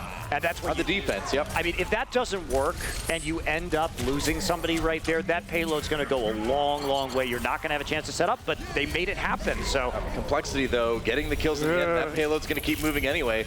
Torque coming in on that Sombra yet again. Health pack hack coming in. Now 27 seconds remaining, and then of course the overtime as long as they're still on top of that payload. So they did, fortunately for Fnatic, they are going to have time to reset up. Not onto the high ground though. Bud's being sneaky with this Tracer, trying to see if he can pick off anybody in that back line. Well, you have to be. I mean, you get desperate at this point. Earthshatter comes down. I believe it hit a couple members of Fnatic. Where's the follow? Nice hook. Nice hook from Harblu coming in from behind. And Fnatic starting to get a little bit scattered already. They're on the payload. We're into overtime right now. If Complexity can win this fight, maybe they can push the payload to the end. But there's Stup with the nano boost. And I believe he got a pin. No, he did not, but he did get a couple kills anyway. Fnatic with a good defensive hold. There goes overtime, just dropping the Earthshatter at the end. Now making sure that Sombra's not going to sneak back anywhere close to that payload. So respectable hold there from Fnatic. Yeah. For a minute left, a minute in the match. They didn't get too far up. Should be doable for them to actually win the match right now with that extra 47 seconds. It's certainly possible. I mean, it's not a ton of time. It's a minute 47, but all they need to do is get point A, and then they win. Yeah. Yeah. So not even that Yeah, far. they just need to get to where the payload was. Yeah. There you go. So it should be a pretty easy task here for Fnatic. Now the time, we're going to see if there's going to be anything interesting. Does Complexity know what they want to do here on the defense? And man, it's just right in front of server, as you can see on your screen right now, where the payload needs to move to. It will be very tricky to prevent it from going that far.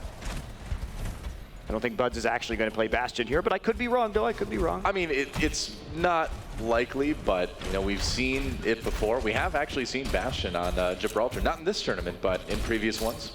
Yeah, over the months. Hafakul much more likely to play this Pharah, and we're back to the point. I think they've correctly read Complexity, knowing that they will most likely go for triple tank and Mei once again, because it gives them the most stalling power on the payload with the ice block and the wall, and of course the D.Va having, being able to be desuited. So in this scenario, though, Hafakul going onto this Pharah, there's not an answer really on Complexity. And is he going to swap? Is he coming out? Yeah, he's just going into sentry mode just to make sure there's no traps. Okay. Yep. That was traps. That was so smart. He goes back and swap. Yeah, really smart from Fnatic. That's a good call.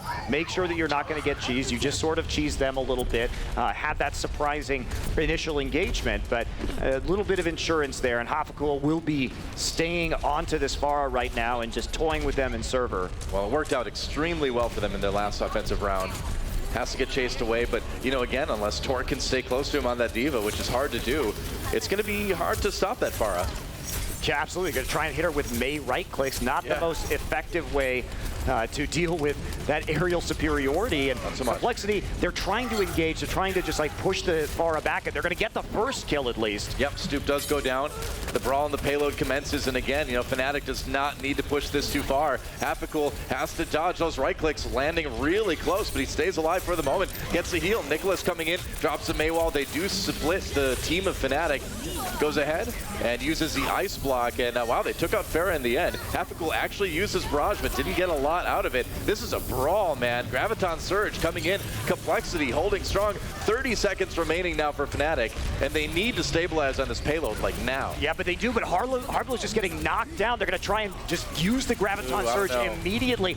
There's no damage to follow that one up, even with Coolmat having 100 energy. The rest of Complexity is coming back in, and they have regained control of this payload, and there's 12 seconds left in this match, Doa. Yeah, Joe Meister's sound barrier was clutch there, man. It kept Complexity healthy, and Fnatic's going to have a really hard time. They need to dive right now. They're going in. And they don't have any ults. Meanwhile, Earth Shatter on the side of Complexity, and they've got Blizzard. This should be over in favor of Complexity now. Oh, we will see. Overtime, man. They're trying it. There's a Blizzard right away. Earth Shatter does not hit Hafakul. Hafakul needs to stay on the payload, though. Hard to do that. JKW goes out and he gets 2, but he needs to get a lot more, man. That overtime bar is ticking. Stoop is not quite close enough, and that is it. So Complexity, strong finish for them on Gibraltar. Yeah, absolutely. That was a very, very difficult hold to actually pull off. But I like the way they played it. So Hafakul was constantly hovering up, trying to get those rockets in. And Complexity, instead of just trying to play back and, play a little bit more scared, they chase off Hafakul from the top by using their D.Va. And then the D.Va drops down into Car Wash, where it's a more contained 6v5. So I think they took the fights in the right place. Yeah. Well, I'm just noticing that Custa got the play of the game actually on Ana, which you do not see too often, but certainly great Ana play coming out from him, despite Fnatic not quite picking up the win in that one. Yeah, got a bunch of kills there at the end. Yeah. Help with the grenade and just using the scope, so pretty cool. Nice stuff, and to see Fnatic just chatting about the match right afterwards. Incredibly close game, but Complexity does take that first victory here on Gibraltar. Yeah. So I think we're in for a best of 3 that goes the distance. I don't think it's going to be a 2-0. I'd be very surprised. If it is, it's going to be an extremely close 2-0. Yeah, I'm curious. I like the fact that we saw something more from Hafakul, and I like their strategic reads that we saw. But again, for me with Fnatic, it's about who in this team is actually going to put them over the top. Who's going to make that? Who's the star on this team? Who's going to make that really big play? And I don't know if they have that big playmaking potential from any of their members. Occasionally we see it from Hafakul, right, with some of the big D.Va ults that he's had. But when we compare that to some of the shots that we see guys like Torque or Nicholas making, and to me, it's pretty clear. Yeah, I mean, it could go either way in the end. I mean, we have seen from Fnatic the ability to sort of put together some of these really nice wombo combos. Again, you know, Coolman, of course, doing a really good job of being sneaky on that Zarya, setting up those graviton surges that are hard to avoid, and, you know, via that, able to get a lot of combos going. But and we see that from Harblu too. I mean, one of the things that I've really liked about watching with Complexity in this tournament has been that their setups, the traps they've been laying have been so clever. It's like if you give them a few seconds to set up around a point, they will surprise you. They will be in places you don't expect them to be, and they will jump on you with those graviton surges. Yeah, and the thing with Complexity as well is that they have a versatility that goes beyond what a lot of other teams in this tournament have, and they're willing to make these swaps on the fly, and some of them are pretty unique. Yeah, and they also have their own flavor, right? Yeah. Running the Sombra so well. They know as a team how to play around the Sombra. It's something that most other teams are not going to be used to and not going to be as practiced against. And it's proven to be shockingly effective. Totally, yeah. And I mean, of course, I got to shout out the sportsman. I mean, you've got Shake playing the Zenyatta, and he doesn't need to, but he does it anyway because he's dedicated. And he knows Zenyatta can be the most bloodthirsty of them all. Oh, yeah, the team itself is quite good with the target selection around those Discord orbs. So totally, yeah. It'll be interesting to see. We are going to be going on to Nepal as our next match, with Sanctum going to be the first point here. Okay. And are we going to see something different? I think Fnatic needs to continue playing with that Pharah and trying to get the read, knowing that they like to play so many tanks in May consistently, because Hapacool, when they were trying to push the payload, yes, they could sort of force the Pharah away and then fight everybody else around the payload. But when we're talking about a control map, everybody's going to be in the same general vicinity for that entire time for every single fight. And it becomes much harder to deal with the Pharah in that particular situation.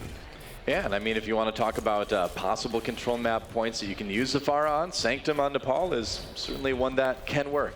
I mean, you could use Pharah. I mean, Pharah is not great on Village, but yeah, I was good on the other two. Good on the other 2 points of Nepal. Yeah, just fine on Shrine too.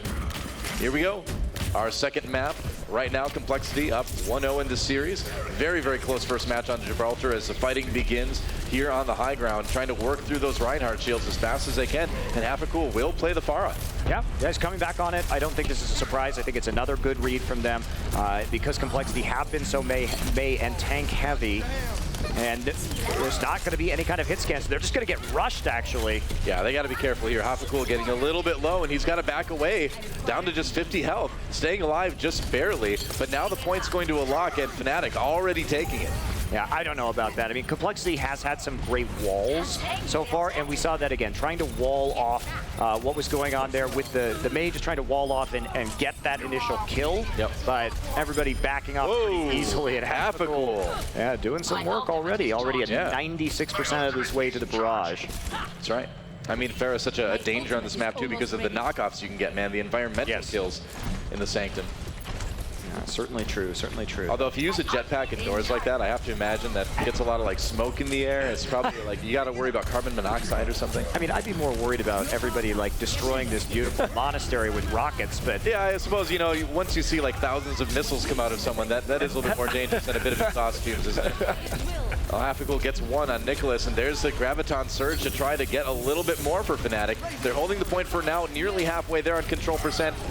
Torque looking for the kill, he finds it on Hapacool finally. Yeah, flipping over to the McCree, no surprise, because it is going to have to just try and get off the map right now. So Fnatic, but respectable, you know, they built up Hapacool, now going back to the Diva, of course, so you do see this shell game of heroes going on once again as soon as they see the McCree come out, but yeah, 50% off of that initial push, because there wasn't an answer to the Pharah on Complexity initially, has really paid off for them. Tries to go for the flashbang. Yeah, tried to go for it over the shield, didn't work out. Earthshatter not too bad though, but Deadeye not working out for Torque. He's going to get taken down, and Complexity winning this fight, losing the McCree, but in the end things turn out okay. Yeah, and not only that, but saving a lot of their ultimates. I mean, Sound Barrier and the combination of Sound Barrier and Blizzard are going to buy them so much time in terms of control percent. Yeah. And Nicholas just setting up here once again, standing by the doorway here on the flank, waiting for them to come in. That's right, just trying to block that spawn like you see every team do on Sanctum. Okay, Hapacool is now back onto the Pharah now that he saw Torque back on the Diva. And Stoop! Getting booped off right there. Everybody in the Blizzard at the same time. That is going to be a nice shield there from the Zarya, but not enough to actually save Gusta's life. Yep. Nicholas just getting a little bit of healing from the ice block, and Complexity doing a great job of just simply holding the spawn doors. I mean, Joe Meister getting that initial kill was pretty important there. Yeah. Easy to clean that up. And again, good conservation of ults. Sound barrier is maintained. The only thing they dropped is a Blizzard, and now they've got 3 others to work with, and Fnatic is still struggling with no ults on their side. Here we go, going in. Graviton Surge drop down behind the Reinhardt. Harblu going in to try to get a bit more damage done, and once again, Fnatic just finds themselves grouped up and taken out. And Complexity, man, they're up at 90% right now. I think this one could be going to Complexity's side, at least the first round anyway. Yeah, absolutely. And again, Nano Boost saved, Earth Shatter saved. Really good communication that has allowed them just to maintain. And you see that, the Mei wall goes down. Nobody can get back into the point. And Complexity moving forward, getting closer and closer to a 2-0 in this best of 3. I mean, that is such a dangerous point. If you look at all the control map points together, Shrine is certainly, or rather Sanctum is certainly one of those where if you lose control of it, there's a really good chance you're just never going to see the point again. Yes, absolutely. That's absolutely true. But it also does take communication on Complexity quite good right now, because if you make a mistake on those ultimates and you overcommit by 1 or 2, then that becomes another possibility. But the crowd control was all there. The defensive ults, most importantly, like the sound barriers, were there. And they know Complexity knows exactly how much they need in order to get an advantage, get a couple people down, and then snowball that into a team fight win while still building up percent on everybody else. And Half-Cool back onto the Pharah now. Hey, I think it's been working great. It's been forcing some changes out of Complexity that they may not have been wanting to make. And again, just tons of damage onto that Reinhardt shield, and it certainly helps win that early shield battle. Nicholas looking for the kill on the Snoop. He's low health himself, has to use that ice block. Meanwhile, Fnatic pushed a little bit outside of the Shrine.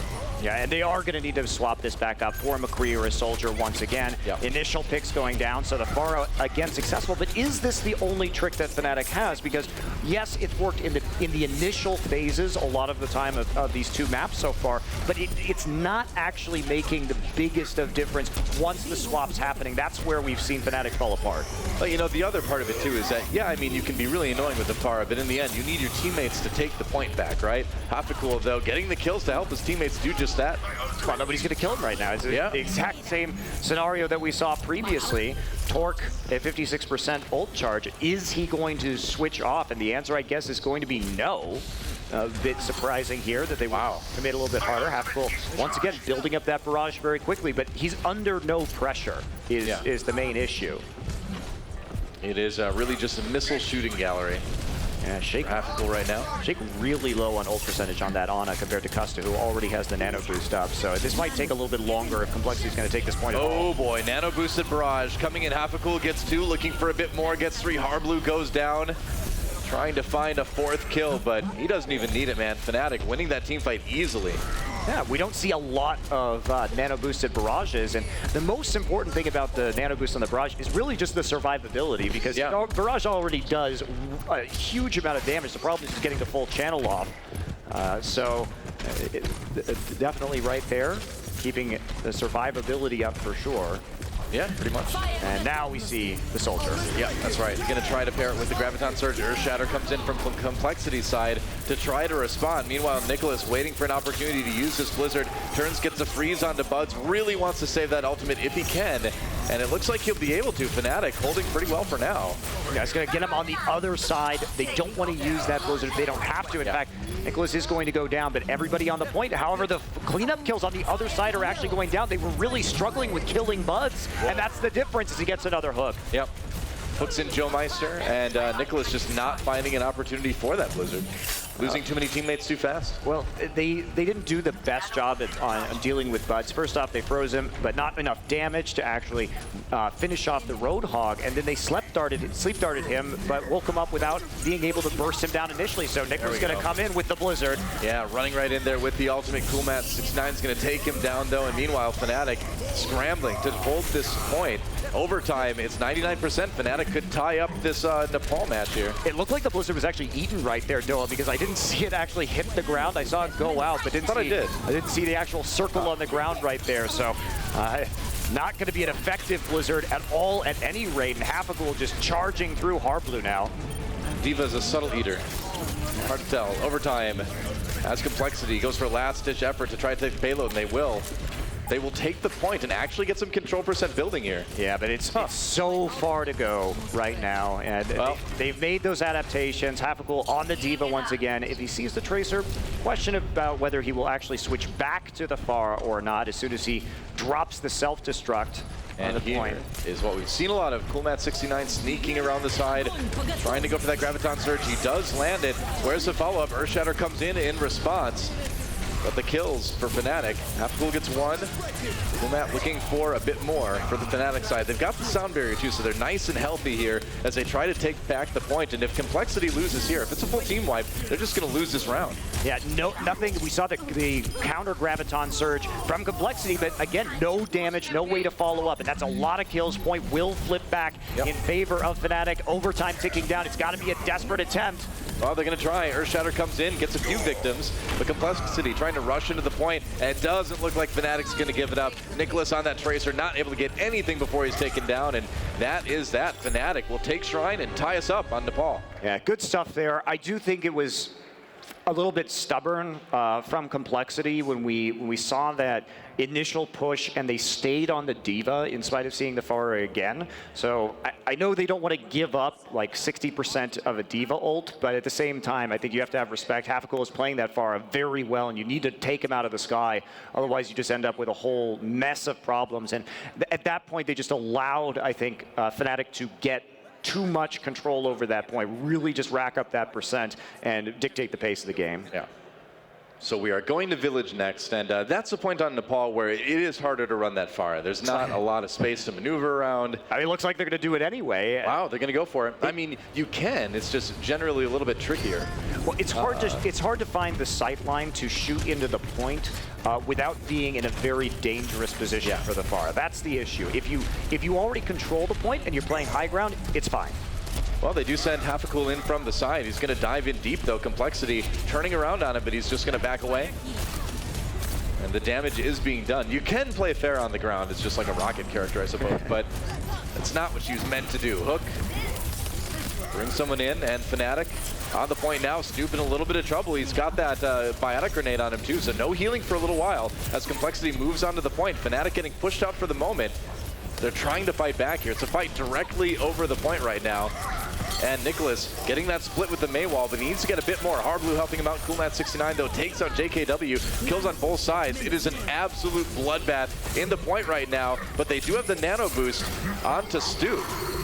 They need a bit more. It looks like Fnatic coming out ahead in the end of this one. Yeah, absolutely. Get the sleep dart at the end right there, too. Good patience by Buds, just waiting again. Fnatic expertly split spawning them, something that they have excelled at so far here in Vegas, and they are going to get the first couple of percentage points building on that. And it looks like we're not going to see a swap here again from Complexity, sticking with the D.Va, sticking with the Mei. Okay.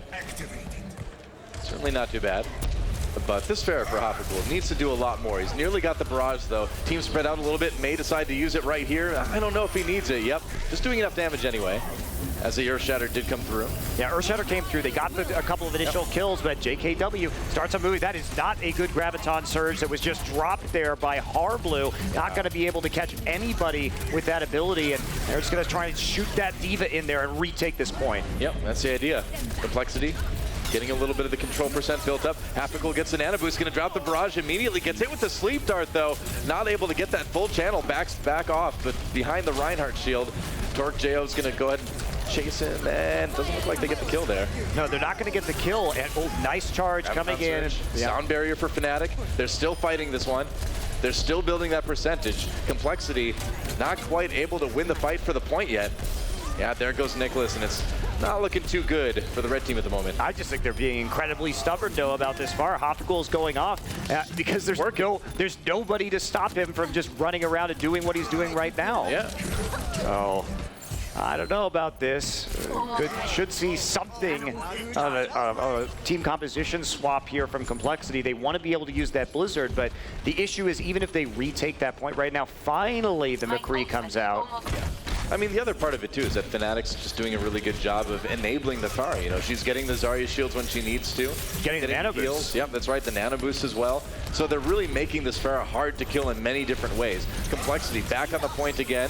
They're going to go ahead and drop the Blizzard. This time it does go through. They do take down Half-a-Cool. This fight going a lot better. There goes Stoop, and this is almost certainly going to be a point taken. It's at 99%, so they needed to take it right then. See, that's the problem, though, is that when you wait that long, and you think okay, well, we're just going to win the fight against the Pharah because we have these ult charges already built up. We don't want to commit to it. But now you have to win every fight for the rest of this point, and that's a tall ask if Fnatic has any kind of ult advantage after your push goes through. And a smart team will just give up the point. They'll say, here, have it. Use your ults, burn your ults to take it. We're going to come back with a better ult economy and then just end the game. Whoa, and actually Torque being chased down by Half-a-Cool. Wow, the Pharah's not supposed to go after the McCree. That's not how it's supposed to work, man. Half-a-Cool gets low, though. He still may go down, but Fnatic winning this fight big time in the meantime. Yeah, I mean, easily taken down right there. They had so many ults to operate with, and Half-a-Cool just running a clinic here, and Complexity not responding, I think, in time. So another point goes over to Fnatic, and they put themselves one away from winning here on Nepal. Yep, that's right. And a win here on Nepal would tie up the series and send us to that third map. So Fnatic struggling just a little bit on Gibraltar, but coming back really strong with this Pharah pick for Half-a-Cool on Nepal. I mean, I just don't get it. Like, we saw what happened when Complexity adapted quickly. It happened on the first point of Nepal. It happened on Gibraltar, where they made the proper moves in terms of their team composition.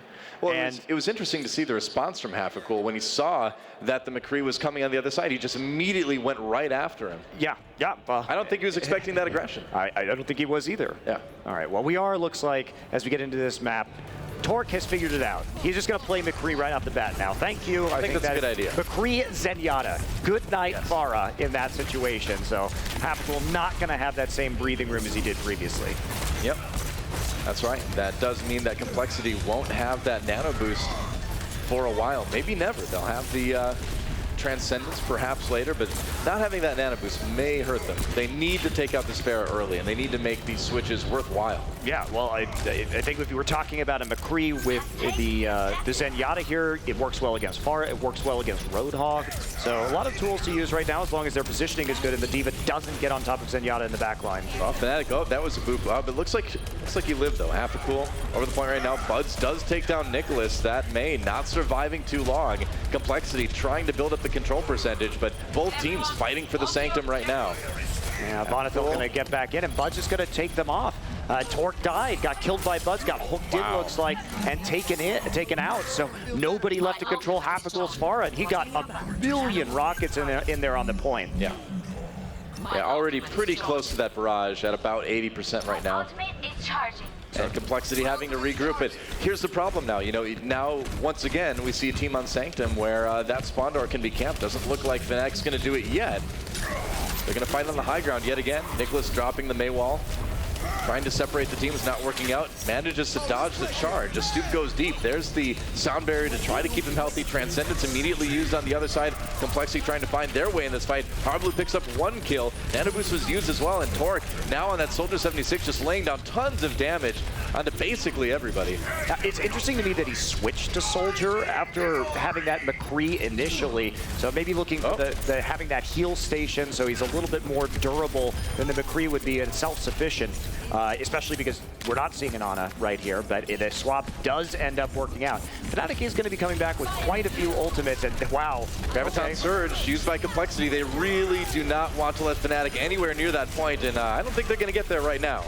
I think using the sound barrier may have been a little bit overkill, but they continue to fight this one out. Tac Visor comes online here, and Complexity needs to back away. They're too far forward. They did lose a couple of members, and it's going to take their allies a little bit more time to respond. Nice hook. Yep, that's right. Buds gets the kill onto Torque, and Fnatic gets back onto the point. Looks like they'll be able to retake it and start building that control percent again. Yeah, so looks like the tables turned pretty quickly there, actually. The Graviton Surge looked good, but not too many people actually ended up dying from it.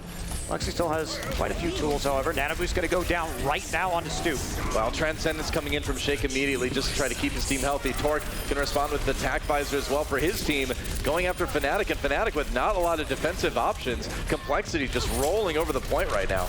Yeah, he's chasing Coolmat back into the back room behind the point, and now they'll have a chance to set up everybody using absolutely everything. No ults on the table for either team at the moment. Yeah, so that sounds like a good time to try to camp that choke a little bit. Complexity milling around there. They don't want to get too far forward. You do want some ults if you're going to defend it really far up.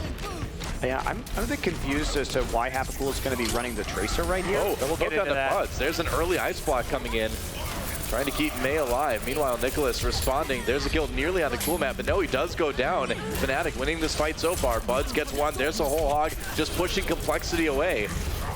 And Fnatic, they need to get to the point to change it over, and that's exactly what they're going to do right now. Yeah, Harblu with a very late Graviton Surge right there. Not going to have any real effect on this map, but it has been so back and forth, tied in percent right now. And Fnatic looking to regain control of that high ground. Yep. They've got it for the moment, and they're getting close. Very close to winning Nepal here. Complexity, nearing some ults, the Earth Shatter.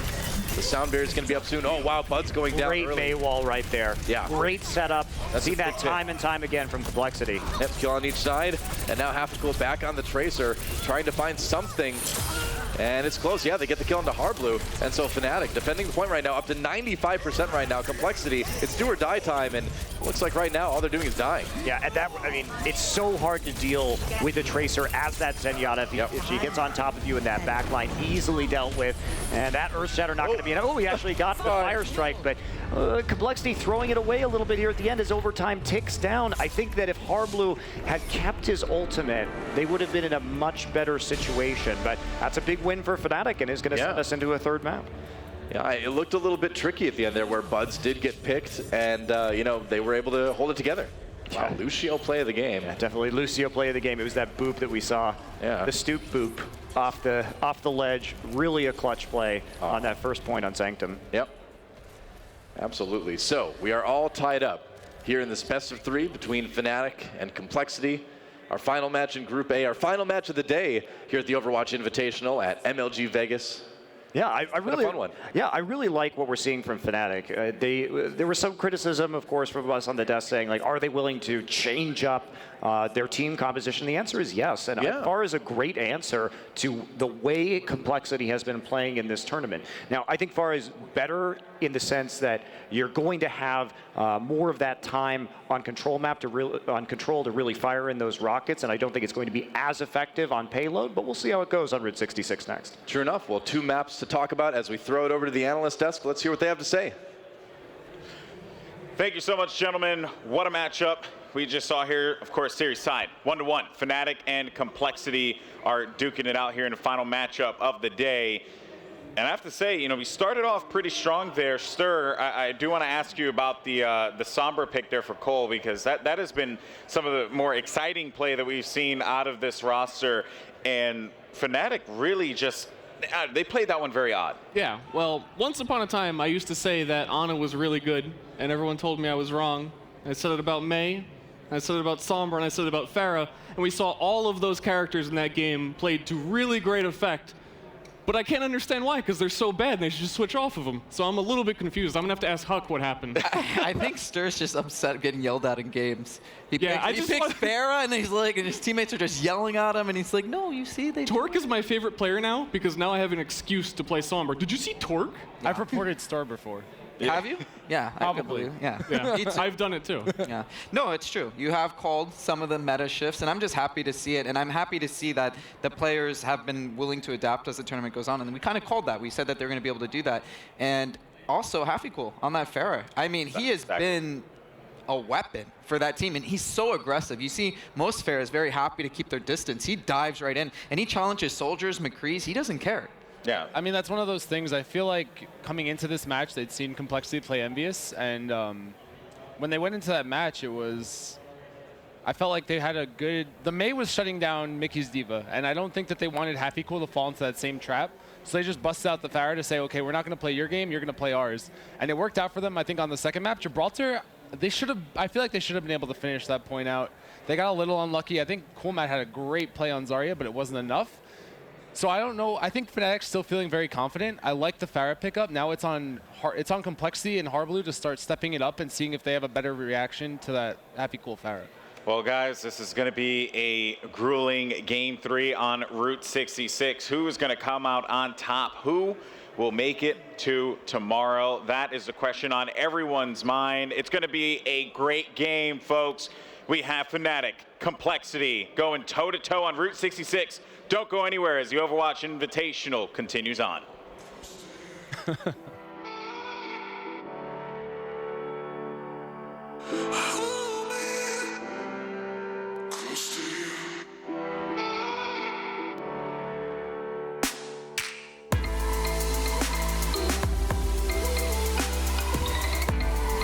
Awful.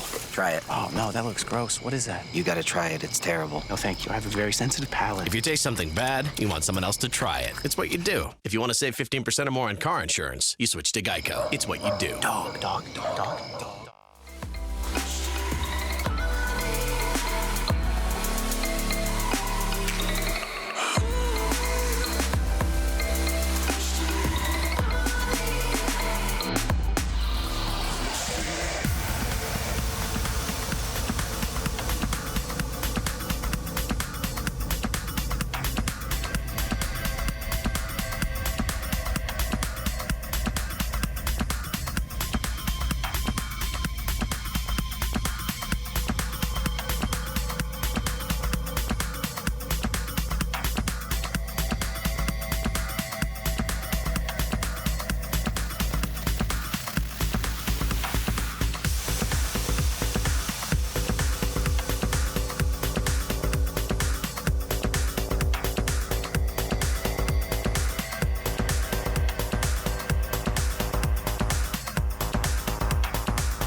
Welcome back, everyone, to the Overwatch Invitational at MLG Vegas. This is the final match of the day, and most importantly, the final map of the day, as we're going to Route 66 between Fnatic and Complexity. Now, gentlemen, before we get into the action, I do want to ask you, Huck, in particular, do you think we'll see anything crazy from Complexity here, or do you stand firm that Fnatic will come out on top?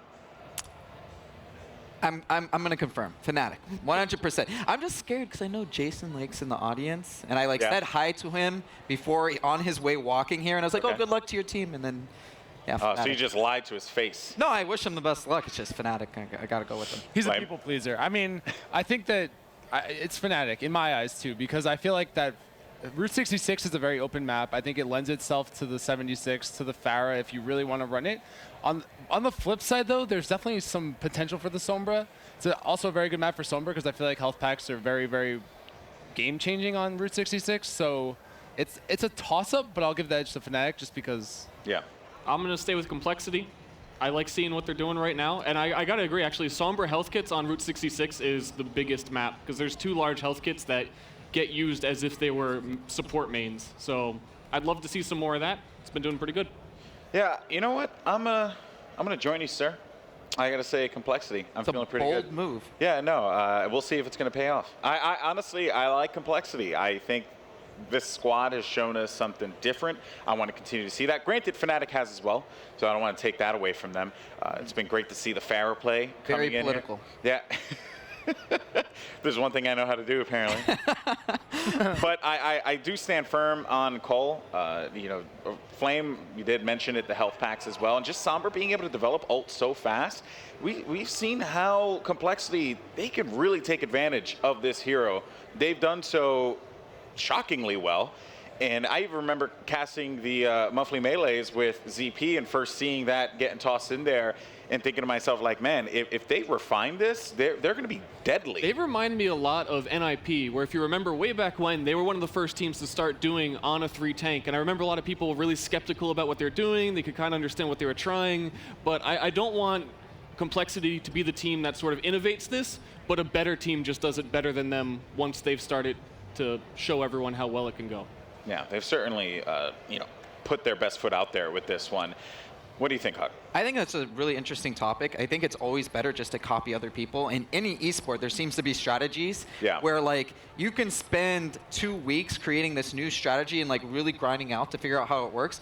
Or you could see another team do it and then steal it from them and work on it for like 2 days and figure it out and do it just as good. I do want to say, though, we haven't seen anyone else really take advantage of Sombra the way that Complexity has. Do you think, Flame, and this is mostly for you, do you think that it's because it is a viable strat, it does work, or do you think it's just, it's too risky? I think that there's a lot of theory crafting that goes on when you're in person, and they've been boot camping for a little while. They have a new coach, and I know that their coach definitely gave them some ideas, and they were like, okay, we can run with this, let's see if it works. They abuse the hero to its maximum potential, and I think that that's what really gives them an edge with this meta. All right, guys, well, it's going to be the final map of the evening. Who is going to come out on top? Will it be Fnatic, or will it be Complexity? Let's go ahead and toss it over to your casters, Monty and Doa. All right, thanks, Golden Boy. Monty and Doa here, or Doa and Monty. I want to put my own name first. Doa and Monty here for Route 66, man. Our last map of the day between Complexity and Fnatic. The winner moves on, the loser goes home. Well, they don't have to go home right after the match. They can go back to their hotel rooms first, I suppose. But I guess we'll allow them to do that. Sure, we've got their suitcases waiting, so they better win. All right, well, we do have an interesting defense, at least potentially coming out here. Buds will be on that Tracer coming out this time, so 3 tanks with the Tracer, trying to take advantage of that open space. And as they were saying, I do wonder if we're going to see the Sombra. Nicholas is on the Hanzo, at least for the moment. Diva going to stream some video games. Yep. That's Lost Viking, isn't it? Yeah, it looked like it. It's a fun one. She has a picture of herself, just kind of in the middle of the screen there. That's because it's her stream. It's apm.tv.kr. She's streaming to all of her fans right now. Have you gone to that website? Is it actually a website? I have no idea. That's why I was asking if you went to it. I don't know. I know it's a fictional streaming website at Overwatch.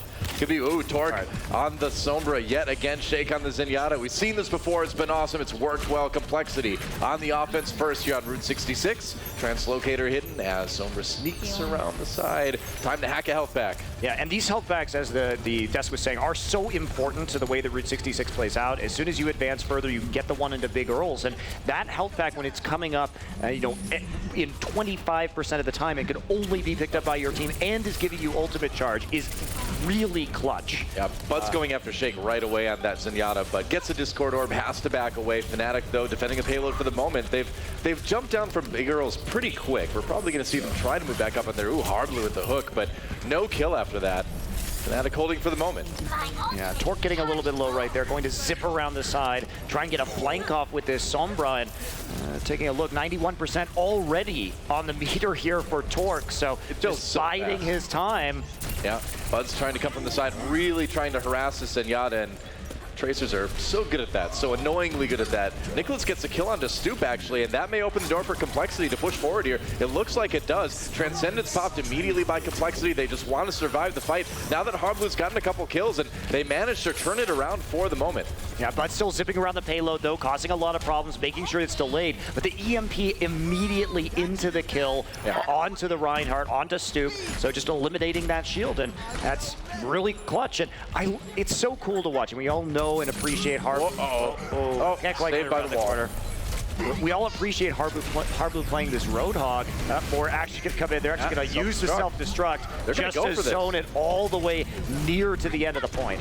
Yeah, Shake gets a kill in the Hoppacool, and actually Fnatic not done trying to defend this yet. Maybe now as Harblu decides he's going to carry this one and finish off this point if he can finally track down somebody. There's a Tracer. Yep, Buds gets taken out. Complexity finally takes point A. As I was going to say, if you think about the strengths that these group of players on Complexity have, with such an amazing Roadhog player, it just makes so much sense for them to also have trained up this Sombra who can eliminate that Reinhardt shield, really just open up more opportunities for hooks. Yeah. Whoa, gets a kill on the Stoop. Knew he was low. Could see him through the wall and went after it. Wow. Yeah, just had the Discord orb on him, so it wasn't going to last long, especially at close range with the Sombra. Already having the EMP back up. Cool, Matt. Seen this before. He's looking for that Graviton. He's going to come in from behind, actually. He's flanking right now behind Saloon. The Zarya comes in, Graviton Surge used, and they're going to go ahead and drop the self-destruct. That could be big. Gets one, though. Only gets Harblu. Kills coming in on the Complexity side now as they do drop that sound barrier to try to stay healthy. EMP used to fight back against Fnatic and Torque, helping them get a couple. Stoop kind of on his own here. Custa trying to keep him healed, but it's not going to quite be enough. Only the supports remaining. Support fight. Or supportal combat. I prefer that, actually. Supportal combat is your preferred term for sure, Noah, for the years. Again, it's so frustrating to fight against Torque because this is the only, I mean, this is at this level is the only team that plays Sombra, right? At a big competition, looking to make it into the top 4 of an event like Vegas. And he can't quite get the hack off on the Reinhardt. The shield stays up. There we go. There we go. Finally gets it. Wow, I don't know how he avoided detection for so long. Goes back to the translocator. That was a dangerous mission, but it worked out. Buds turning around the Transcendence, used again. JKW picks up 1 kill. Buds manages to take out Harblu. And now Fnatic trying to put together some amount of defense here, and it looks like they're going to be able to hold this for the moment. We'll see. If he can take out Torque, it'll help a lot. And Buds finally really making this Tracer a threat, but how does Complexity survive these fights, man? They're just grinding them out, and Torque's just picking up kills left and right there. I mean, using the translocator to just dodge out of those dangerous situations and pick up the kills. So rolling through, Torque almost with another EMP once again. And Vonathil has had trouble. I mean, Torque is so smart about when he holds it, when he knows that cooldown of the sound barrier is up, and he just deletes it immediately, and he can charge his ultimate so much faster. Like going after Vonathil, translocates back. I've not seen anyone play Sombra as good as Torque. No, I don't think really. I don't know if anybody can, though, at this point in time. He's definitely the most practiced. Not the moment. Nice hook again by Harblu. Vonathil going down. Harblu, that's a well-deserved nap, man. You enjoy that. Stoop maybe should not have used that Earth Shatter right there. Difficult. Oh, he did catch somebody at the very end of it, looks like. Yeah. So Fnatic pushing out right now from the warehouse. Buds has been a problem on this Tracer. He's slowed things down a little bit at least. Oh, absolutely, and it's a problem when you have when Shake is going to be playing on this Zenyatta to have to consistently deal with this Tracer in the backline. Yep.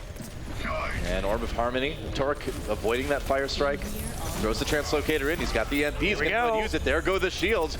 Cool Matt having to back away, taking a lot of damage from that SMG. Wow, Complexity really winning this fight hard at the moment. Whole hog use just to try to keep that payload rolling, but it does get stalled out. Contested by Fnatic for the moment. They're losing teammates fast. Yeah, Fire Strike going to come through, but they're going to get a lot of time just to push up right here. 1 minute and 39 seconds, and it doesn't have to move very far right now. Fnatic is going to be coming out for a defense with a lot of ultimates available, though. We'll see if they can use that sound barrier and the Graviton effectively. Well, Graviton used, sound barrier used in response by Complexity. They've got the Transcendence to keep everybody safe as well. Those support ultimates may be layered a little bit too much there, but Complexity keeping the payload going. Harblu losing a lot of health here. He could go down. Oh, he does get taken out by Cool Matt in the end. And a dangerous one for Complexity. They might have to back away here. Yeah, I think it's time to back off and reset. Yeah, Complexity invested too much into that, considering that JKW died basically immediately. Transcendence just a little bit late right there, wasn't going to actually keep him alive. And then just so many resources going in immediately thereafter to a fight that was an almost guaranteed loss. So we'll see if Fnatic can keep on moving forward here. Certainly the self-destruct and the nano boost, they have the tools in order to stall this out even longer, and they only have to do it for another 35 seconds. Yep. Complexity with not too much farther to push that payload right now. He's got another has to work. CMB has to work. Yep, that's right. Looking for an opportunity, and there's the Reinhardt shield taken out. Huge EMP for Complexity. Immediately, though, Harblu in a lot of trouble, and Buds actually gets quite a big amount of kills there. 3 already with the Tracer, make it 4. Buds hard carrying Fnatic in this defensive fight. Well, it was just a little bit too late, because what happened was Stoop popped the Earth Shatter, knocked down several members of Complexity, and Buds just cleaned them up. So the EMP not effective because everybody was already CC'd. Whoa, cool, Matt. Using that Graviton Surge early, so catching Complexity as they come in, and that's going to be about it. Round complete. 2 points for Complexity. Yeah, 60.44 meters, so they get it most of the way through the warehouse, but still definitely doable here for Fnatic, as they are going to swap sides. Don't have to get it quite all the way to the end, and it can be, of course, tricky on Route 66 to get the entire way through to point 3 in the warehouse. Yeah, and this is it. This is where this match is going to end between Fnatic and Complexity. Fnatic just having to push it as far as Complexity took the payload. Well, this is where one of the team's, tournaments is going to end, too. Exactly. So, yeah, the scary stuff. It's a big one. It's a big one, and only that 60.44 meters past point 2. It looks like, at least preliminarily, we are going to see Complexity busting out the Mei again, but they're going to do it with the Soldier. So yeah, good defensive setup. I mean, that's a defensive setup you can use on the first point of this map from Big Earls to really kind of hold that first curve. You can block it a lot. Yes. You can split the team up with the Mei wall. Torque obviously able to do a lot of damage from the high ground with those Helix rockets. He loves them. Yeah, and it looks like we're not going to see that Pharah come out again. There were questions about it. Certainly, right now, Complexity would be ready for that eventuality, but instead, Half-a-Cool looking like he is going to prefer being on that D.Va for the moment, and probably just going to see a quad tank push here. Seems that way. Yeah, they just want something really durable. They can just kind of keep grinding forward, and it's been working so far, so. Yeah, I mean, at least there's a Mei on the other team for Nicholas, so that's going to be pretty potent against the quad tank, and he has seen a lot of success thus far using the Mei. Well, the ability to cut the supports off from those tanks is really what hurts this more than anything. If you can put the Mei wall down and block the heals from coming in, those tanks actually will drop pretty fast. That's a really nice biotic grenade that just came through. Shake gets 17% ult immediately because he lobs. He knows where to shoot that from safety right as the map starts. So those little advantages can really add up. Yeah, up to 25% on that ult already. As the payload rounds the corner, Complexity trying to defend as hard as they can, and Buds looking for a pick on that Roadhog. Being very careful as he peeks around the corner here. Looking for one, doesn't quite get the hook. Now Fnatic. Yeah, it's interesting to see Complexity playing the low ground right now, and especially to see that Soldier not using the cover from the big Earl sign and just trying to fire in, but they're going to try and use that Mei wall. Yep, that's right, Mei wall, separating a few members of the team, but not enough to really get those picks just yet. JKW actually comes in. Stoop actually gets the kill on JKW without the Reinhardt down. Complexity needing to fall back. Yeah, they couldn't get a kill after getting that initial wall down, and so once it fell, re-engage from Fnatic successful, and they're just going to push them all the way out of the point right now. Wow. See that typical Fnatic delay there on the last kill, and Complexity just falling apart on that first point on defense. Yeah, that did not take long at all. I think they were worried about putting the Soldier 76 on Big Earls because, D.Va can fly up there. Making it a little bit tough, try to force him off, but... Yeah, but as long as you have heal station, as long as you have the biotic field, you can 1v1 that D.Va, and then you fall down after your biotic field is on cooldown. So, I don't know, it's just like you can at least dictate the D.Va's movements a little bit right there, instead of just sort of ceding a lot of low ground for free. Complexity sticking with the low ground as they try to defend in the second point here on Route 66. Diving in, trying to find Fnatic in that hallway. Stoop, a big Earth Shatter action. This is a problem for Complexity. Oh, the hook actually on the Shake as well. Buds really making the plays on the Roadhogs, and Fnatic winning another convincing team fight. They're going to get a ton of distance on this payload. Yeah, Complexity weren't all together there either. Sort of an awkward engagement. Easy Earth Shatter to hit in the end. And yeah, Half-Cool is going to drop down to be with the rest of this team. This payload just moving uninhibited down through the streets phase of Route 66, and they are putting up a pretty fast time so far. Yeah, if I were Complexity, I'd get a bit worried. There's Attack Visor, they've got the Nano Boost as well, but Torque not really finding any kills out of it. That's a problem. That's 2 ultimates used with no real benefit. Buds, though, getting the pick on the Joemeister, and Complexity just really, really struggling here with the defense. Yeah, this is harsh. Yeah, this is definitely harsh right there. That was a very preemptive ult combo. All right, so they dropped the Blizzard after the Graviton Surge, but where's the follow-up? Hardblue looking for a bit more. He's on the Zarya now.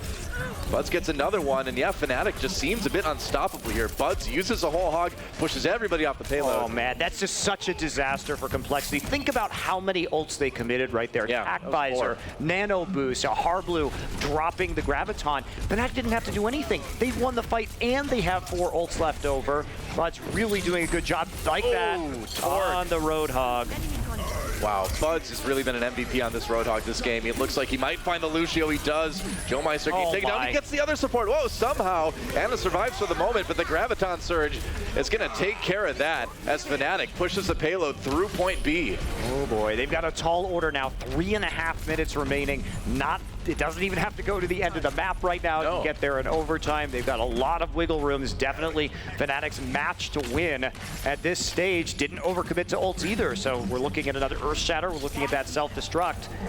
Complexity needs a heroic defense here if they want to have a chance of staying alive in this tournament. Maywall separating people up. Complexity not wasting any time and getting aggressive. Acosta gets the kill onto the Mei already. Meanwhile, Soundberry used for Complexity. They need to make the stop right here, right now. But meanwhile, Buds helps take down JKW. Halfacool gets that kill, and they're all over the payload. And yep, I think Complexity is in a lot of trouble here. They absolutely are. Doa just inching closer to that very nice golden parking space for the payload that we see. Complexity trying to rally behind the point right now and do what they can as they march forward behind JKW. They've got a couple ultimates. They need to use them. They need to win a fight right now. Buds has a whole hog. He's going to back away, takes a bit of damage. There's a whole hog. Ice block used by Mei, but Nicholas pushed back, taken down. The defense matrix absorbing a bit of that, but now there's the nano boost onto the Reinhardt. Fnatic wants to move on in this tournament right here, right now. Buds takes a biotic grenade, gets a bit low. There's an Earth Shatter coming in for Complexity. They're fighting back, but Stoop with 2 kills on that Reinhardt before he went down. The golden parking space looking so tempting here for Fnatic as Complexity losing more members. They've got the respawns, but it's dangerous. Self-destruct used, and whoa, Buds barely got back there in time. The payload not moving quite yet, though, as Halfacool trying to just keep things alive for his team. Yeah, look at this. I mean, Torque still stalling out quite a bit. They actually bought enough time for everybody to spawn back up, but Fnatic, they are just dumping ults now. Yeah, that's right. Graviton Surge comes in. They've got the sound barrier, but they need more damage. Blizzard was used. It slowed up Fnatic quite a bit, and the fight really on a knife's edge right now. Buds needs another pick coming over the top. He's nearly got that whole hog yet again. Gets behind the Reinhardt shield, goes down. Complexity holding for the moment. Man, they get a bit of a breather here, but those breaths are coming fast. Yeah, that Blizzard might have actually saved the game here from Complexity. Nicholas had went down very quickly in the last couple of fights, but then came back with the Blizzard, and because it basically nullified 2 or 3 ults that Fnatic had thrown out onto that payload and allowed them, just bought them enough time to get back into this match. They have to keep Buds healthy here, man. This whole hog is meant to push Complexity off the point, and it's not working too well. Now Graviton Surge comes in. They need a little bit more. Nano Boost used onto Stoop as they try to keep pushing forward. Buds stays alive in the fight. Halfacool gets a kill onto JKW, and they are so close to winning this match and moving on in the tournament. But they just can't quite get there. Complexity, the respawn's coming in. There's the self-destruct. He gets the kill onto Coolmat, actually. And Fnatic really kind of falling apart a little bit here. Earth Shatter comes in. Another self-destruct now for Fnatic. No kills on that one, though. Gets Hardblue in the end, and now Halfacool pushing back forward. The payload is moving. They have to get on it. Nicholas coming back on the Tracer. Yep, gets hooked though. Does he live? No, he doesn't. Buds with another pick on that Roadhog. They're halfway into the golden parking space right now, man. The Diva still up. There's the hog. He got it back again. Can he push Complexity back enough? It's so close. Not quite. Oh, the nano boost on the Lucio right now just to try and keep him alive just a little bit longer. Lucio, take the wheel. There's the Graviton Surge. Fnatic trapped in it. Are they going to get a bit more? Pulse Bomb does a little bit of work, but they need more. They're going to keep pushing. There's the self-destruct to use another Graviton Surge. Halfacool gets 3. Is it the go-ahead ultimate? Joemeister goes down, but here comes the Diva yet again. They have stalled this so long. Unbelievable. Overtime now.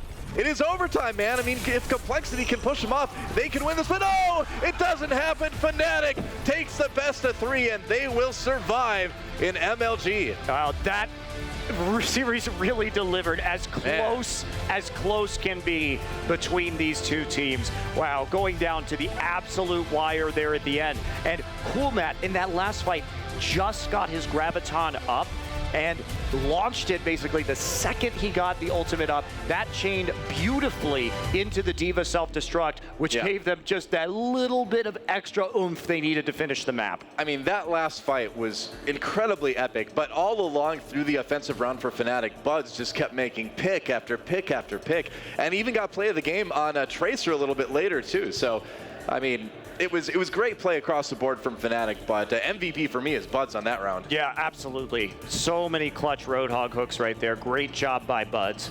Absolutely. So Fnatic coming out with the victory. They will be advancing to the bracket stage here at Complexity. Unfortunately, their time here is over. You know, the thing is that it's kind of tragic that we have these two teams meeting right here, because I feel like if either one of them were in the other group, they probably would have gotten through. This was a really strong group. Yeah, absolutely, absolutely. So we'll see how Fnatic manages to hold up against their opponents from the opposite group. Yeah. Should be them against, Faze? Should be the bracket. We are set up for a very exciting final day of the Overwatch Invitational here at MLG Vegas. It's going to be pretty awesome.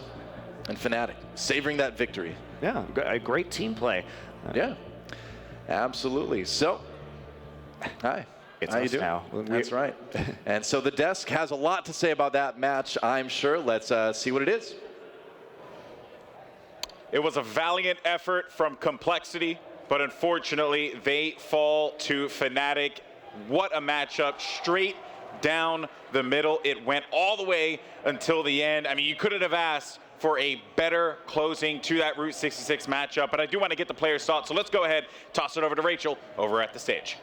Thank you, Golden Boy. I'm here with Custa. And Custa, that last point, holy jeez, that was intense just to watch from the sidelines. What was going through your head and what was going through your comms? Because I know I talked to you about Vonethel being the strat caller, but you were saying that kind of everybody contributes to the strat calling.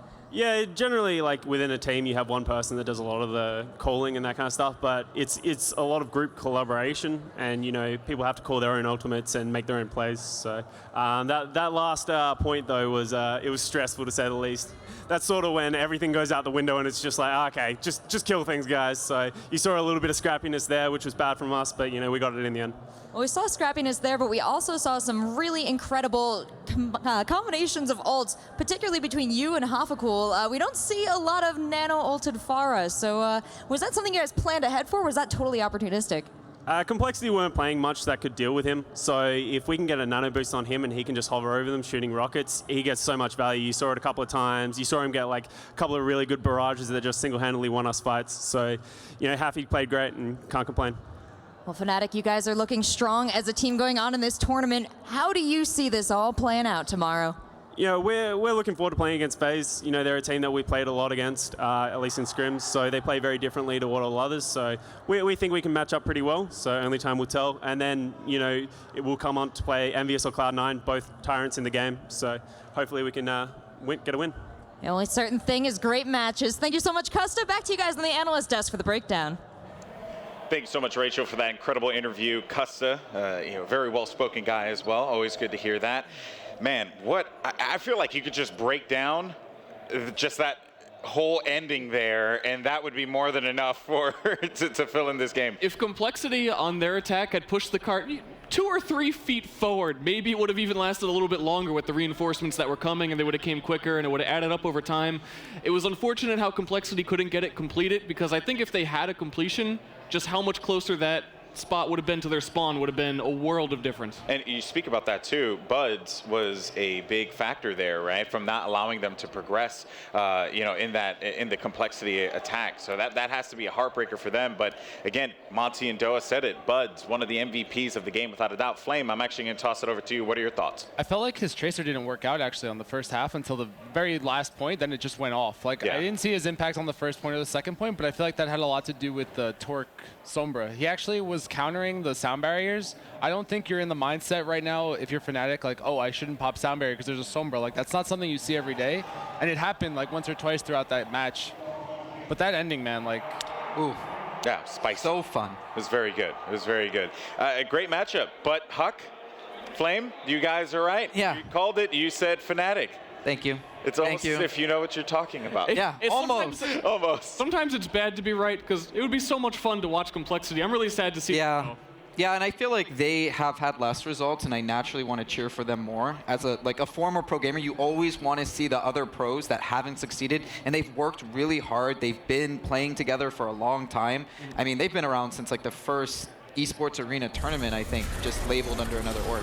Yeah, they've been around for quite some time and have really been refining their strategy. Flame, this is a squad that has been, and I just touched on it, they've been behind the scenes, really pushing themselves to the limit.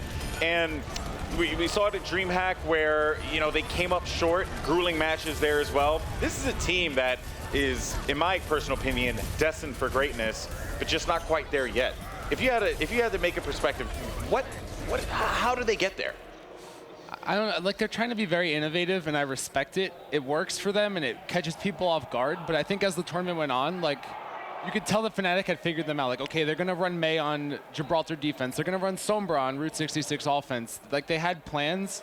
And I think that that's what made Fnatic the better team here, is that they were able to adapt. I mean, you could argue that Route 66 could have gone either way and maybe like they come out on top, but that little inch, that little smidgen, I think came down to just Fnatic being more ready. And that's very strange to see, that they're that creative, that innovative, and then they can't adapt on the fly. I mean, you talk about a team like Envyus, one of the best teams, probably the favorite to win this. They come into it with no practice, and they're willing to take those risks. You know, they're trying out Symmetra. They haven't even practiced it. Harry Hook switching to Reaper. And I think that's an important fact to have that flexibility. I don't think Complexity right now have that flexibility that you need to be, you know, a tier 1 championship running team. I mean, you even heard it in Kusa's interview. Like, they said they don't have a response to this Pharah. They just didn't have one. And he was right. They just didn't have one. Like, if the Mei, it doesn't switching to McCree. They had like a McCree 76 at one point, but then Coolmat played, I think, the best out of, most Lights consistent out of anybody in this tournament, in my opinion anyway. He Like, was almost always full energy. Every game, full energy, great gravitons. I don't think he's had a single one eaten this entire tournament, and it's paying off for them really, really. We're definitely going to have to give Cool Matt more love. We need an interview tomorrow. He's getting nano boost too, which is cool to see. Is Zarya getting nano boost and being able to just shows how effective he is. Well, it's super value, and I think people don't really touch upon that enough, is that you get more damage, so you get more ults, and the more gravitons you get, if you're going to use them that well, then obviously you should be giving him more gravitons, more energy, more damage. Indeed. Well, guys, let's go ahead and tie this one up here and talk about our first group here. Group A. We started with 4 teams: Complexity, Envyus, Fnatic, and Rise Nation. Rise Nation, the young team with their first live event appearance here, looking to really, you know, put a stake on the ground for this territory. Just did not quite happen the way they wanted to. Talk to the players. They're going to go back to the drawing board. They're still very motivated. And I think this is a squad, again, young talent is always something that you have to be fearful of, especially with these old dogs that are playing in this game. And then we have our 2 finalists. It will be Envy and Fnatic. Huck, any surprise here?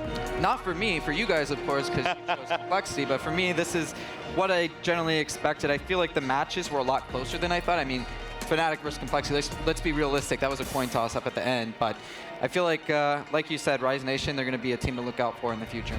All right, then we switch gears over to Group B, because Group B had a lot in store for us as well. Stir, big takeaway here. Faze actually coming out on the winner's side, while Cloud9 had to fight through and face NRG again in a salty run back. Yeah, I think what surprised most people would be that NRG lost, but not only lost, they lost twice to the same team, and it was kind of a repeat. They came back very confident, but they weren't able to pull it together again. Cloud9 proved to be strong, and even though Cloud9 was proving to be as strong as they were, defeating NRG in the fashion they did, FaZe Clan was able to beat them, which not a lot of people expected. FaZe throwing a lot of uniqueness out there, Flame. You know, they're really playing their game. What's crazy too is I think that the way the bracket worked out, it changed the way I think people thought it was gonna. So now you have Envyus playing Cloud9 tomorrow, which is potentially a finals. Yeah, which could have been a finals. Yeah. You have FaZe actually going up against Fnatic. And Fnatic's always been like, FaZe has been Fnatic's kryptonite, actually. They like match up in a weird way where FaZe sometimes will come out on top. Well, you spoke about it, so we might as well just break it down, because might as well just go right through, because the bracket for tomorrow is set, and we are going to have Envy facing off against Cloud9. I believed that that was going to be the final, as did many other people, and FaZe Clan facing off against Fnatic. These are going to be two lights out games, in my opinion, Stir. I think the FaZe Clan one might be a little bit difficult for them. It is, you know, kind of a little bit back and forth, but the strength of FaZe Clan is in Genji, the strength of Fnatic is in tanks, and I think you can kind of see how that's a difficult matchup for them sometimes. Talking to FaZe behind stage, they were actually hoping to get Fnatic. I think that's from their history on one part, and also on the other that Fnatic, generally you know what you're going to get. Complexity, they're a little more unorthodox, and like I said, they peak. They're either really good or not so great, and they think that if they play somebody consistently worse than them in Fnatic, that they'll beat them. Ooh. But I think that match is going to be a lot closer than what they think. Flame, you said that FaZe is consistently inconsistent. Well, that's the thing is, some teams are just, they match up well against others. I think that Envyus had a struggle with Fnatic today, but I don't know that they'll have the same struggle with C9. But at the same time, the same with FaZe. Like, FaZe had a struggle with C9, but I don't know if they're going to struggle so much with Fnatic. It's just a weird way that the teams play. Like, their styles clash, and one style might just be better than the others, regardless of what the skill level or how you think that they would fare up. Yeah. I mean, that's pretty normal, I think, in esports. Like, in traditional sports, too. It's just, you know, certain teams, you can have, like, a southpaw boxer going up against someone that's more orthodox. It really depends. Yeah, well, you know, I know a lot of people back at home are wondering when these matches are actually going to be taking place. So let's take a gander at that schedule here, because the good news is you're not going to wait too long to see that Envy C9 matchup. That's going to be going live at 11 a.m. Pacific Standard Time. That will be a great one. And then following that will be FaZe versus Fnatic. And of course, the final, 3 p.m. Pacific time, 6 p.m. Eastern time. Who will fight for the top prize here at MLG Vegas? Well, you're just going to have to tune in to find out. But gentlemen, knowing that our first matchup is going to be Team Envyus versus Cloud9, I mean, I can't even begin to fathom. That's like the classic, right? Yeah. That is the classic Overwatch match, it seems. No matter how far we go into the esport, it just seems like it's always going to come back to that at some point or another.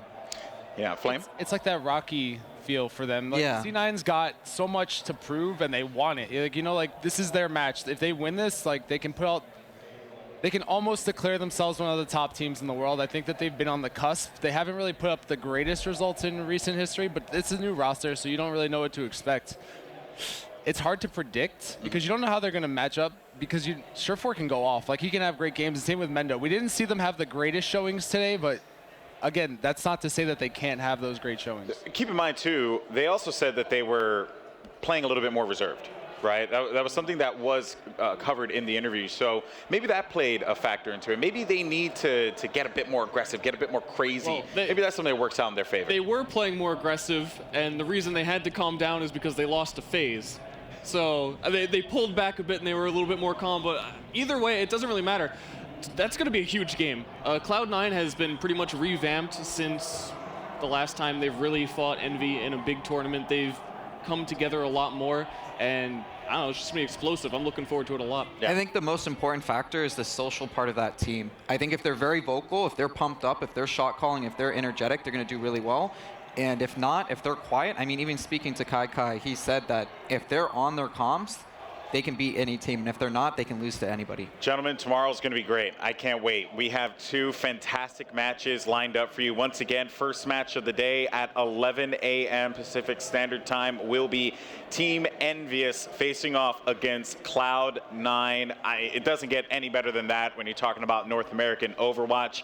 And then we have Fnatic versus FaZe. Again, another great matchup. I cannot wait to see what's in store for us here. But this has been an outstanding day of Overwatch competition in MLG Las Vegas. Thank you so much to everyone for tuning in, and a huge shout out to Geico Gaming for the support, as well as you guys back at home, the viewers. You guys supporting this event means the world to not only us here at the desk, but everyone that is involved.